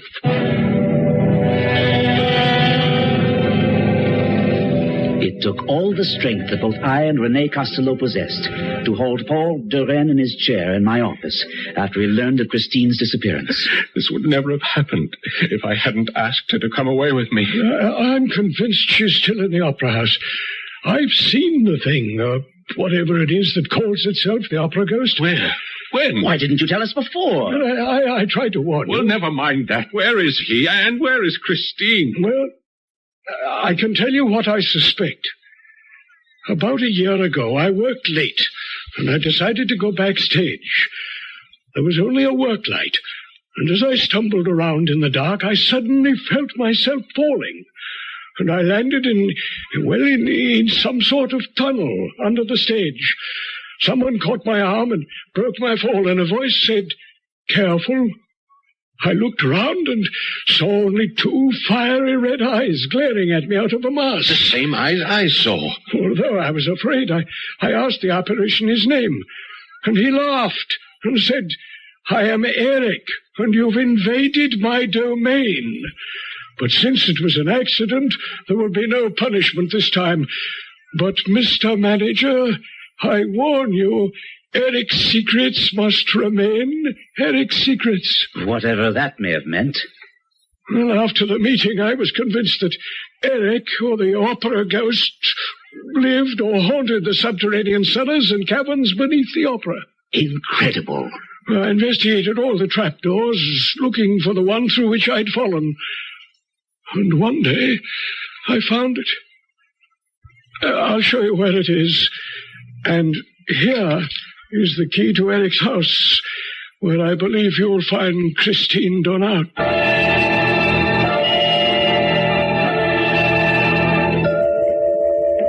Wait. I see something. It's a door. Robert, we found it. We found his house. What's the matter? I just remembered what Renee said about the key and opening the door. Well, you can do as you like, but I am going in. What's the matter? I don't know. It's tricky. Maybe it's the wrong key. No, it fits, but the tumblers seem to be stuck. Oh, is that you? Yes, Christine, it's me. I must be dreaming. No, it's no dream. Can you help me open the door? He tied me up. Damn him.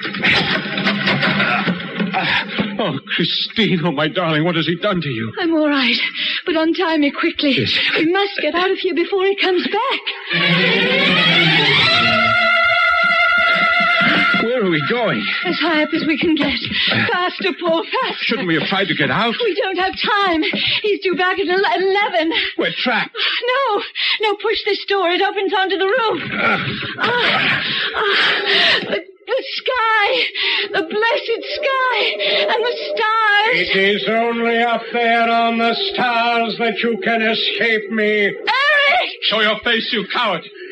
Where are you? Look for me, behind all the smokestacks, but you won't find me. You're a coward. You're a liar. You think so? Then I'll show myself. Here I am. At last. Here. I raise my mask a little. Only a little, but you can see my lips. Such lips as I have. and let you hear my voice. You are a coward. Show your full face. My face, you shall see my face. And then you shall die. No, Eric, I beg you. My face that even the mother who bore me wouldn't bear to look at. Here, now, look at my face. Good Lord in heaven. You wanted to see it. You wanted to see a face without a nose, with dead eyes, and the lips of a corpse. Now look, as I come closer, the horror that is my face will drive you over the edge. Oh, my poor Eric. Christine, you're crying, you're weeping, and for me, a woman, a beautiful woman, weeps for me. If it were tears you wanted, you could have showed your face, and the world would have wept for you. I set you free, and in freeing you, I free myself. Here, I leave you my mask. Eric, don't jump! I love you, Christine, as no other man could ever have loved you.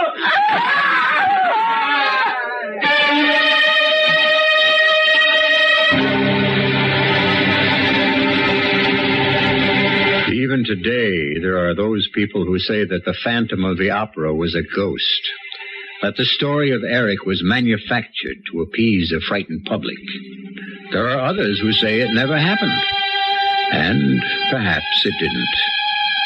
But to those who say it never happened, I say, perhaps not. But it could have. I'll be back shortly.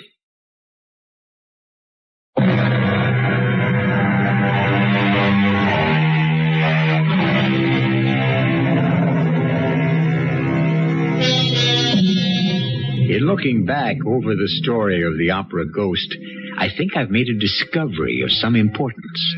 If you recall, Eric, or the Ghost, wrote threatening letters to the manager of the opera house when he felt slighted.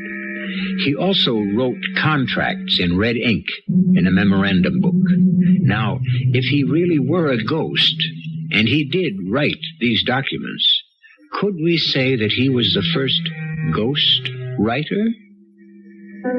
Our cast included Gordon Gould, Court Benson, Carol Teitel, and Paul Hecht. The entire production was under the direction of Hyman Brown. And now, a preview of our next tale. There is a way you can protect your husband from all harm. Karo, what are you saying? There is? Well, I hate the word. A spell. It is costly, but it works. With it, he cannot be harmed. Are you serious? Very. Then for heaven's sake, do it. Give it to me, or whatever. It will take 2 days, but it will work. Do it. Well, I will need a bit of his hair and a bit of his skin. His skin? Well, just a tiny shaving. Not even enough to draw blood. And a snip of hair.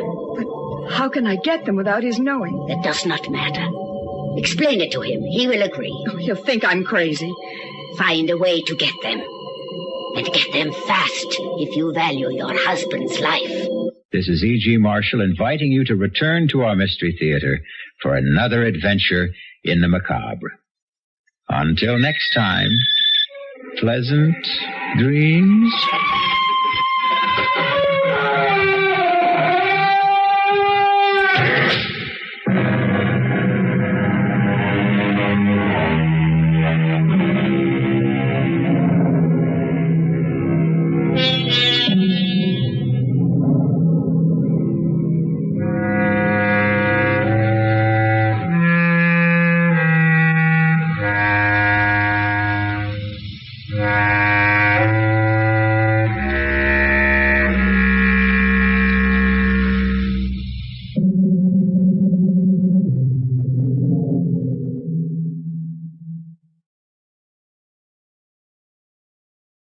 The CBS Radio Mystery Theater presents...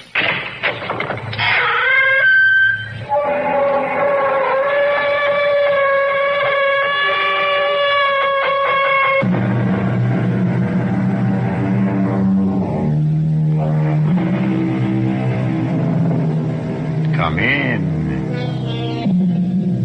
Welcome. I'm E.G. Marshall.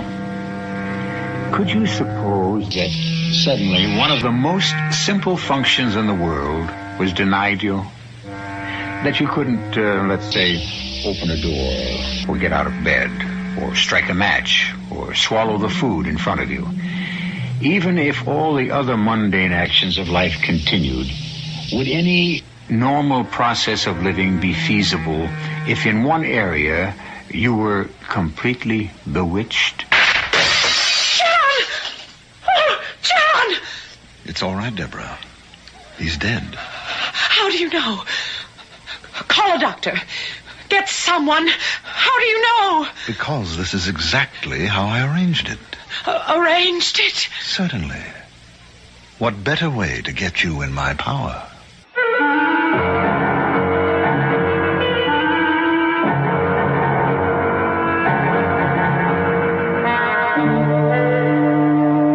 Our mystery drama, The Unbearable Reflection, was written especially for the Mystery Theater by Ian Martin and stars Patricia Elliott and Mandel Kramer. I'll be back shortly with Act One.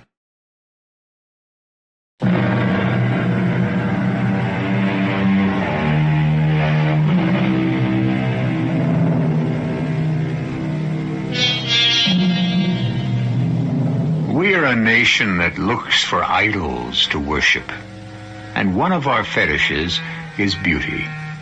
Along with that goes another, success. By any measure, Deborah Denton qualifies. Miss America in a not-too-distant year, sometime movie star, and now wife of one of our biggest state's governors, a man who is of presidential timber. That's Debbie. She is everything to hold up to America, man and woman, as an example. A strict religious upbringing, beauty, success in many fields, a press agent's dream, except for one thing. What we see on the surface is exactly the opposite of the real Deborah Denton. Zip me up, will you, darling? I hate to. It makes it so final. Ah, Nick, I'm already late. I'm going to have to burn up the parkway to get back in time for dinner. You could have it with me. Zip first, talk later. Soon, Nicholas, my love. First, I have to get rid of my husband. Divorce him? Not while he's still a possible candidate. You don't want to be named as a co-respondent in a divorce suit that hits every headline, do you? Let me buy your husband off, eh? Unfortunately, that is the one thing you can't do. I worship at your feet. How can I own you? Oh, you are a marvelous lover, darling. Not only poetic, but so rich. And I must run. I'll see you to the door. Better not.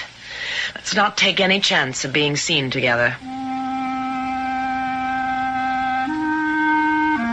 Since the day I took my first step, I've known just where I wanted to go. From the beginning, men have been the central influence in my life. The first, my father. Hard, bigoted, blindly devoted to a barren, demanding religious fervor that he tried to force on everyone. My only way out was to run, which I did with the first man I could persuade I was old enough to take me across the state line. Fortunately, my father was drowned in a flood shortly after, so my little mouse of a mother came to stay with me and eventually provided me with enough wholesomeness to run for my first beauty contest. The rest of my story has been told in every newspaper across the country and around the world. But the true story will only be told here as my last confession. As soon as I returned to the governor's mansion, I immediately crossed the hall to the private entrance of my husband's office. John? I'm back. Come in. The door's open. What are you doing here, Lewis? Looking for a miracle. What sort of a miracle do you expect to find in my husband's files? Something, anything to use against the Lieutenant Governor. Against Frank? Now, why would you, John's campaign manager, want to attack or hurt his running mate? Deborah, where have you been all afternoon? I've been shopping. What business is that of yours? My dear Mrs. Denton, there's no need to look guilty. Why should I be interested in your whatever pursuits brought you home so glowing and alive and happy, even though empty-handed? I merely ask because obviously you haven't heard the news. What news? At a party luncheon, our esteemed senior Senator Walter Price announced that he was withdrawing his support for your husband in the coming campaign. Why? The stated reason was a disagreement over fundamental fiscal policies and Governor Stanton's lack of a firm stand on law and order. Your husband is no better than an also-ran after Price's speech today. Where is John? With Sam, the party boss. Sam Waters won't desert him. Sam Waters would cut his mother's throat without batting an eyelid, and your husband has been standing in his way for one term. That's more than enough. What do you mean, standing in his way? John has been a wonderful governor, and everyone knows that this is only a stepping stone to the presidency? That was your dream, wasn't it? I don't intend to discuss that with you. What do you mean about John standing in Sam Waters' way? Patronage, my dear lady, the name of the political game. There's been precious little of it since John took over the State House. Because my husband happens to prize his honesty. We've hitched our wagon to the wrong star. We'd both better begin to break out the parachutes and start looking for a nice soft landing. Oh, so you're going to run out on John? No, I'm not quite ready to. Are you? Don't be ridiculous. That is something I never am.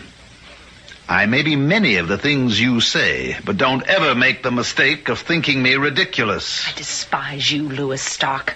You are contemptible, conniving, evil, and totally dishonest. And when I tell my husband what you say behind his back, wouldn't dare to tell him to his face. I'll tell him when I'm ready. He won't have to wait. I'll take care of that. I doubt it. Unless, of course, you want me to tell him where you really were this afternoon. What? Are you having me followed? Oh, in a sense. You were at the Woodmere Motel from approximately 2 until 5 this afternoon. It's quite a bit out of town, you know. You joined Mr. Joseph Martin in his private bungalow. Of course, we both know that name is only a cover. His real name... That is enough. What are you trying to find out? Nothing yet. Patience is the one virtue I lay claim to. That sounds like the governor now. I guess you'd better leave us alone to put our heads together and see what we can pull out of the fire. I went up to my room, seething. From the first moment I had laid eyes on that beady-eyed, sardonic little toad, I had hated him. I took a tranquilizer and some aspirin, and I sat down before my mirror to try to smooth out the worry lines. I opened my makeup drawer to make some repairs, and there, staring me in the face, was the ultimate irony. A birthday gift that Lewis had presented me with, a gun, to, quote, afford protection while my husband was out campaigning. Knowing now what he knew about me, I would have liked to use it on this man who had given it to me, if only I could get away with it. I pushed the gun back out of sight. I knew that John disapproved of firearms.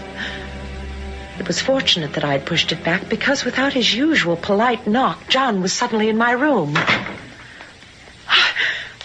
Why, John, darling, you surprised me.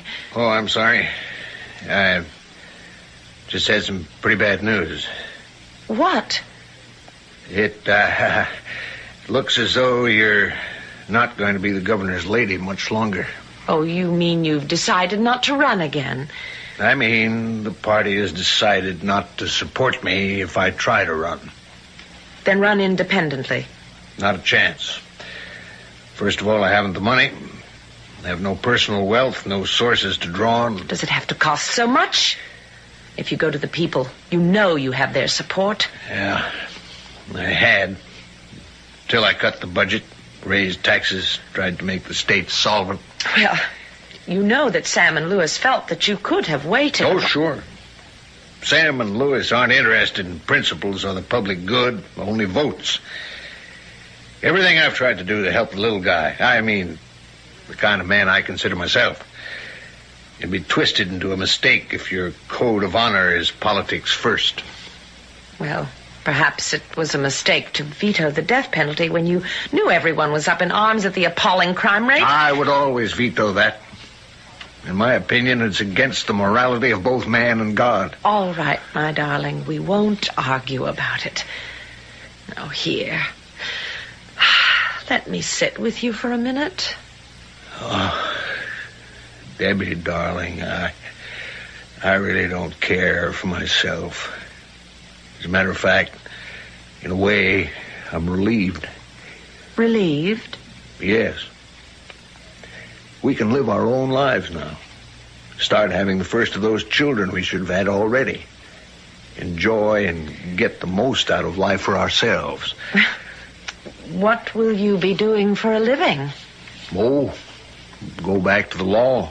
At that same poky little firm? I imagine Ed'd be glad to have me back.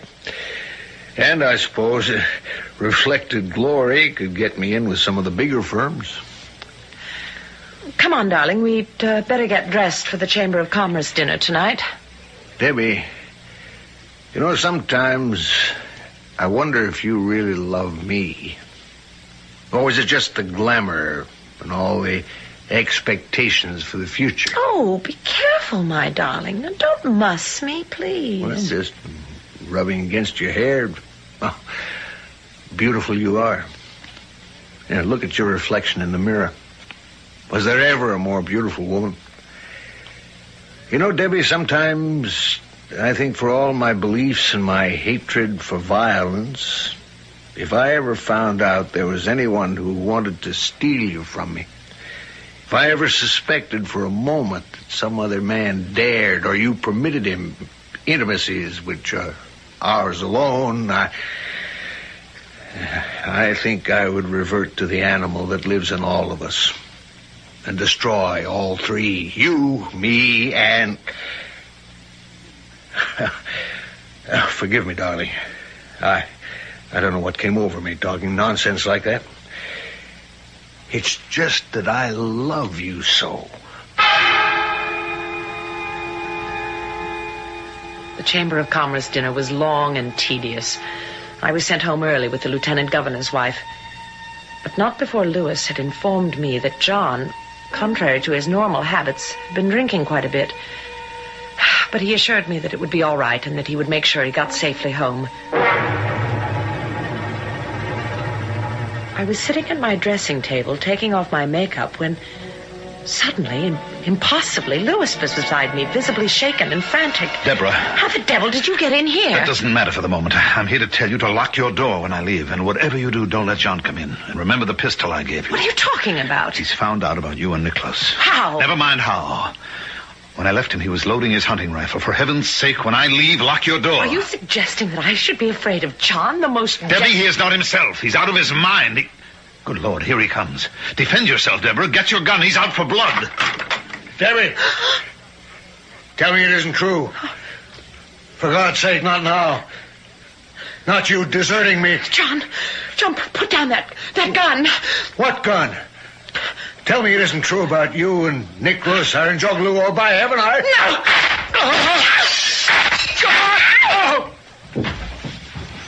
Oh, John! It's all right, Deborah. He's dead. Quite dead. How do you know? Call a doctor. Get someone here. How do you know? Because this is exactly how I arranged it. Arranged it? Certainly. What better way to get you in my power?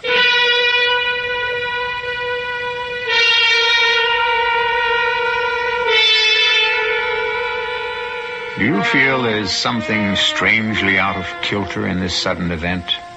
Something that does not ring quite true? Or perhaps a better phrase is something unnatural? For we have just passed the boundaries of a finite world to the supernatural, the unexplained, the terror of something beyond a human being's ability to have foreseen, or, now that it has happened, to cope with. I'll return shortly with Act Two.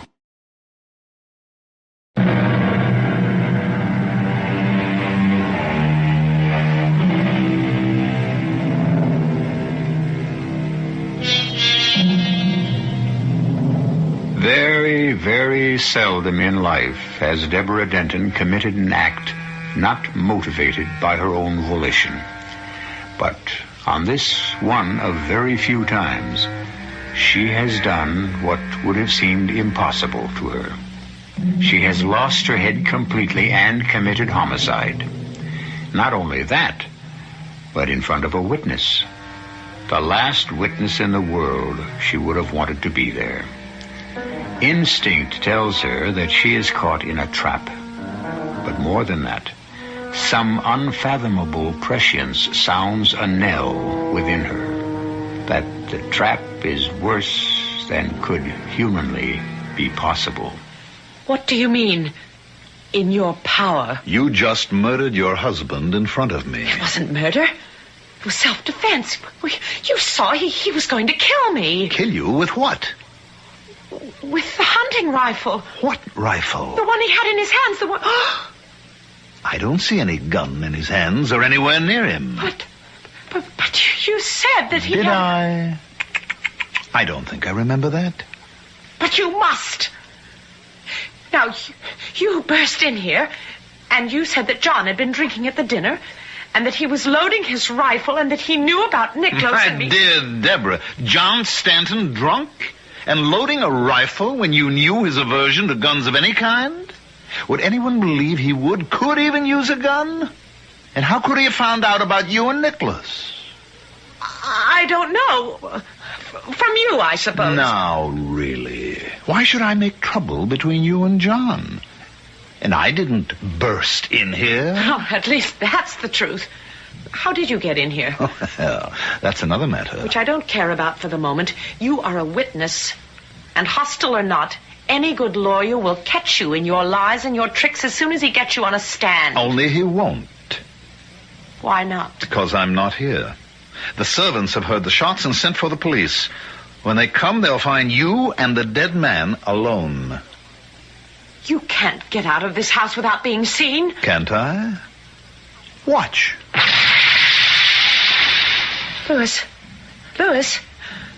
where are you? Here I am, Deborah. I don't know what's happening. I must be going crazy. It's a dream. That's all, a dream. Oh, no, it isn't. Not at all. But it can be. How? I'm quite aware how you feel about me. But have you ever wondered how I feel about you? Of course you haven't. I'm dirt under your feet. Now, I warned you not to underestimate me. Now, I might be able to help you if... Who are you? You're inhuman. I think perhaps that's a fair statement. It was really amusing when you first saw me in your room that you should have chosen to say, "What the devil are you doing here?" Is that who you are? Satan himself? Oh, no, my dear. Nothing quite so grandiose. Just a minor demon, a faithful henchman of the anti-faith. Oh, it has to be a dream. There can be no changing the fact that John is dead. That's a fait accompli. But the manner of his death, the place where it happened, and the time can be arranged to suit our convenience, or rather yours, in such a way that you will appear to have had nothing to do with it. And in return, I sign a paper in blood selling you my soul. Oh, now really, Deborah, surely you don't subscribe to that old-fashioned medieval nonsense? This is the 20th century. Why would I want your soul? I don't know. I mean, isn't that what is always required when you... Traffic with the devil? I wouldn't know. I told you I'm only minor league. Besides, your soul is committed to hell already, my dear. Then what do you ask in exchange? Your body, my beautiful one. Your soul has no interest for me. You must be mad. All right. We'll play it your way. We'll pretend this farce is real. Now, what could you do about John? Set the clock back. John did have a couple of drinks. He left the hotel alone in his car. On the way home, he lost control and smashed into a wall. The car was totaled, and he was instantly killed. And me? You were already at home. You were having a long talk with the housekeeper when it happened about getting a new maid. How could you know that? I put the idea in your head. Why? For reasons of my own, which you will discover later. You can arrange all this? In exchange for you. No. I was afraid of that. You are loathsome and disgusting to me. I don't need your help, and I can get through this by myself. I wouldn't put it past you. It'd be hard to find a jury to convict you, or at least condemn you to death. John does have a rifle. It'll be beside him by the time the police get here. Then you'd better hurry. No. Ha! I might as well be dead or in hell if I belong to you. Very well. I'll make you one last offer. What? If I can't have you yourself, I'll settle for the vicarious. Sell me your reflection. My reflection? That other self who looks back at you from the mirror. All right. Yes. Yes. It's almost too late. Quickly. Here, quickly. Sign here. There. And the pact is made.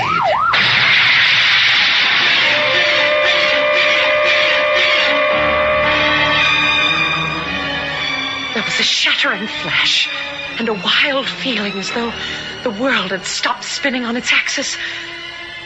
I was conscious that the police siren had cut off as though by a switch being thrown, and that John's body and Louis had disappeared. The last thing I remember in my half-consciousness was the fantastic sight of the glass fragments from the broken vanity mirror which one of my shots had scattered, lifting and gathering in the air and coming together into the mirror again.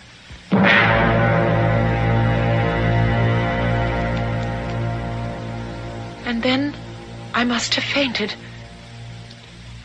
I was awakened by a soft but insisting knocking at my door.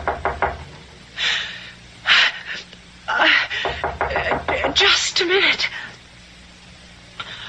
Who is it? It's Elspeth, Mrs. Denton, ma'am. Who? Mr. Louis Stark said you'd be needing me. Louis Stark? Just a moment. I'll unlock the door and let you in. Oh, that won't be necessary. Here, let me help you up. No, don't touch me. Who are you? Why, Mr. Stark told me you and your housekeeper had been discussing your needing a lady's maid, so I came to apply. At this time of night? He said it might be sort of urgent, and that you might be needing someone with my special sort of references. And what are those? You should sit down, ma'am. Here, by your vanity table. Thank you. I am a bit shaky. It's why Mr. Stark thought of me. What are you, a nurse? Nothing like that. Just what I am. Just what you need. Well, if I do, it's not tonight. I don't want you here tonight. Are you sure, ma'am? Of course I... What do you mean? Look in the mirror, Mrs. Denton. I don't want to look in the mirror. I can imagine after the nightmares I've been having what I... Look in the mirror. Oh, anything for a little piece. Now, do you see why you need someone like me around?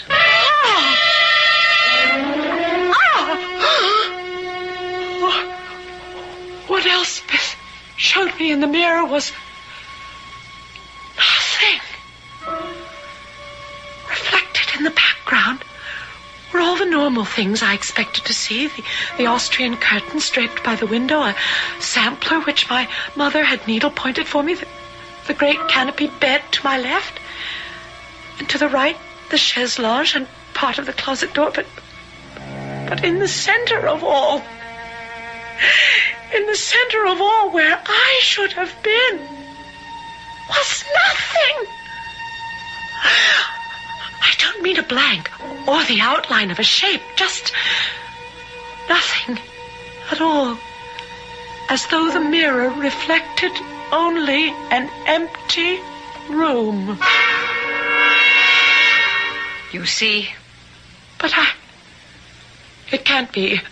Oh, give me my hand glass. Here, madam. Well?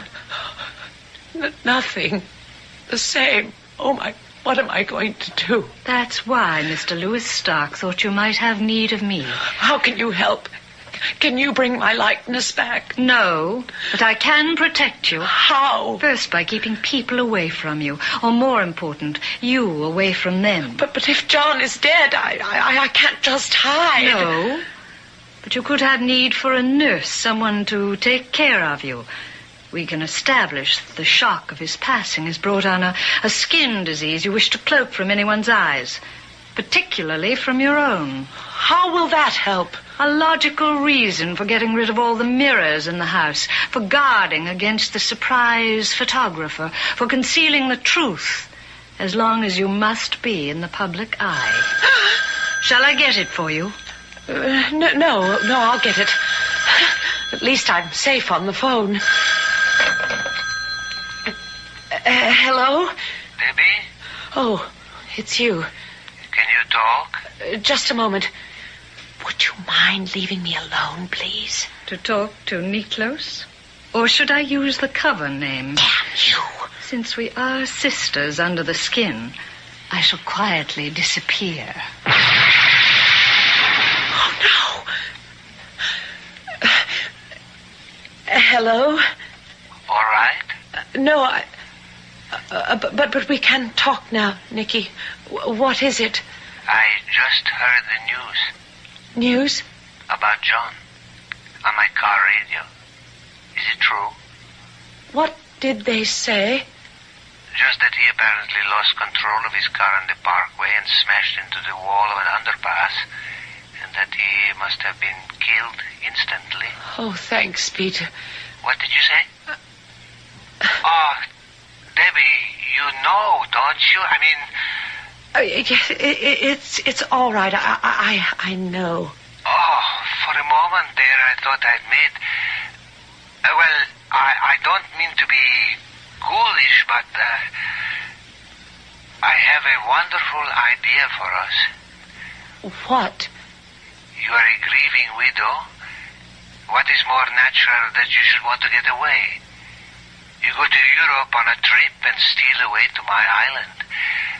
Oh, I have such a room for us, all glass. What is not windows to the sun and sea is mirrors. I can see you there, my darling. Not just the magic of you alone, but reflection after reflection. Oh, I'm sorry. I got carried away. You'll forgive me. But I want you so. I need you so, and I want you to be my bride. Once you are, I will buy you the world. Oh, my darling, I want that too. I just... Give me time to think. I'll call you tomorrow. Oh, what am I going to do? You see what I meant? Especially if you have a lover or wish to take another husband. How do you explain you have no reflection in the mirror or in a still pond or a store window passing by or even no shadow in the brightest sunlight? You don't have to keep reminding me. I know how I've been cheated. Not cheated, ma'am, just outmaneuvered. How could you expect to win when the devil held the dice?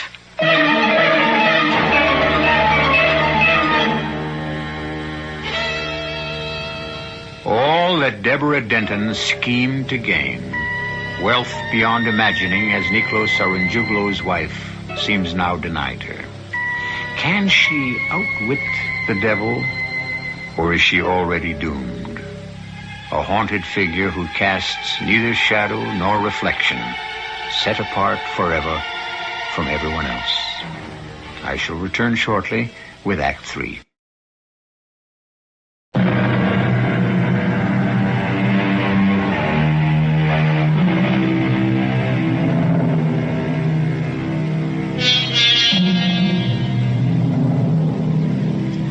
The next 3 days were the most difficult of Deborah Denton's life. Heavily veiled, even though it was summer, constantly on the lookout for a revealing mirror or the flash of a camera before she had a chance to hide behind someone. She was physically exhausted by the time the body was at last interred. And of all the interviews, the most unsettling and frightening to her was the stolen few minutes with Niklos. My deepest condolences, Mrs. Denton. Thank you, Niklos. I waited till the end of the line. Can't we be alone for a moment? So kind of you to send those lovely flowers. I can't, Nick, not here. I had nothing but admiration for the governor. Then where? It's important. He was a fine man, and the state will mourn his loss. We all will. You can walk with me to the hall. I'll pretend to feel faint. Mrs. Denton, are you all right? Oh, just a little faint. I'm all right, ladies and gentlemen. I just need to rest. Niklos, if you will be good enough to give me your arm to the stairs, please forgive me. I'll try to join you again later. Just lean on me, Mrs. Denton. Let me get the door. Oh, thank you. Who is that young woman you brought with you? That is my niece. It is why I have to talk to you. I have to get her back to Greece very soon. No, wait for me. I can meet you there as we planned, or come back for you. No, don't leave me now. I need you. Oh, you're not well, Davy. Not yourself. Maybe we should wait until Until what? Till the rash or whatever it is that makes you wear that veil. Oh, that is nothing. Can't I see you tonight, my darling? Why don't you phone me after? What is it? I don't know. Crazy, but I happened to be looking at that mirror as we passed, and I could swear... What mirror? That one. Hanging over the chest. Who put that back? I don't know. But it was so strange. I could swear, looking in it, that I was all alone. Oh, don't be silly. No, come back just a moment. I have got to lie down. Are you trying to change the subject? No, Well, what about tonight? Call me later and check. You know where. I doubt if many men could appreciate, but I'm sure every woman can, the agonizing frustration of being deprived of the use of a mirror, or anything in which one can view oneself. The terror of feeling that you are alive no longer, that you only exist for yourself. Furtively, I found a small mirror from an old pocketbook and checked. Oh, no matter what the angle, there was still no answering image of my face. And I could not rid myself of the sight of the beautiful young woman that Niklos called his niece. I doubted her, hated her, was sick with jealousy for her. Oh, not for Nick himself, but for the wealth and power he meant to me. Now that John was gone, I was ready to crawl, to beg, to plead for any small chance from the vile thing that had become my master. You wanted to see me, Deborah? Yes, Louis. Someone hung a mirror in the hall. Do you know about it? Why, yes. I had it replaced. Why? Hundreds of people have come to pay their respects to the late governor. Half of them women. A mirror may not be a necessity, but the total absence of any is missed. I don't believe you. You had it hung to torture me. Oh, just to remind you. I want my reflection back. Are you sure? Sure. I am sure of nothing, thanks to you. Oh, I know I made some kind of pact with you, and I don't expect any mercy, but I hope, I beg that there is some life left for me.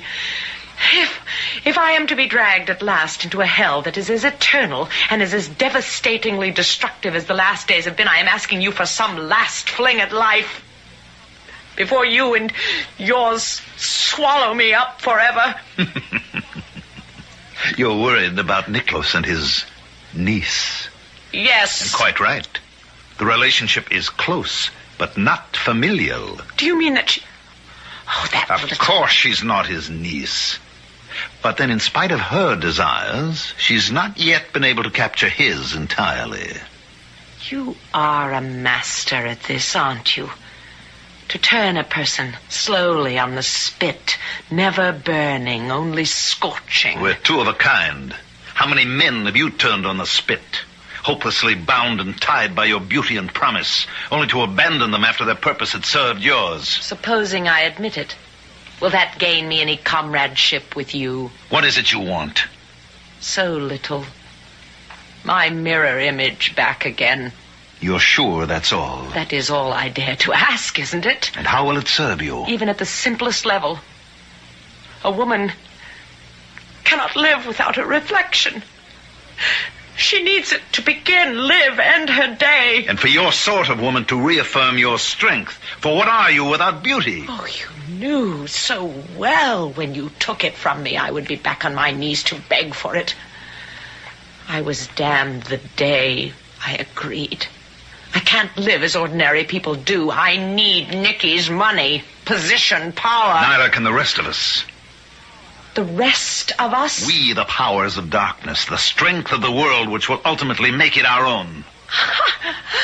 I don't mean to align myself with you. How can you help it anymore? Just let me warn you, Deborah.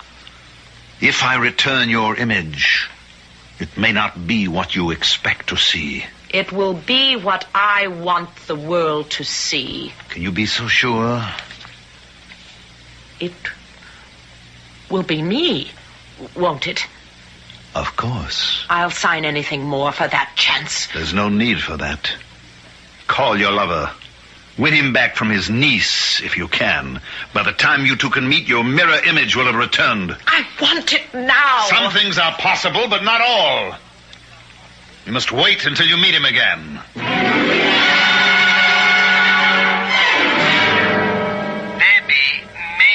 we shouldn't rush things. There is still time to... You are a fantastically attractive man, my darling, but I don't quite trust that niece of yours. Oh, come to me. Make it 10 o'clock. It'll be nice and dark by then. And Elspeth will be waiting.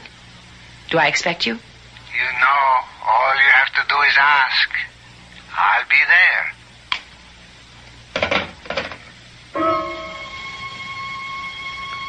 I hung up the phone and sat for a long time thinking. I couldn't rest. So I called Elspeth and made arrangements for Nicholas to be admitted to the house. If you're sure you want me to, Mrs. Denton. What are you talking about, Elspeth? I told you I did. Why wouldn't I want you to? Well, I'm sure it's none of my business, but if I were you, I might talk it over with Mr. Stark. Why? Oh, he's the only one who could answer that, ma'am. Something about that long-set, grin face troubled me. I realized suddenly that it was the almost imperceptibly twisted, evil smile breaking the tight line of her mouth. I could feel my heart drop like a stone into a dark and bottomless pit. And suddenly, Louis Stark, whoever or whatever he was standing before me. Louis. It's 9 o'clock. I thought you should have time to think things over. What are you doing here? Well, don't worry, I shall be gone long before your lover appears. If you're sure you want him to. Why don't you leave me alone? Haven't you done enough to me? This time I thought I would do a kindness. You wanted your reflection back. You promised me. As you are. I thought perhaps you'd better look at it before your lover comes. Look. I promise you it is a perfect mirror image of you. For some reason, I am afraid to look. What you see, everyone else will see. Remember, it is your true reflection, and you live or die by it. What does that mean? See for yourself. I will. But by myself. This time the gun is loaded. I want you out of here. Look on yourself, Deborah. I had no will of my own for that moment. Standing with the gun in my hand, I turned to the mirror which Elspeth had restored to the vanity. And there I saw a loathsome parody of myself. The hair twisting and writhing about my face like black snakes. The iris of my eyes dull, muddy brown with great dark bruises beneath them. My nose hooked as fiercely as an eagle. My lips drawn in a snarl, their purple color stretched to a death white over two great canine teeth leering back at me as lasciviously as any vampires. Is that what you want your lover to see? No, that isn't me. The real you. No, I'll kill it. If you do, you kill yourself. Then to hell with both of us. God, no. John! No, John! It's all right, Deborah. He's dead. Just as dead as always. Only one difference. What? It will take time. The trial, the headlines, jail, and then the long wait for the death sentence to be carried out. Everything your husband fought against. How do you know? How can you be so sure? Because we're right back where we started. This is exactly how I arranged it. Arranged it? What better way to get you in my power, Deborah? This time, forever. No need to dwell on a sensational trial and the most ironical of circumstance that a governor who was forced to sign a bill reestablishing the death sentence in his state made his wife the first victim, as he himself was the first victimized. I'll be back in a moment.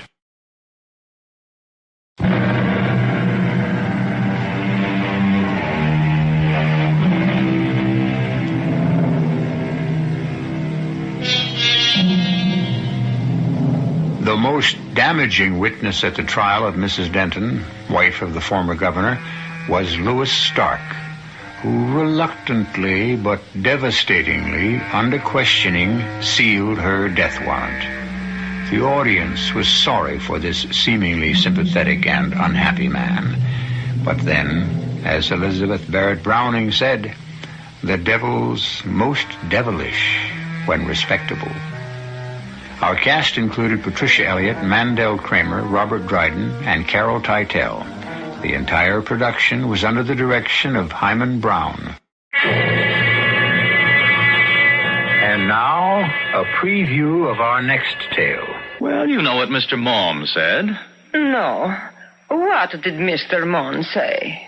Not Maughan, Maugham. Mr. Somerset Maugham. Good grief, don't you know anything? I know a lot.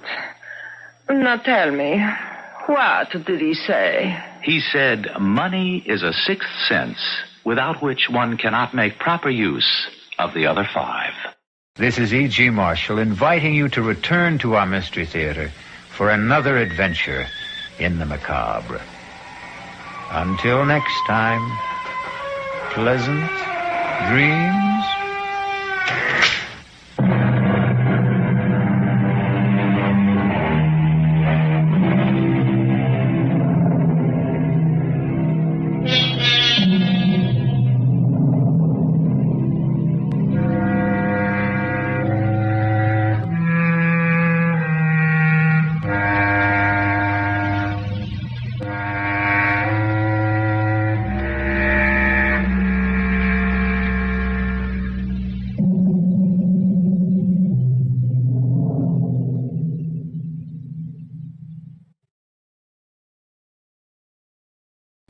Come in.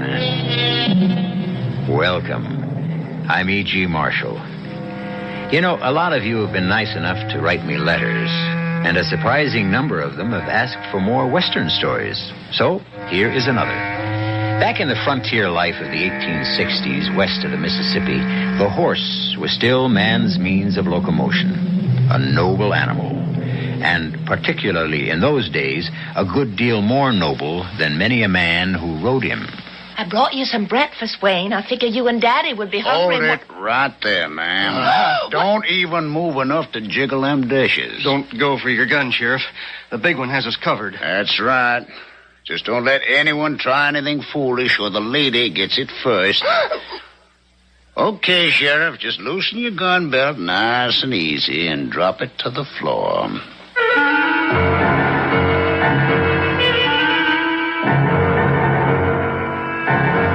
Our mystery drama, The Death Trail, was written especially for the Mystery Theater by Ian Martin and stars Bob Caliban and Robert Dryden. I'll be back shortly with Act One.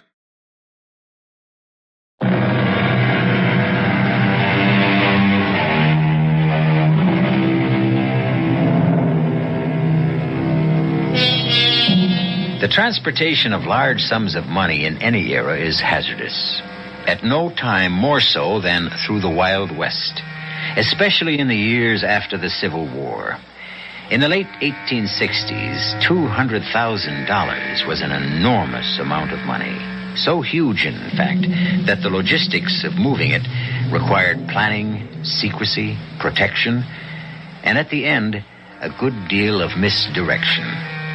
This story of the Old West begins, appropriately enough, in the sheriff's office in a small Texas town, Crystal City, some 70 miles north of the Mexican border. So long, Clancy. See you coming back through. What you got, Hank? A mail pouch. Kind of light this week, Sheriff. You can't make me mad that way. Mail brings nothing but trouble these days. We're just one special here, for the bank. Oh, get it on over. Oh, Sheriff, it's addressed personal to Wayne Prescott. I reckon it would be, since with the exception of Pearlie Dimscut, there ain't nobody else connected with this here branch. I sure would hate if I had to bring it over. What kind of deputy are you if you... Oh, on account of Abby. Well, didn't mean to drag your daughter into this, Sheriff. It's just that any time I can avoid Wayne Prescott, I sure figure to do so. Well, I'm right sorry, Hank. You're a good boy. Before Wayne blew into Crystal City, I guess maybe Abby felt the same way. But it ain't anything I can rightly handle. Wayne's a good man, too, and Abby's got to make her own choice. No, I know that, Sheriff. I ain't making no complaint. Only want what's best for Abby, but don't make it easier for me to face up to Wayne Prescott anytime, anywhere. Well, I can't say I blame you, Hank. Now, come on, give me that letter. I'll get on over to Wayne myself.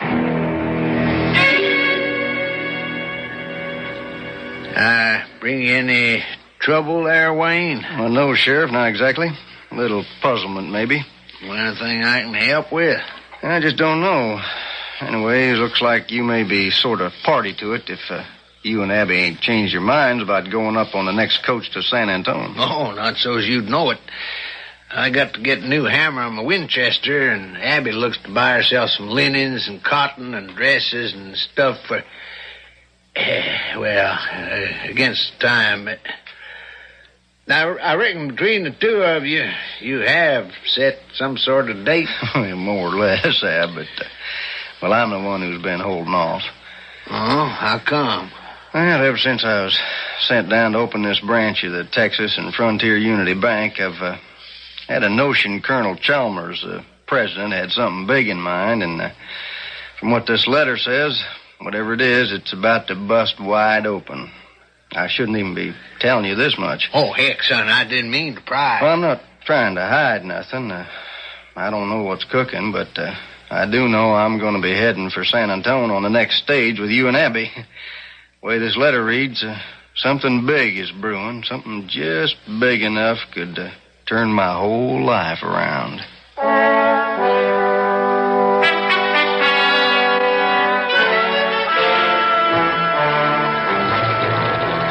I swear, Abby. I don't know what I'm getting myself into. What are we lugging that old wedding trunk of your mother's all the way up to San Antone for? I won't give you more than one guess. Honey, I'm a sheriff. How much money do you figure I got stashed away? Enough for my dowry. Don't you think so, Wayne? Now, don't you get me involved. As far as I'm concerned, you don't have to bring me nothing but your own sweet self. Oh, no, sir. If I'm going to live off you the rest of my life, Wayne Prescott, I'm going to bring enough along to start off so you can't ever mean-mouth me. Don't try no argument, Wayne. You can't win, boy. Yeah. But that big old trunk is... Just let me do the buying, and it won't break you to fill it up. Oh, that's why you brought that Winchester along? Oh, that isn't mine, Wayne. You know it. It's Dad's. There still is rough country, Wayne. Comancheros, riff-raff left over from the war, even some renegade Indians. And I hear tell some of the outlaw gangs are riding again. Had some wanted signs on a couple. Like who? Oh, the Ferry brothers, Black Mike and his crew. There's even word what's left of the Gunnysack gang may have drifted south. The Gunnysack gang? Oh, that was way before your time, honey, and the war. Yeah, I've heard of them. Who were they? Killers. Some said they was brothers. Who knew? Everything they pulled, bank robberies, hold-ups, raids on helpless people, even train jobs. They wore gunny sacks or flour sacks over their heads with holes cut out for the eye. Weren't they ever caught? No, sir. Sometime during the war, they kind of disappeared. How come, Sheriff? Well, nobody knows for sure. They hit a bank up Grant Bluffs way, and in the shootout, one of them was hurt pretty bad, according to everybody who's seen it. Some figured he was the leader. He must have died, so that broke him up. And the one that was shot, wouldn't he have had to go to a doctor or something? Well, maybe he just died and they buried him. Anyhow, they dropped sheer out of sight when the war was all. There's a power of outlaws abroad. More than ever, it seems to me, as a lawman during these Reconstruction days. Oh, Daddy, don't be so gloomy. This is supposed to be a kind of pre-honeymoon trip for me. So I didn't expect to have Wayne along with me. Now, don't think it isn't an unexpected pleasure, honey. But I can't promise you're going to see too much of me. That boss of yours sounds like a mean old bear. I hope he has nothing up his sleeves going to interfere with our plans. Well, I don't see how he can. Well, sir, whatever he has, you're going to know right soon. We're coming into San Antone now.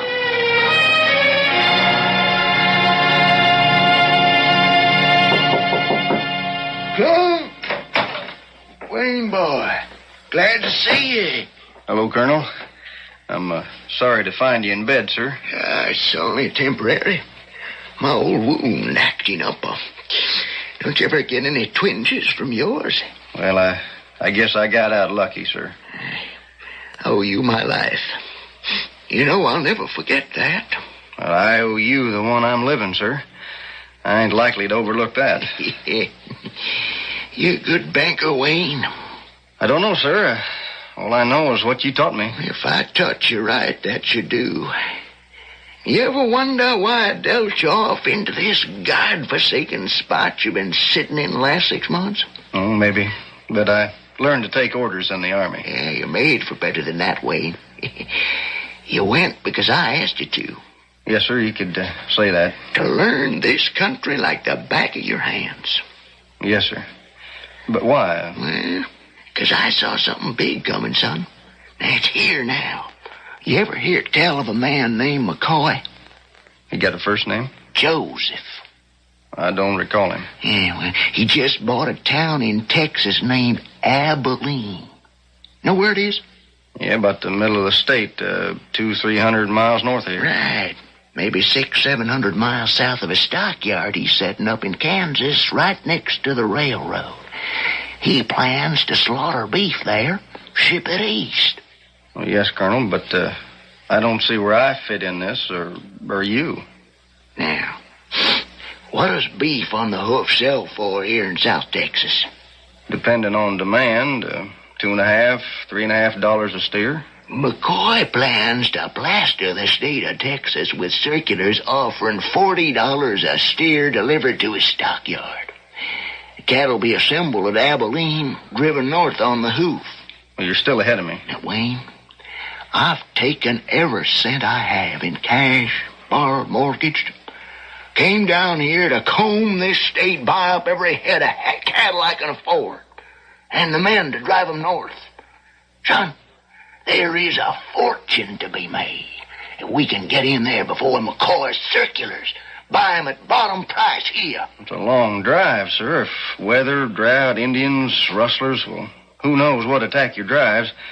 A fortune could be lost. It's a gamble worth taking. I'm flat on my back. I can't take it. Wayne, will you take it for me? Well, Colonel, it's a large responsibility. I'll pay you 10% of all we clear. If it all goes well. Son, it can't fail. Just takes a little time is all. Just think of what your percentage would be. Even buying at $4 a head. How much, sir? Exactly what I got in that strong box over there. In notes, silver dollars, gold pieces. $200,000. Double whiskey. Neat. Am I crowding you, mister? What makes you think so, dude? I'd like a little room to step up to the bar. I'll give you room, boy. Outside, we ain't breathing down the back of my head. Oh, damn me. Wayne, boy. I can't believe it. Why, little brother, I thought you was Hold it, Slim. What are you doing way down here south in San Antonio? When I tell you, you're purely gonna know why you are one sight for sore eyes. Watch it.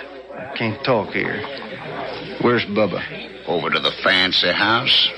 You know him, pleasure before business. I don't want to know what you two are up to. But something tells me I got to. We've been trailing some old dude carrying himself a strong box. We got a notions filled with cash money. You gonna leave him in that box alone? Well, what's the matter, baby brother? You got religion or something all of a sudden? I've been through a whole lot since I last seen you and Bubba. But I can't take a chance talking to you here. Where you hold up? Well, if you're so high and mighty and lily white, I don't rightly know if us poor trash relatives want to see you, in case the dirt might rub off. I told you I can't talk here. Now, where? Well, if you was to ride out on the road toward the H-Bar-Q Ranch, you know it? Yeah.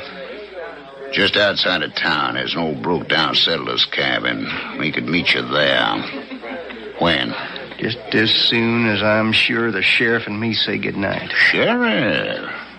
That the kind of company you keep now? I'm on the straight, Slim. That's why I never looked you up. I'm even getting married. Hoo-wee!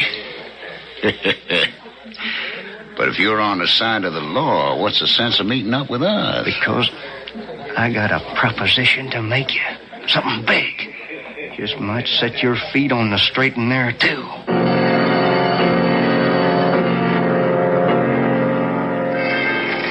Well, I just don't see why I had to leave behind my whole trousseau. Just to fill up my trunk with all that money. I'm right sorry, Abby, but... Well, that was my fault, honey. When the colonel called on Sheriff Thomas for an escort for the stage, Chip had nobody to spare. That's how come I got called in. But I thought you said, Wayne, the colonel had an army escort with him. Well, he did till he took sick, and they had to report back. I wanted you to stay on back in San Antonio, but you were so doggone stubborn. Yeah, I told Wade he might just well give in. But just to give us a little extra protection, I figured we didn't want to be seen loading no strong box. So, like they say in the Army, we commandeered your trunk. Yeah. I still don't see any need for all that fuss. Nobody knows about the money except us and the colonel, do they? Well, these days you never can... What was that? Somebody hit the man riding shotgun. Trouble. Plenty. Look ahead at the draw there. Seems like we run right smack into a holdup.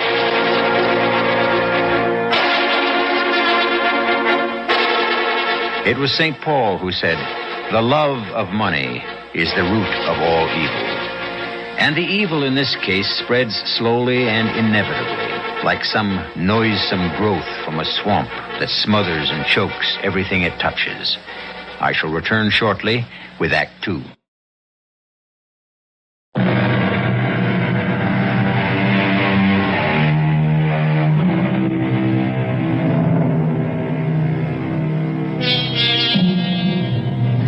On either side of the careening stagecoach, the road dips away. On one side, to a natural arroyo. On the other, a drainage ditch dug to prevent washouts. But even if the driver had wanted to pull up short of the men up ahead, looming like creatures from another world with their heads shrouded in flour sacks, he would have had little chance.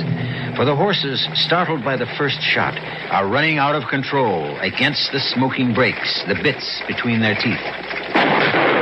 Give them their heads, driver. Go through as fast as we can. We'll cover you. How many of them, Wayne? Just 2 as far as I can tell.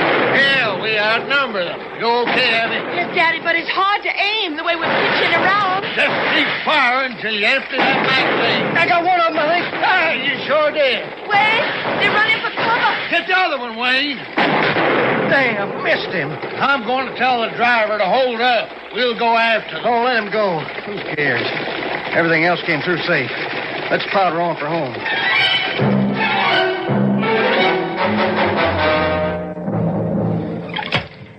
Well, there's the Colonel's $200,000 safe and sound. What's he sending all that money down to Crystal City for, anyhow? I get kind of uneasy with that kind of money lying here in our bank. And it's in the safe. Only one person's got the combination. Don't you trust me, Sheriff? Altogether too much money around for a small city like ours. No one's gonna lift that safe out of here. Took a flat wagon and a crane to bring it in. It ain't gonna be blown open either. Not without dynamite and the money inside, so it won't be no use to nobody. So forget it. What about those men who tried to stop us today? That was before the cash and gold was locked up tight. You figure we ought to ride out and look for them? Don't make no sense. Either that one you hit is picked clean by the buzzards right now, or they just sloped off. Do you think they really might have been, what do you call them, the gunny sack gang? If they were, then one of them is dead. I only saw 2 men. And didn't sound like more was fired. Huh, Wayne? Yeah, way it looked to me, sir. Well, so I guess we can write them off. Just in case, I'm gonna bunk down here in the bank for the night. Maybe I'll just set it out with you. Oh, it's been a long day. You better get some rest, sir. Wayne's right, Daddy. I can take care of myself. Nobody gets in here I don't let in. And within the next few days, as the plan goes, if I get busy buying, I ain't gonna have no money left to worry about. Just some 50,000 head of steer. Well, just the same, I think I will bunk down with you. I want to get Hank to see you safe home, Abby. No use trying to stop him, Wayne. He's just as stubborn as I am. I never found you that way. Well, that's because you never asked me a thing I didn't want to do. With all my heart. Abby. Now, you going home. And you stay there till I come for you again. Don't you keep me waiting too long.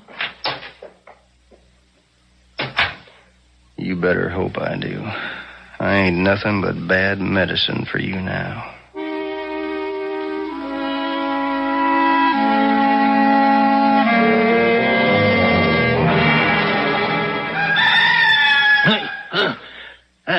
What was that?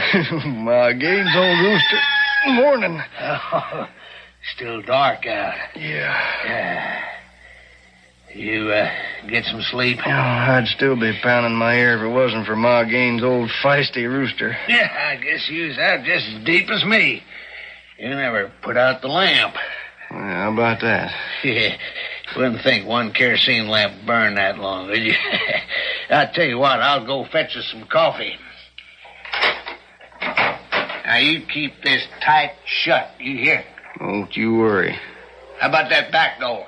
You couldn't get through that with a battering ram. Less than anyone wanted to take down the bar. Okay, I guess you're all buttoned up. Be sunup time when I get back.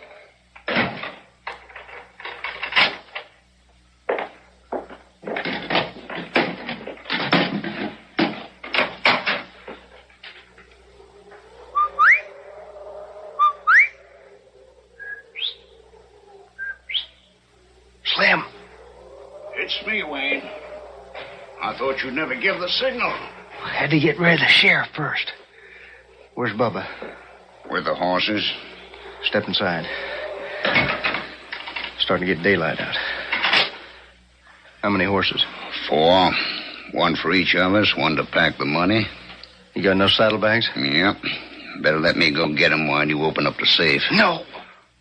Well, why not? Because that's not the way it's going to be done. We could load up and be out of here within 10 minutes. Sure. With a posse at our heels, we can't outrun carrying the weight we gotta be. Well, who's going to find out till the bank opens? That's enough head start. The sheriff will be back with some coffee in a minute.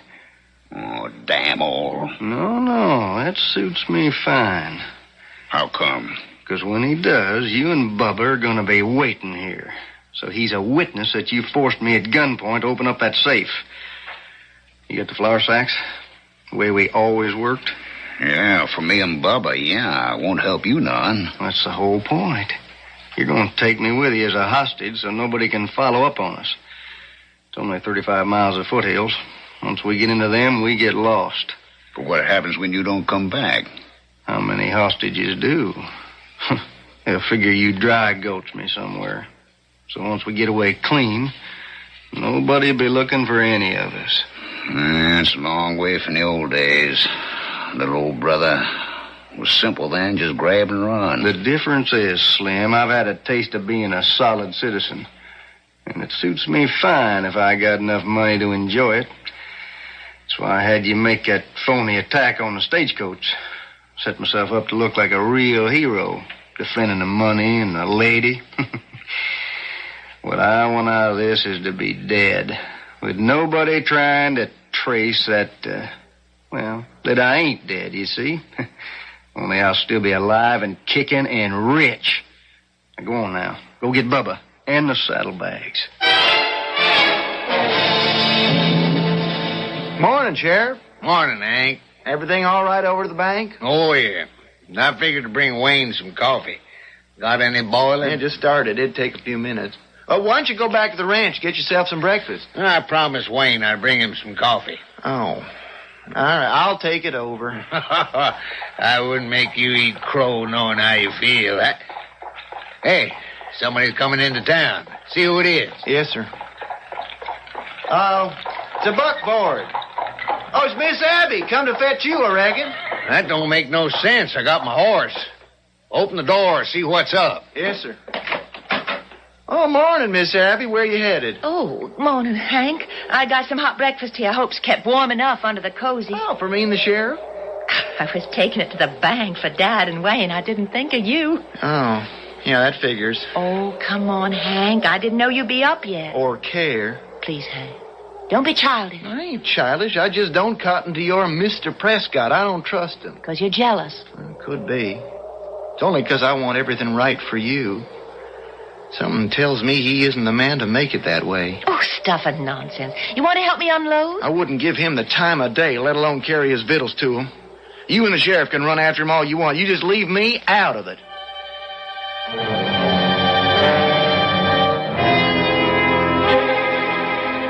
Keep away from that window, Bubba. I just like to see his sun come up, little brother. You can see it tomorrow. And don't call me that.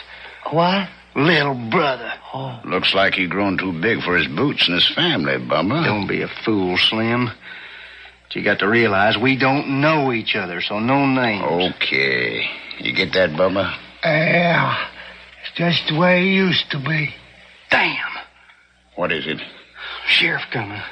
Well, that's what we want. Yeah, but he's got Abby with him. Oh, pretty little gal. Get away from that window, Bubba. Now what do we do? Well, maybe it's better this way. We take her with us. The sheriff wouldn't dare go after us. He wouldn't risk her life. She can ride the pack horse. We'll divide up the saddlebags. Okay, Slim, get behind the door. Bubba, the other side. Flatten out against the wall. Yeah. Let the girl in, Slim, and cover her. Bubba, pull the sheriff in fast and get the door closed. And keep the sheriff and me covered. Okay, hold it. Shh. It's me and Abby, Wayne. Okay to open up. Go on in, Abby. I brought you some breakfast, Wayne. I figured you and Daddy would want Hold to... it right there, man. What? Don't even move enough to jiggle them dishes. Don't go for your gun, Sheriff. The big one has us covered. Okay, kick that door shut. Lock it. Don't try anything foolish, Sheriff, or the lady gets it first. Just loosen your gun belt nice and easy and drop it to the floor. What's going on here, Wayne? Hold up, Sheriff. They want me to open up the safe. You going to? You sure better, Sheriff. I'm going to blow him all to hell. Now, you going to open that safe? Well, sure. Just don't do anything to harm them. Then get busy. How'd they get in here? I knocked on the door. I thought it was you with the coffee. How you boys expect to get away with this? Right easy, Sheriff. Just tie you up and gag you. I'll be after you with a posse in 5 minutes after I get free. Oh, no, you won't. 'Cause you see, I'm taking a dude here along with us as a hostage. And just in case you don't care enough of his skin, we'll take the little lady, too. No, by heaven! No, if he acts up anymore, I just might. We don't need him all that much now, and he's got the safe door open. I'm all right, Abby. When are you going to let them go? Oh, figure a day's ride across the plains of the foothills. Once we reach them, you'll never find us. We'll let them go then. Now, that's enough talk. Let's all get moving.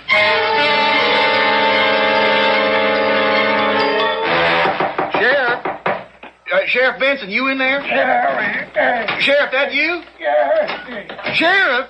Oh, it's darn difficult to see anything through the window. Wait a minute. Good Lord. Yeah, I'll be right there, Sheriff, as soon as I can get through this glass. Hold it. I'll get the gag off. Who gagged and hogtied you, Wayne Prescott? What makes you say that? I just seen him and Miss Abby riding out of town with two fellas who had flour sacks over their heads. I'll come a-running to get my horse and you and take out after them. I knew something had gone wrong. When I didn't find you at the office, I figured you might be over here. Hold up, huh? Yeah, got away with a pack of money. Well, let's go. Where? Well, after them. I'll settle up and send out an alarm. No, sir. You stay put, Mr. Deputy. Well, Sheriff, you lost your mind? No. But I'm well on my way to losing a daughter and what would have been a son. They're holding Wayne and Abby as hostages. We take out after them, and we're as good as signing their death warrants.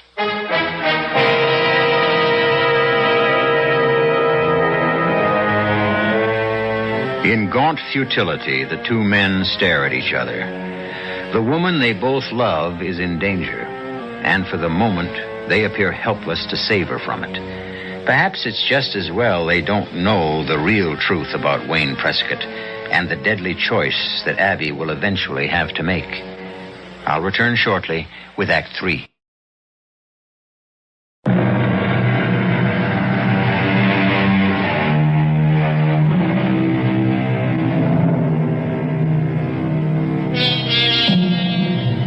If the sheriff and Hank are not totally aware of how deep the threat to Abby is, Wayne Prescott is totally unaware of a threat to him he had failed to foresee.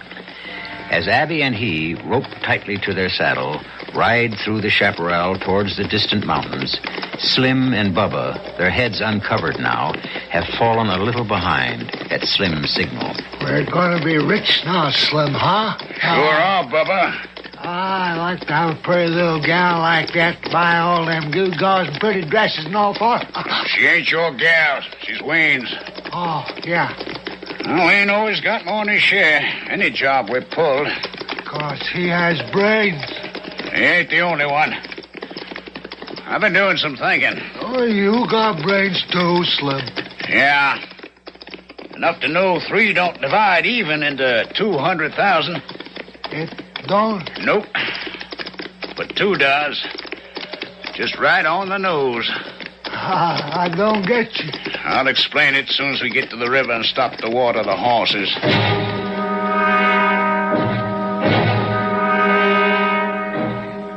They're heading for Mexico, or to get lost in the hills. From here to there ain't nothing higher than sagebrush, mesquite, and cactus.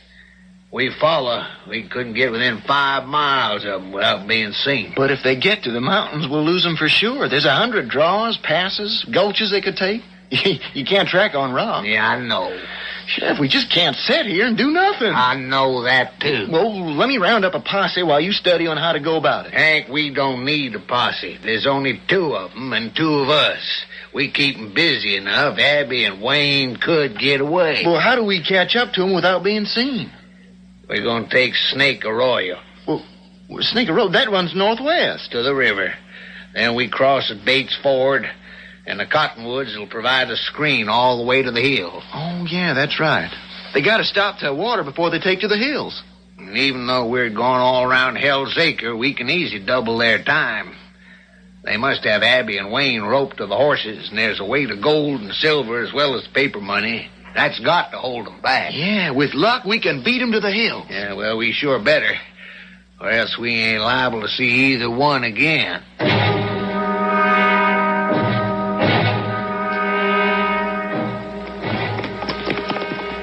I'll untie the lady, brother. You can take the 3 horses and her down the river. Maybe she'd like to freshen up a bit while they water. You can untie me, too. Oh, not just right now. One at a time. I'd just as soon stay here with Wayne. Or do as you're told, lady. I'm running this. You, better listen to him, Abby. But I'm afraid that if he gets Don't worry about me. I'll be all right. Come on, little lady. Let's go with Bubba. Bubba don't figure to do anyone so pretty no harm. Come on, Slim. Get me loose. You didn't have to tie me so tight. You ready to reveal to your sweetheart what a bad guy you are? No, what I want you to do is to let her go now. Our prize hostage? We bought enough time. But we can't let her go now, Wayne. She knows who we are. What'd you take the sacks off for? Well, it's mighty hot and uncomfortable riding all smothered up. Besides, it didn't make no difference, because Bub and me, we kind of decided we liked company. Any objections? Yes. Yes. Same little old brother. Always wants a lion's share. Only this time you ain't exactly in a position to make demands now, are you? You threatening me? Oh, I'm just figuring to cut you down off your high horse so as you can learn something. What? That you ain't one whit better than either of your brothers. As you're going to find out once I tell the lady just who you are.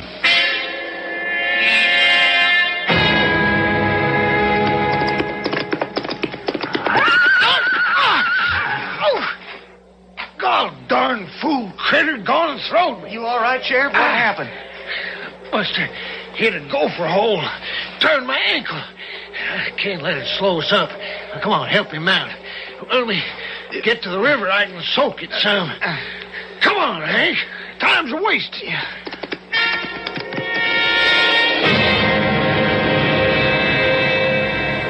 Is it true what those men just told me? Yes. They're your brothers? Yes. You were one of the gunny sack gang Dad talked about? You robbed and killed? It was a long time ago, Abby. I was a wild, crazy kid. We grew up like weeds. No parents, no home. Living like desert rats. We stole first to eat, then to outfit ourselves with horses, saddles, gear. Before I was out of my teens, we were guns for hire. And now you're tied up, just like me. You're a prisoner just the same. That wasn't the plan. After you were released, all I had to do was ask to be untied, I thought. And now? Where are my brothers? The way they have me tied to this tree, I can't see. They're talking to each other. They're glancing up this way. Looks like they're coming back. Okay. Now, quick, Abby. In my boot. The right one. There's a knife. Can you get it out without them seeing? Yes, the tree hides me. But with my hands tied together the way they are. Pull the damn boot off. There. Now, shake the knife out and cut me free. I have it. Oh, I don't want to cut you. Don't worry about that. Now, hurry. There. Give me the knife, quick. Well, cut me free. No time for that. Here, stop them on the blind side of the tree so they don't see I'm loose. But what am I supposed to do? As I say. Well, ma'am, Did our little brother fess up to all his sins? Yes. Please, the rope, it's hurting my hands. The circulation, it's so tight. Couldn't you just loosen it a bit? Why, now, we sure don't want to hurt a little bird like you. Bubba, watch yourself. You... Drop your gun, Slim. You can't hit me with Bubba between us. He took the shot you meant for me. I got Bubba's gun. Now drop yours. I'll see you in hell first. Then here's your ticket. Why? You shot him in cold blood. In self-defense. Watch out for him. Don't get too near. Oh, Lord, how terrible. Let me get that gun. Okay, Slim. Let's have a look at you. It's too late. I might have known. For once, old Bubba and me, we thought we had you. But you was too smart. Like always. You were gonna kill me, weren't you? It's too much money to share. Trouble with all of us. We was always too hungry. Is he dead? Yeah. You heard him. Him or me. Were you really brothers? Yeah. I don't know what to say. Can you... Will you cut me loose now? That depends. Well, what do you mean? We're going back, aren't we? Nope. Will you let me go? I can't. Why not? Please. We'll talk about it later. There's too much to do now. We got to get going. And leave them? You can take Bubba's horse. I'll move her saddlebags from the pack horses to him. Mine to Slim's. They're the best animals. Then I'll tie Bubba and Slim to the saddles and sink them in the river. It's as good a grave as any. The horses we can set free.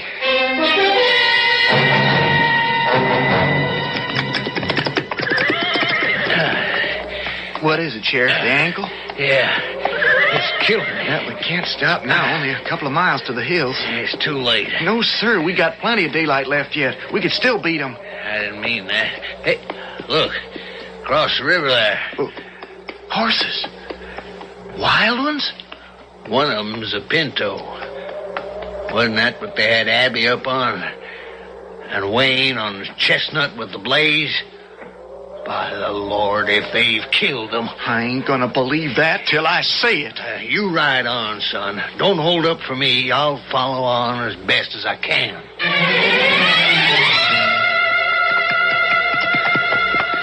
Can't we stop? I'm so tired I'd fall off if I wasn't roped on. Hang on. We're almost into the stretch. It's so dark. I can't see where we're going. I can. The moon will be up soon. We've taken so many jigs and jags, so many draws and passes. No one could find us now. And I aim to make certain nobody does. You just sit. I'll lead us where we're heading.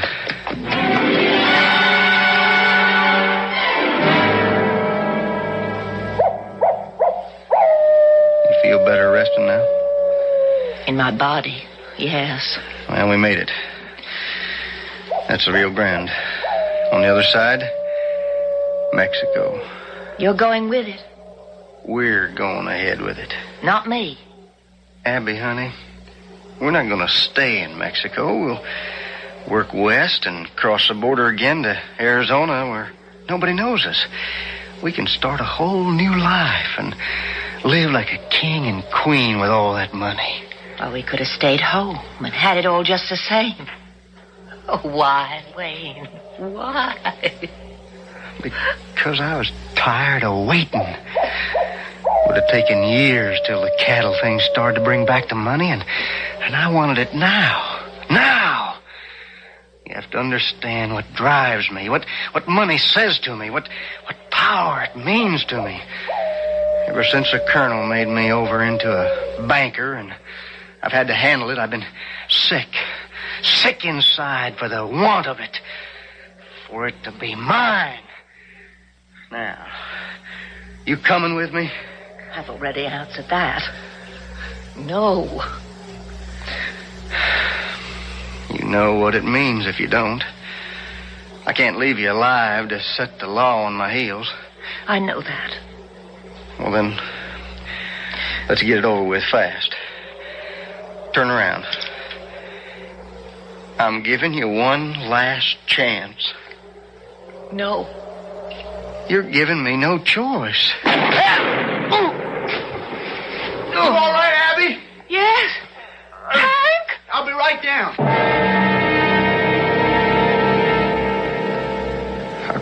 How come you could track us? You can thank Abby for that. Even a tenderfoot could have followed your trail. How? Oh, it wasn't thanks to me. It was thanks to the money. When we started through the gap, just as it was getting dark, and all your attention was on finding your way, Yeah. I dug into the saddlebags hanging before the pommel on Bubba's horse. And it was all paper money. Every time we took a turn or branch, I just dropped some out.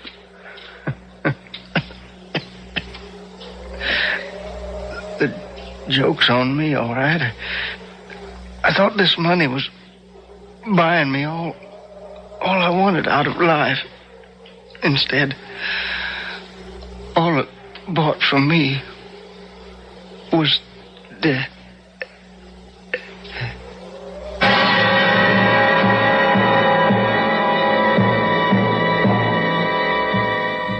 Not a nice story, but a just one.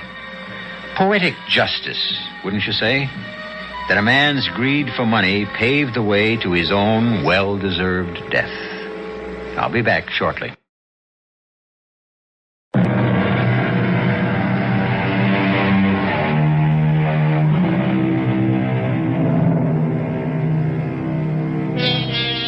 Colonel Chalmers never did make his fortune in cattle, for his old wound carried him away before he could learn the truth about a young man he loved as strongly as his sons. The money was returned to them in the East. Abigail Benson returned to Crystal City. She's Mrs. Hank Price now, and Hank is sheriff in her father's place. Money can't buy happiness, of course, but in this case, it pointed the way to the deserving. You can't ask for a better ending than that. Our cast included Bob Caliban, Robert Dryden, Russell Horton, Marion Seldes, and Ralph Bell. The entire production was under the direction of Hyman Brown. And now, a preview of our next tale. She disposed of an unwanted child and kept it a secret. Oh. Some years later, after she was happily married and had a little girl of her own, she was out strolling through these gardens one day when she met an absolutely enchanting young girl, just about her daughter's age. They all hit it off very well, and soon the three became friends. The only thing was that they couldn't ever figure out where this enchanting child lived or who were her parents. And this began to worry the young mistress of Ling, until one day her daughter disappeared and was never found or seen again. Why, I don't understand. Don't you? The mother did. She had seen the ghost of Ling, her daughter's little friend. The ghost was the illegitimate child she'd killed. Only she didn't know till afterward. This is E.G. Marshall inviting you to return to our Mystery Theater for another adventure in the macabre. Until next time, pleasant dreams.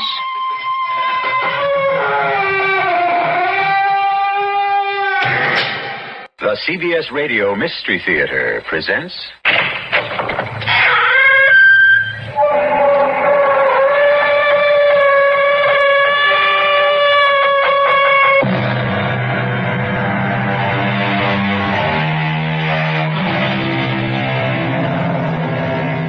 Come in. Welcome. I'm E.G. Marshall. Welcome to another tale of the macabre. By definition, macabre pertains to a dance in which death leads skeletons to the grave. But on a broader basis, consider this. In the course of one's life, each of us picks up a personal skeleton or two which alter our futures just as surely as wind in the desert forms new dunes. Mrs. Randall, a wealthy widow, has such a skeleton in her closet, and his name, so he claims, is Robert Lewis. Not that he goes now by that name. Not Robert Lewis. Anne? It is Anne, isn't it? I didn't quite catch your full name when we were introduced. Anne Hiller. And you're Nelson Potter.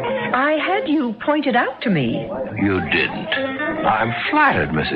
Oh, no, you're not, Mr. Potter. Not really. You're new here in our sleepy little Hanover, and you're handsome and very striking. But why in the world you singled me out? I don't know. It seemed obvious to me, and I was right. You have a look of intelligence in your eyes. You're very attractive. Well, thank you. Any woman likes to hear that, especially a middle-aged widow. But really, why?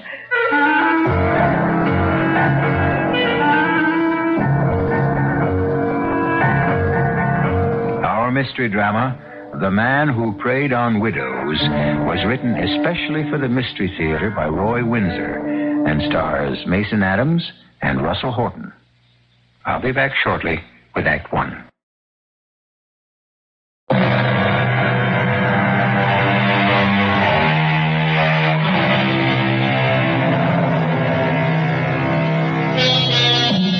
There's nothing unusual about a man who marries a widow, but a man who preys on them? And widows in their 50s and even older and with money have often been victimized. Their loneliness is a void which flattery and self-deception can fill. They are grateful for attention and confident that they are truly loved, which often simply isn't true. Sit down, Mr. Randall. Thank you, Lieutenant. We've located Robert Lewis. Oh, good work. Hard work. I'm grateful to you. And my mother will be, too, when she comes to her senses. I don't get it. She still feels the same way? I haven't seen her for 2 weeks, but I'll see her after I leave here. Last time I talked with her, there was no change. Mother may even think he'll still return. A professional bigamist? Yeah, I know, Lieutenant, I know. Sometimes I think she's become senile. That's not true. Mrs. Randall is anything but. Mrs. Lewis. Mrs. Robert Lewis. It's probably a phony name, too. No, you're right. She's not senile. Just the opposite. Mother's intelligent and alert. But when I talk to her about Lewis, she just smiles vaguely, tells me not to worry about him. It's infuriating. She said, "It's only money, Lawrence. I have plenty of that." Yeah, but that's not the point. I know your mother's one of the richest women in Philadelphia, and prominent. But this guy comes along and makes a fool of her. Of all of us. I'm embarrassed. My wife's tired of answering questions about Mother and Lewis. You should hear my grandmother on the topic. Before Mother married Lewis, Grandmother urged her to see a psychiatrist. Oh, you're kidding. No, I'm not. Grandmother was, of course. She tried her best to ridicule Mother out of the marriage. Well, it didn't work. Nothing worked. She married him. He stayed around for over a year. And now he's been gone for 2 months. He's gone forever. You know that, and so do I. And I want him. We'll get him on a charge of bigamy. He makes a career of marrying rich women, rips them off and skips, and they're embarrassed about pressing charges against him. He disappears, finds another victim, marries her, and the cycle goes on. Well, this time we'll get Mr. Lewis, and I agree with you. That's probably a phony name, too.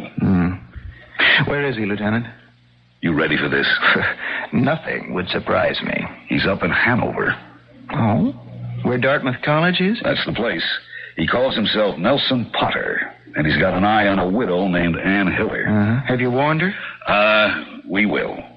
Don't worry about her. Well, why not? I don't want to see another foolish widow taken advantage of. She won't be. I can promise you that.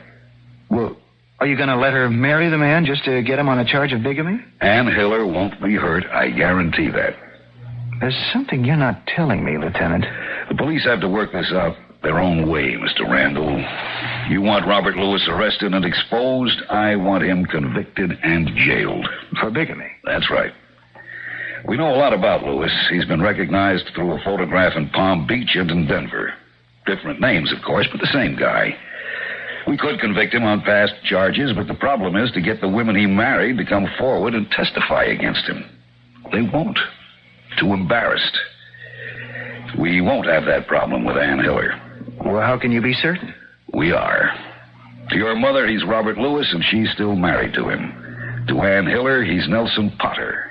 She'll marry him, and we'll pick him up. Mm-hmm. But what if my mother won't cooperate? No problem. We'll prove that the man deliberately married 2 women, and that will land him in the jug. Yeah, but what about the other women you say he married? The ones who are too embarrassed to come forward? If they married They him, would deny it. Well, what about marriage licenses and ministers? We can't harass a woman into testifying against this guy when she doesn't want to. Even if one of them admitted marrying him, his name was X, Y, or Z, not Lewis or Potter. He's slippery. He counts on the feelings of the women for him. Incredible. What's he got that we haven't got, Lieutenant? Oh, I wish I knew, Mr. Randall. I really wish I knew.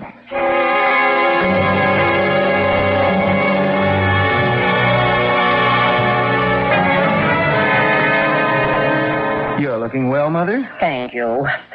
Would you like some tea? No, thank you. Sherry? No, not a thing, thanks. Oh, do sit down, Lawrence. Don't stand there like a prosecutor. Well, now, why would you say a thing like that? Now, let's not quarrel.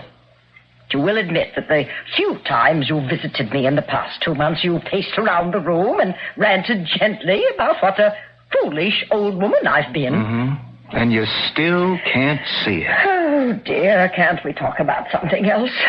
Robert Lewis is still my husband. You seem to forget that. Your husband was my late father, not the hypocrite you married a year ago. A crook who married you for your money, not because he cared for you. How do you know that? Mother, how can you ask such a foolish question? He came out of nowhere. He rolled his eyes at you. You fed your line of talk about music and art. Well informed, Lawrence. Books. He read a few books, homework, and fawned on you. It was outrageous. I want you to admit your mistake and help the police put Mr. Robert Lewis in jail. Why? Because he's a charlatan who preys on rich widows, a hypocrite, an amoral opportunist. Have you ever asked yourself if some rich widows want to be preyed upon? You can't be serious. Oh, but I am. But that's stupid. You're not stupid, Mother. How nice of you to say so. I really don't understand you. Well, then why bother about it? Haven't you anything else to talk about? I'm harmless. I don't think I committed a heinous crime in remarrying. For over a year, he lived here like a crown prince on the money you squandered on him. A fortune, I'm sure. I don't resent it. Why should you? Because you're my mother. And Lewis made a fool out of you. You may not know it, but there's a lot of gossip about you and Lewis. And, well, it's made Nancy and me very, very uncomfortable. We ignore it, but all the same, it's there. Yes, I suppose it is. I do regret that. I know how sensitive Nancy is to gossip. Apologize to her for me and suggest that if the subject comes up again in her presence, to tell the scandalmonger to telephone me. Either that or have her say that I am none of her business. But you are our business. I'm your son. Yes, I know that, Lawrence. And may I suggest that you follow that same advice? Consider you none of my business? That's absurd. Oh, dear, how unmodern you are, Lawrence. Isn't this the era of the emancipated woman? Can't I do as I please? Must I consult my son and daughter-in-law about every decision? But if you'd only listen to us and to your friend... I did listen. And you talked twaddle. You're an old, foolish widow going on 60. He wants your money. You're lonely. He knows that and is going to take advantage of it. People will laugh at you. He'll rob you blind and skedaddle. Well? All true, of course. Don't you think I knew all that? You said I wasn't stupid, Lawrence. You're not, but you behaved stupidly. Everything you said was true. Robert Lewis knew that Father left you a fortune. He planned to marry you. He did. I couldn't prevent it, and then he left you. So he did. To marry another foolish widow with a lot of money. Well, that's news at last. Has he married again? He's about to. Robert Lewis now calls himself Nelson Potter. He's after a woman named Ann Hiller. Bigamy. He's a bigamist, Mother. And I am going to see that he's arrested and sentenced to jail. He wouldn't like that, Lawrence. How can you be so indifferent about it? Have you lost all sense of judgment? Values change. You really don't care what Nancy and I think of this farce you've made out of your life. Well, I really can't say that I do, Lawrence. If you were as wise as I am old, and if you had even the tiniest sense of humor, you'd smile with your mother about her rascal. Her rascal. Her scoundrel is more like it. No. A scoundrel is a villain. And Robert Lewis never was a villain to me.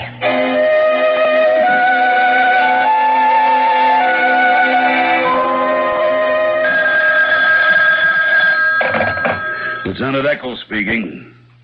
Oh. I see. Day after tomorrow. Have the necessary papers been... Good. So Lewis, as Potter, has captured the heart of the widow Hiller. I want to meet this guy. He's got something most of us must be lacking. Hey, tell me, what's the weather like up in Hanover? That cold, eh? Well, Mr. Randall and I will bundle up and be on hand for the ceremony. You know what to do. Thank you. Good luck. Beats me. Lieutenant, I got your message. I left the office as soon as I could. He's marrying her day after tomorrow. Can you make a trip with me to Hanover? Of course. Fine. Then we'll have Lewis or Potter or whatever his name is in jail before the week is out. That's where he belongs. I still don't like what's happening to Mrs. Hiller. Why can't we just interrupt the ceremony? No, I want him to marry her. Then we've got him. Well, it seems unfair to her. A dirty trick. I really don't like it, Lieutenant. Don't worry about it. Believe me, Mrs. Hiller won't be hurt. She's fallen for the She'll bomb. recover. You know something that's puzzled me, Lieutenant? How does this guy work this marrying game? Now, why did he pick Hanover of all places? And how did he get to meet a rich widow who was ripe to get married? Good questions. We wondered the same thing. I can't answer why he went to Hanover. It's small, and from what the police there have told us, it's kind of an intimate, democratic place. A stranger in town, especially a good-looking guy like Lewis with a sports car and well-heeled, wouldn't have much trouble getting acquainted. How he got acquainted with Mrs. Hiller, that's easy. He went to a real estate broker and asked to see some houses. Mrs. Hiller's house had just come on the market. Lewis saw the house and struck up an acquaintance with her. That simple. I see. Lewis uses real estate agents the way insurance men watch engagement notices and births. That's right. Lewis gets the real estate guy to talk, then does the rest. Be ready to leave tomorrow and bring warm clothes. It's 0 up in Hanover. I still don't feel right about Mrs. Hiller. We do, Mr. Randall. All I can tell you is that the police are protecting her, and she knows it.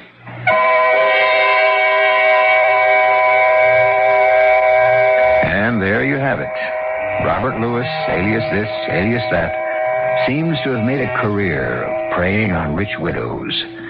A widow and her money can be parted by an unscrupulous man. He takes advantage of the emptiness she feels when family and friends have departed, and, like Mrs. Randall, finds herself alone in a house in which only memories remain. Mrs. Randall, however, seems to be an exception. What about Mrs. Hiller? We'll find out when I return shortly with Act 2.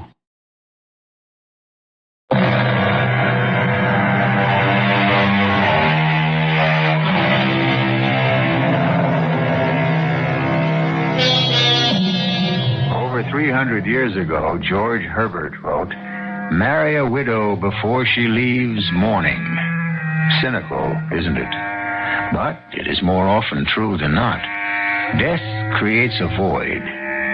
For the first time since she married, as a matter of fact, for the first time since she was born, a woman finds herself alone. There are men who are opportunists, eager to fill that void. And Robert Lewis, now Nelson Potter, is that kind of predator.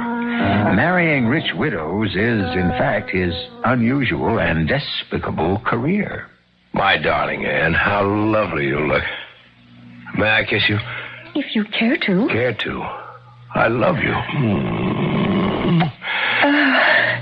That's pretty convincing, Nelson. Is anything the matter, Anne? I know. You're having second thoughts. Is that it? Well... Darling, we'll wait. A week, a month. I've been thoughtless, as usual. Oh, you've never been that, Nelson. Thoughtless. Oh, yes, I have. I come out of nowhere into Hanover. I meet you, I rush you off your feet and propose. You don't know much about me except how I feel about you. Who am I? Why am I here? Am I rich or poor, kind or cruel? Oh, Nelson, please. No. I'm serious, Anne, really. If I were you, I'd think twice, too. Oh, it embarrasses me to hear you talk that way. Darling, you have to be sure. Now, I know how I feel about you. I love you. I think you do. Why? I cannot say. Look at me. I have. Many, many times. You're handsome. Oh, perhaps. In a middle-aged way. I'm in my late 50s. Youth is far behind me. Let's not kid ourselves. With your good looks, women 20 years younger than you are everywhere, waiting to become your wife. Why me? May I tell you something? What can you possibly see in me as a woman? Darling, listen. He that loves a rosy cheek or a coral lip admires. But, Nelson, my cheeks aren't rosy, and my coral lips come from a stick. Please, let me finish. It's the second verse I had in mind when I wrote the poem for you. Time does dull the rosy cheek and the coral lip, but a smooth and steadfast mind, gentle thoughts and calm desires, hearts with equal love combined, kindle never-dying fires. Where these are not, I despise lovely cheeks or lips or eyes. Oh, that's beautiful. And you wrote that? For you. It says better than I love you, how I feel about Anne Hiller. Oh, my goodness, I've never had a poem written to me. I have something else for you, Anne. Yes? Whether you marry me or not, it's yours. This. From me to you, my darling. Oh, Nelson, a ring. Is that an emerald? Yes, quite a fine one. Oh, good heavens, it must have cost a fortune. That didn't cost me anything. It's filled with memories, because it was my mother's. Oh. She left it to me with the hope that someday I'd meet the woman who would wear it with grace and in pride. You, Anne. Oh, it's beautiful. I hope you'll wear it. Put it on. It's yours without a commitment. I'll never meet another woman I'd ever give it to. Oh, well, I don't know what to say. It was just beautiful. It came to my mother from her mother. I don't know how old it is, but it's been in the Potter family for many years. Oh, it's extraordinary. Mother died 2 years ago. Oh. She was quite well-to-do. I'm an only son. She died a widow? Yes. Oh, maybe that explains your interest in a lonely woman like me. Not at all. From the first time I met you just 2 months ago, I've been drawn to you by your loveliness and intelligence. I was astonished to learn that you're a widow. It was my good fortune that you were still free. Oh, that's very nice of you to say. Don't talk like an old maid, Anne. I'm sorry. But you must have thought about your mother all the years she was alone and well-to-do. Oh, of course they are lonely, and they can be exploited. But, of course, you wonder if I'm a fortune hunter. Oh, not really. But I have been proposed to before. Not everyone up here's a stick. There was a young ski instructor. I don't doubt it. And he was just after your money. Is that right? Of course. Well, how can I put it? Either you believe me or you don't. When I say that I love you for you and only you yourself, that's all that I can offer. I have a small income from my mother's estate. My poetry pays practically nothing. So if you marry me, Anne, life won't be luxurious. Oh, nonsense. What about my money? I won't touch it. Of course you will. Money's a commodity to be enjoyed, and we'll enjoy it. Oh, I'm very well fixed with this fine old estate and sound securities, and there's a considerable amount of cash in the bank. Why, there's more than enough to provide us with a very comfortable life. Come in, Lawrence. Thank you, Mother. Well, twice in 1 week. What does your Nancy say about that? Why should she say anything? Because in her eyes, I am a pariah. You know that. A difference of opinion isn't going to keep me from seeing Well, you. I'm glad to hear that. But I wasn't certain. It's nothing against you, Mother. Both Nancy and I feel very strongly about Robert Lewis, and, well, I'm going to do something about it. That's why I stopped by. Oh? You may make a fool of yourself, Lawrence. Not a greater fool than I already feel I am. Lawrence, let me appeal to you once more. Robert Lewis is everything you say he is. An opportunist who most certainly married me for my money. He enjoyed it for a year, left with some $7,000 or $8,000, and surely will not return. Goodbye, Robert Lewis. The end. No, not the end. Think of the humiliation. Oh, don't be childish, Lawrence. Humiliation, my big toe. I'm your mother. I'm also a woman. And during the nearly 2 years I was married to Robert, I felt alive for the first time since your father died. He was charming to me, attentive, considerate. He made me feel like a woman again. It was a pose. I know that. I'm not stupid. I know my money bought his love and companionship. And you see nothing wrong in Well, not really. I bought something I wanted. I knew it was slightly unreal. The idea of buying a... I enjoyed being married to Robert Lewis. I expected him to pack up and leave. He has. No regrets. Mm-hmm. Not even about the emerald ring? Well, that was rather a low blow. I wish you hadn't mentioned it, Lawrence. That's because you're still living a fantasy. Well, the rest of us see Mr. Lewis in a different light. I came over to tell you I'll be out of town for a day or two. Lieutenant Eccles and I are flying to White River Junction, then driving to Hanover. Oh? Oh, you did mention the other day that Robert Lewis is now Nelson Potter, is that right? That's right. And that he's engaged to marry an Ann something or other? That's right. And you and this policeman proposed to march into the church and cry, halt the wedding? No, I don't know what the plan is. Now, what right have you to prevent the marriage? The best right in the world. Oh. Robert Lewis is already married to you. If he marries again, he's a bigamist. And when he married you, he also committed bigamy. He belongs in jail. Tell your militant lieutenant not to involve me in your harassment because I don't intend to press charges against Robert Lewis. Not even for the recovery of the emerald ring? Well, I would like that returned, I must admit. It belongs to the family. Yes, I'd like to have it back.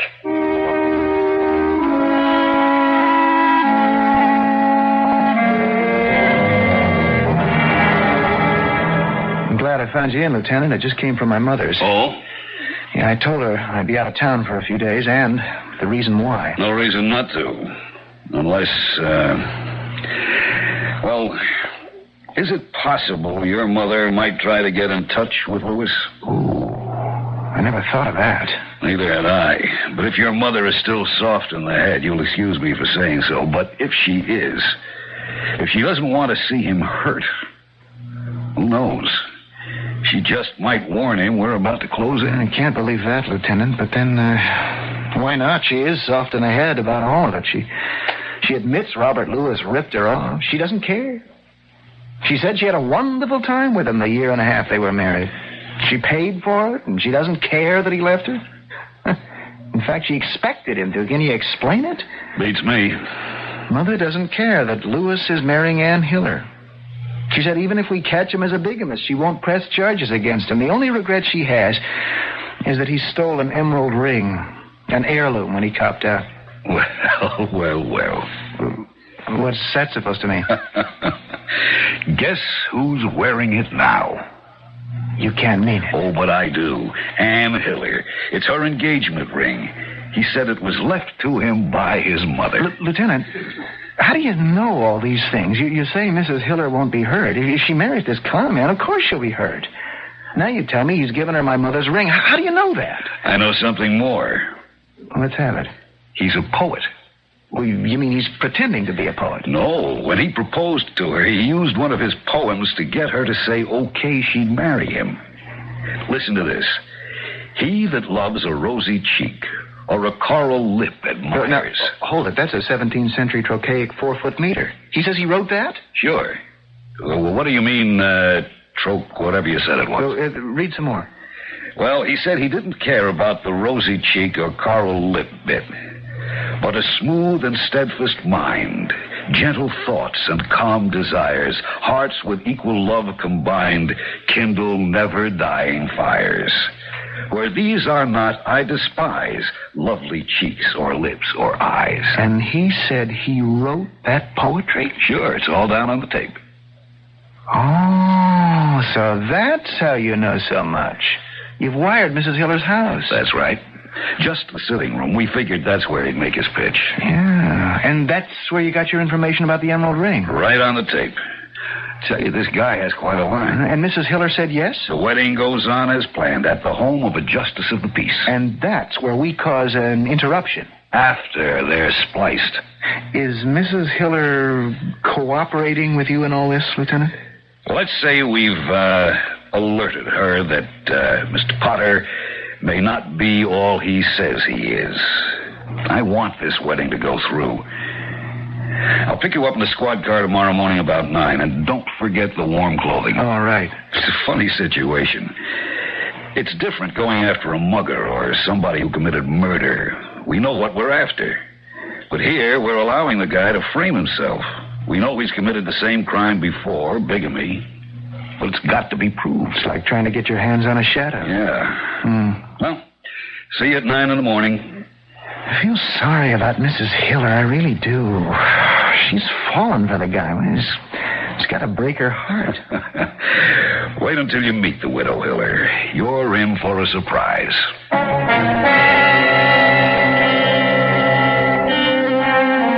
An unusual situation, you'll admit.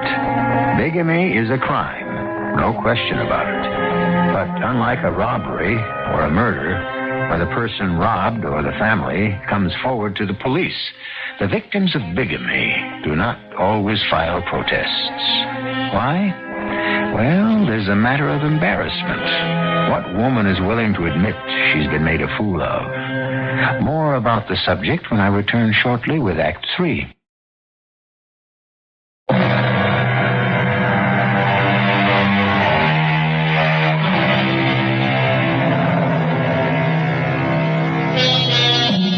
It's not often that a married man consummates another marriage.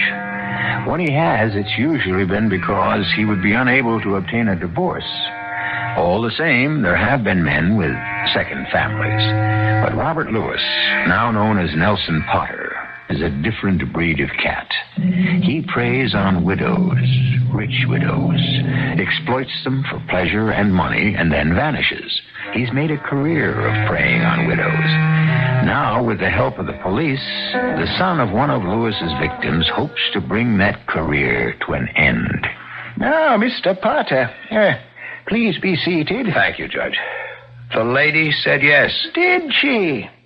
Well, you're a lucky young man. Congratulations. Thank you. She's a marvelous woman. Now that I've heard your good news, I expect you've got a date for me to perform the service. Tomorrow afternoon at 4. Oh, that's fine. I'll open a bottle of champagne I reserve for occasions like this. This check will cover a gratuity to you and several bottles of champagne. $100? What?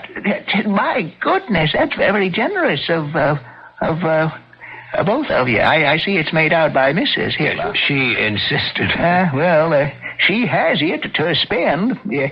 And Hiller's a wealthy woman. But like all good New Hampshire persons, frugal. This is much more than I'd expected. I thank you, sir, sincerely. You're welcome. There's one other thing that you could do for me, Judge. Oh, yes. Well, what is that? I don't want to drag somebody off the street to act as a witness. Oh, well, my wife will be one. She likes champagne. As for the other, now leave that to me. A friend of mine named Eccles will be only too glad to stand up for you. Thank you. I haven't lived in Hanover very long, so I don't... I understand. Life's odd, isn't it? Well, that's not an original statement, but it's a true one. What I mean is, you dropped out of nowhere and right into the arms and affections of Anne Hiller. Perhaps destiny does shape our ends. By the way, if it's not impertinent, where did you drop in from, Mr. Potter? Florida. My mother lived in Palm Beach. She died a few years ago, and I've drifted around since then. Well, it's been pleasant talking with you. Thank you for this generous check, and I'll see you and the bride-to-be at 4 o'clock tomorrow. Thank you, Judge. No, don't bother to show me to the door. I'll let myself out. Goodbye. Goodbye. All right, Sergeant. You can turn the recorder off.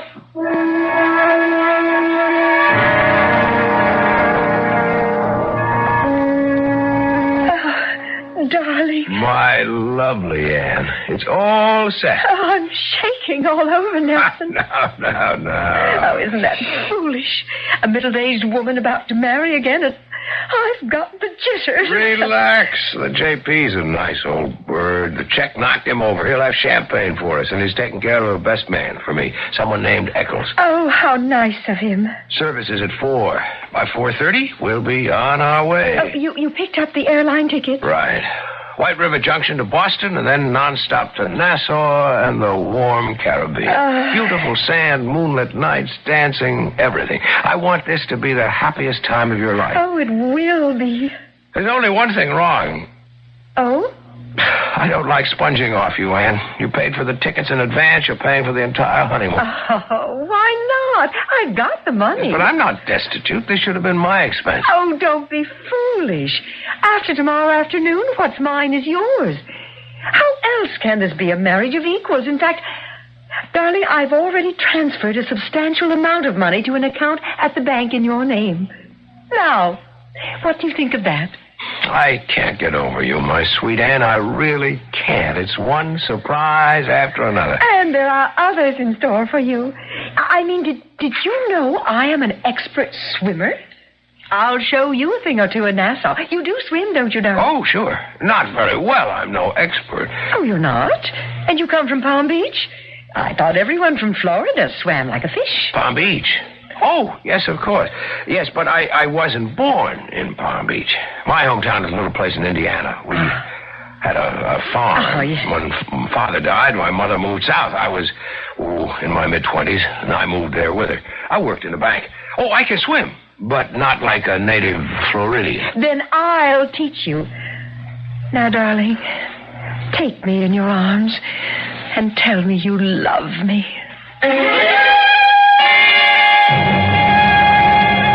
Beautiful, Lieutenant. Yeah, nice view. This is a wonderful old inn. The sun setting against those old Dartmouth buildings, the snow in front of us.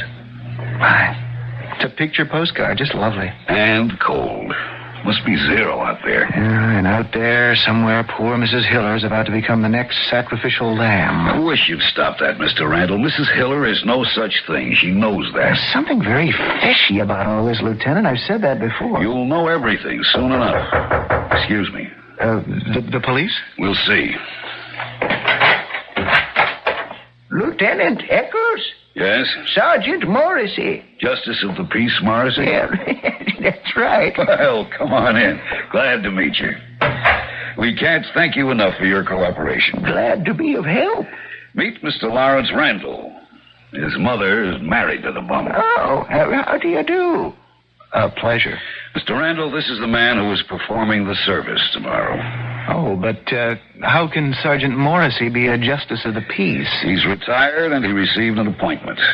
He's licensed to perform the service. Well, even though he knows this man is already married? He knows that from us, not of himself. As far as I'm concerned, Anne Hiller and Nelson Potter will be married by me tomorrow at 4 o'clock. The lieutenant here will decide what happens then. Oh, and by the way, Lieutenant, you're going to be his best man. Oh, that's great. Does this man know what he's doing to that innocent widow? Look, Mr. Randall, for the last time, This problem's being handled by the police. We don't want any interference. Sergeant, I'll be at your house tomorrow before 4. The equipment is working? Works just fine. Good night. I almost forgot. That poem this bum said he wrote. He that loves a rosy cheek, that one? Yeah, I checked it with a young English teacher at the college. Took him a few minutes. Then he found it.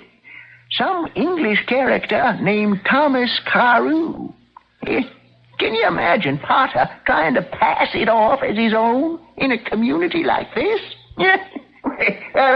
See you tomorrow. Okay, good night. Thomas KARO. Mr. Lewis is a very, very slick character. Tell you what, you'd like to get some dinner, and so would I. I hear there's a good restaurant about 15 minutes north in Lime. Keep your collar up and your hat pulled down when we walk through the hotel lobby, and we'll risk having dinner up there.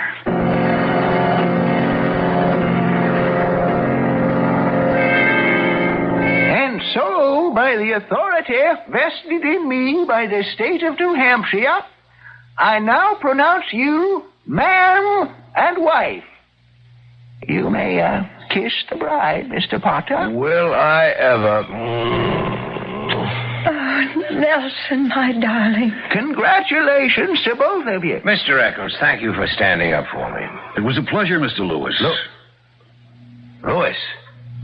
Nelson Potter. No, I don't think so, Mr. Lewis. Now, see here, Eccles, just what is this? Judge, unless I'm badly mistaken, this man who says he's Nelson Potter is Robert Lewis. And he's already married to a woman who lives just outside Philadelphia. Nelson. That's not true. Judge, who is this man? I'm Lieutenant Eccles of the Philadelphia Police Department. Nelson. We're getting out of here, Ann. I don't know what kind of a trick this guy's trying to pull, but you're my wife, and we'll fight this crazy accusation. With every cent she's got. Right, Lewis? How dare you pull a stunt like this? It's no stunt, Lewis. Potter. Nelson Potter. Hogwash. Come in, Mr. Randall. Nelson. Shut up. Hello, Mr. Lewis. You. Quite right. You married my mother over a year ago and disappeared about 2 months ago. You're a bigamist, Lewis. How many times, I don't know. But this time you've been caught.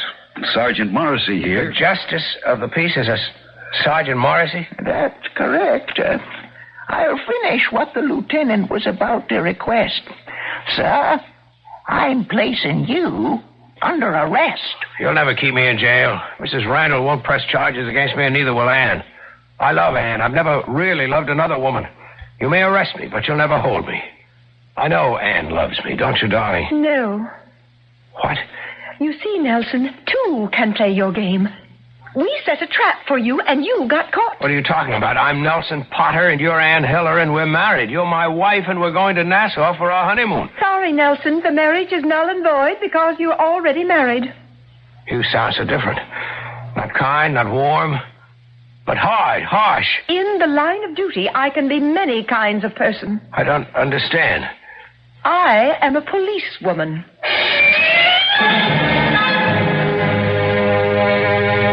Wonderful job, Mrs. Hiller. Thank you, Lieutenant. This young man, Randall, he's been worrying about us allowing you to be hoodwinked. I didn't tell you everything, Randall, because you just might have told your mother about it. You mentioned the name of Ann Hiller, and your mother called her last night. No. Yes. She was most sympathetic. She told me to marry the bum, that he was charming and devoted. Mother really is senile. No, she's not. I understand. She was lonely. But he didn't love her. He pretended to, and he did a good job. Oh, he could charm a bird off a branch. I really liked him. You don't mean that. Oh, but I do. He made me feel like a woman. Well, you can say that in this day of emancipated woman? Emancipation is just a matter of degree. It beats me. How about you, Lieutenant? No comment. I'm a married man. I guess what Lewis has that we haven't got is a bedside manner. You'll have a hard time practicing it in the jug.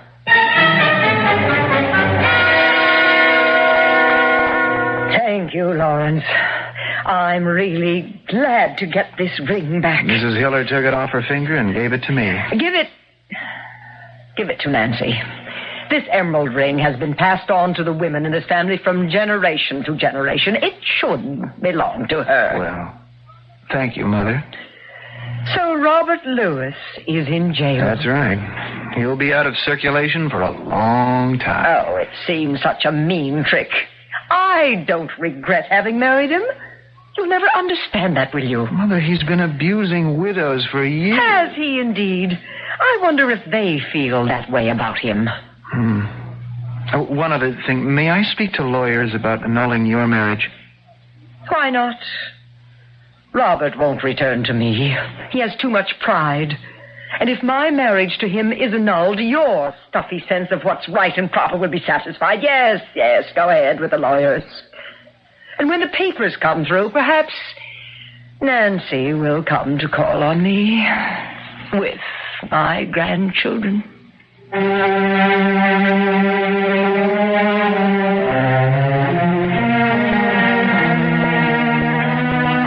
Robert Lewis, Nelson Potter, and alias many other names, a man without a sense of moral responsibility. But if you believed Mrs. Randall, and even that policewoman, Ann Hiller, a man with enough charm to compensate for what you and I hope, would find to be a defect in his nature. It seems obvious that such a rascal, Mrs. Randall's word, should not be allowed to prey on rich and lonely widows, but she didn't seem to mind. I'll return shortly.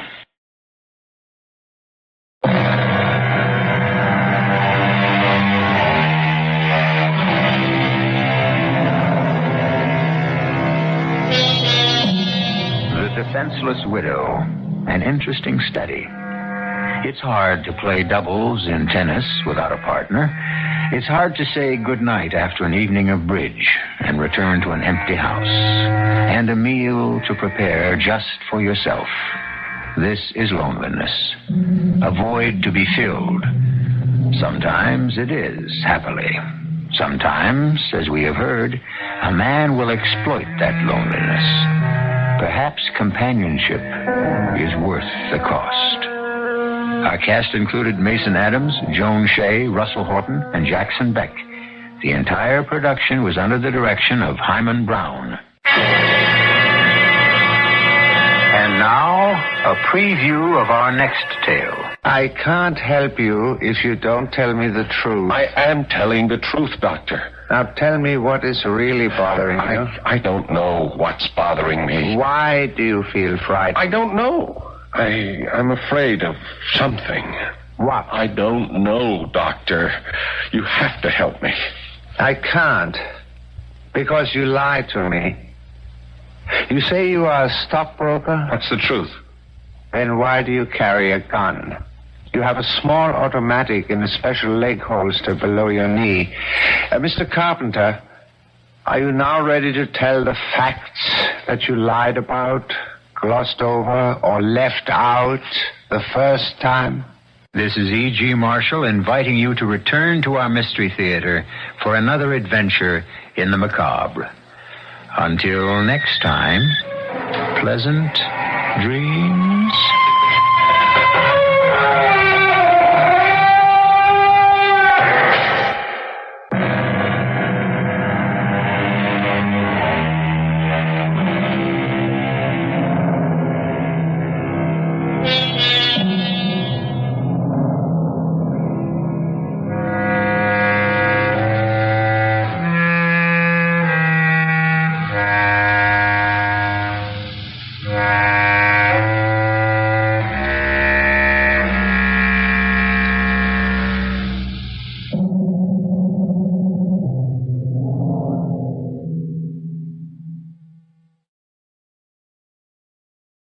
The CBS Radio Mystery Theater presents...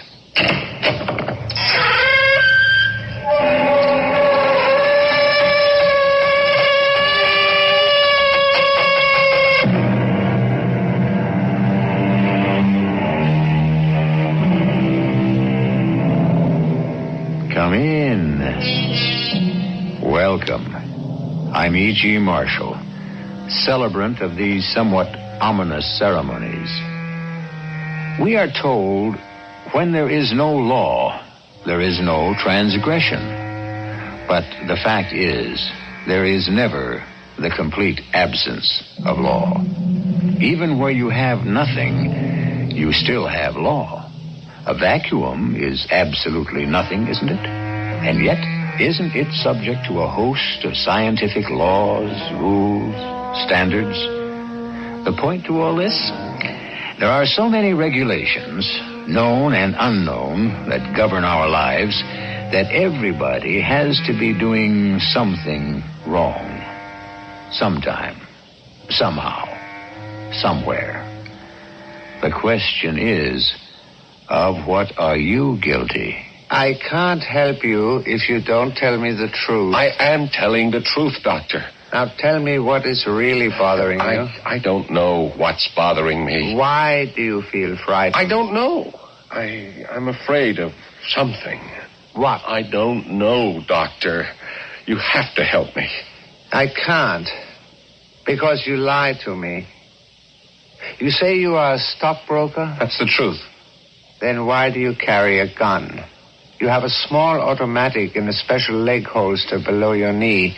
Mr. Carpenter, are you now ready to tell the facts that you lied about, glossed over, or left out the first time?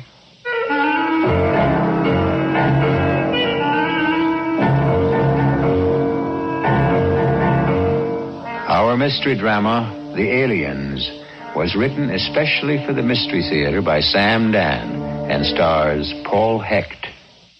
I'll be back shortly with Act One.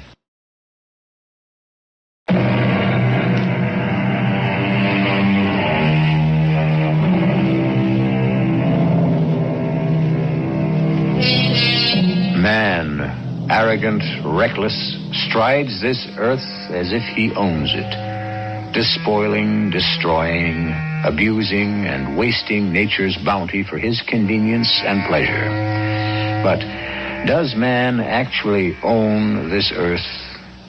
Man, with his intelligence, had made himself the swiftest and strongest of all the living things on this planet. But it is written, the race is not to the swift, nor the battle to the strong. It is 7:30 in the morning. John Carpenter, Jr. is having breakfast.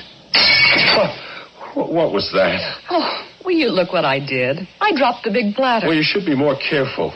Well, it would have to be the one Aunt Maud gave Why us. can't you pay attention to what you're doing? All right. What is this?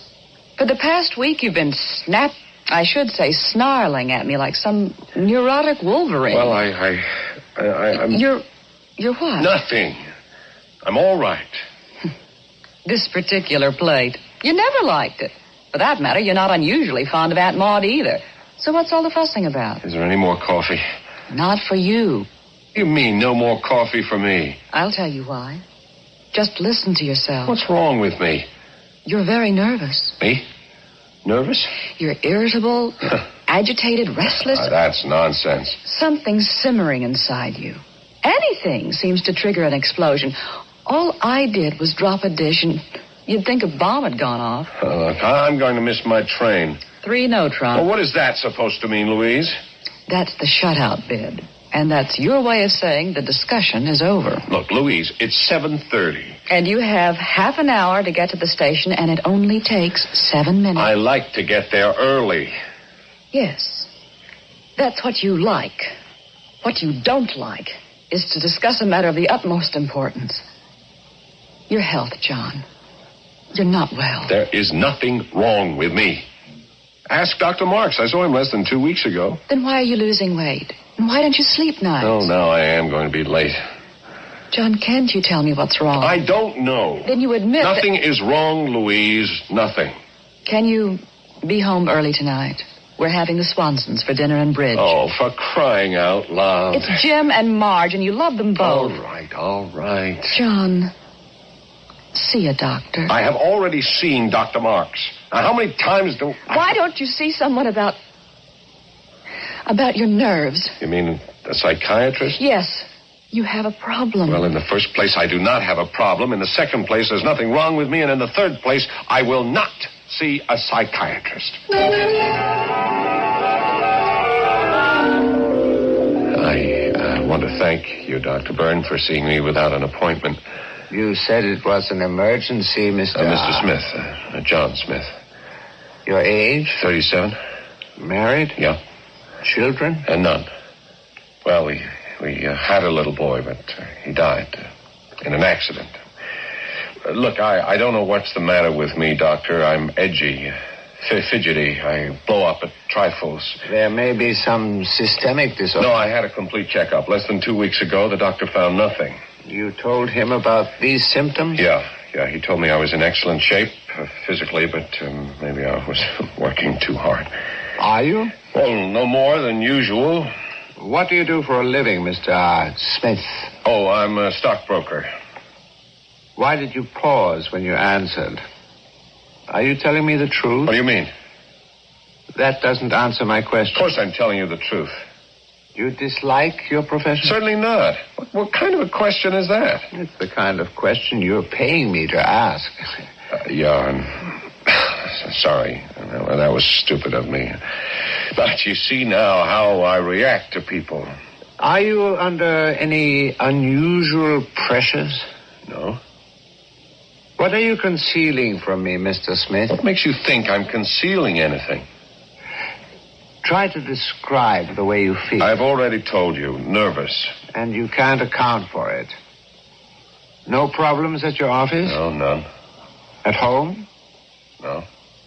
If I were to ask your wife, what would she tell me? She'd say I've suddenly become excitable, apprehensive. 2 words there I would like to discuss. First, suddenly. This is something new?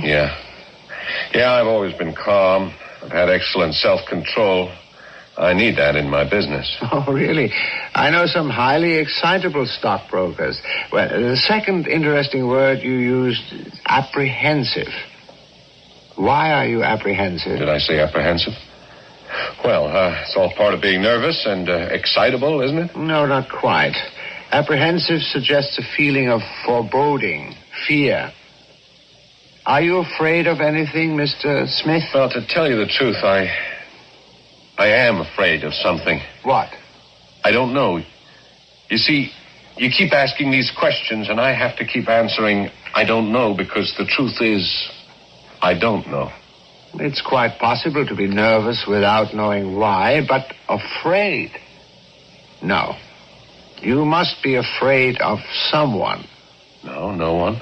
Something. Well, you see, that's what has me licked, Doctor.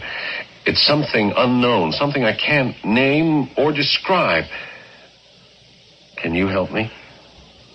I don't think so. Why not?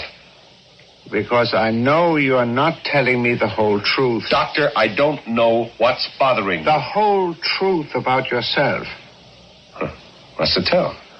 I'm a broker. I'm with Valentine and Sterling. For example, why do you carry a gun? A gun? You have a small automatic in a special holster below your knee. Well, Because you are nervous and upset, you are being careless. That is why I was able to catch a glimpse of it, Mr. Smith. I would assume that a man who carries a gun in a leg holster is quite familiar with and adept in the use of firearms. Right. Shall we begin again? Are you ready to tell me the truth this time? The truth? Tell me some facts about yourself that you left out, glossed over, or lied about the first time. Now, what is your name? What do you do for a living? And what do you think your problem is? Doctor, I am not free to tell you. Then, how can you expect me to treat you intelligently? I may have told you too much already. I'm sorry. I'd better go.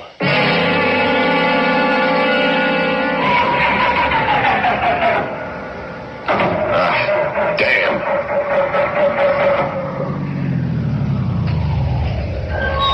I'm afraid your battery's dead. Yeah, I guess so. It was just perfect this morning. May I be of assistance? Oh, could you help me jump start her? Sorry, I don't have those wires. Oh, that's okay. I got them.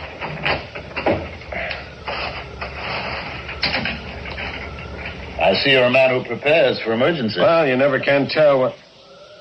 Now, what could have happened to my... Something wrong? What could have happened to the cables? I always keep them in the trunk. I know they were here. Well, may I give you a lift? Oh, no. It's all right. Thanks. I can take a cab. The cab stand seems to be empty. Thanks. I'll call my wife, have her come down here to the station and pick me... Oh, no. I can't do that. Her car's in for service. Well, my offer is still good. Are you sure it's not an inconvenience? Not at all. Get into my car. Oh, you just saved my life. This is one night I can't afford to be late. My wife's best friends are coming to dinner. I understand. Oh, I live at 19 Cleveland Drive. I hope that isn't out of your way. Oh, no. I don't think I've seen you before. You live around here? Just visiting. My name is Carpenter. John Carpenter, Jr., to give it the full handle. How do you do? I'm Ivan Ivanovich Plotnik. Oh, you're not an American. I also have another name. Sasna. Sasna? I'm sure you heard of it. In English, it means pine tree. Pine tree? Yes, pine tree. It's my code name. And it happens to be your code name, too. What do you know about pine tree? Here we are on opposite sides. Yet each of us finds himself on a similar project. Pine tree. Why are you reaching for your gun? If I wanted to kill you, you'd be dead by now. All right, what do you want? I don't know. You're a foreign agent? So are you. Both of us are secret agents. But what's your purpose in revealing yourself? As far as revealing myself is concerned, your people know who I am. Just as my people know who you are. You have your cover as a stockbroker. I have my cover as a journalist. No one is taken in. Both sides allow it to continue. Why? Because we're not important, you and I. We're only small fish. But small fish are also necessary. They're part of the food chain. No, never mind all that. Why have you personally approached me? No matter how many times you will ask me that question, I will have to give you the same answer. I don't know yet. You want to defect? Defect? Whatever for. And is it your purpose to get me to defect? I keep telling you I don't know my purpose. That's why I arranged for us to meet. You must have drained my battery. Yes. Why? I wanted us to talk. There's no one on my side I can talk to. Well, I wouldn't know about that. There's no one on your side you can talk to either. That's not true. Why did you go to a psychiatrist How today? do you know I went to a psychiatrist? Why? You know so much, you tell me. You went because you're upset, nervous, and agitated. Well, that's no great feat of deduction. Obviously, I am on edge. And so am I. I hide it better. But for the past 2 weeks, I can't sleep. I'm just like you. I thought perhaps we could compare notes, help each other. Help each other? Why? We're enemies. I'm not your enemy right now. Come on, what do you think it's all about? It's your people against my people. I said right now. Right now. It's you and me. We are still enemies. Yes, but we have the same problem. We don't even know what the problem is. I need your help. You need my help? Yes, and you need mine. I think Sasna is just a little bit ahead of Pine Tree. So I just happen to be a little more frightened. Look, I don't know what you're talking about. It's the project that frightens both of us. Now, why? You can trust me. How do I know that? I'm trusting you. It's something terrifying, as if the whole world is about to be destroyed. Yeah, I feel the same thing. Something that has nothing to do with my country, or your country, or any country.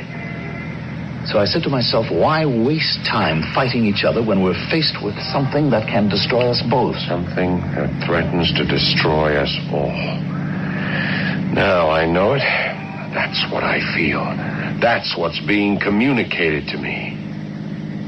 But what is it? Why?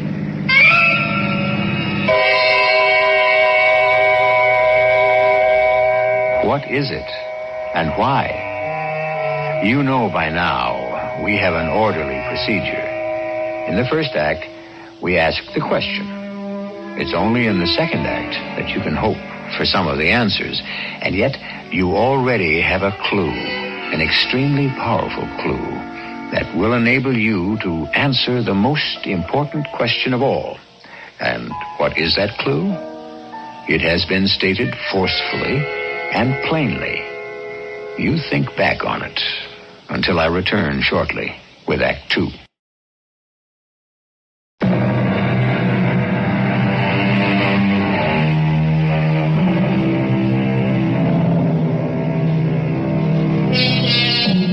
Life for all of us is subject to certain rules and regulations. Whatever we do is performed according to the guidelines set by society. And yet, now and then, a man decides to break the mold. A Caesar crosses the Rubicon. A Nelson holds a telescope to a blind eye and says, "I do not see the signal." A Gauguin leaves a life of the utmost Parisian respectability to become a beachcomber painter in the South Seas. And tonight, John Carpenter Jr. and Ivan Ivanovich Plotnik have also crossed the line. When did the fear start for you? The day I was assigned to the project. The same with me. Psychic communication. I didn't even know why I was put on it. I didn't either. My whole experience is in journalism. I always wanted to be a journalist, a reporter, a writer. What happened? I went to college on a football scholarship. Now, you know what that is? I think so. Yeah, I was so busy playing football, I had very little time to read. But I made All-America. You know what that is? I'm not sure. No, well, it doesn't matter. Anyhow, this brokerage firm offered me a job, and after a while I discovered the whole firm was a cover for a secret agency. Well, I stayed with it. You like it? Yeah, sure. It's interesting. What has your outfit discovered? Well, everybody knows there's psychic communication among animals. Now we've discovered it exists among plant life. Yeah, that's where we are. We're getting indications that even so-called non-living matter has a psychic system of communication. Well, maybe there's no such thing as non-living matter. Maybe all matter has some form of life. That's what's being told to me. How is it being told to you? How? Well, not in words. In thoughts? Not exactly. More by feeling. Feelings, yeah, that's right. Instead of understanding something, I just feel it. It's as if it hasn't been told to your brain, but absorbed by your nerves. Yeah, that's exactly how it is. And I have received this feeling that the world is about to be taken over by a force. An alien force. Aliens. Yes, aliens. Who are they? I don't know. But you do feel they're going to destroy us all. Yes, and that's why I'm frightened. And you feel the same way. Did you try to tell anyone on Pine Tree? I started to, and I could see from the looks I was getting, no one had the vaguest idea of what I was talking about. When I started to talk about it, I also got looks. So I dropped it. Pine Tree and Cessna. Why are you and I the only ones who feel this fear? Maybe we're the only ones who are psychically susceptible. I'm really the most down-to-earth, practical guy I know. So am I. Geez, I often wondered, how do you fellows handle your wives, huh? Mine thinks I'm a journalist. Yours? She thinks I'm a stockbroker. The aliens, if that's what they are, could they be from another world? Yeah, I don't know. That's all I keep saying these days. I don't know. Ivan, what are we going to do? Well, you and I, we've taken the first step.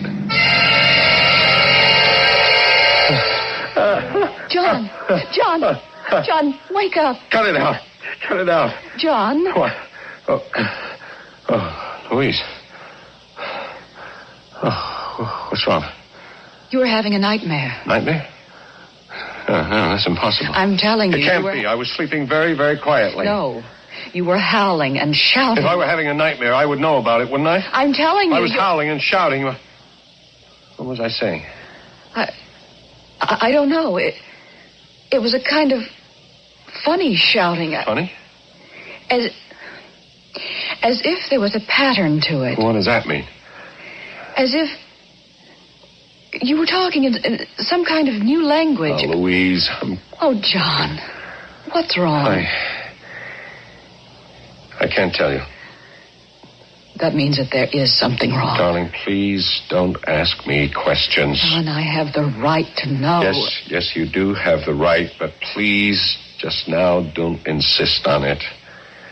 The best way, the only way you can help me is to let me alone.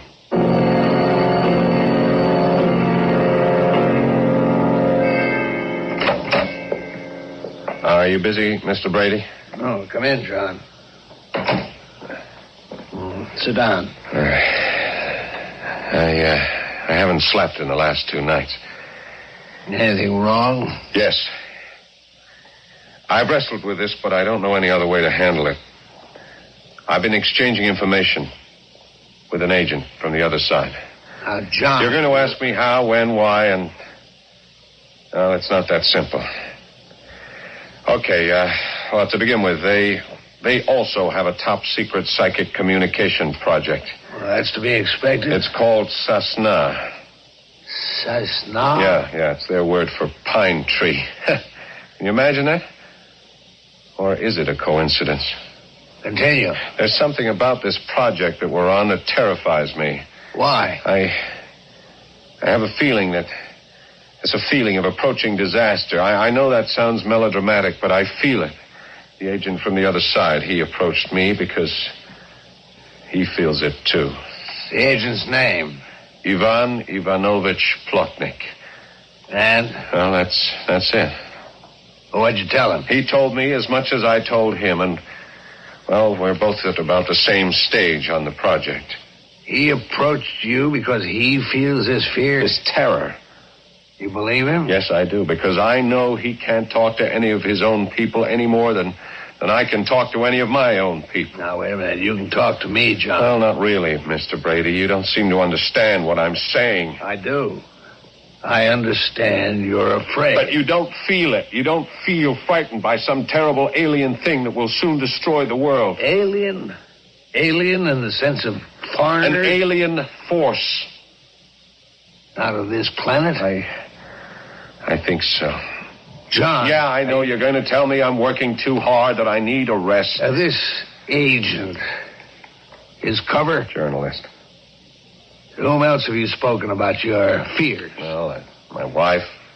What have you said to her? Nothing. She keeps telling me I have to do something, see a doctor. Have you? Oh, yes. What's his name? I didn't tell him anything. Even so.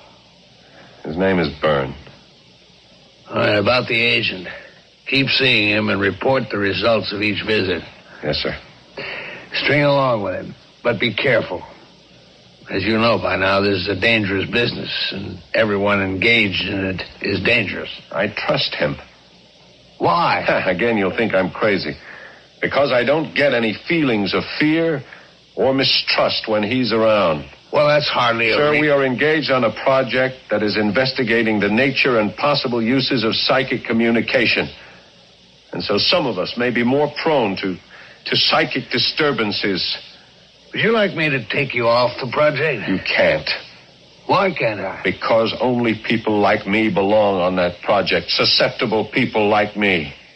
All right, John. But be careful. Very careful.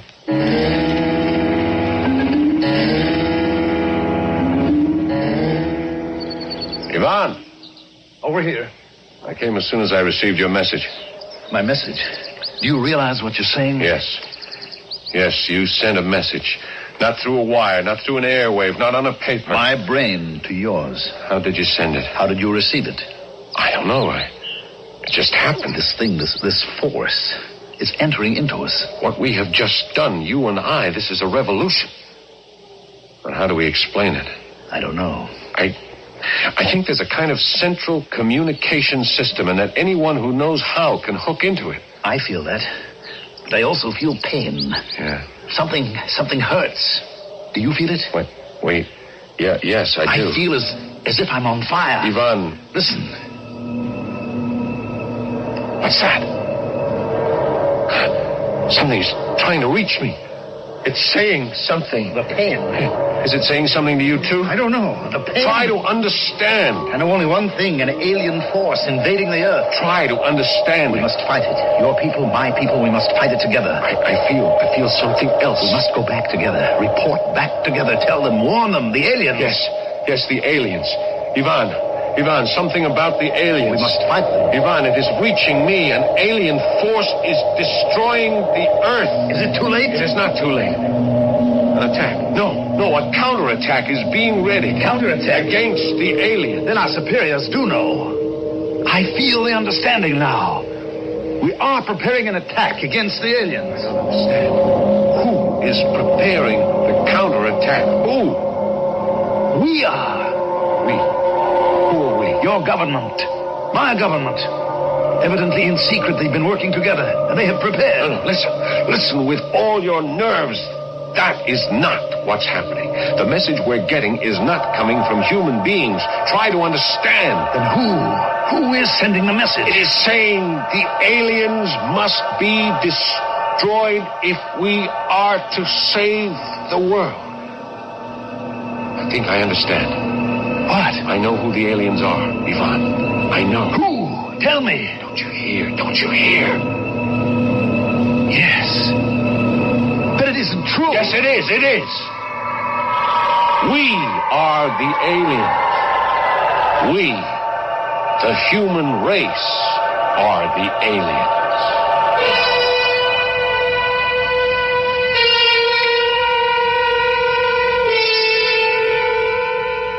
We are the aliens. We, the human race.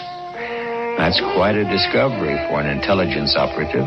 Although, to tell the truth, such a thing has been suspected by many people for many years.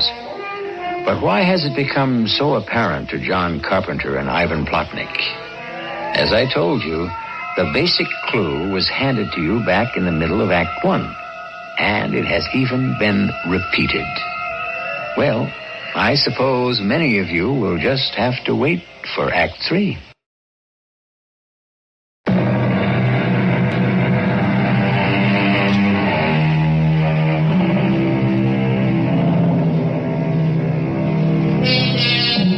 Nothing human is alien to me, said the Roman poet Terence. However, here we seem to have a situation where everything human seems alien to something else. John Carpenter, Jr., a secret agent, seems to have blundered into the most dangerous secret in the world. And the problem is, what can he do about it? We are the aliens? We are going to be destroyed. Why? By whom? Communicate with it, Ivan. Try to understand it. But there is so much pain. Yes, because it's new for us to think like this. It's not the way human beings think, by making pictures in the brain. This is communicating through changes of the body. You understand pain because you feel pain. Who is talking to us? Oh, this isn't talking. It's transferring ideas. We are going to be destroyed unless... Unless what? Listen, Ivan. Help me try to understand. Unless we become part of the Earth. Yes, the Earth. But we are part of the Earth. We are not part of the Earth. We are not part of the chain. We will be destroyed.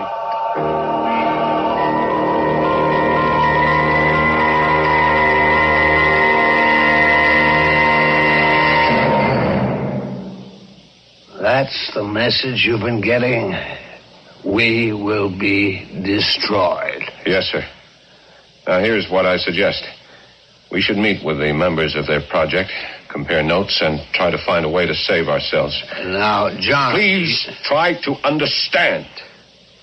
The whole human race can be wiped out. John, I know this is unorthodox, and there might even be hell to pay upstairs, but it's an emergency. Now, John, there stop is no time. All right. We'll do it this way. bring in Ivan Ivanovich Plotnik. Yes, sir. Well, go ahead, call him. I have already notified him. What? Oh, yes. You see, this is all part of it. Part of what? Part of our psychic communication. This is what our project was set up to discover. Plotnik and I already know how to use it. Now, the trouble is, in using it, we also learned other things. You see, because to use it, you sort of hook into a universal communication system and you hear what other things are thinking. Things? Yes. Yes, things, what we call inanimate objects, stones, forces. Forces? Gravity, electricity, winds, clouds, everything that's part of the earth. I see. No. No, you don't. You're treating me like a newcomer. Look, I've been in the service for 15 years. I know that technique, lead the poor fish on. Now, John, wait a minute. I want to help you. What help is there you can give me? The whole human race faces a holocaust. Why don't you bring Plotnik here and we can discuss it? No, because I see what's on your mind. Bring Ivan Plotnik here so you can arrest him. Oh, that's not why I want you to bring him here. Don't resort to lies, Mr. Brady. I won't do it. Even now, I'm warning him. Stay away, Ivan. Hide. Leave the country. I give you my word. He won't be harmed in any way. No. I've been around. I've seen solemn words and promises broken. In the light of... What's that again? Oh, yes. A higher necessity. John, don't you see we're on to it? On to what? Whatever your game is. You want something. I don't know what it is. So you invent this science fiction horror story and this cooperative enemy agent. There's no such person. There is an agent named Ivan Ivanovich. All right, John. It happens. I've seen it happen. It's almost the way it is in the armed forces. A man gets combat fatigue. There is nothing wrong with me. Our life is filled with constant pressure. It's hazardous. When was the last time you had a vacation? You placed me on this project. It was a mistake. And the project is a success.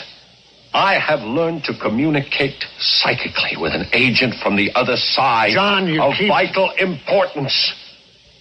We have discovered that the entire human race is in grave danger of extinction. How?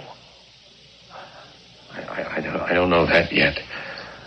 But it will become clear. It will.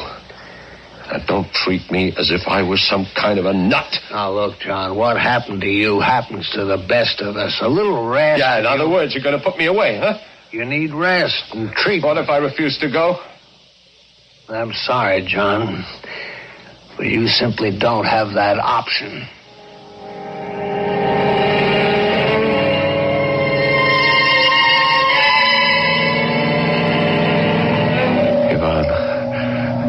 Ivan, are you listening to me? Why don't you respond? Ivan, I don't seem to be able to reach you. No, are you dead? Did they kill you? I need your help. Who's going to go to your people? Ivan!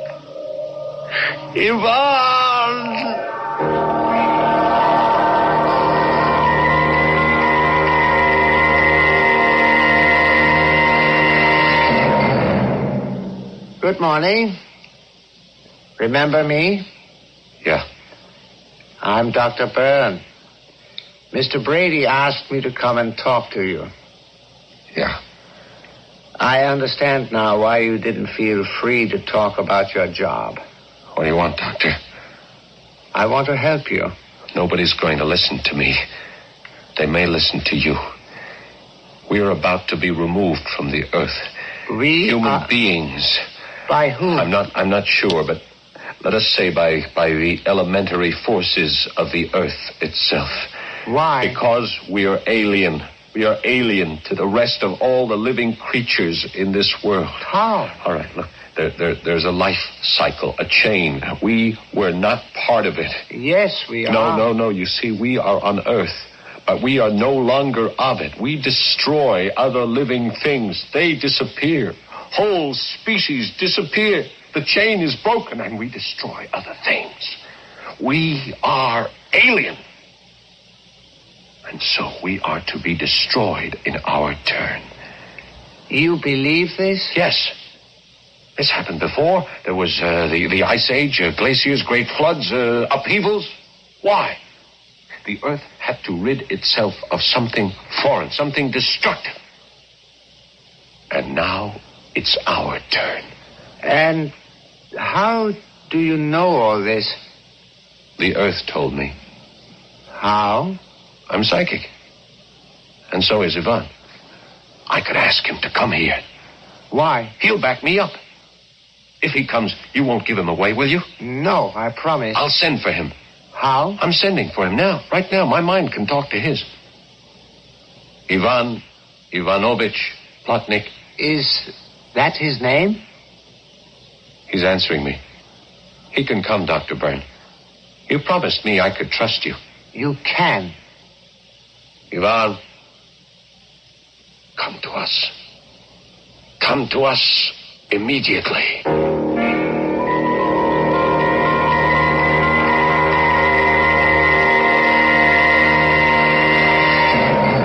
Well, where is he?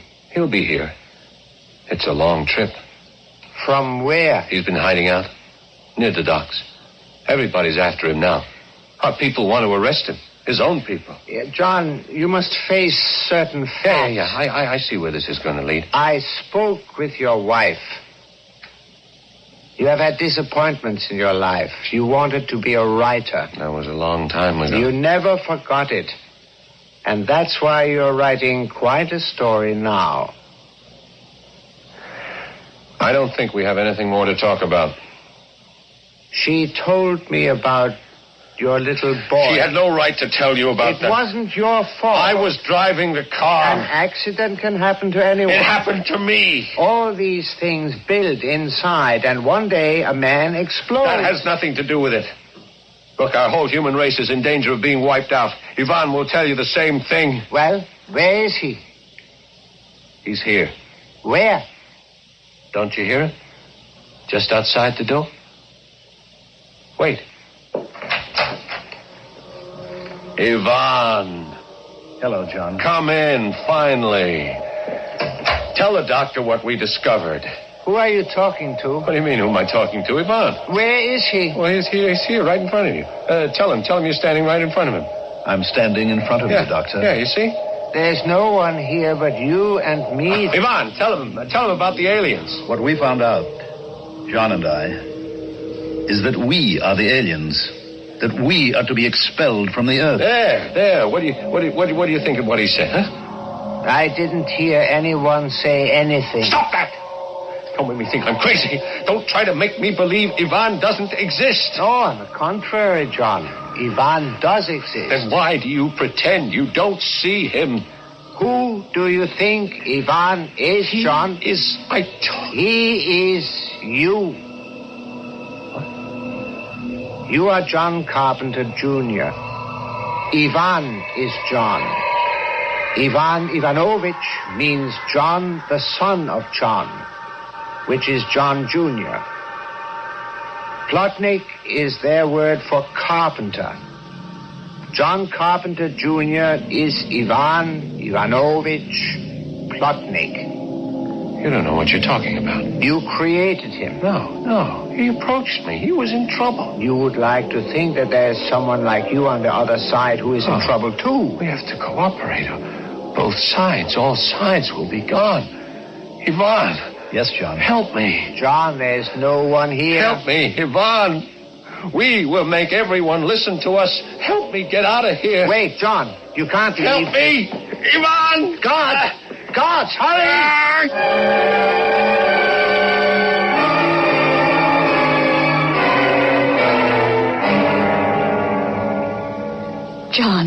John, please, darling. Try to cooperate with the doctors. They want to help you. Yes, Louise. we can still have a long and a happy life together. Of course, Louise. I'll, come again tomorrow. Yes, dear. Goodbye. Bye.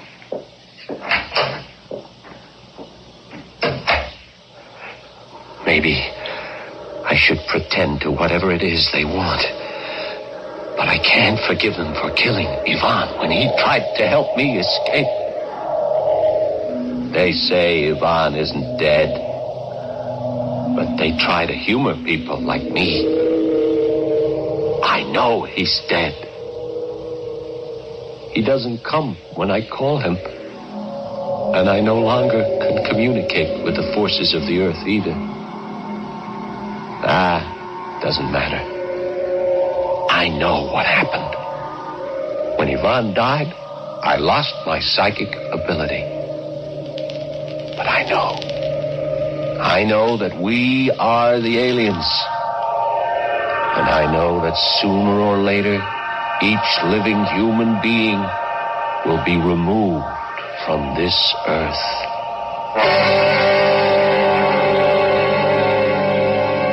And he sits there in the sanitarium, and he makes the dire prediction you have just heard.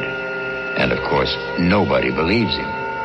But suppose, just suppose, it's true. Wilder things, weirder things have happened. In every prophet, isn't there a touch of madness? Therefore, the sanest thing you can do is wait for me to return in just a few moments.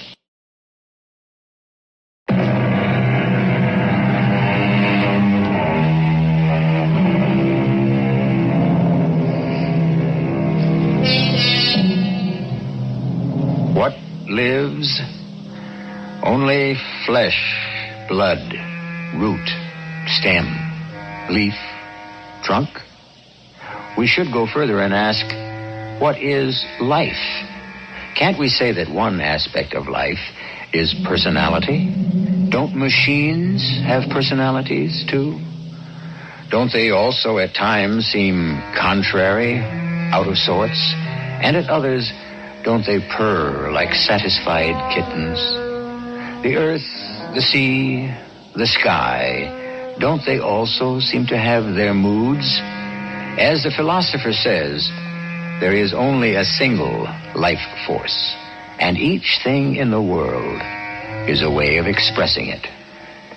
Our cast included Paul Hecht, Mandel Kramer, Robert Dryden, and Marie Cheatham. The entire production was under the direction of Hyman Brown.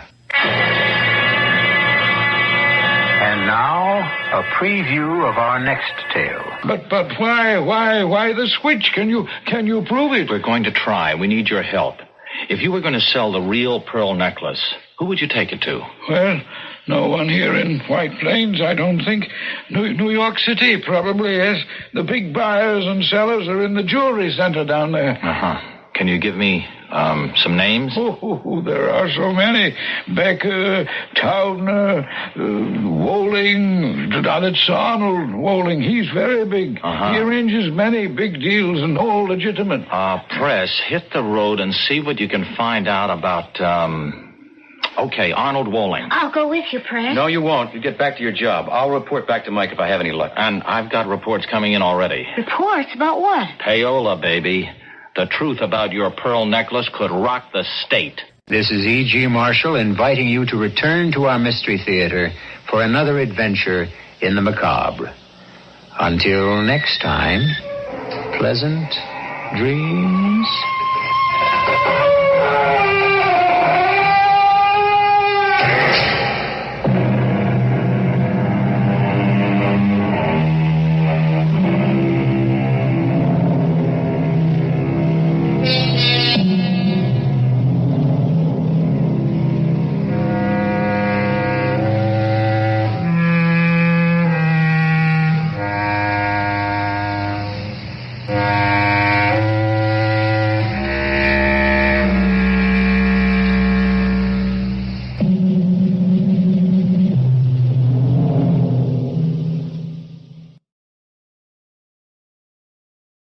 The CBS Radio Mystery Theater presents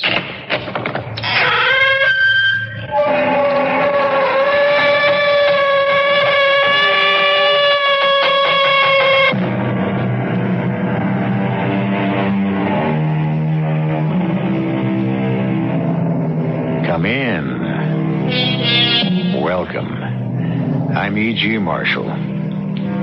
Money has been called many things, but the cynical observation that applies to our story is from Thomas Jefferson, who said, "Money, and not morality, is the principle of commercial nations." Change that a little to money and not morality governs most of our lives, and you will understand our tale. It begins a week after a death in a family, and it begins on a jarring note. Miss Armstrong, I have been a jeweler here for over 35 years, and I've never seen anything like it. Mother willed it to me. She loved that pearl necklace. But it's not for me. It's more for an older woman. What's it worth, Mr. Towner? I want to sell it. No, my dear girl. My father bought it from you. He didn't buy this pearl necklace from me. Miss Armstrong, these pearls are imitation. They're made of paste. They're fake.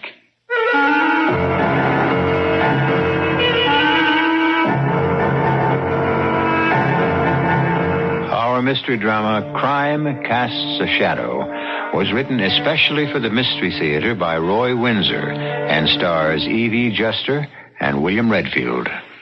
I'll be back shortly with Act One.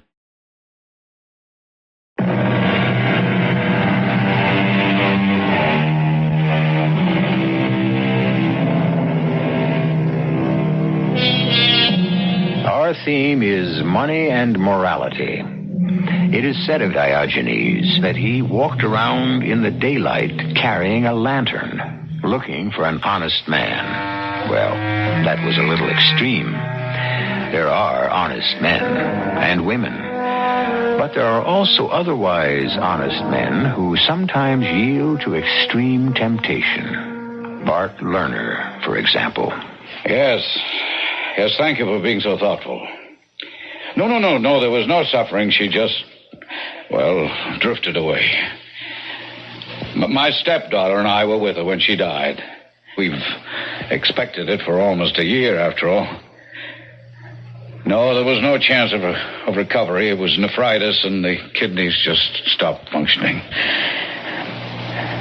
Thank you again. I sure appreciate your call. Yes, goodbye. Hi, Bart. You got a minute? Oh, hey, Gay. You up so early? It's only 9:30. Oh, sure, I'm not expected in White Plains till 10. What is it? Remember this? Sure, of course. Your mother's pearl necklace. Mm-hmm. Beautiful. What are you doing with it? I thought it was in the safe deposit box of the bank. It was. I picked it up yesterday. Oh? Why? Well, my mother left it to me in her will. No conditions attached. She suspected I'd sell it and use the money as a nest egg. Well, why not, honey? It's too old-fashioned for a young woman like you. You might as well sell it. I tried to. Well, you mean today? Mm-hmm. At 9 o'clock this morning. I had an appointment with Max Towner. Oh. My father bought the pearl necklace from him years ago. 15 years ago. 5 years before he died. Yeah. Well, what did old Max offer you for it? Nothing. Nothing? Nope. Not a cent. Max said the necklace is worthless.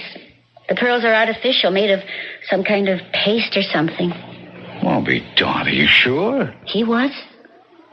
He sold a real pearl necklace to my father for $12,000.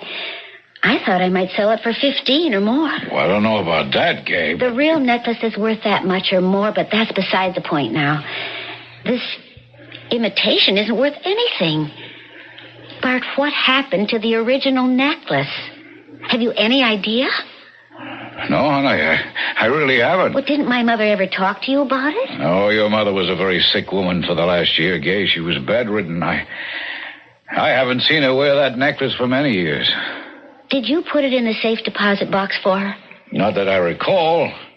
No, she must have done that herself before she was confined. What could have happened to the real necklace, and who replaced it with this? Gail, let me ask you something. What value has the necklace for you? Well, it was a kind of trust fund for me. With $15,000, I could begin to build an estate. Sure. And instead you feel cheated. I don't know what I feel.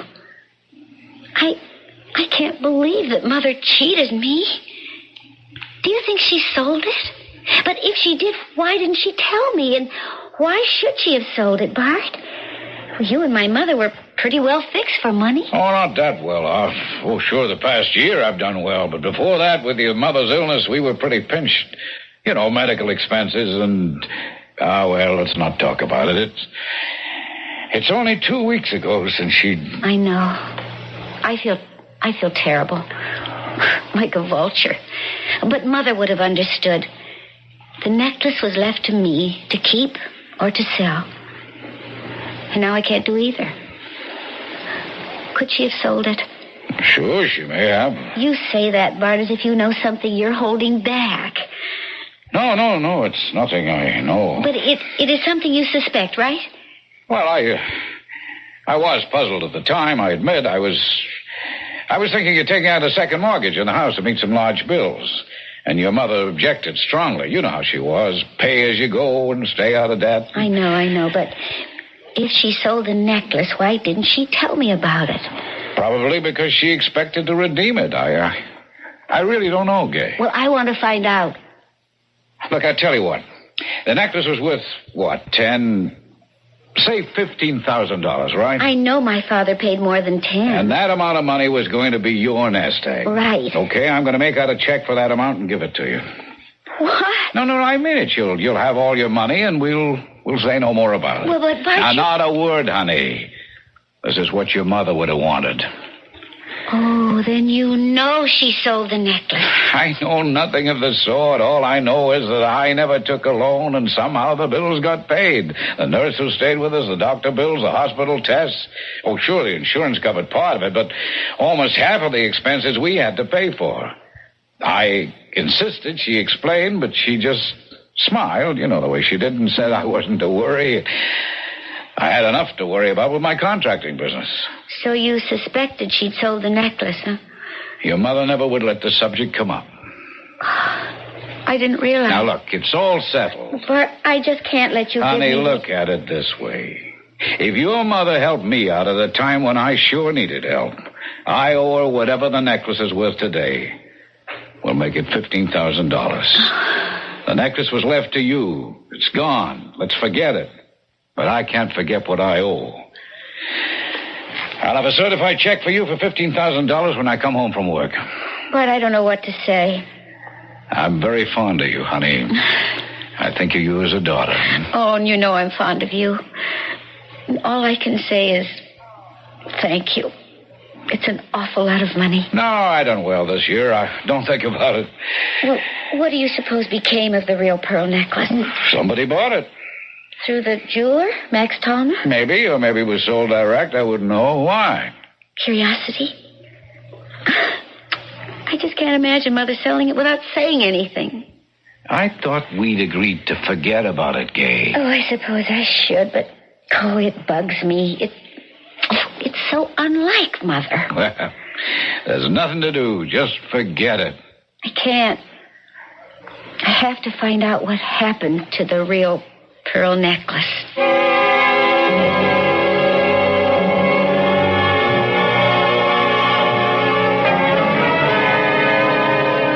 I don't know, Gay. Sounds all right to me. I wish someone would drop 15 grand into my lap. But don't you think there's something funny about it? You're a lawyer. You ought to know something. Well, not the way you've explained it to me. A, your stepfather was pressed for money. Right. B, your mother sells her pearl necklace and pays the bills. Mm-hmm. C, your stepfather suspects that what she has done, and now he very generously is giving you a check for 15 grand to compensate for the loss you've sustained because the necklace was sold. I've got a feeling there's something odd about this whole business. Would my mother have done something like this? You knew her, Press. Well, she certainly wasn't evasive or deceptive.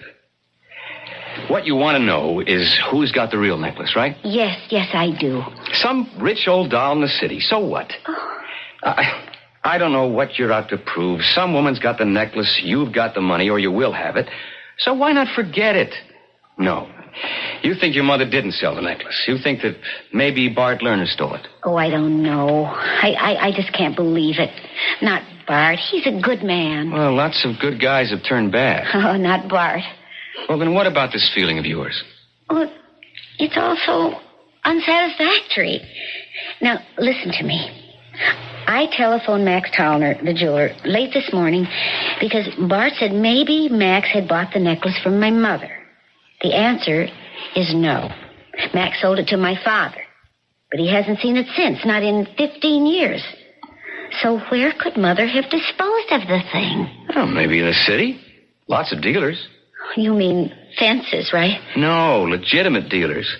The necklace hadn't been stolen. Your mother owned it.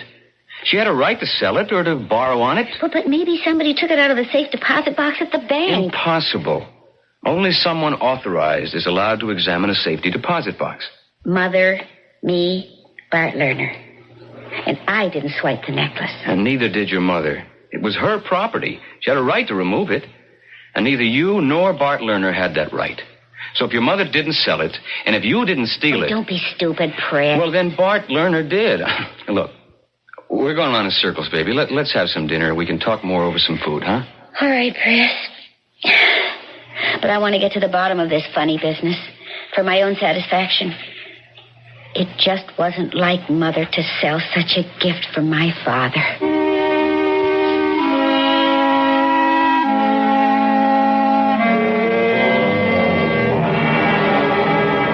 Hello? Yes, this is Arnold Walling. Oh, why, yes, of course. Well, perhaps it could be arranged. Tonight? Oh, that sounds impossible. Well, let me see. It's almost 7 o'clock. You say she's out to dinner or then possibly the theater?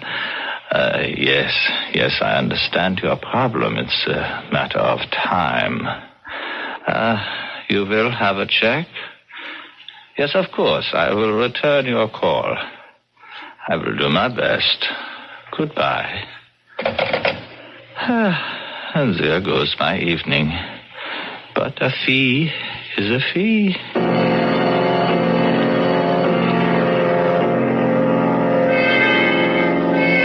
Yay, I'm glad to see you out. I was awfully sorry to learn about your mother. Thanks, Mike. How's the ambulance chaser? And how's the scandal monger? Sit down, Mike. Just for a second, Press. If Gay doesn't mind. Of course not. Oh, thanks. You all right, Gay? I think so. It was bound to come, so we were prepared for it. But it still leaves a big blank in our lives, Bart's and mine. Yeah. You gonna stay on with him? Oh, for a while. But I really want a place of my own. Well, what about this clod here? This clod's gonna marry the lady whenever she sets the date. Oh, Gay, don't. He's just after your money. I've just come into some, Mike. Don't tell him, baby. Don't you know that a reporter is like a ferret in a rabbit warren? Scrap of news and he pounces. Well, maybe he can help. Name it, Gay. Look, Mike, as a pal, give Gay a break, huh? And no story without her approval, all right? Cross my heart, Press. What's the story, Gay? Well, my mother left me a $15,000 pearl necklace. Wow. Wow is right. It was the real thing.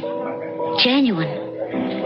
And when I had Max Tallner appraise it this morning, it turned out to be a fake.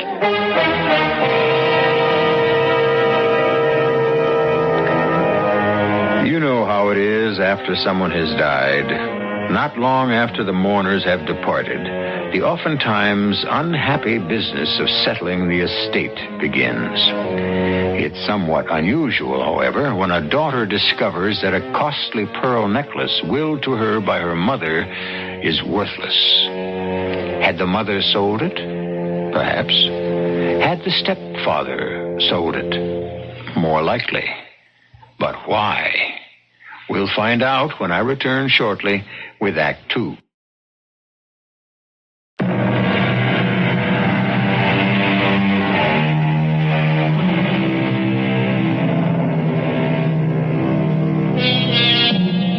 To believe with certainty, we must begin with doubting. That was written a couple of 100 years ago. Nothing highly original about it. Common sense ought to teach us, if not to doubt, at least to question. And that's what Gay Armstrong has been doing ever since her remarkable discovery. A pearl necklace willed to her by her mother and kept in a safety deposit box in a bank has been appraised as worthless. What became of the necklace? We will soon find out. Well, that's quite a story, Gay. What do you think? Well, I don't know what to think. Let's be practical. The necklace is gone, but Gay has the 15 grand. Yeah. I'm sure the money is great, but that's not her point. There's a mystery about the whole thing. What happened? That's what Gay wants to know. Exactly. The whole thing's as phony as plastic wood. Meaning my mother didn't sell the necklace? Of course not. Bart Lerner stole it. Oh, honey, I know how you feel about him. I like him, too. But he must have needed money, so he grabbed the necklace and sold it. You really think that Bart Lerner stole the necklace? Sure. Who else? Well, my mother may have gone to the bank and... I doubt it. She was a pretty sick lady. It's easy to check. The receptionist at the bank vault makes you fill out a slip. Ask the bank to check out the time anyone asked for your safe deposit box, and you'll find out if your mother went to the bank this past year. That's an idea. I mean, it's obvious. I'll bet only Bart Lerner had gone to the bank. Also, can you believe for a minute that if Bart needed money, he wouldn't have talked it over with your mother and that she wouldn't have said, sell the necklace? They had a happy marriage, Gay. His story about all the secretness is so much hogwash. Either your mother said it was okay to sell the necklace or he stole it and sold it. But which was it? And how can we prove it? You can't. Bart can always say your mother agreed to have him sell the necklace. And you can't disprove that, Gay. But Mother would have told me. Maybe. I guess I'm with Preston there. Take the 15 grand and forget the mystery. If my mother told Bart he could sell the necklace, why didn't he say so? Why didn't he tell me soon after the funeral and before I went to the bank to get the necklace to have it appraised? I don't know. Well, don't you find that kind of funny? He had a lot on his mind, honey, after all. No, you can't convince me. And what about now? He is giving me a check for the money because the necklace is false. Well, he's in the money now, Gay. But does anyone just hand over $15,000 to a stepdaughter? That strikes me as a guilty conscience. Hey, no, wait a minute. What? A year or so ago, Bart says he was pinched for money. Mm-hmm. Now, what about now, today? He's making a lot of money. Doing what? I know he's a contractor, but what specifically is he doing? What's he building? Well, I can answer that, Mike. Bart's company is building a big stretch of road in northwest New York State. Miles and miles of it. Now, why? What are you thinking? A real story. You've lost me, Mike. Good. Forget it. Let me just do a little digging. If I discover anything, I'll let you know. But what about my necklace? Mike, maybe if you ran a little human interest story in the forum... No, I don't think so. That could embarrass you. I agree. All Mike could write about would be your suspicion that Bart Lerner stole the necklace. We don't know that. Oh, I'm sure of it now. That's not good enough, honey. You have to have proof. Also, so soon after your mother's death, you'd look, well, greedy. Oh, I suppose that's right. But what do I do? I got an idea. If it pans out, we'll know what happened to the real necklace. And I'll have a story for our front page. What kind of a story, Mike? Graft.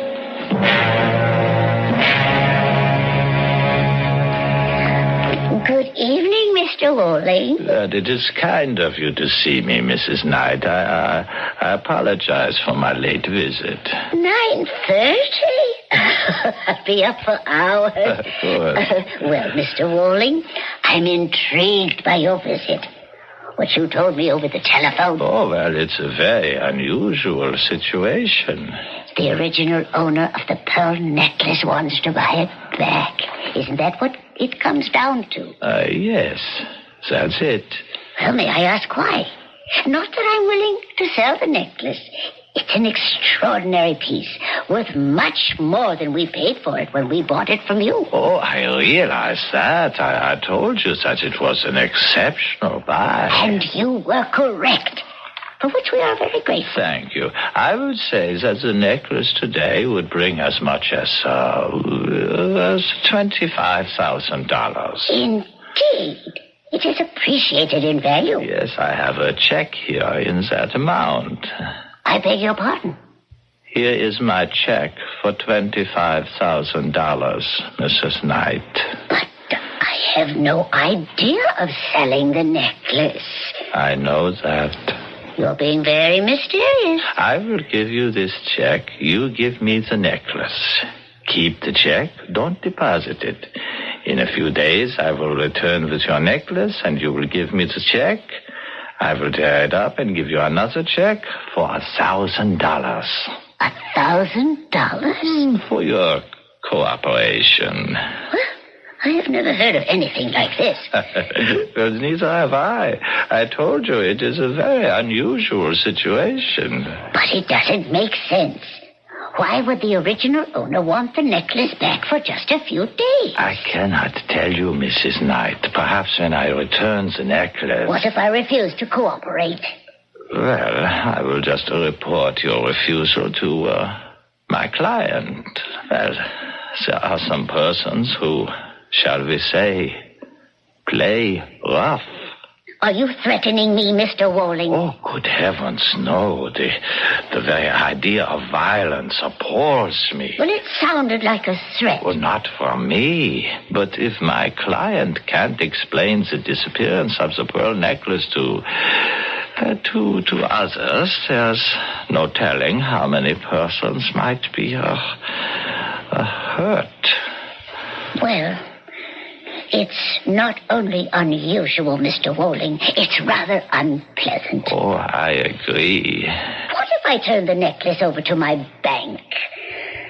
Don't tell me these so-called strange men would break into the bank. Oh, no, certainly not. That would be crude and obvious. You frighten me. It frightens me, too. Why do you think I've given up my evening to pay you this visit? I've enjoyed meeting you again, but I'm not here by choice. I see. Then I really don't have a choice, do I? The police? Oh, they could protect you. Up to a point. It is incredible. Sickening. As if I were being watched and controlled by some kind of secret police. Well, Mrs. Knight? Give me your check. Thank you. I will return the necklace in a few days. I'm sorry about this, Mr. Walling. Sorry for both of us. Excuse me.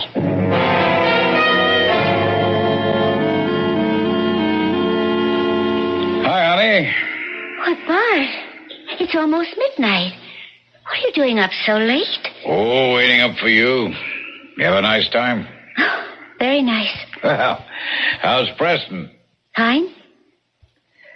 Did you just wait up, or did you want to see me about something?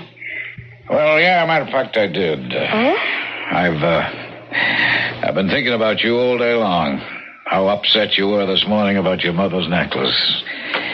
And by the way, here's that check for you. Bart, I don't know. Now, please, I want you to have it. But $15,000. The real necklace is worth at least that much. So give me the fake necklace and we'll drop the subject for good, huh?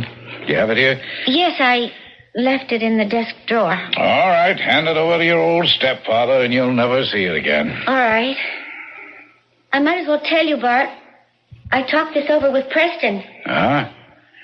Here's the box. Oh, thank you. So, what did Preston have to say? Take the check and forget about the necklace. Smart young man. Let me take a look at this thing. It's quite beautiful, isn't it? Yeah. Hard to believe it's a fake. I couldn't tell, could you? No. But we're not experts. They look like genuine pearls to me. I couldn't possibly tell the difference. No, neither could I. I mean, I've never seen more perfect match pearls. And these are fake? That's what the jeweler said. I wonder if he knows. Max Tallner? Oh, sure he does. He sold the real pearl necklace to my father. Why wouldn't he know? Well, Max Dillner's a pretty old man. You think he could be mistaken? I couldn't say, but these look pretty good to me. I mean, if this necklace is fake, it's one great piece of work. Oh, I wish I knew more about stuff like this. Well, let's not worry about it. You got the check, I got these. Maybe I'll have another jeweler examine them. Why don't we go back to Max? We? Why not? I owe it to you, Bart. What do you mean, owe it? Well, Bart, will you forgive me if I tell you something? Forgive you for what? My crazy imagination. You come again? Well, I thought about what you told me this morning, and I just couldn't quite believe it, Bart. I mean, Mother selling the necklace to pay bills and not telling me about it. Well, don't you think it would have embarrassed her, selling something she had already willed to you? That makes sense. Now. And what else went through that imagination of yours? Oh, I'd rather not say. Makes me feel crummy. Wow. Oh, did you think that I had stolen the necklace? Oh, please, Bart. Well, of course. It was a perfectly natural thing to think. I thought about it at work today. I knew what you were thinking. Oh, I feel terrible about it. Please forgive me. Done. And now let's forget it. Are you going to see Max Tallner tomorrow? Oh, you might as well. Wouldn't it be wonderful? Oh, it couldn't be. I was going to say, wouldn't it be wonderful if this necklace is the genuine one? Why, would you want it back? Oh, no. It's beautiful. But it's not for me. You do prefer the check. Oh, yes. Oh, but I'd be happy if this thing was really worth what you paid for it. Oh, that's too much to hope for. But it would be like having $15,000 fall right into my hands, huh? Yes, Max said it was worthless. Well, he should know. He could have been mistaken.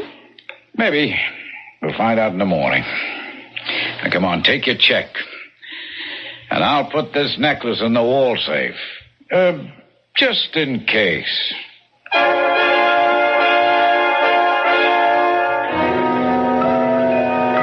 From what we've heard, that pearl necklace seems to be a rope of hemp around Bart Lerner's neck. Why?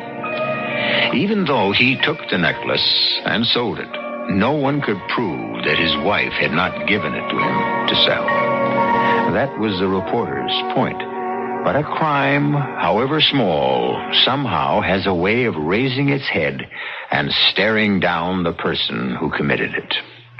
I still don't know what Bart's real crime was, but we'll find out when I return shortly with Act 3.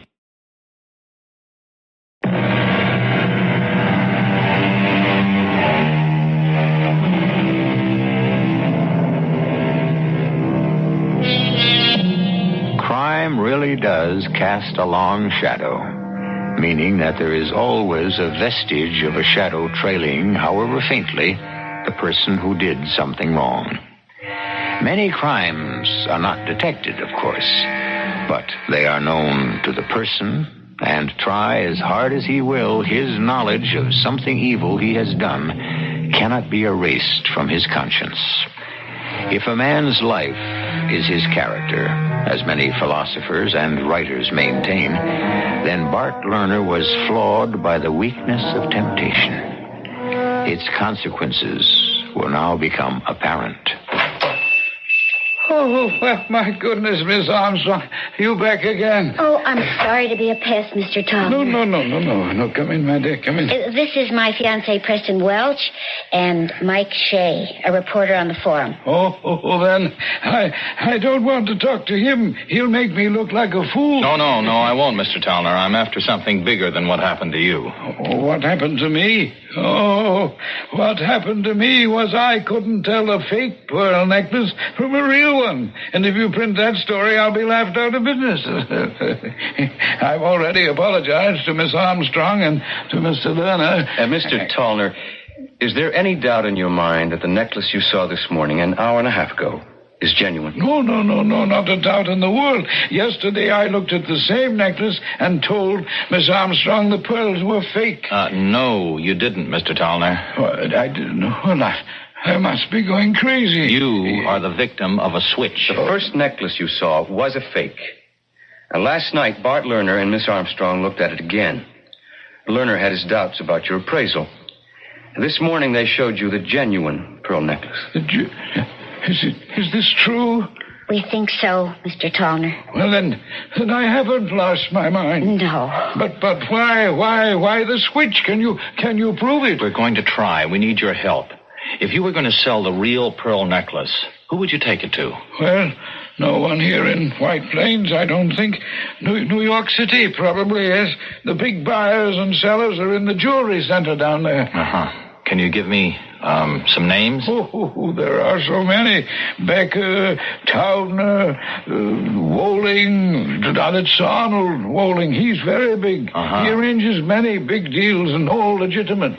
Press, hit the road and see what you can find out about, okay, Arnold Woling. I'll go with you, Press. No, you won't. You get back to your job. I'll report back to Mike if I have any luck. And I've got reports coming in already. Reports? About what? Payola, baby. The truth about your pearl necklace could rock the state.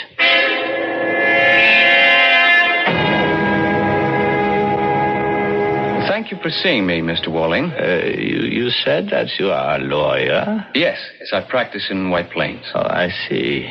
And you said you wanted to ask me about a pearl necklace? With the idea of buying one? No, Mr. Walling. With the idea of finding out the name of the person from whom you bought it. Assuming that I did buy such a necklace, the name of the seller is confidential information. You can, of course, understand that. Of course. Just what is your interest in the necklace? It was willed to a young lady I know. When she went to have it appraised, it was declared worthless. A fake necklace had been substituted for the genuine one. I see. Do you, Mr. Walling? Someone had to make that false necklace. You bought the genuine one and sold it. Those were legitimate transactions, Mr. Welch. I don't question that, but if you sold it, how did it happen that this morning at 9 o'clock, the young lady had the necklace appraised a second time, and this time it was the genuine article? I can't say. Did you help to arrange the switch, Mr. Walling? And before you answer, it is the opinion of a very sharp newspaper reporter, Mike Shea, and mine also.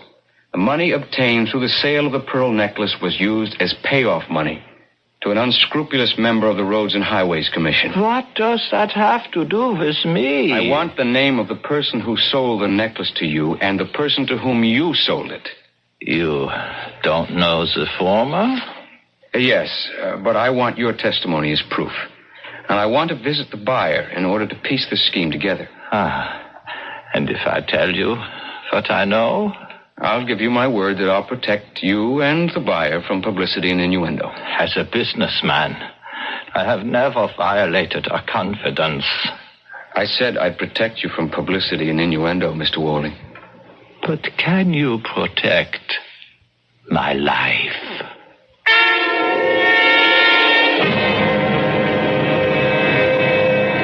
And that is all I know, Mr. Welch.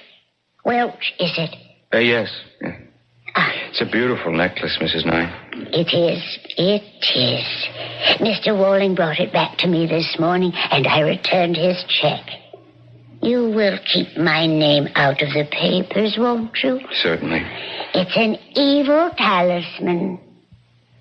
Well, I'm sorry for the stepfather. You say he's a nice man. Yes, he's very nice. He made a mistake is all. Not so much in selling the necklace to Mr. Walling, but in paying money to influence the paving contract. You know that for a fact? Just about. You expect him to involve the man he bribed? Well, he'll have to explain what he did with the money. If he won't, it'll go to court. Under oath, he'd have to talk. Alternative is jail. Oh. I wouldn't like to see that happen. Oh, but he'll be punished, of course. But if he cooperates with us, he might just be fined and placed on probation. I'm sorry for him. I am, too. As I said, he's really a nice man.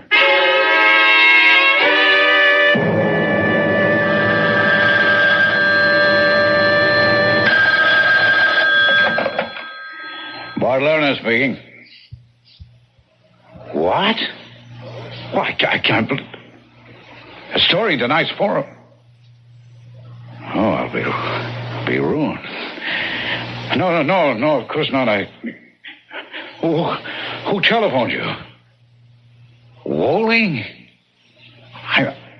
Well, that knocks me out. Yes, well, let me explain, please, sir. Look, my stepdaughter had the necklace appraised this morning. It was the real one. She was happy. She kept the check I'd given her, and I returned the necklace to Walling. I thought the whole thing was over and done with. Yes, sir, I realize it isn't a... Of course, sir. I'll protect you.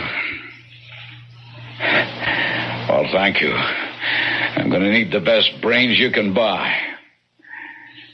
I can't tell you how sorry I am. What do I do? What can I do?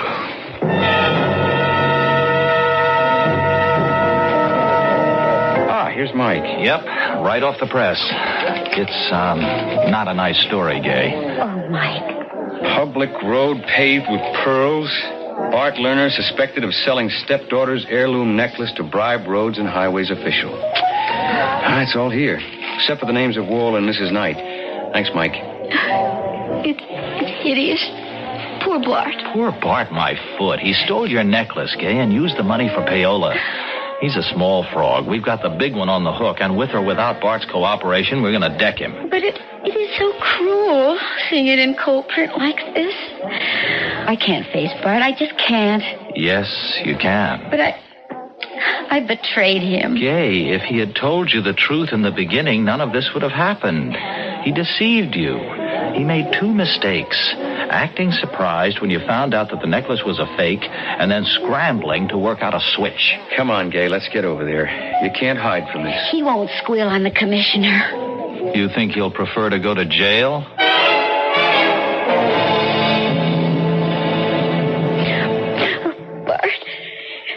Bart, I'm so sorry. All right, baby, all right. Come on, don't cry. Sit down, Preston. Mike. Right, thank you. I didn't know that rotten necklace. There was nothing wrong with the necklace, honey. Now, come on, dry your tears. How can you take it like this, Bart? What else can I do? I made a mistake. I have to pay for it. Oh, I'm so sorry. It just breaks my heart. Yeah, I'm kind of sorry, too. Well, Mike, you've had a field day, haven't you? I don't look at it that way, Mr. Lerner. You know, your newspaper is going to have a libel suit on its hands tomorrow. We can support what I wrote. You think so? Yes. All that Preston and I found out isn't in that article. Oh, I admit selling the necklace. My wife knew about that at the time. That's not what you told Gay. You said she probably had sold it. And you can't guess why. I didn't want Gay to think her mother and I had robbed her of a gift, freely given. Wait a minute. If you agreed to sell the necklace, why did you have Mr. Wolling make a paste copy of it? I don't think I'll answer that question. I gave Gay $15,000 for the imitation necklace. To make her forget the whole thing, sure. But that's where I came in, Mr. Lerner. Just a little more than a year ago, you were awarded a big paving contract. Why you? Well, we ran that down. You got the contract because one of the commissioners recommended you very strongly. Did you bribe him, Bart? Gay, I've been an honest man all my life. So you won't answer the question?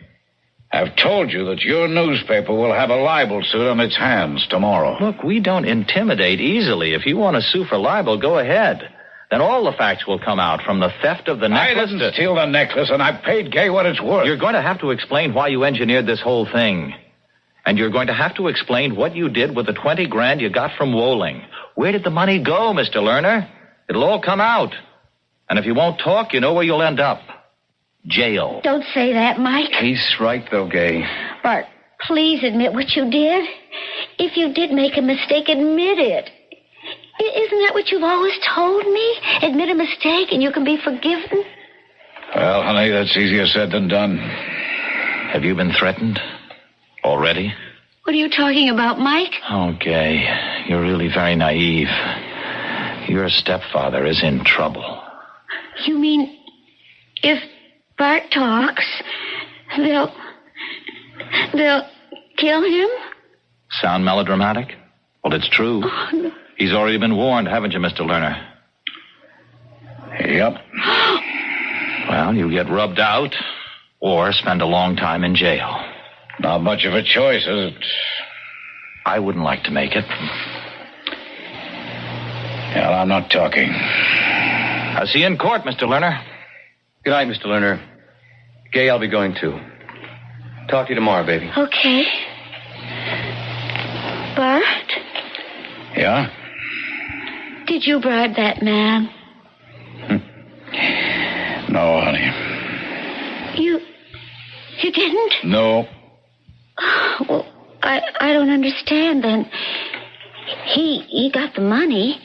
If he had... Yeah, he got the money. Who gave it to him? Who is he, Bart?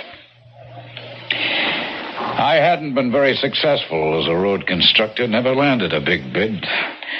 I didn't know why. The man who received the money is named Thornbury. I know him, Bart. He was a friend of my parents. Yeah, and an influential man. And you didn't give him the bribe money? No, but I intend to say I didn't. Well, if you didn't give it to him, who... Bart. It got me the bid, honey. It was well-intentioned. Mother. She did it for you. And now you'll go to jail. It's our secret, Gay, honey. And no one is ever to know.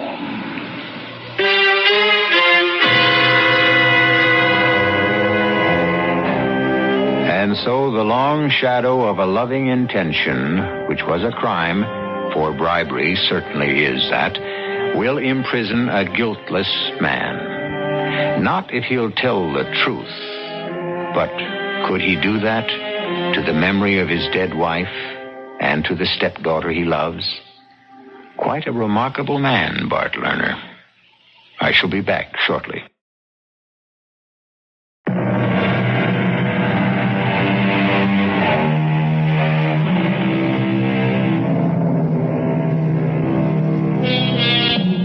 I leave you with this thought.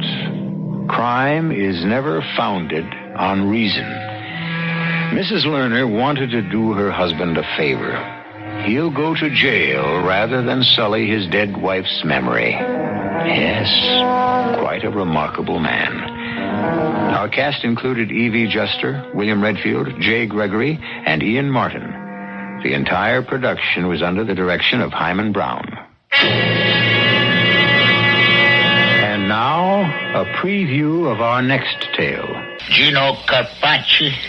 Me? Gino Carpacci? I know my own husband, I hope. And you better get over to your appointment with the man. Lucelli? The Godfather. Gino, what did you do? I don't know. Well, you gotta have some idea. You're on the carpet. And it's no redwood they're rolling out for you. Oh, Gino, I'm scared. So am I. That makes two of us. This is E.G. Marshall inviting you to return to our Mystery Theater for another adventure in the macabre. Until next time, pleasant dreams.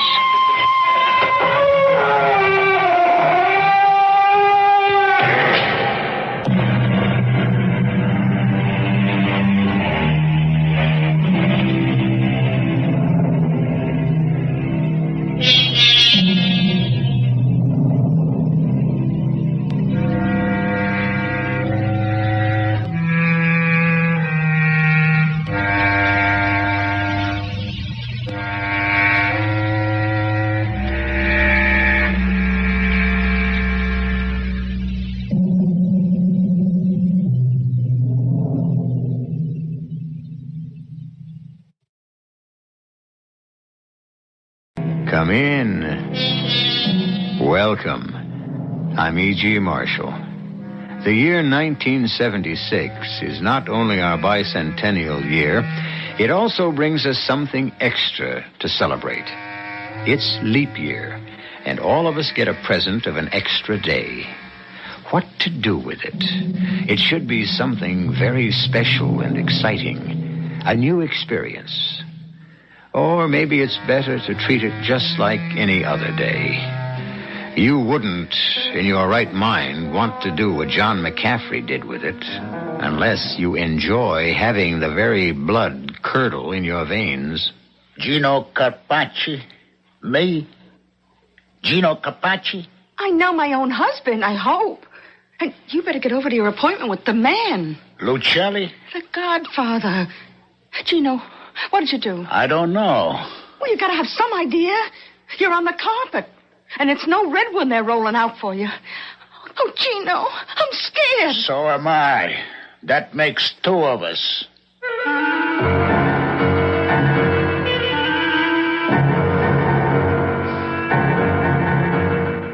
Our mystery drama, The Other Side of the Coin, was written especially for the Mystery Theater by Ian Martin and stars Ralph Bell. I'll be back shortly with Act One.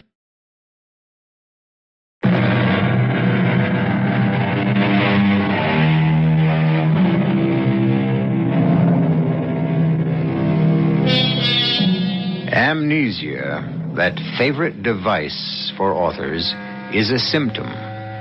There are many forms. The most familiar to all of us, one of two, anterograde or lacunar. The first of these means simply the loss of memory of past experiences. The second means loss of memory for isolated events, a gap in memory. Patchy recollection with sudden blanks is a common result of having a little too much to drink.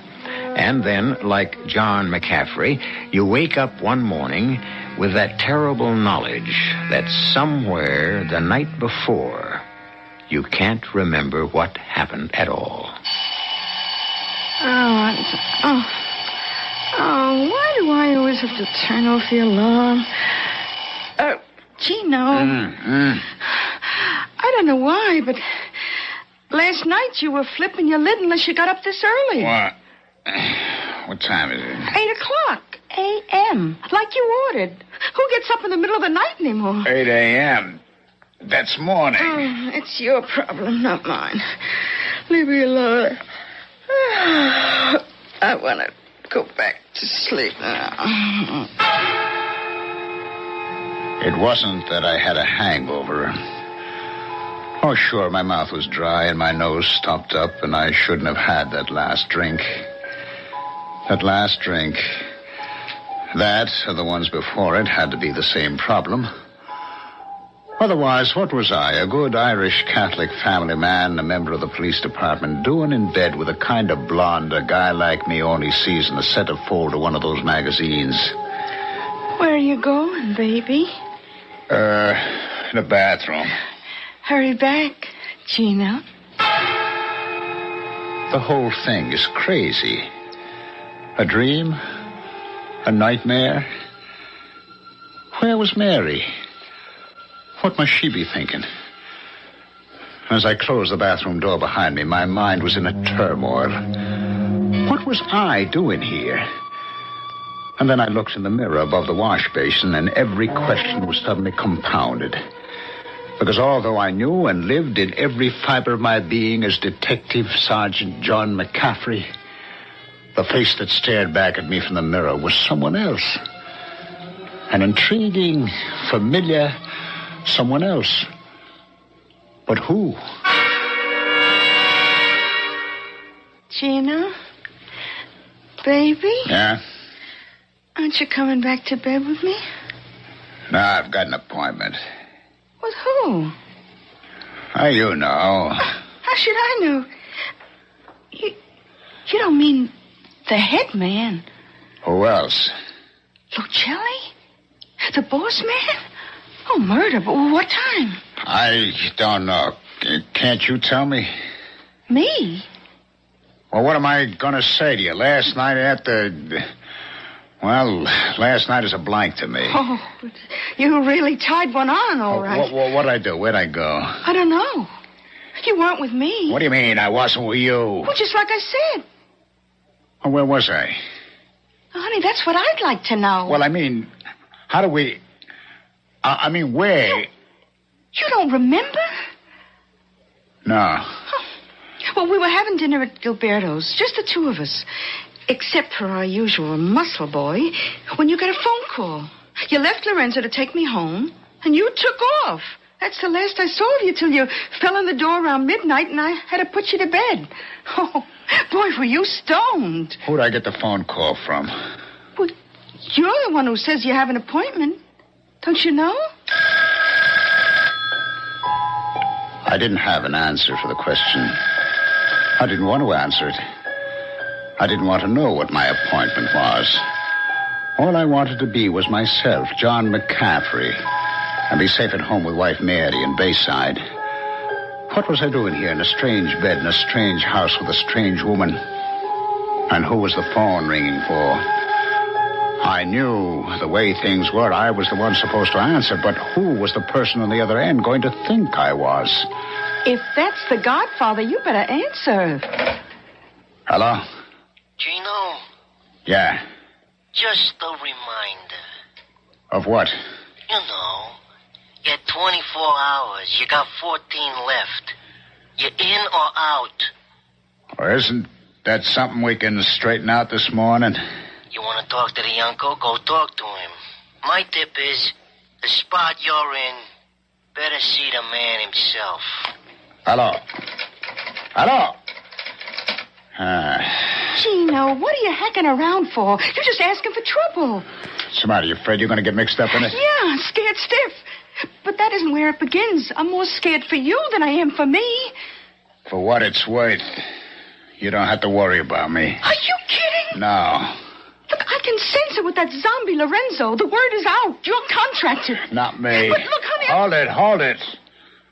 I can't explain it all, but... You really want to help me? You have to ask. Okay.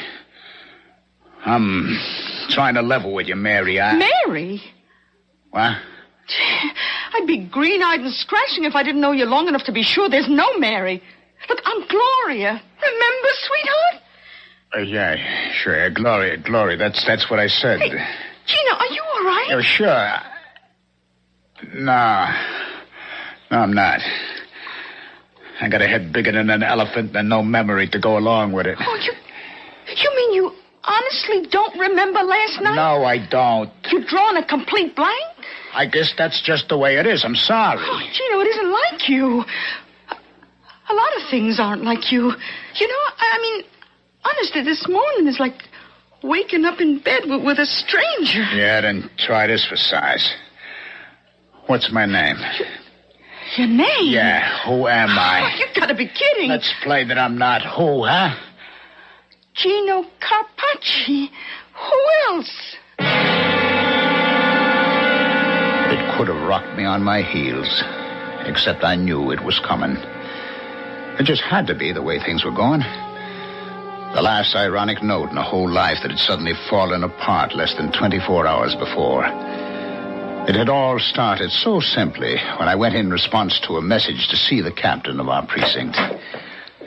Oh, hello, Johnny. Come in and sit. That's a strange invitation. You greeting me like I just came in by chance. We both know it isn't that way. You called me in. Yeah, Johnny, I know. I wish to heaven I didn't have to. Well, we can level, I hope. Is it what I think? I guess maybe. I just can't believe it. No more than me. I've been a long time in the department. Never seen anything like this. I'm fired, huh? Retired. Same difference. Well, that'd be the pension. Yeah, 20 years. Don't bring enough. You know, I wanted to put in my 30. I know. How could they knock me off with my record? Well, it's their way off the hook. They call it attrition. The painless way of cutting the budget. Yes, except the guy that gets cut. And to the one who has to do the cutting. Especially when he's losing his best man and a damn good friend. Look, I'm sorry, Johnny. I wish there was an easy way to do this. Ah, there isn't. You know what I'd like to really cut? My throat. The best years ahead of me, pensioned off at peanuts. And where in God's name was I going to find another job? I was too sick to my stomach to face Mary. I called her instead. Hello. Hi, Mare. How are you, hon? Oh, fine, John, darling. I got something special on the stove for you tonight, too. Oh, well, gosh, honey, I'm not going to be able to make it home for dinner tonight. Oh, are you on the case? I hope it's not dangerous. Oh, no. It isn't a case exactly. I got to go over some things with Bill Deems, the captain. But what about dinner? Oh, we'll have a sandwich in. Oh, I hate to see you not fed right. Oh, will you be late? Yeah, it might be kind of... don't wait up, Mary. We'll probably go out afterwards, have a glass of beer or something. All right, darling. And take it easy on the booze. You know what the doctor said. I know. I got the taste for it, but not the head. It's all right, darling. I promise you I won't drink any more. It's good for me. Bye now. I love you, Jono. I love you. I left the precinct house and I started walking till I what? Oh, Johnny boy, you really did black out, didn't you? It's all a blank. Till the moment this morning you woke up in a strange bed in a strange apartment with a woman you'd never seen before in your life. But it's worse than that. Open your eyes and you're not John McCaffrey anymore. You're Gino Carpacci. Open your mouth, and that's how you sound like. Gino Carpacci. Vice boss, kingpin of the city's prostitution racket, porn parlors, numbers, gambling. Gino Carpacci. Me? You sure, Gloria? I know my own husband, I hope. Though this morning, I don't know, the way you're acting, Oh, look, baby, you better get a shower and a shave and get your tail over to that appointment. With Lucelli. The man himself. Oh, Gino, what did you do? I don't know. You've been stealing again? Gloria, I don't know. You gotta have some idea. You're gonna be on the carpet. And, baby, it's no red one they're rolling out for you. Oh, Gino, I'm scared. I don't know what's happening. So am I. That makes two of us. It was while I was getting dressed that I thought of Mary. She must be frantic. I'd have to call. And then I thought, with this voice, how could that reassure her? And in this body, how could I go home? And then, suddenly, colder than the shower I just had, my bones were ice water, thinking to myself, wait a minute. If I'm me in Gino's body, who slept beside Mary last night?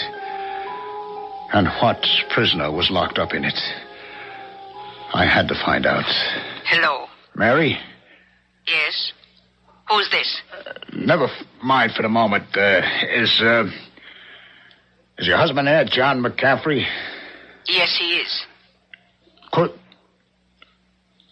I talk to him, please? Well, not right at the moment. He's not feeling himself this morning. I could have him call back. No, never mind. I'll call back later. So now I knew. But I wasn't ready to talk about it yet. First, where in the name of reason had I been last night? And what happened? Teasing, tantalizing in the back of my mind was some vagrant memory. If I could just seize on it, maybe there was a way out of this nightmare.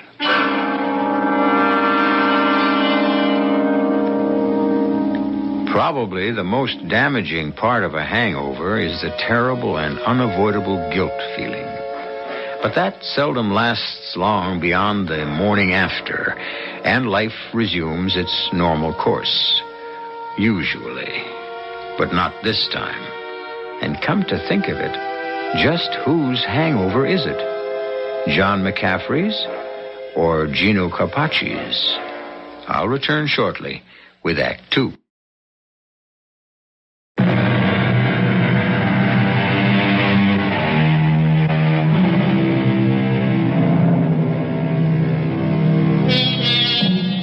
There's a favorite Greek word of mine which has become very current these days. Dichotomy. It means, basically, division into two parts. Two things occurring at the same time, but which interrelate with each other, which is what this story is about. We've looked at one side of the coin. Let's have a look at the other. As Mary McCaffrey wakes with the usual 7:30 alarm in the manner she has for 20 years, with her husband beside her in the bed. Johnny, it's that time. What is it? Time to get up. Get up? In the middle of the night? Oh, darling, I'm sure you don't feel well. Would you like a little aspirin? Where am I? Where on earth would you be except your own bed in Bayside? Bayside? Long Island. How did I get here? Oh, now don't be silly. You came home. Though, come to think of it, the shape you were in, it was a kind of a miracle. Home? This is home? What's the matter with you? Oh, I know you tied one on last night, but can't you shake the cobwebs this morning? Where are you going now? To the bathroom. Where is it? Where else would it be but where it always has been, out in the hall? Oh, you're in worse shape than I've ever seen you. You're not yourself at all. She was right. But looking at myself in the mirror liked about knocked me right over. I wasn't Gino Carpacci anymore. I wasn't even anyone I knew. What had happened? After I left Gilberto's, I went to where? That's the whole trouble. I don't know. Somebody must have slipped me a Mickey. But if they did, brother, that was some bomb. But what am I going to do? I got to find out who I am. When I came out of the bathroom, I heard the phone ring and the woman answering it. Hello. Yes. So I grabbed the opportunity to get into the bedroom and start searching. Not right at the moment. I got a couple of more shocks. A badge. Detectives.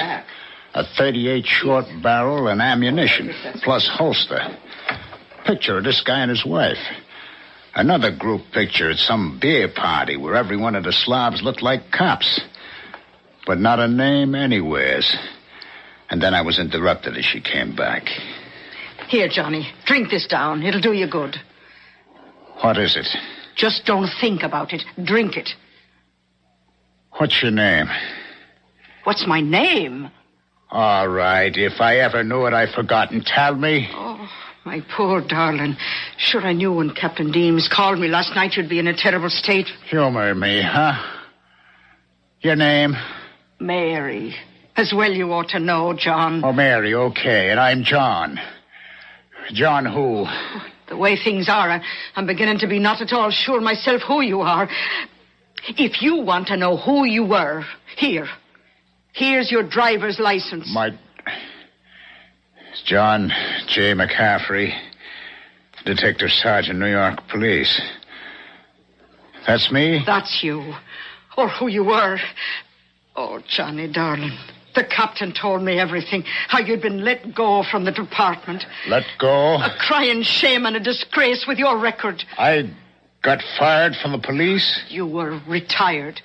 Attrition's the name they put to it. Wait a minute. Now, you're telling me that I'm Detective Sergeant John McCaffrey, and I've been retired, but I haven't turned in my badge yet. Well, you've till the end of the week to do that.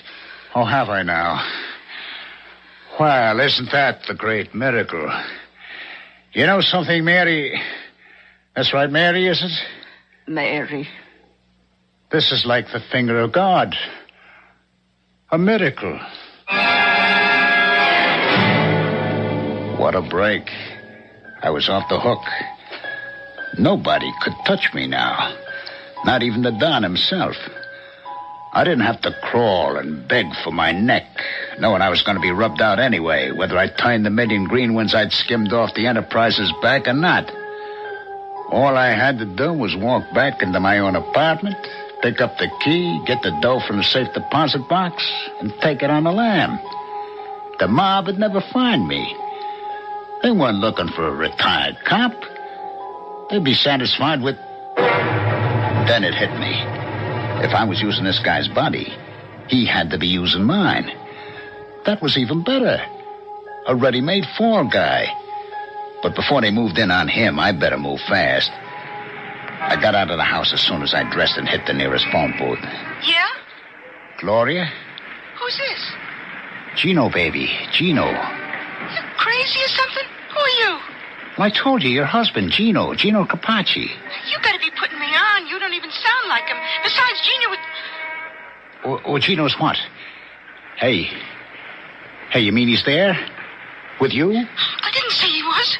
Well, you didn't have to. I know he is. You tell him to stay put till I get there. If you know what's good for you.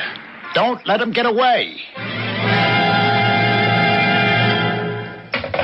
Who was that? I don't know. Someone looking for you. For me? You mean Gino? What's the difference? We gotta twist words? I think it was a hitman. Out of town, maybe. We gotta split and fast. No, not you. Me. Now, look, I got a ride anywhere. Oh, the phone table by your bed. That's better. I could use a little protection.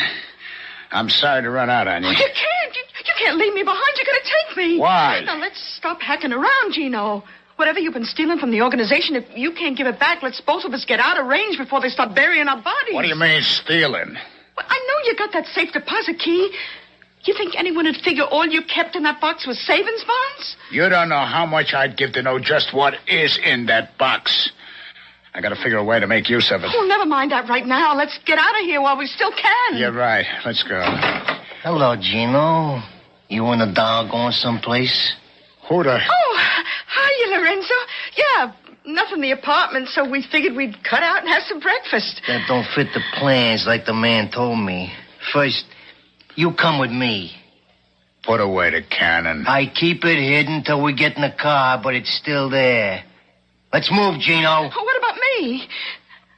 Who cares, baby? Just go back. Lock up and sit and wait. Come on, Gino. You got an appointment you don't seem to want to keep.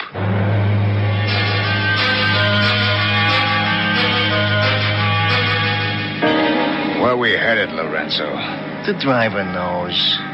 I'd like to know. I could just bet. Okay, ask you something, Amici?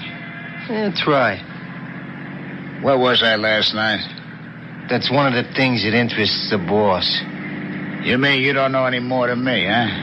It's one of the things we want to find out. Hey, you have to hold that cannon on me? What is it, a Magnum 44? Right. Magnum 44. It could blow your middle right through your backbone. Now, don't get cute. I'm not going to get cute. I'm going to get crazy. You want to hear something? And it didn't say to gag you. Okay. I'm not Gino Capacci. Sure. And I'm Woody Allen. Now, where does that get us? I'm leveling with you. No matter how wild it seems, I think you better know who I really am. Try me. I don't know what happened last night. While I was out of touch, wherever I was, but before I went there, wherever that was, I was Detective Sergeant John J. McCaffrey, shield number 5X20. You don't say. Hey, you gotta believe me. Well, at least listen to me, will you? Wherever you're taking me now, you got the wrong guy. Sure. But don't tell me. Tell it to number one. You know what's gonna happen to me if I turn up there on the carpet? We all got problems, Amici. That's yours. Hey, you want to see something? What? A key. So what? Take a closer look. Safe deposit box. So?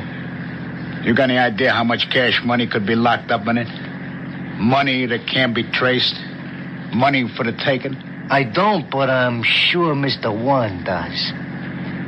We can make a deal. No deal. I know and I'm well off. Yeah, I guess you... Hey, look out for that truck. Huh? What the hell? You broke my arm. Yeah, you'll live if you don't tempt me to use your gun. Oh. Okay, driver, you got a Magnum 44 right under your ear. Just slow down the car and stop. I'll get you for this. The last thing I do. Shut up. Okay, driver, just park. Nice and easy. Now, first off, Lorenzo, open the door. I can't. You still have one good arm. Open. Now out. You at the wheel. Don't even breathe. That's good. Turn around, Lorenzo. Now, you driver. Just don't say anything. I'm not going to hurt you. Just want to take your place. That's real nice. And leave the driver to me. You and Lorenzo can find your own way home. I wish I thought it was going to be that easy. Because there wasn't any home for me unless I could go back somehow in time to where this fantasy began. To find myself, to be myself again. Only where was that? Where had it all begun? I said, leave the driving to me, but where to drive? I couldn't go home to Mary. I wasn't the man she married. I had to hide somewhere, for the man whose body was mine was marked for death. And then suddenly it came to me. Of course, I had to go home, because that was where my old self was. I had to face him. And perhaps together we could find our way back to our own identity.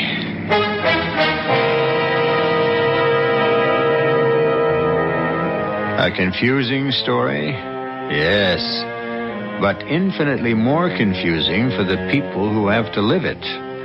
Can John McCaffrey ever find his true self again? Or is he unfairly marked for death by the organization, while the man they wish to eliminate by some supernatural accident beyond our power to imagine will go scot-free? I shall return shortly with Act 3.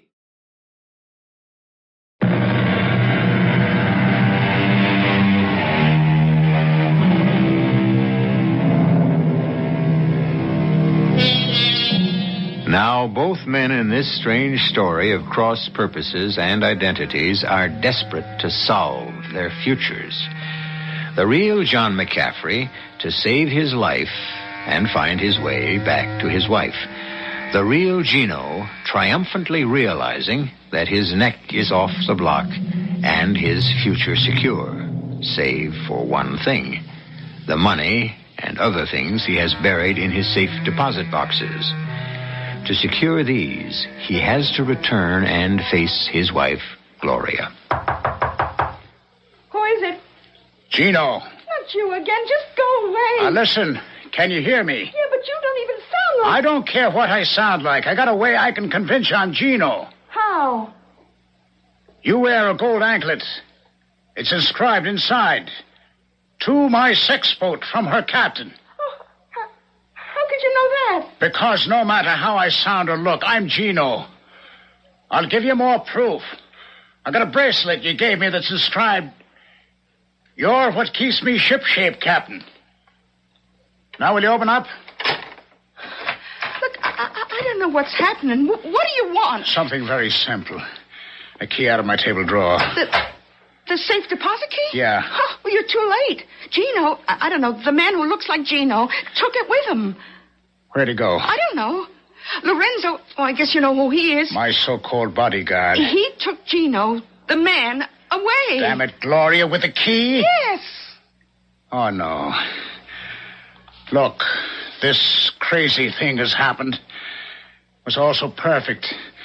Looking the way I do, I could sneak out from under, but I got to have that key. It's too late. Well, maybe I can catch up with him. Look, when I left you last night at Gilberto's, where'd I go? Come on, where'd I go? I don't know. I just don't know. But I came home, eh? You didn't. I didn't even know you. Gino came All home. right, Gino. Where had he been? Oh, well, look, it's no use shaking me. You're hurting my arm. Come on, now, will you? I don't know. He didn't know. Last night was all a blank to him. The same it is to me. Yeah, well, then I guess the only way you can solve it, Gino and you, or whoever you are, is between the two of you.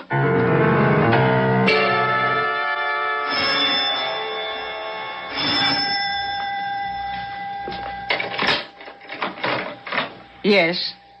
Hello, Mary. I don't know you. You don't recognize me?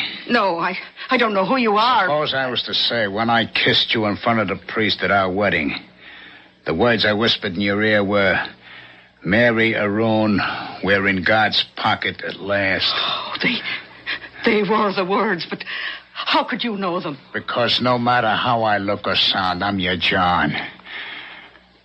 Now, can I come in? Well, I'll let you in, but you're not my John. What is it you want? I want to see your husband, the man you think is John. Where is he? I don't know, and I mean that from my heart. I don't know where he's gone. I've got to find him. Have you any idea where I might? It's life or death. Any other day I might have. Only today isn't like any other day. The whole world has turned topsy-turvy. He might be at the precinct, but I doubt it. That's the last place he'd go. How do you know? Because I told you, Mary, I'm John, remember? I think I must be going mad. Why are you looking for John?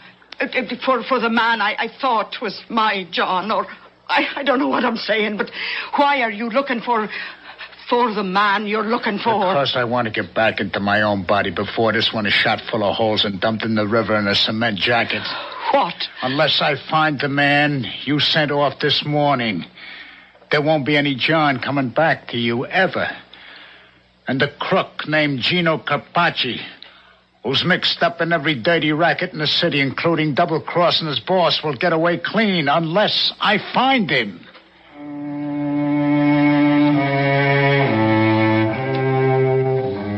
I came away from my house and my beloved Mary, crumbling to pieces inside. What was this terrible judgment that had been visited on us? Bad enough to lose my job, but to lose my wife, my future, even my own self was even worse. What could I do now? I headed for the subway, fishing in my pocket for money, and my fingers closed around the safe deposit key. Of course, there was one chance. If there was anywhere I might find the real Gino Carpacci, it would be at the bank. I fished out the key and looked at it. An ordinary safe deposit key, numbered for identification.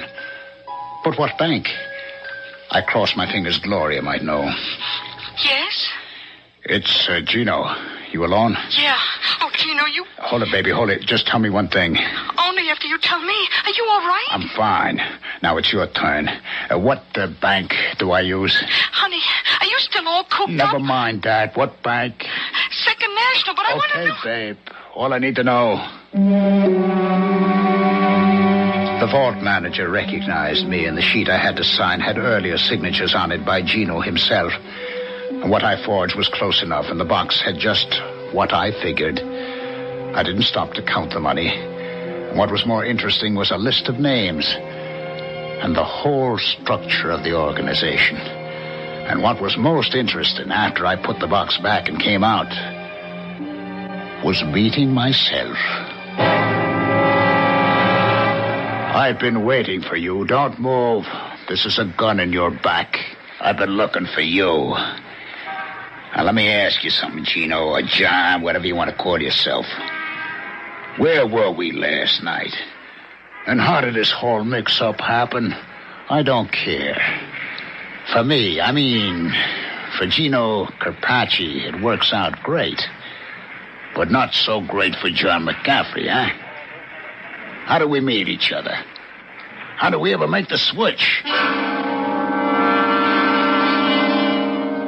Yes, sir. What will it be? Double rye, some water on the side. Coming right up. What is this place?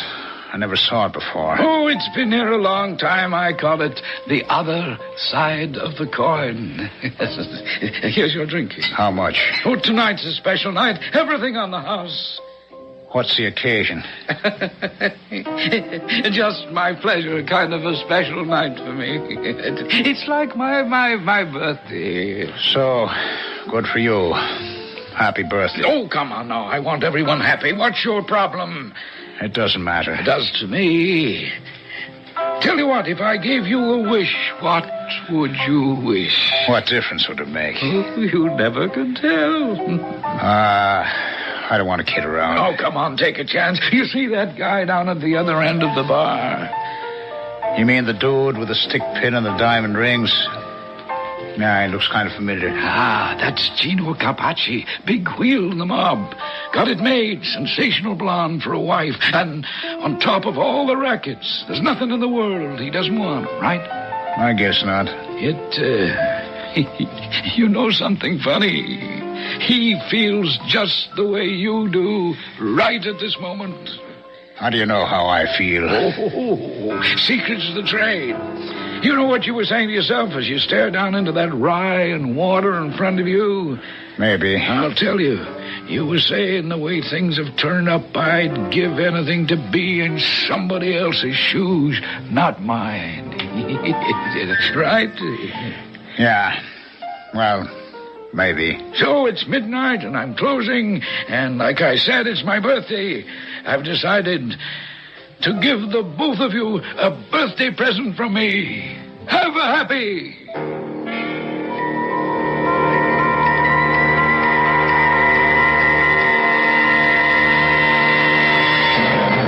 You remember now, the bar? How I became Gino when you became me? I remember the bar, vaguely. Last night, you wanted to wish yourself in anyone else's shoes, so you ended up in mine. And I felt the same way, so I ended up in yours. So I'm the lucky one, thanks to our friend the bartender. Or you remember him and the bar. It did happen then, eh?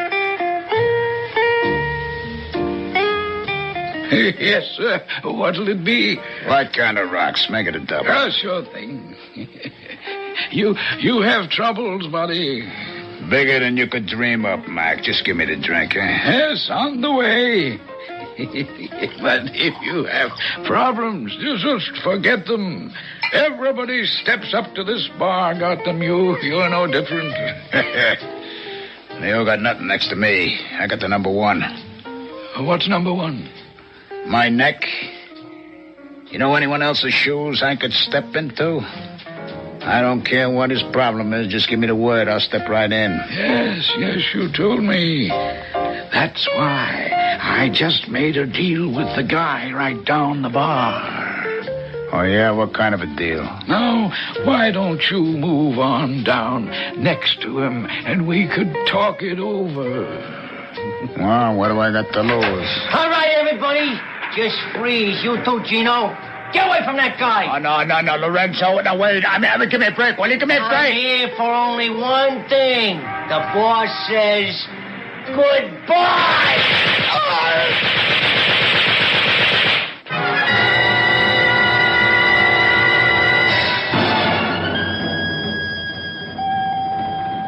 Is he going to be all right, Doctor? Oh, yes, thanks to a good constitution, he'll make it. Now, don't spend too long with him, Mrs. McCaffrey. He's had quite a morning. What do you mean? Well, the press and all the publicity about his reinstatement on the force and his promotion because of his bravery under fire. Oh, the commissioner himself was here. I understand there's quite an award for the evidence he's dug up for the DA's office. Oh, yes, that, but how does he look? Well, you can't expect too much now. He had a couple of bad chest wounds, but luckily nothing serious was damaged.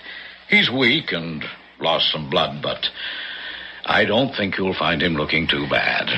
Here we are. Well, Sergeant McCaffrey, I brought you a visitor. Mary? Oh, Johnny. It's yourself you are.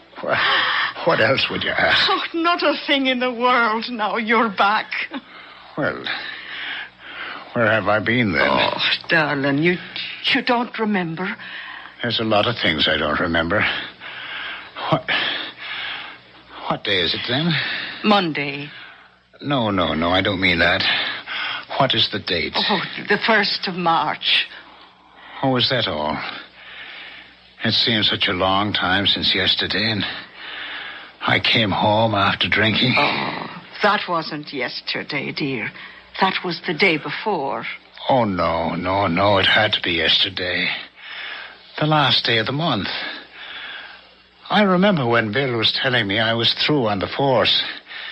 And I was thinking to myself the date was February 28th. And so it was.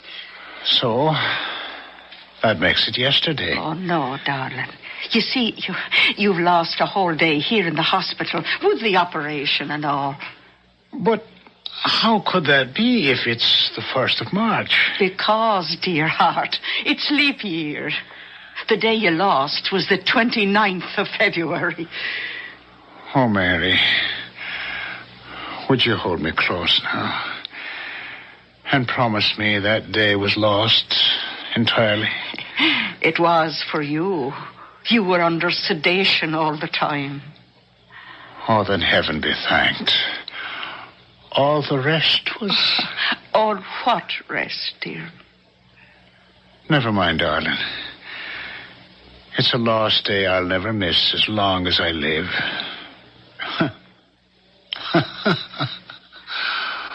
Oh, the things a man can dream.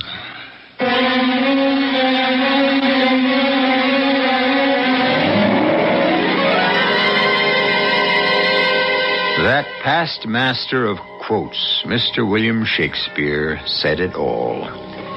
We are such stuff as dreams are made on, and our little life is rounded with a sleep. Not to twist the intent of the quote, how fortunate that Detective Sergeant, now Lieutenant McCaffrey, awakened from his sleep, and to himself, not the terror of being imprisoned in someone else's body. I'll be back shortly.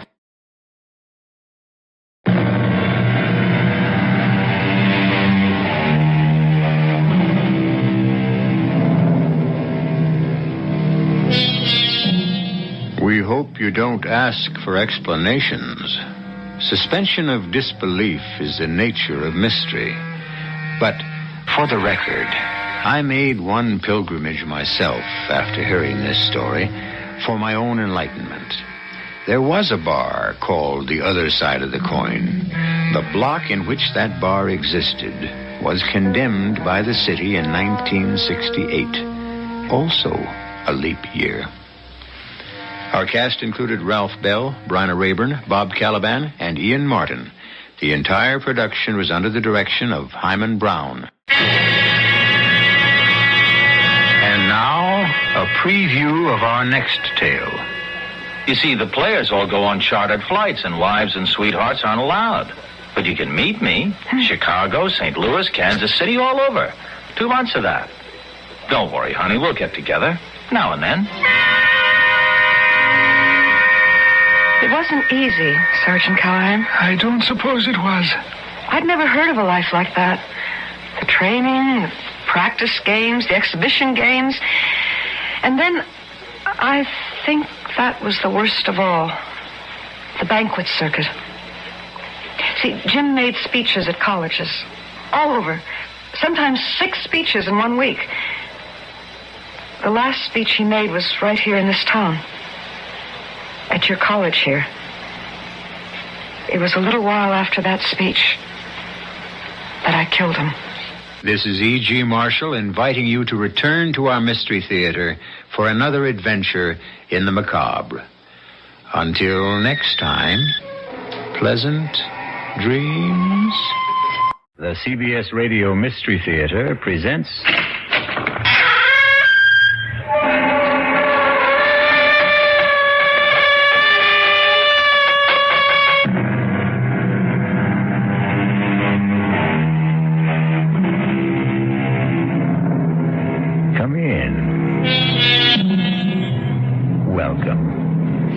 I am E.G. Marshall.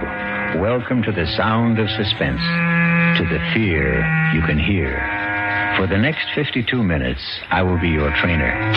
I say trainer because we are concerned with a horse, a remarkable, powerful stallion who not only runs, but who thinks. And what does he think about? In our spine-tingling tale, he will think most about revenge. Go, Spartacus, go! You'll find him. You'll catch him. And when you do, he's yours. All yours. Emily! Emily, here I am! See him, Spartacus. See him. I'm here, Emily. Get him. What? Go, get him. Go!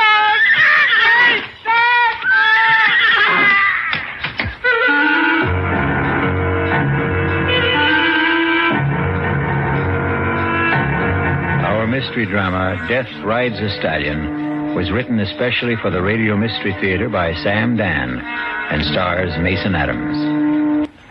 I'll be back shortly with Act One.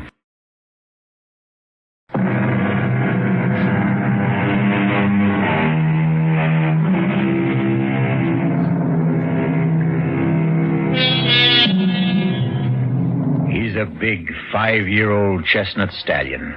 He's in the prime of his glorious life. He has fire in his eyes and steel springs in his legs. The powerful muscles ripple beneath his shiny, velvety coat.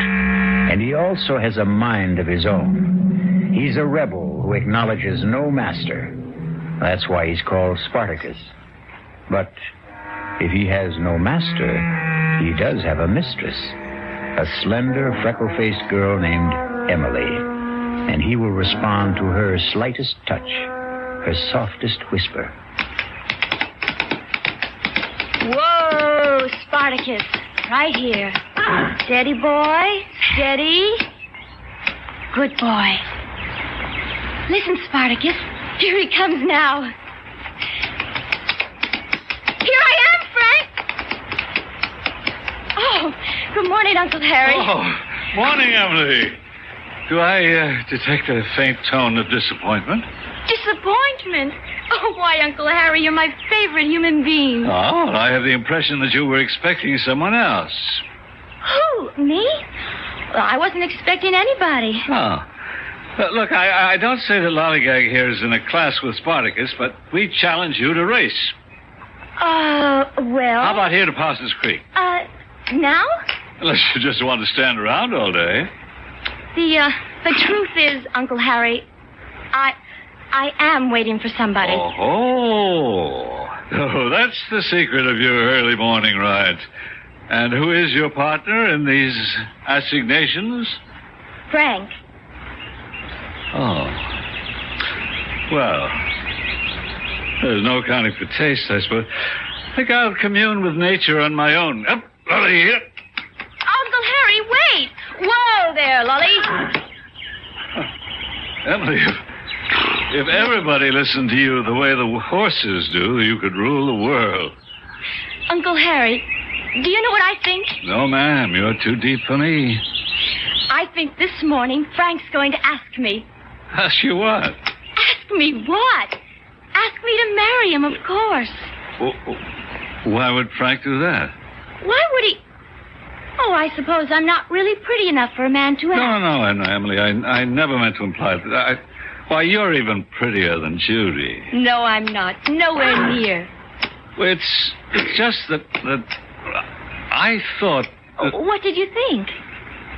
Well, Emily, it's obvious that Frank really... What's obvious is that you dislike Frank, and therefore you don't even bother to know him. Frank looks for more than a pretty face. Has he given you any indication? Well, of course he has. Really? What did he say? He didn't say anything. Does he have to? It would help. Uncle Harry, I know by the tone of his voice, the way he looks at me, everything about him, everything tells me he loves me. And I love him. Oh, how I love him. You think I'm crazy? I think I'll ride back to the house and have some breakfast. Well, this is the last time I'll bare my soul to you. Darling, look, I wouldn't want you to get hurt. I'm a big girl now. You don't know very much about men. Maybe, but I know what I like. Well, sounds like company's coming. Hi. Good morning, sir. Good morning, Emily. Good morning, Frank. Well, look who's here. Kind of early in the day for you, Judy. I know, but we're out to spread the news. What news? Oh, Emily, darling, it's only right that you should be the first to know. After all, you introduced us.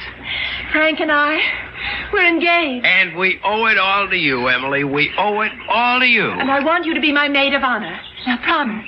Oh, Emily, darling, I'm so happy. I'm so happy. Judy and I'll never forget what you've done for us, Emily. Can you believe this wild man? This fantastic Frank? He asked me just 5 minutes ago. I mean, I've been proposed to in my time, but never on horseback. It's another Judy Montgomery. Fabulous first. Frank, let's ride back to the house and tell Mother. See you. Go. Boy. Emily. They used to say, always a bridesmaid. But this time I'm doing better. Emily, I tried to I'm tell maid you. of honor. Maybe I'm getting there. Emily, he's not worth it. He is to me. Darling, please don't ride this morning. Why not? You're upset. I'm not upset. Oh, I can tell. All right, I'm upset. Emily, you'll get over it. I'm over it now. Emily, dear, one day you'll meet... I'll never get over Emily, it. believe me. Let's go, Spartacus. Go. Emily, wait. Emily. Go. Emily. Come on, Spartacus. Emily. Come on. Slow down. Faster, Spartacus, faster. Emily, you'll hurt your horse. Faster, Spartacus. Emily, please, you'll kill yourself. Go, Spartacus, go. Emily, look out. Jump, Spartacus, up. Emily, stop. Up, Spartacus, up.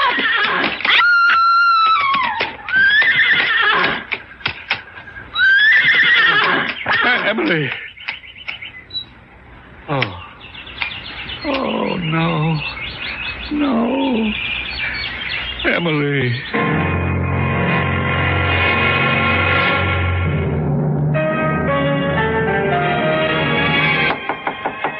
Come in. You wanted to see me, sir? Oh, it's you, Frank. Yes, sit down. Thank you. Wait till I shut off this music. Oh, let it play. It was her favorite rhapsody. So it was. Now, how are the ladies? Well, Judy and Mrs. Montgomery have gone to bed. It's been a terrible ordeal. But with the coroner, why was all that necessary? You have to establish the cause of death. Well, wasn't it obvious? What a thoroughly obnoxious man. Why did he have to ask so many questions when he knew from the start that his verdict would be accidental death? There isn't anything that I could do about it. But I disagree with the verdict. Well, what other verdict is possible? Murder. Murder? What? You mean someone killed her? Yes. Who? You. Me? Yes, you. But that's impossible. Why is it impossible? Well, because I wasn't even there. You were there. What are you saying, sir? You don't have to call me sir. Don't pretend with me. I can see through you. You're a young hustler on the make. You have no right to accuse me of You used Emily to get to Judy. You're going to marry Judy for her money. I don't think I have to sit here and listen to There's nothing intrinsically wrong with marrying for money. Does anyone seriously believe that poverty improves the quality of love? I married Mrs. Montgomery's sister for her money. Yes, I married her for her money. She married me for my looks, and both of us knew it. We've had a perfect marriage. But you're a scoundrel. And you won't even give Judy her money's worth. Now, look here, sir. I said don't call me sir. You can relax with me. Don't be afraid. Even though every word I say is true, I couldn't prove any of it. None of it's true.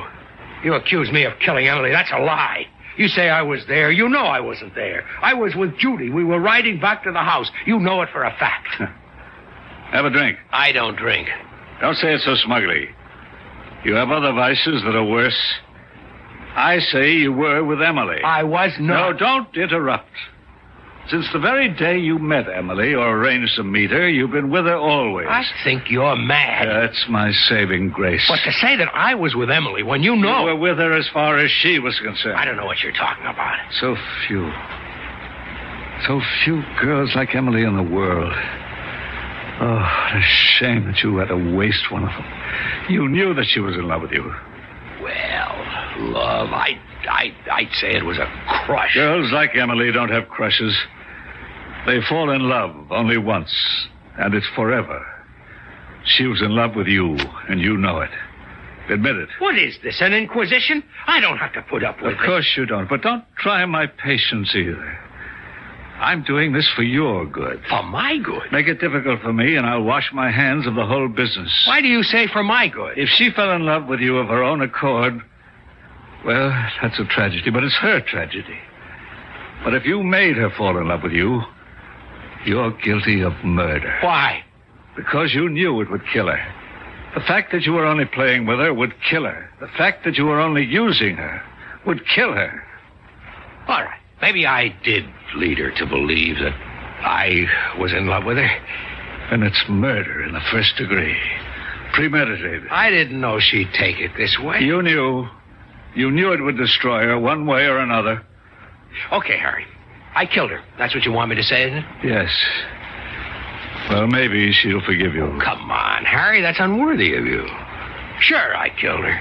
And you know why it doesn't destroy me? Because she was a girl who walked around saying to the whole world, kill me. Please, somebody kill me.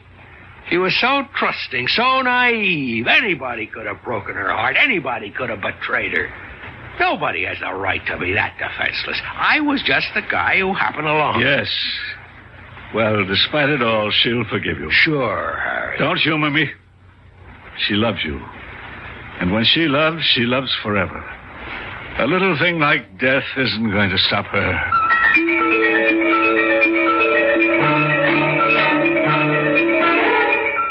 Good morning, Mac. Morning, Mr. Frank. You going to ride? Who do you want? Spartacus. You do, huh? Saddle him. Saddle him, the man says. What's the problem? The problem's right there in the corral. You can look at the problem. You can listen to the problem. You want to ride Spartacus, Mr. Frank? You go in there. You put the saddle on him. How long has he been acting up? More than a week now, since we lost Miss Emily. How long can he go on like that? Oh, for another 5 minutes. Or for the rest of his life. Poor Spartacus. He's kind of in mourning, that's all. Oh, Miss Judy said she'd wait for you at Parsons Creek. I got Bolivar saddled up.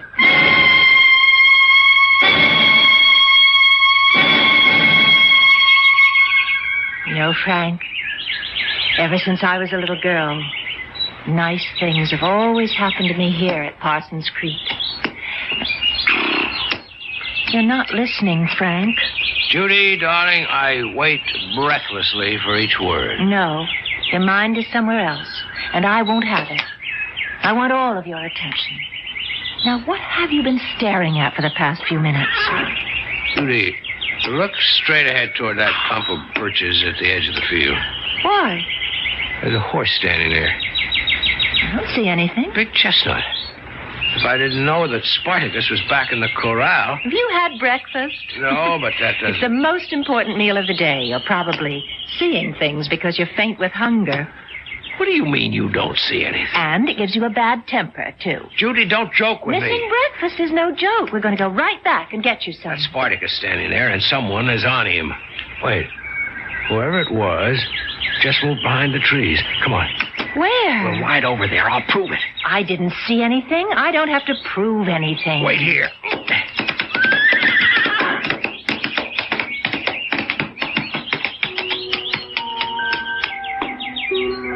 Good morning, Frank. Where have you been all week? Emily. I've been waiting for you here every day. You're not angry with me, are you, Frank? Emily. Where would you like to ride this morning? You know, I never did thank you for that piano rhapsody. It was so thoughtful. Come on, boy. Let's go, Bolivar. Frank, don't go. Don't go, Frank. Ready to go back for breakfast, Frank? Yeah. Well, was anybody there? Oh, no. There was nobody there. Nobody at all.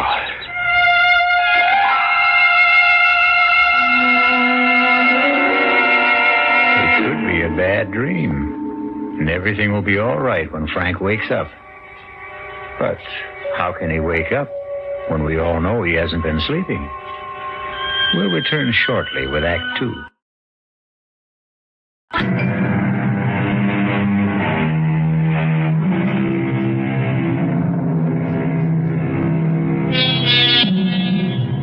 And now, Act Two of Death Rides a Stallion. Frank has gotten over the shock of seeing and hearing a dead Emily, but not completely, it seems, as he has breakfast with Judy. More coffee, Frank, darling? Thank you. You know, you weren't exactly filled with chatter and high spirits this morning. Sorry, Judy. You hardly said a word, all during our ride. I guess you're right. I should never skip breakfast. Oh, no, that isn't true. You should always skip breakfast, or you'll wind up fat as a pig. The wit and wisdom of Uncle Harry. Morning, sir. And how are the true lovers this morning? Oh, I'm fine. Frank is a bit gloomy, I'm though. not gloomy. Yes, I would say you are. I'm an expert on gloom. I was once engaged to a boy. You remember Uncle Harry, the tall, blonde? The one whose father owned all that oil? No, he was a redhead. The blonde's name was George something or other. Oh. Anyhow, he was undoubtedly the gloomiest human being east of the Mississippi. Well, Frank, what's the problem? There isn't any problem. Frank's been seeing things. Is that a fact? Now, Judy. Now, Frank, don't deny it. He was actually convinced he saw Spartacus out riding this morning. Spartacus? And somebody was on him. Well, that's remarkable. Not to mention impossible. In the first place, nobody's been able to ride Spartacus since poor Emily. And in the second place, Spartacus hasn't left the stable in all that time. Who was supposed to have been riding him, Frank? Look, the whole thing was a kind of a hallucination. Now, please forget it. All right, darling. Will you be judge at the competitions this year, Uncle Harry? Well, is it still on, after all, darling? We're in mourning. Oh, would Emily have wanted us to call off the show?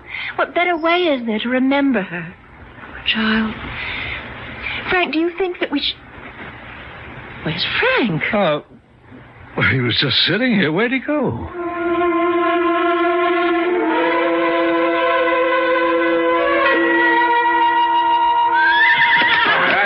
Come on, Spartacus. Come on, calm down, boy. Calm down. Everything's all right. Everything's going to be all right. I want to talk to you. Oh, good morning. That Spartacus. Still can't do a thing with you. You don't have to play that game for me anymore, Mac. Game, Mr. Frank? Tell me the truth, or I'm going to beat it out of you. You raise your hand to me, and I'll be forced to break your jaw. Nothing the matter with Spartacus. He was out riding this morning. But that's news to me. Who's paying you off? Mr. Frank, that jaw of yours is starting to look like a good target. You saddled Spartacus after I left here. I saw him. He was near Parsons Creek. Oh, you ain't well.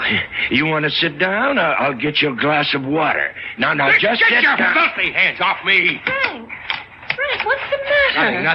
Nothing is the matter, Judy. Mac?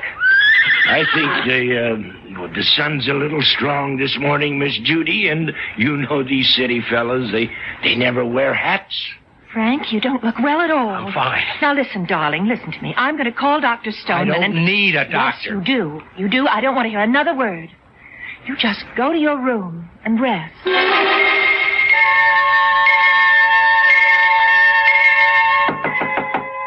Come in. Oh. It's you. Darling, I don't want to hear another word. Just go to your room and rest. Well, I can tell who's going to wear the pants in your family. Not to mention the shorts and the slacks. When $26 million tells me to go up to my room, I go. There's a bit of an exaggeration there. She only has 23. Well, it won't change my style of living. What's this I hear about you hallucinating? I'll admit you had me going, Uncle Harry. I had you going? For a minute back there, I believed. Oh, did I ever believe? What did you believe, Frank? I believed, and listen to this, I believed that the dead return. I believed that I actually saw Emily sitting on horseback, sitting on Spartacus. Oh, of course it was your imagination. No, it wasn't. You mean She was sitting on Spartacus? Let's say somebody was sitting on Spartacus. Somebody you hired, an actress made up to look like Emily. Why would I do a thing like that? Because you know I hate your guts. Oh, come on, Frank. You don't really. Oh, I do. And once I marry Judy and start assuming some control around here, you will be thrown out on your ear. Frank, you wouldn't. And you can either starve to death or you can find somebody else to sponge on. Oh, I see. That's why I'm trying to drive you crazy. Exactly, but it won't work. Yes, I could have hired someone to impersonate Emily. But I could never get her on Spartacus. That horse is completely unmanageable. I think you're bribing that fool down at the stables. Oh, don't let that pose of his throw you. He's far from a fool. Actually, he's a physicist. You plan to put this girl, this actress, on Spartacus, and my vivid imagination would then do the rest. He just realized one day that live horses were more interesting than dead mathematics. Oh, I blew it this morning. No question about that. I panicked. I lost my cool. First, when I actually thought it was Emily. Second, when I tried to put muscle on that moron at the stables. Frank, believe me, his IQ is higher than yours. I lost points with Judy, but it'll never happen again. Sorry to end your fun so soon, Uncle Harry. Come in. Frank, darling, I came by to check. Has he been resting, Uncle Harry? Oh, yes, he's been as good as gold. My darling Judy, won't you believe I'm all right? You didn't look all right, and you didn't sound all right just a little while ago. I'm fine right now. I'm just fine. Oh, that's good, darling. Because we're having dinner with the Farringtons. Oh, Judy, he's such a bore. Of course. But he has one of the biggest stock brokerage firms in the country. We were talking about making you vice president. Judy, I'm not interested. Frank, darling, you'll have to do something. I don't know anything about... And there's no reason you can't learn. Now, Uncle Harry knows all about finance. Let him teach you. Will you, Uncle Harry? Oh, gladly. I'll pop in again soon just to check on you. Does she know your plan to assume control after the wedding? Don't you worry about me. I know how to handle women. Well, Judy has all the money, but you know you'd have been much happier with Emily.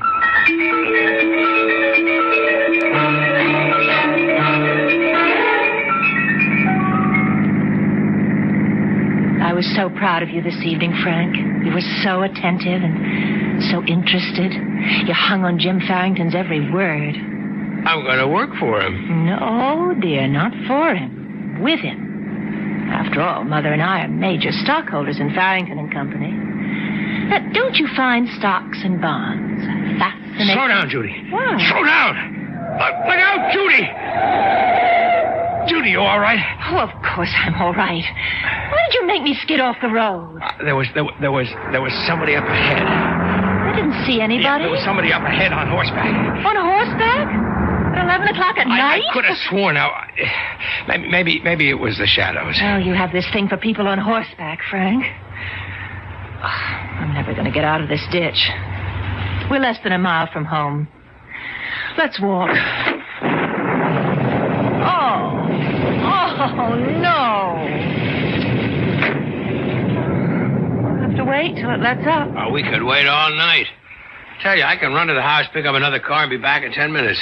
Oh, I was waiting for you to suggest the gallant thing, darling. You mind waiting alone?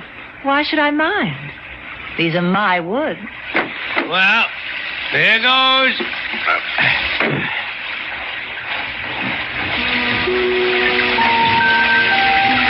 Hello, Frank. What? Emily. Poor Frank. You're getting soaked. Climb up. Ride with me. Emily, what do you want? I want you to come with me, Frank. Where? Where we can just be together all the time. Just you and me, Frank. You love me. This is some kind of trick, but it isn't working. Harry, he hired you. No, Frank. I'm Emily.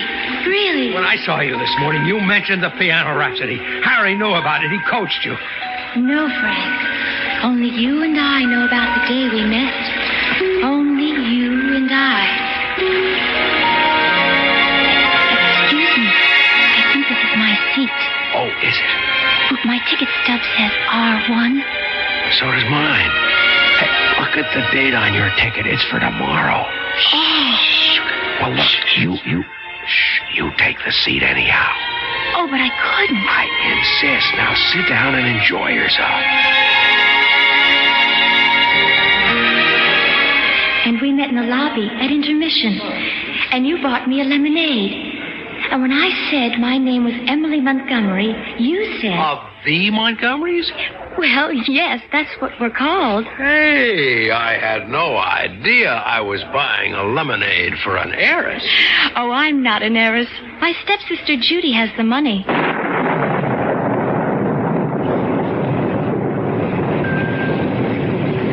Come with me, Frank. No. Don't be afraid, Frank. I love you. I wouldn't harm you. Come with me. I can't go with you, Emily. Why, Frank? Why? Because you're dead. Oh, no, Frank. Love never dies. And neither do lovers. You remember that verse you once recited? So speak to me of parting never. For all who love shall live forever. Keep away from me. Frank, I forgive you for Judy. Keep away, I said. You were poor all your life, and when she smiled... Keep away, please. But I'm the one you love. I'm the one you want. Come with me, Frank. Keep away from me. Frank, don't go, Frank. Keep away from me. Keep away from me. Keep away from me.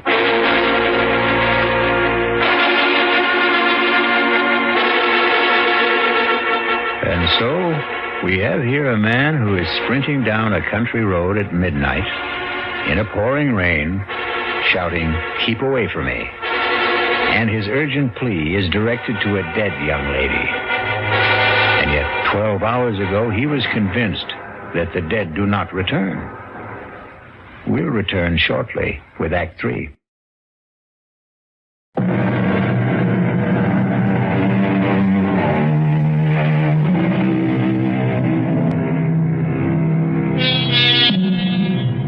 Lonely country road in the dead of night. It can try the souls of the most practical of men. Pragmatic, sensible Frank is now terrified, delirious Frank. Keep away from me. Keep away. Keep away. What? Lie back, Frank. Lie back and be quiet. What? How did I get here? What am I doing in bed? Judy found you lying on the road unconscious. I waited in the car for almost an hour.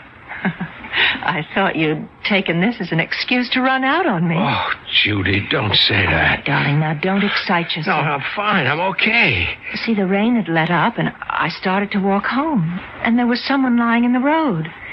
And it was you. What happened? I must have tripped over something, or maybe I ran to a low-hanging branch. I guess I was knocked out. And you kept moaning, "Keep away from me." Why? Well, I don't know. I guess I must have been having a nightmare. Well, listen, the first thing in the morning, we'll see Dr. Stoneman. But right now, what you need is some sleep. And we'd better leave you alone. Are you coming, Uncle Harry? Yeah, just a minute. Frank, dear, you look very tired. You try to get some rest. Good night, my darling. Good night. So, you were running, you tripped, you fell, you were knocked unconscious. Oh, no. No, that story won't do. You don't have a mark on you. What are you talking about? She's starting to have second thoughts, Frank. Bad move. You should have chosen Emily. No $23 million there, but she wasn't exactly a welfare case either. It won't work, Uncle Harry. You can't hope to psych me out of it. Nobody can psych me out of it. Little things, Frank. Little straws in the wind.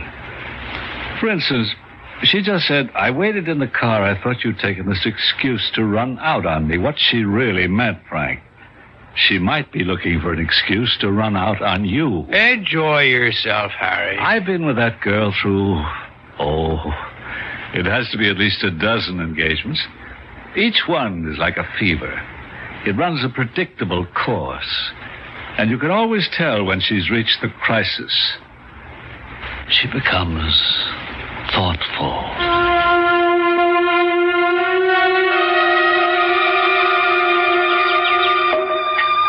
Pour you another glass of wine, dear. Judy, more wine? No. Oh, thank you. What a glorious spot for a picnic. Frank, did you tell Dr. Stoneman everything? Of course. You heard what he said. I am 100%. Did you say anything about that mysterious rider? What mysterious rider? Oh, I know for a fact you've seen it twice. Once yesterday morning and again on the road last night. The rider who's supposed to be on Spartacus. What's there to say about it? It's impossible. Who can even get a saddle on Spartacus these days? Then why do you keep seeing him with someone on his back? Judy, darling, didn't you ever have a momentary flash? Well, an illusion? No, not really. I take after Dad, both feet on the ground. You know, it's a pity you never knew my dad. There was a man for you. You're a lot like him, except when you get these, what do you call them, delusions? No, he wasn't like that at all. Who's that coming? I don't see anybody. Oh, Frank, not again. Hello, Frank. What's the matter, darling? Nothing. Nothing is the matter. I'm fine. Well, you don't look it. Come with me, my dearest. Frank, are you sure you don't have some deep, dark secret? Come with me. She won't mind if you come with me. I always thought I wanted to marry a man of mystery, but... Judy and I, we grew up together. We loved each other as sisters do. Frank, are you sure you haven't been drinking? She wouldn't have taken you if she knew I loved you. Judy, let's go back to the house. But we just got here. I know, but please. Don't go with her, Frank. Come with me. Oh, all right, we might as well. I can tell you're not going to be much fun today.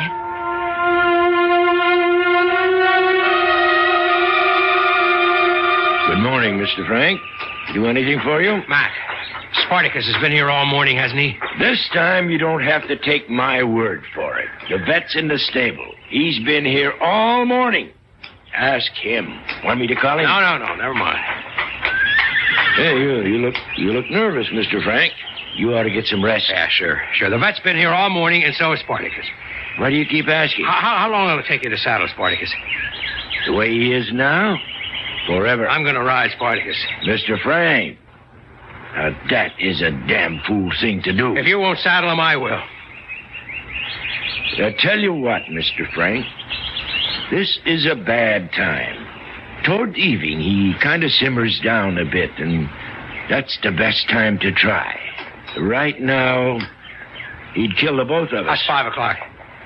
Oh, I'd say 5 o'clock's just fine.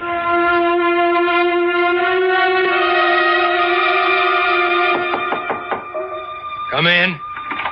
Well, I'm here to attend your education as a budding financier, as per your fiancé's instructions. So, let's begin with something right up your alley. Let me tell you about watered stock. Oh, shut up. People have been talking about you. Mac in the stables, for one. He tells me that you intend to ride Spartacus. That's right. Why? Harry, at first I thought you were out to destroy my mind with an actress who was impersonating Emily on Spartacus. But that's impossible. Might have been fun at that.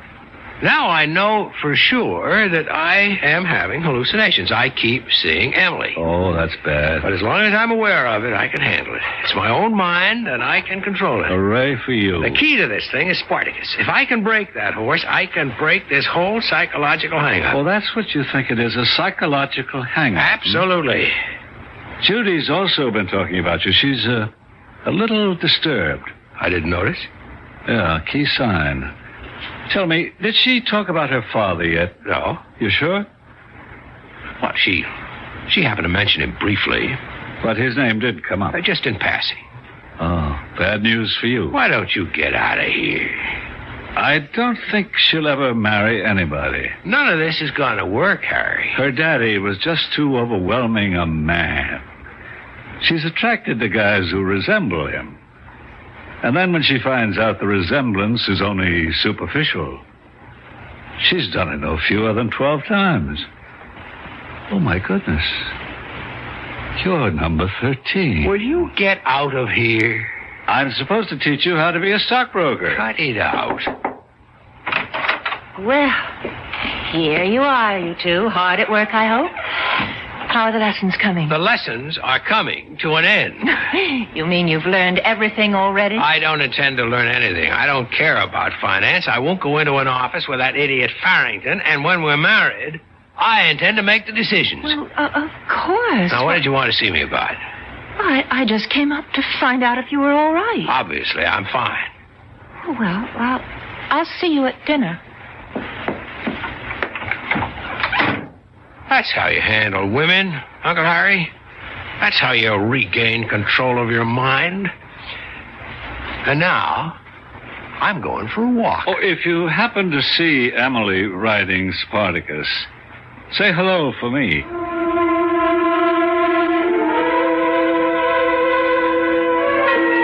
Hello, Frank. Emily, you're either in my mind or you really are out there. I'm out here, Frank. Either way, I can live with it. You won't destroy me. Oh, my darling. I'm not here to destroy you. I'm here to save you. Emily, I don't love you. Believe me, I used you. I used you to meet Judy. No, Frank, that's not true. You love me. Some stranger. Something. Someone who's alien to your very nature was attracted to Judy. Oh, Frank, she won't marry you. She doesn't love you. She will marry me. I've come for you, Frank. We'll be together, always. Go away from me. Speak to me of parting never. For those who love shall live forever. Emily, I don't want you. Yes, you do. Oh, how badly you want me. How you need me. I can live with this. I can keep seeing you and talking to you. It won't destroy me. I'll just get used to it. I will get used to it.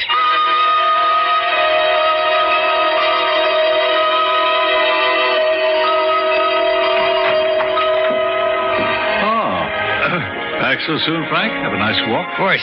Thought Judy'd be here. Wanted to find out what the plan was for dinner. Aren't you the newly appointed planner? No, not when it comes to dinner. That's a woman's prerogative. Well, Judy isn't here. Where'd she go? She left for the airport. Why? I wouldn't know. Did something come up suddenly? Probably. Oh, she left you this note. Thanks. Frank, darling, how lucky we are to find out sooner rather than late. Obviously, it isn't going to work. The one thing I must have in my life is someone solid, dependable, someone who has a clearly defined goal and purpose. You're wonderful, Frank, but so moody, so unpredictable. How ironic. You would have been just right for Emily. I realize that now. Had she lived, I'm sure you would have found each other. I hope we can meet again as friends. Judy. Well, Frank, I'm sorry. Let me pour you a drink. I'll ride that damn horse. I'll kill him.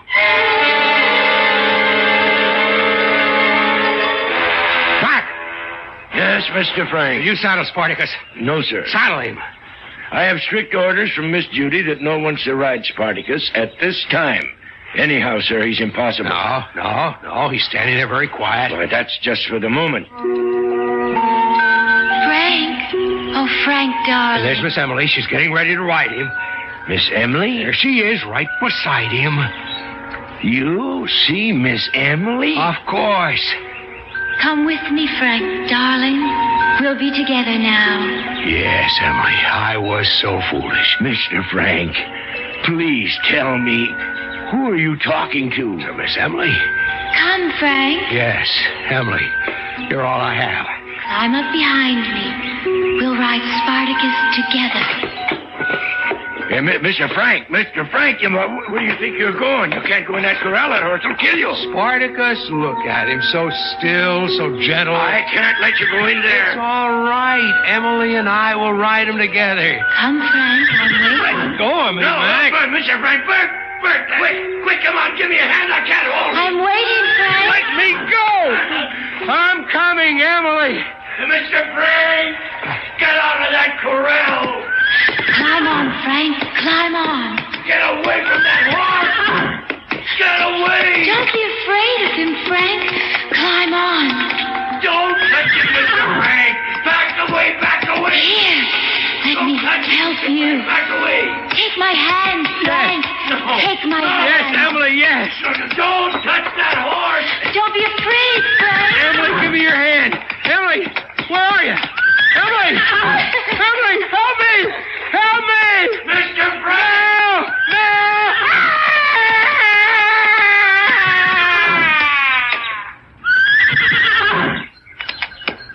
Bert, get a rope. Jerry, call an ambulance.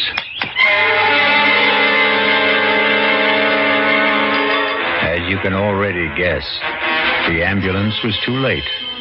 But, as the poem says, those who love shall live forever. If Frank